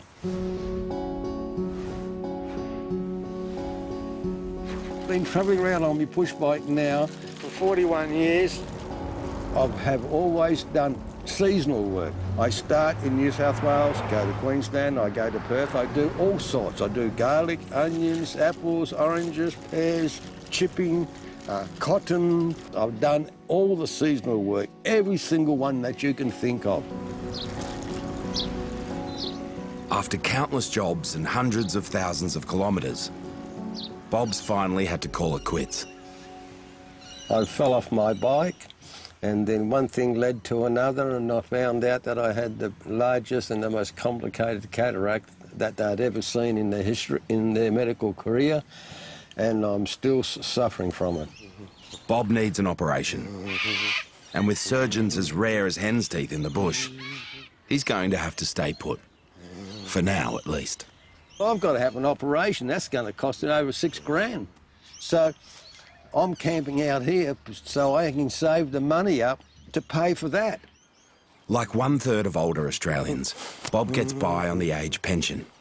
Payments vary, but typically it's around $463 a week. People turn around and look upon you and say, "Oh, he's a bludger. He's a bludger. He's bludging off the government." No, I get my pension, but you know how much tax I've paid over the years? Couple of $100 grand. Don't you think I've earned the right to have the pension? After 8 months of saving, Bob is finally ready for his operation. And tomorrow morning, his cataract will be removed. It's not easy, but I think a lot of people make living on the pension harder for themselves because smoking, drinking and gambling. They are the three that take your money. I don't drink, I don't gamble, and I don't smoke. The only person I can blame for living like this is myself. I can't blame the government. I can't blame that person. I can't blame the council.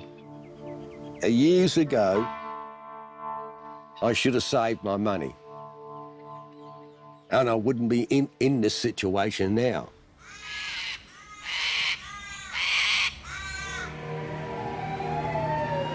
On average, a car is set on fire every 3 days in Wagga.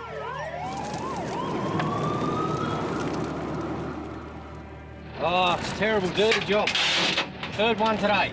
Losing a car is rough, But that is nothing compared to having your home set alight.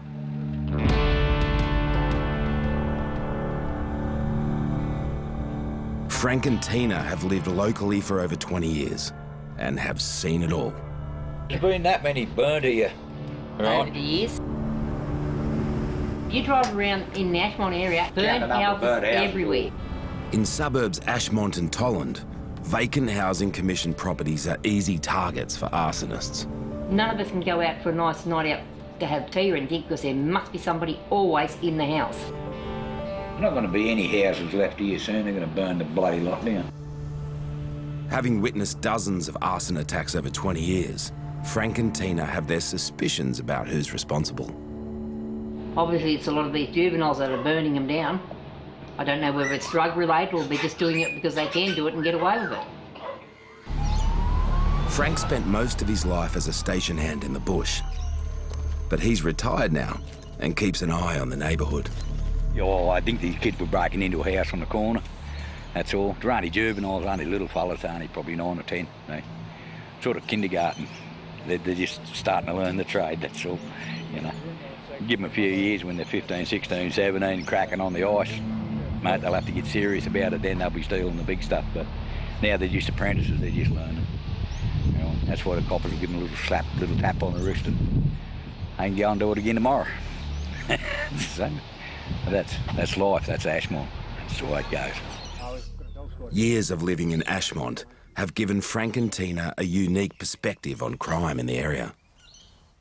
There's disenfranchised people here. You can't condone what they do, but at the same time you've got to try and understand why they do what they do. This is a generational thing. This isn't just a new generation of kids that popped up and say this is what we're going to do. Right? This is probably third, maybe pushing fourth generation of being in this situation. Right? Yeah. They don't have the nice flash stuff. They don't have the opportunities given to them. I don't, for a minute, blame the kids in a lot of ways. They didn't set out to be like this. I think we as a bloody society, we made them like it. Right? We made their parents like it. At the same time, you got to feel sorry for the people who are victimised, for the, the people who've gone to work and work 10 and 12 hours a day to buy the car, to buy the house, to buy the TV, whatever, and someone comes in and, just takes it and destroys it. That's got to be pretty heartbreaking for people. It's got to be really upsetting for them. A few blocks away in neighbouring suburb Tolland, Mason and Catherine are still recovering from their recent break-in. I still got it, like every time I walk through the door I get a yucky feeling and want to be sick and shit. Their priority is to make the house safe for 2-year-old daughter Susanna. Yeah. Well, this is the first time she's come in the house, literally. Like, I think the biggest plan is just to try and get the kitchen and lounge room emptied and do it up a bit. I know you want to clean. You cleaning? Thank you. You want to get your cloth and you can clean your stool. They were generous and left one behind. Look, what's that? Your TV? When I fell pregnant with Susanna, I was only just starting to pick my life up again because I'd sort of gone, I wouldn't say off the rails, but I certainly had got myself into a hole, drinking and taking drugs. Mummy? Yeah, Mummy has to do that one. I had to quickly pull my head in and start thinking about what I wanted. Yeah, maybe we can get someone to paint it. Yeah. Having worked hard to get their life on track for Susanna, the break-in has Catherine feeling like she's going backwards. But I still am not, I'm not feeling comfortable at all. Some people say get the heck out of there. It's okay that you don't feel safe. Susanna, everything is just, I don't know if I'll feel safe here at all. I don't even know if it's the whole town now has taken it. I don't know. Susanna's getting to 3. Do I want her to go to school here? Do I want her growing up in this community? Do I not, Catherine fears if they leave the house, they might become the target of further attacks. I just wish I could pack up the house and know that it's gonna be here. So I think if I was guaranteed that my home would, you know, that what's left would still be here, then I'd go for a little bit. But I'm just too scared that what little I've got left will be taken too or destroyed. That's all I've got left. Too skint to move out and too scared to stay put, the worry is taking its toll.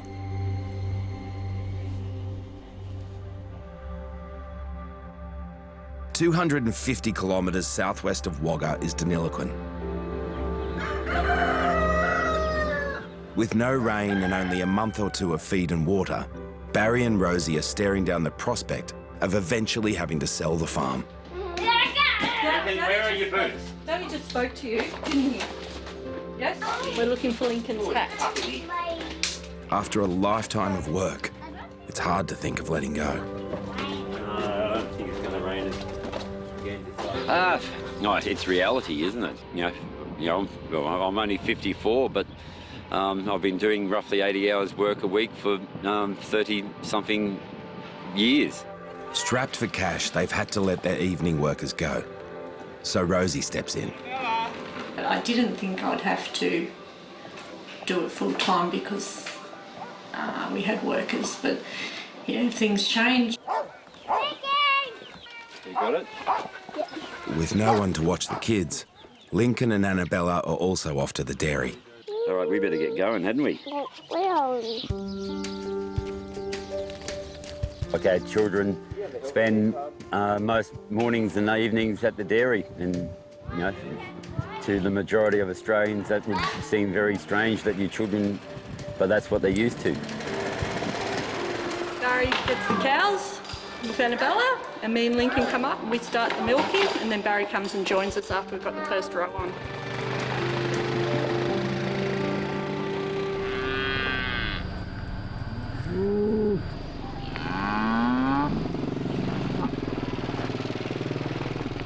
With one eye on the cows You sure? Why are you rubbing your eyes?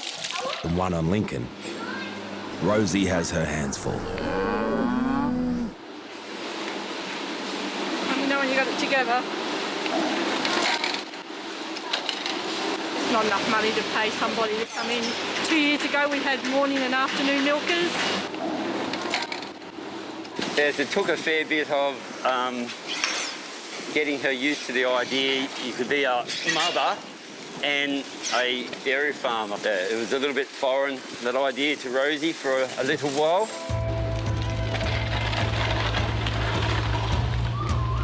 On average, 20 children under 15 suffer fatal injuries on farms each year in Australia. Oh yeah, you're always watching to see what they're doing, just to make sure they're not sort of putting themselves in danger. And they're on a farm, there's just so much potential danger. Yeah, we used to have them in this pen that we've turned into a calf pen here. And Lincoln spent most of his time trying to work out how to get out. I allow them to know this is work, it's not time for me to play, it's time for me to work. And they just have to entertain themselves.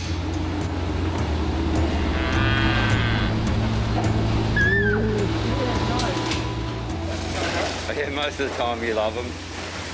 There's certainly some times when you, they do things that well and truly annoy you.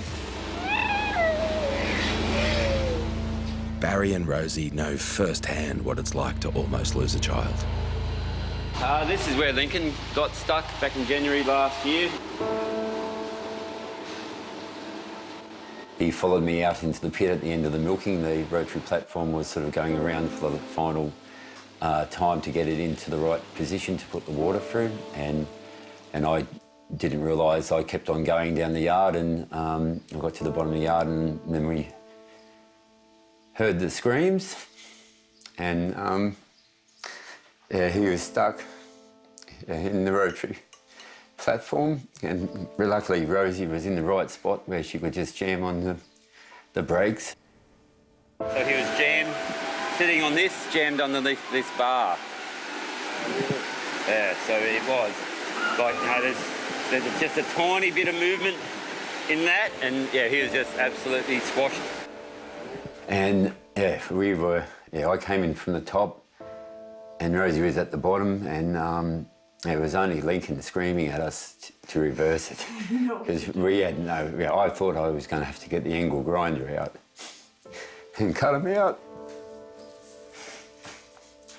But yeah, Lincoln just kept on telling us to reverse it, which we did. Yeah, how did you get to hospital? And with helicopter, Yes, you were in a helicopter, weren't you? Lincoln's body was wedged between two metal bars. His muscles and tiny frame were squashed. Over 12 months on, there's still the possibility of long-term damage. We've been waiting now for 6 months to get an appointment in Melbourne for them to do a biopsy of his muscles for us to learn what the outcome is going to be. If he is just going to slowly lose his muscles, I think that would make the decision to give up daring a bit easier. So your family is the most important thing. You realise as you're getting older, and if there is something wrong with him, he'll come first.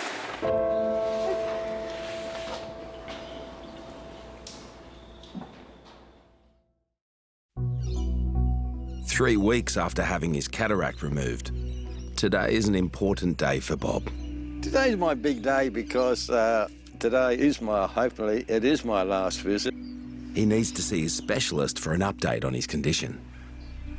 It's still a bit sore when I touch it there, so I don't know. I'm not sure whether he'll give me the all clear because my eye has to be perfect. And I just don't want to pack up and leave without the all clear. If the results aren't good, Bob's eyesight could deteriorate. And that means living the way he has been is out of the question. I'll see you when I come out.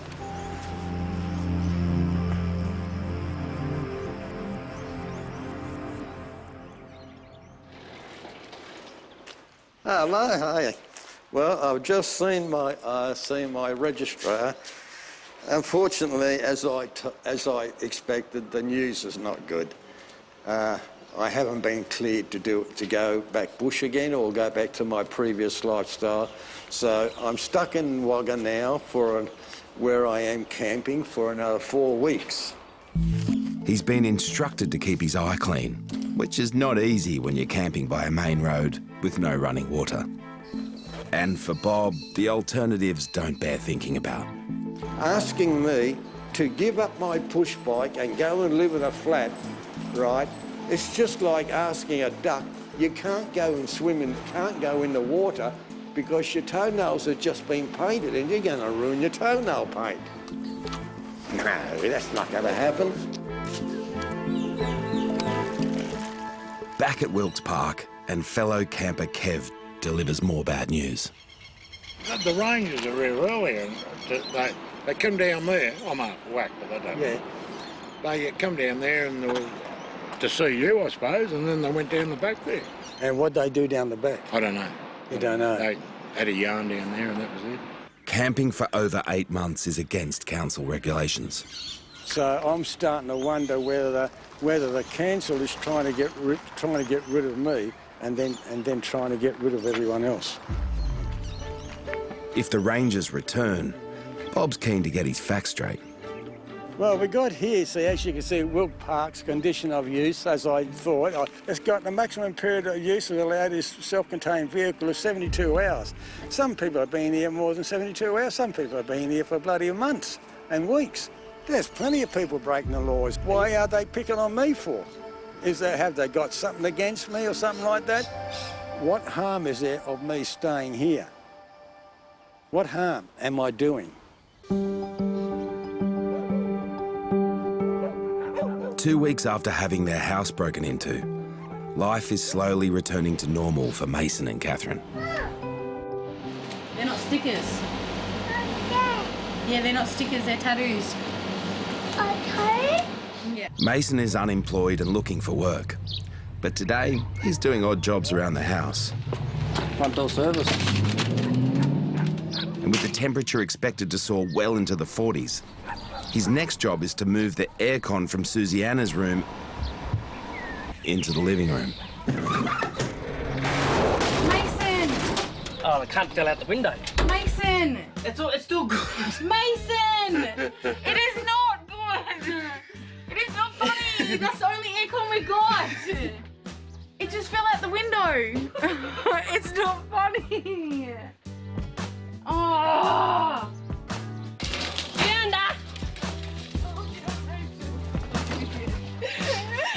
Oh, there's me fucking black bin. What bin? There. The one we pick up dog shit with. This is what happens when he tries to do things himself. Well, you know what? Meet me at the other window, because I'm going to lift it off from this end. All right, then. Move, dog, before you get run over by an air conditioner.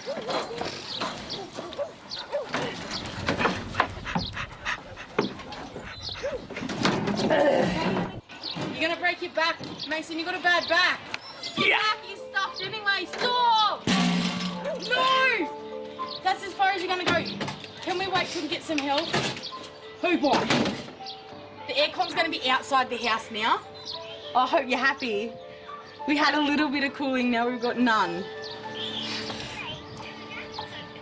What the fuck did you do? Don't smash my window! Wait, Mason! Don't let it go backwards again! Alright, come forward, come forward! Ah! Lift! Lift! Lift, Mason! Ah! Carly, again, baby!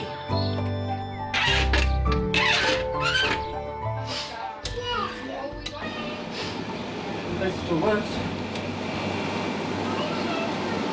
Yeah. Something's got the back.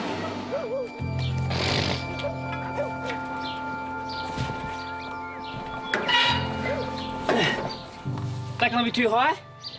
Oh, mate, anything's better than nothing right now. Oh, it is a little bit high, but we'll build it up from this side. Yeah. Done.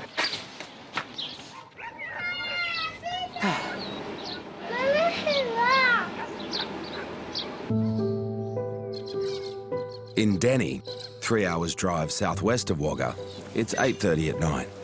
Let's go, girls. And the evening milk is finally over.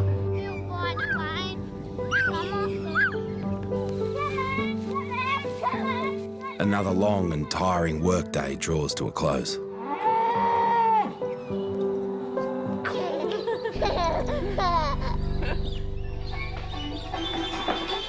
All right, you want to let Dad sit down in his chair?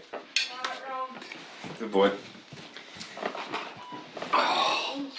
What time is it, Lincoln? Bedtime. Time to get a watch, Daddy. Less interrupted.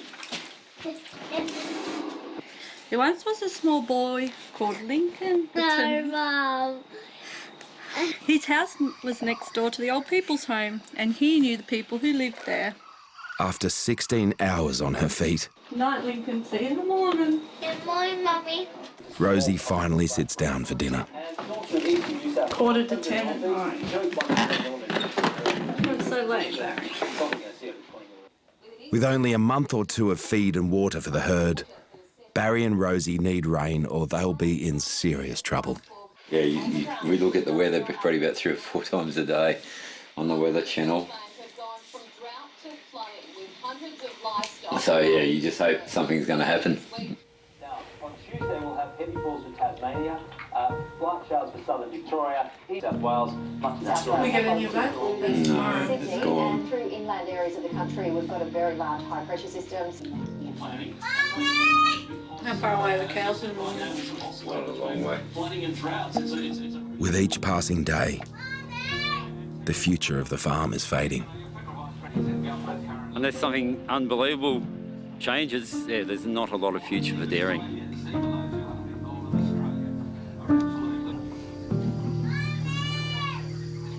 Yes, Lincoln.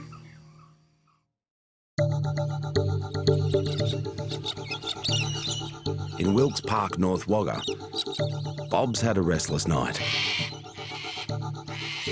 When I got home yesterday and I was told about the council snooping around my tent and everything, nothing much has happened. This morning I was up early, I was up at 6 o'clock, I had my bath and everything. You never know, they might just come around a bit earlier than, than normal. Council rangers were seen looking around Bob's camp, and in the light of day, he's convinced they'll be back. I've been here nearly 8 months. I would like to stay here a little bit longer until I sort myself out. Here comes the ranger. Here comes the ranger. There he is. That's him.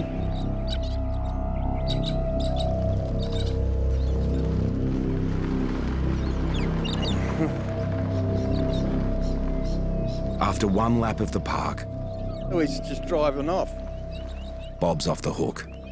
I was expecting him to come over, but no. At least for now. Oh, dear. It's unusual.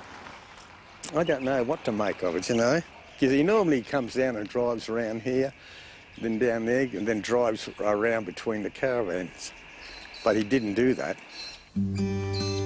With the ranger gone, Bob's back to his old self. I'm always smiling. I'm always like this. I see that fella there, that's my friend. I feed him. I'll feed him 3 times a day, I do, or when I'm here. And look at him, he's getting nice and fat. I was going to lop his head off for Christmas dinner, but I never had a pot big enough. He's waiting for tea. Hang on, quack, quack. After sleeping on the threat of eviction for a second night, Bob's hatched a new plan. I'm packing up and moving my stuff over the fence into Crown land. If I move over onto Crown land, just on the other side of the fence there, they can't touch me. Nobody can touch me. Crown land falls under a different jurisdiction to council land, which means the park rangers won't be able to move Bob on. I have to move because if I don't, they're only going to bring the police down, and that's the last thing I want. Bob's found a solution to his council problem. Ants. But it means the end of 8 months of stability. It's like everything I do, I just laugh it off as another experience in life. I mean, the council's only doing their job, So, yeah, so I mean, I got really nothing to complain about. With his short-term housing situation sorted, a long-term solution requires more thought. I got to think, do I want to go back and live in society? Or do I want to live in the bush where I can do my own thing? It's a tough decision. Oh, no. I've been on the road for 41 years, camping in tents and every day, and never had a proper roof over my head with 4 walls, with hot and cold running water, electricity and gas. I've never had that for 41 years. So, is this the life I want to live again?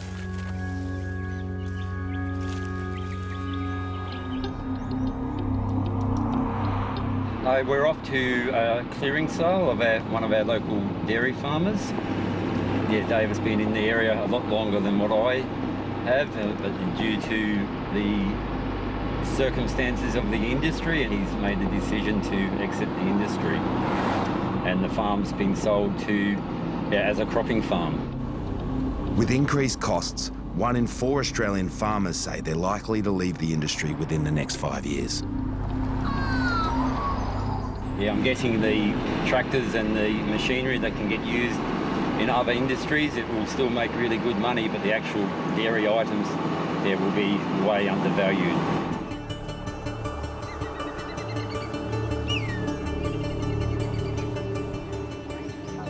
Everyone's looking for what they need. I'm a farmer and I need cattle troughs and whatnot. So you come and try and save a few dollars and go from there. You don't know people, we're all on the same boat, we're all doing the same thing. So everyone can relate to what's going on. We've got 150 miles, 150, 120. Farmers have travelled far and wide to save $1. $70, 70 bid, 200, 180, 100. Some find bargains, 150 yellow run two for 150. For David, it ends generations of farming heritage. My grandfather was one of the first settlers in the district. Been in the area all my life. Sold the farm to a cropper. Yeah, so we're getting out. Gonna go and work for someone. So, yeah. Just I can trace some of our cows, our generations back to mid-60s, and not that I love each individual cow, but I love the group, and it's been tough. The feeder, I bought this plus the 3 old buggered ones for $40. We went to Denny a week ago because we needed a couple of tits and they're $11 each. Barry's managed to pick himself up some cheap goods. Yeah, this is just an old trough, so it was $5. But seeing a fellow farmer leave the land casts a long shadow on Barry's future. It's reality. It really is reality. You know, I'm quite aware that the way things are going, dairy farmers can't compete anymore.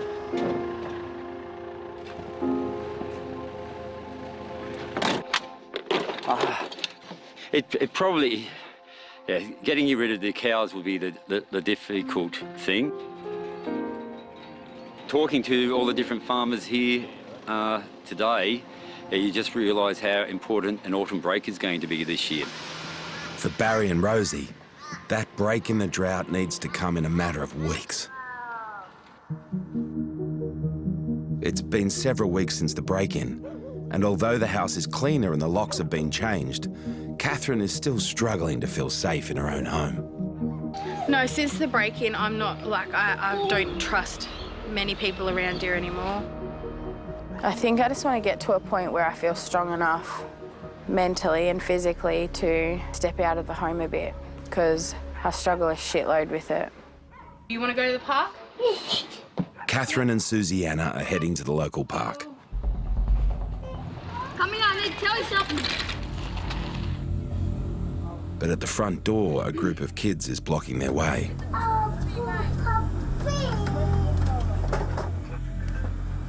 Mason! What? These fellas here want the football. I want a new mirror. Family friend Ethan, who is visually impaired, along with Mason, had a run-in with the group earlier in the week. A ball was thrown, smashing the rear vision mirror of their ute. I mean, $60 and you can have the football. Well, that's how much it's going to cost for a new mirror. Well, who did it then? That's why. Well, how'd the ball get in the car? That's why it's broken, and how come the ball got in my car? Mason, Ethan's on his own out there. Come on.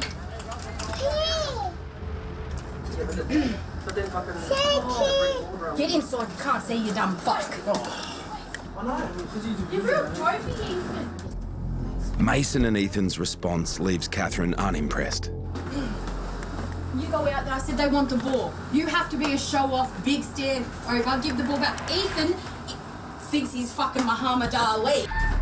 Yeah. There's been a phone call made to cops, so I suggest you just fucking move.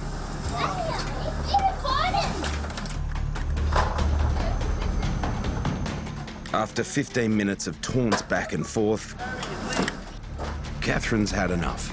I'm just over it. What? You a dumb cunt, because he was going in the room to get the fucking football and you're still mouthing off, you cheeky cunts. That's alright then. It's alright then. Keep being cheeky. He was going into the room and get the ball, but you're still mouthing off. Yeah, but this would happen, look. La.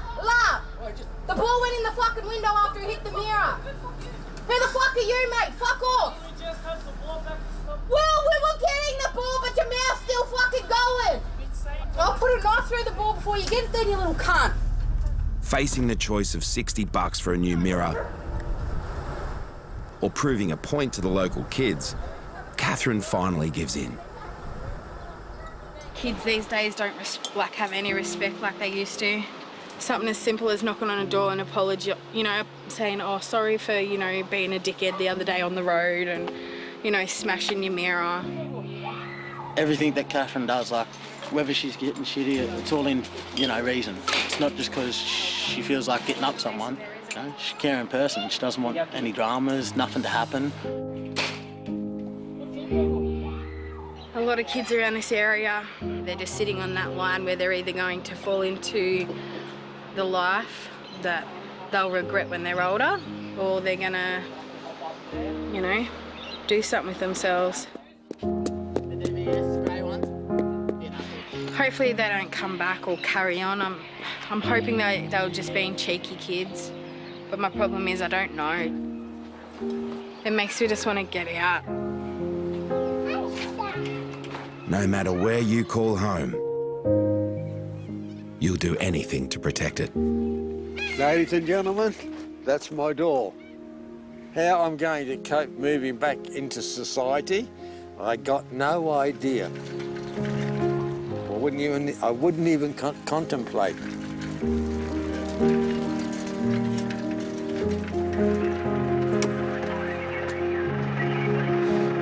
You help Annabella, Lincoln? Lincoln! Tell me, little 5-year-old, that farmers never give up. And he regularly repeats that to me. He tells me that back. Farmers don't give up, Daddy. Hi, Daddy.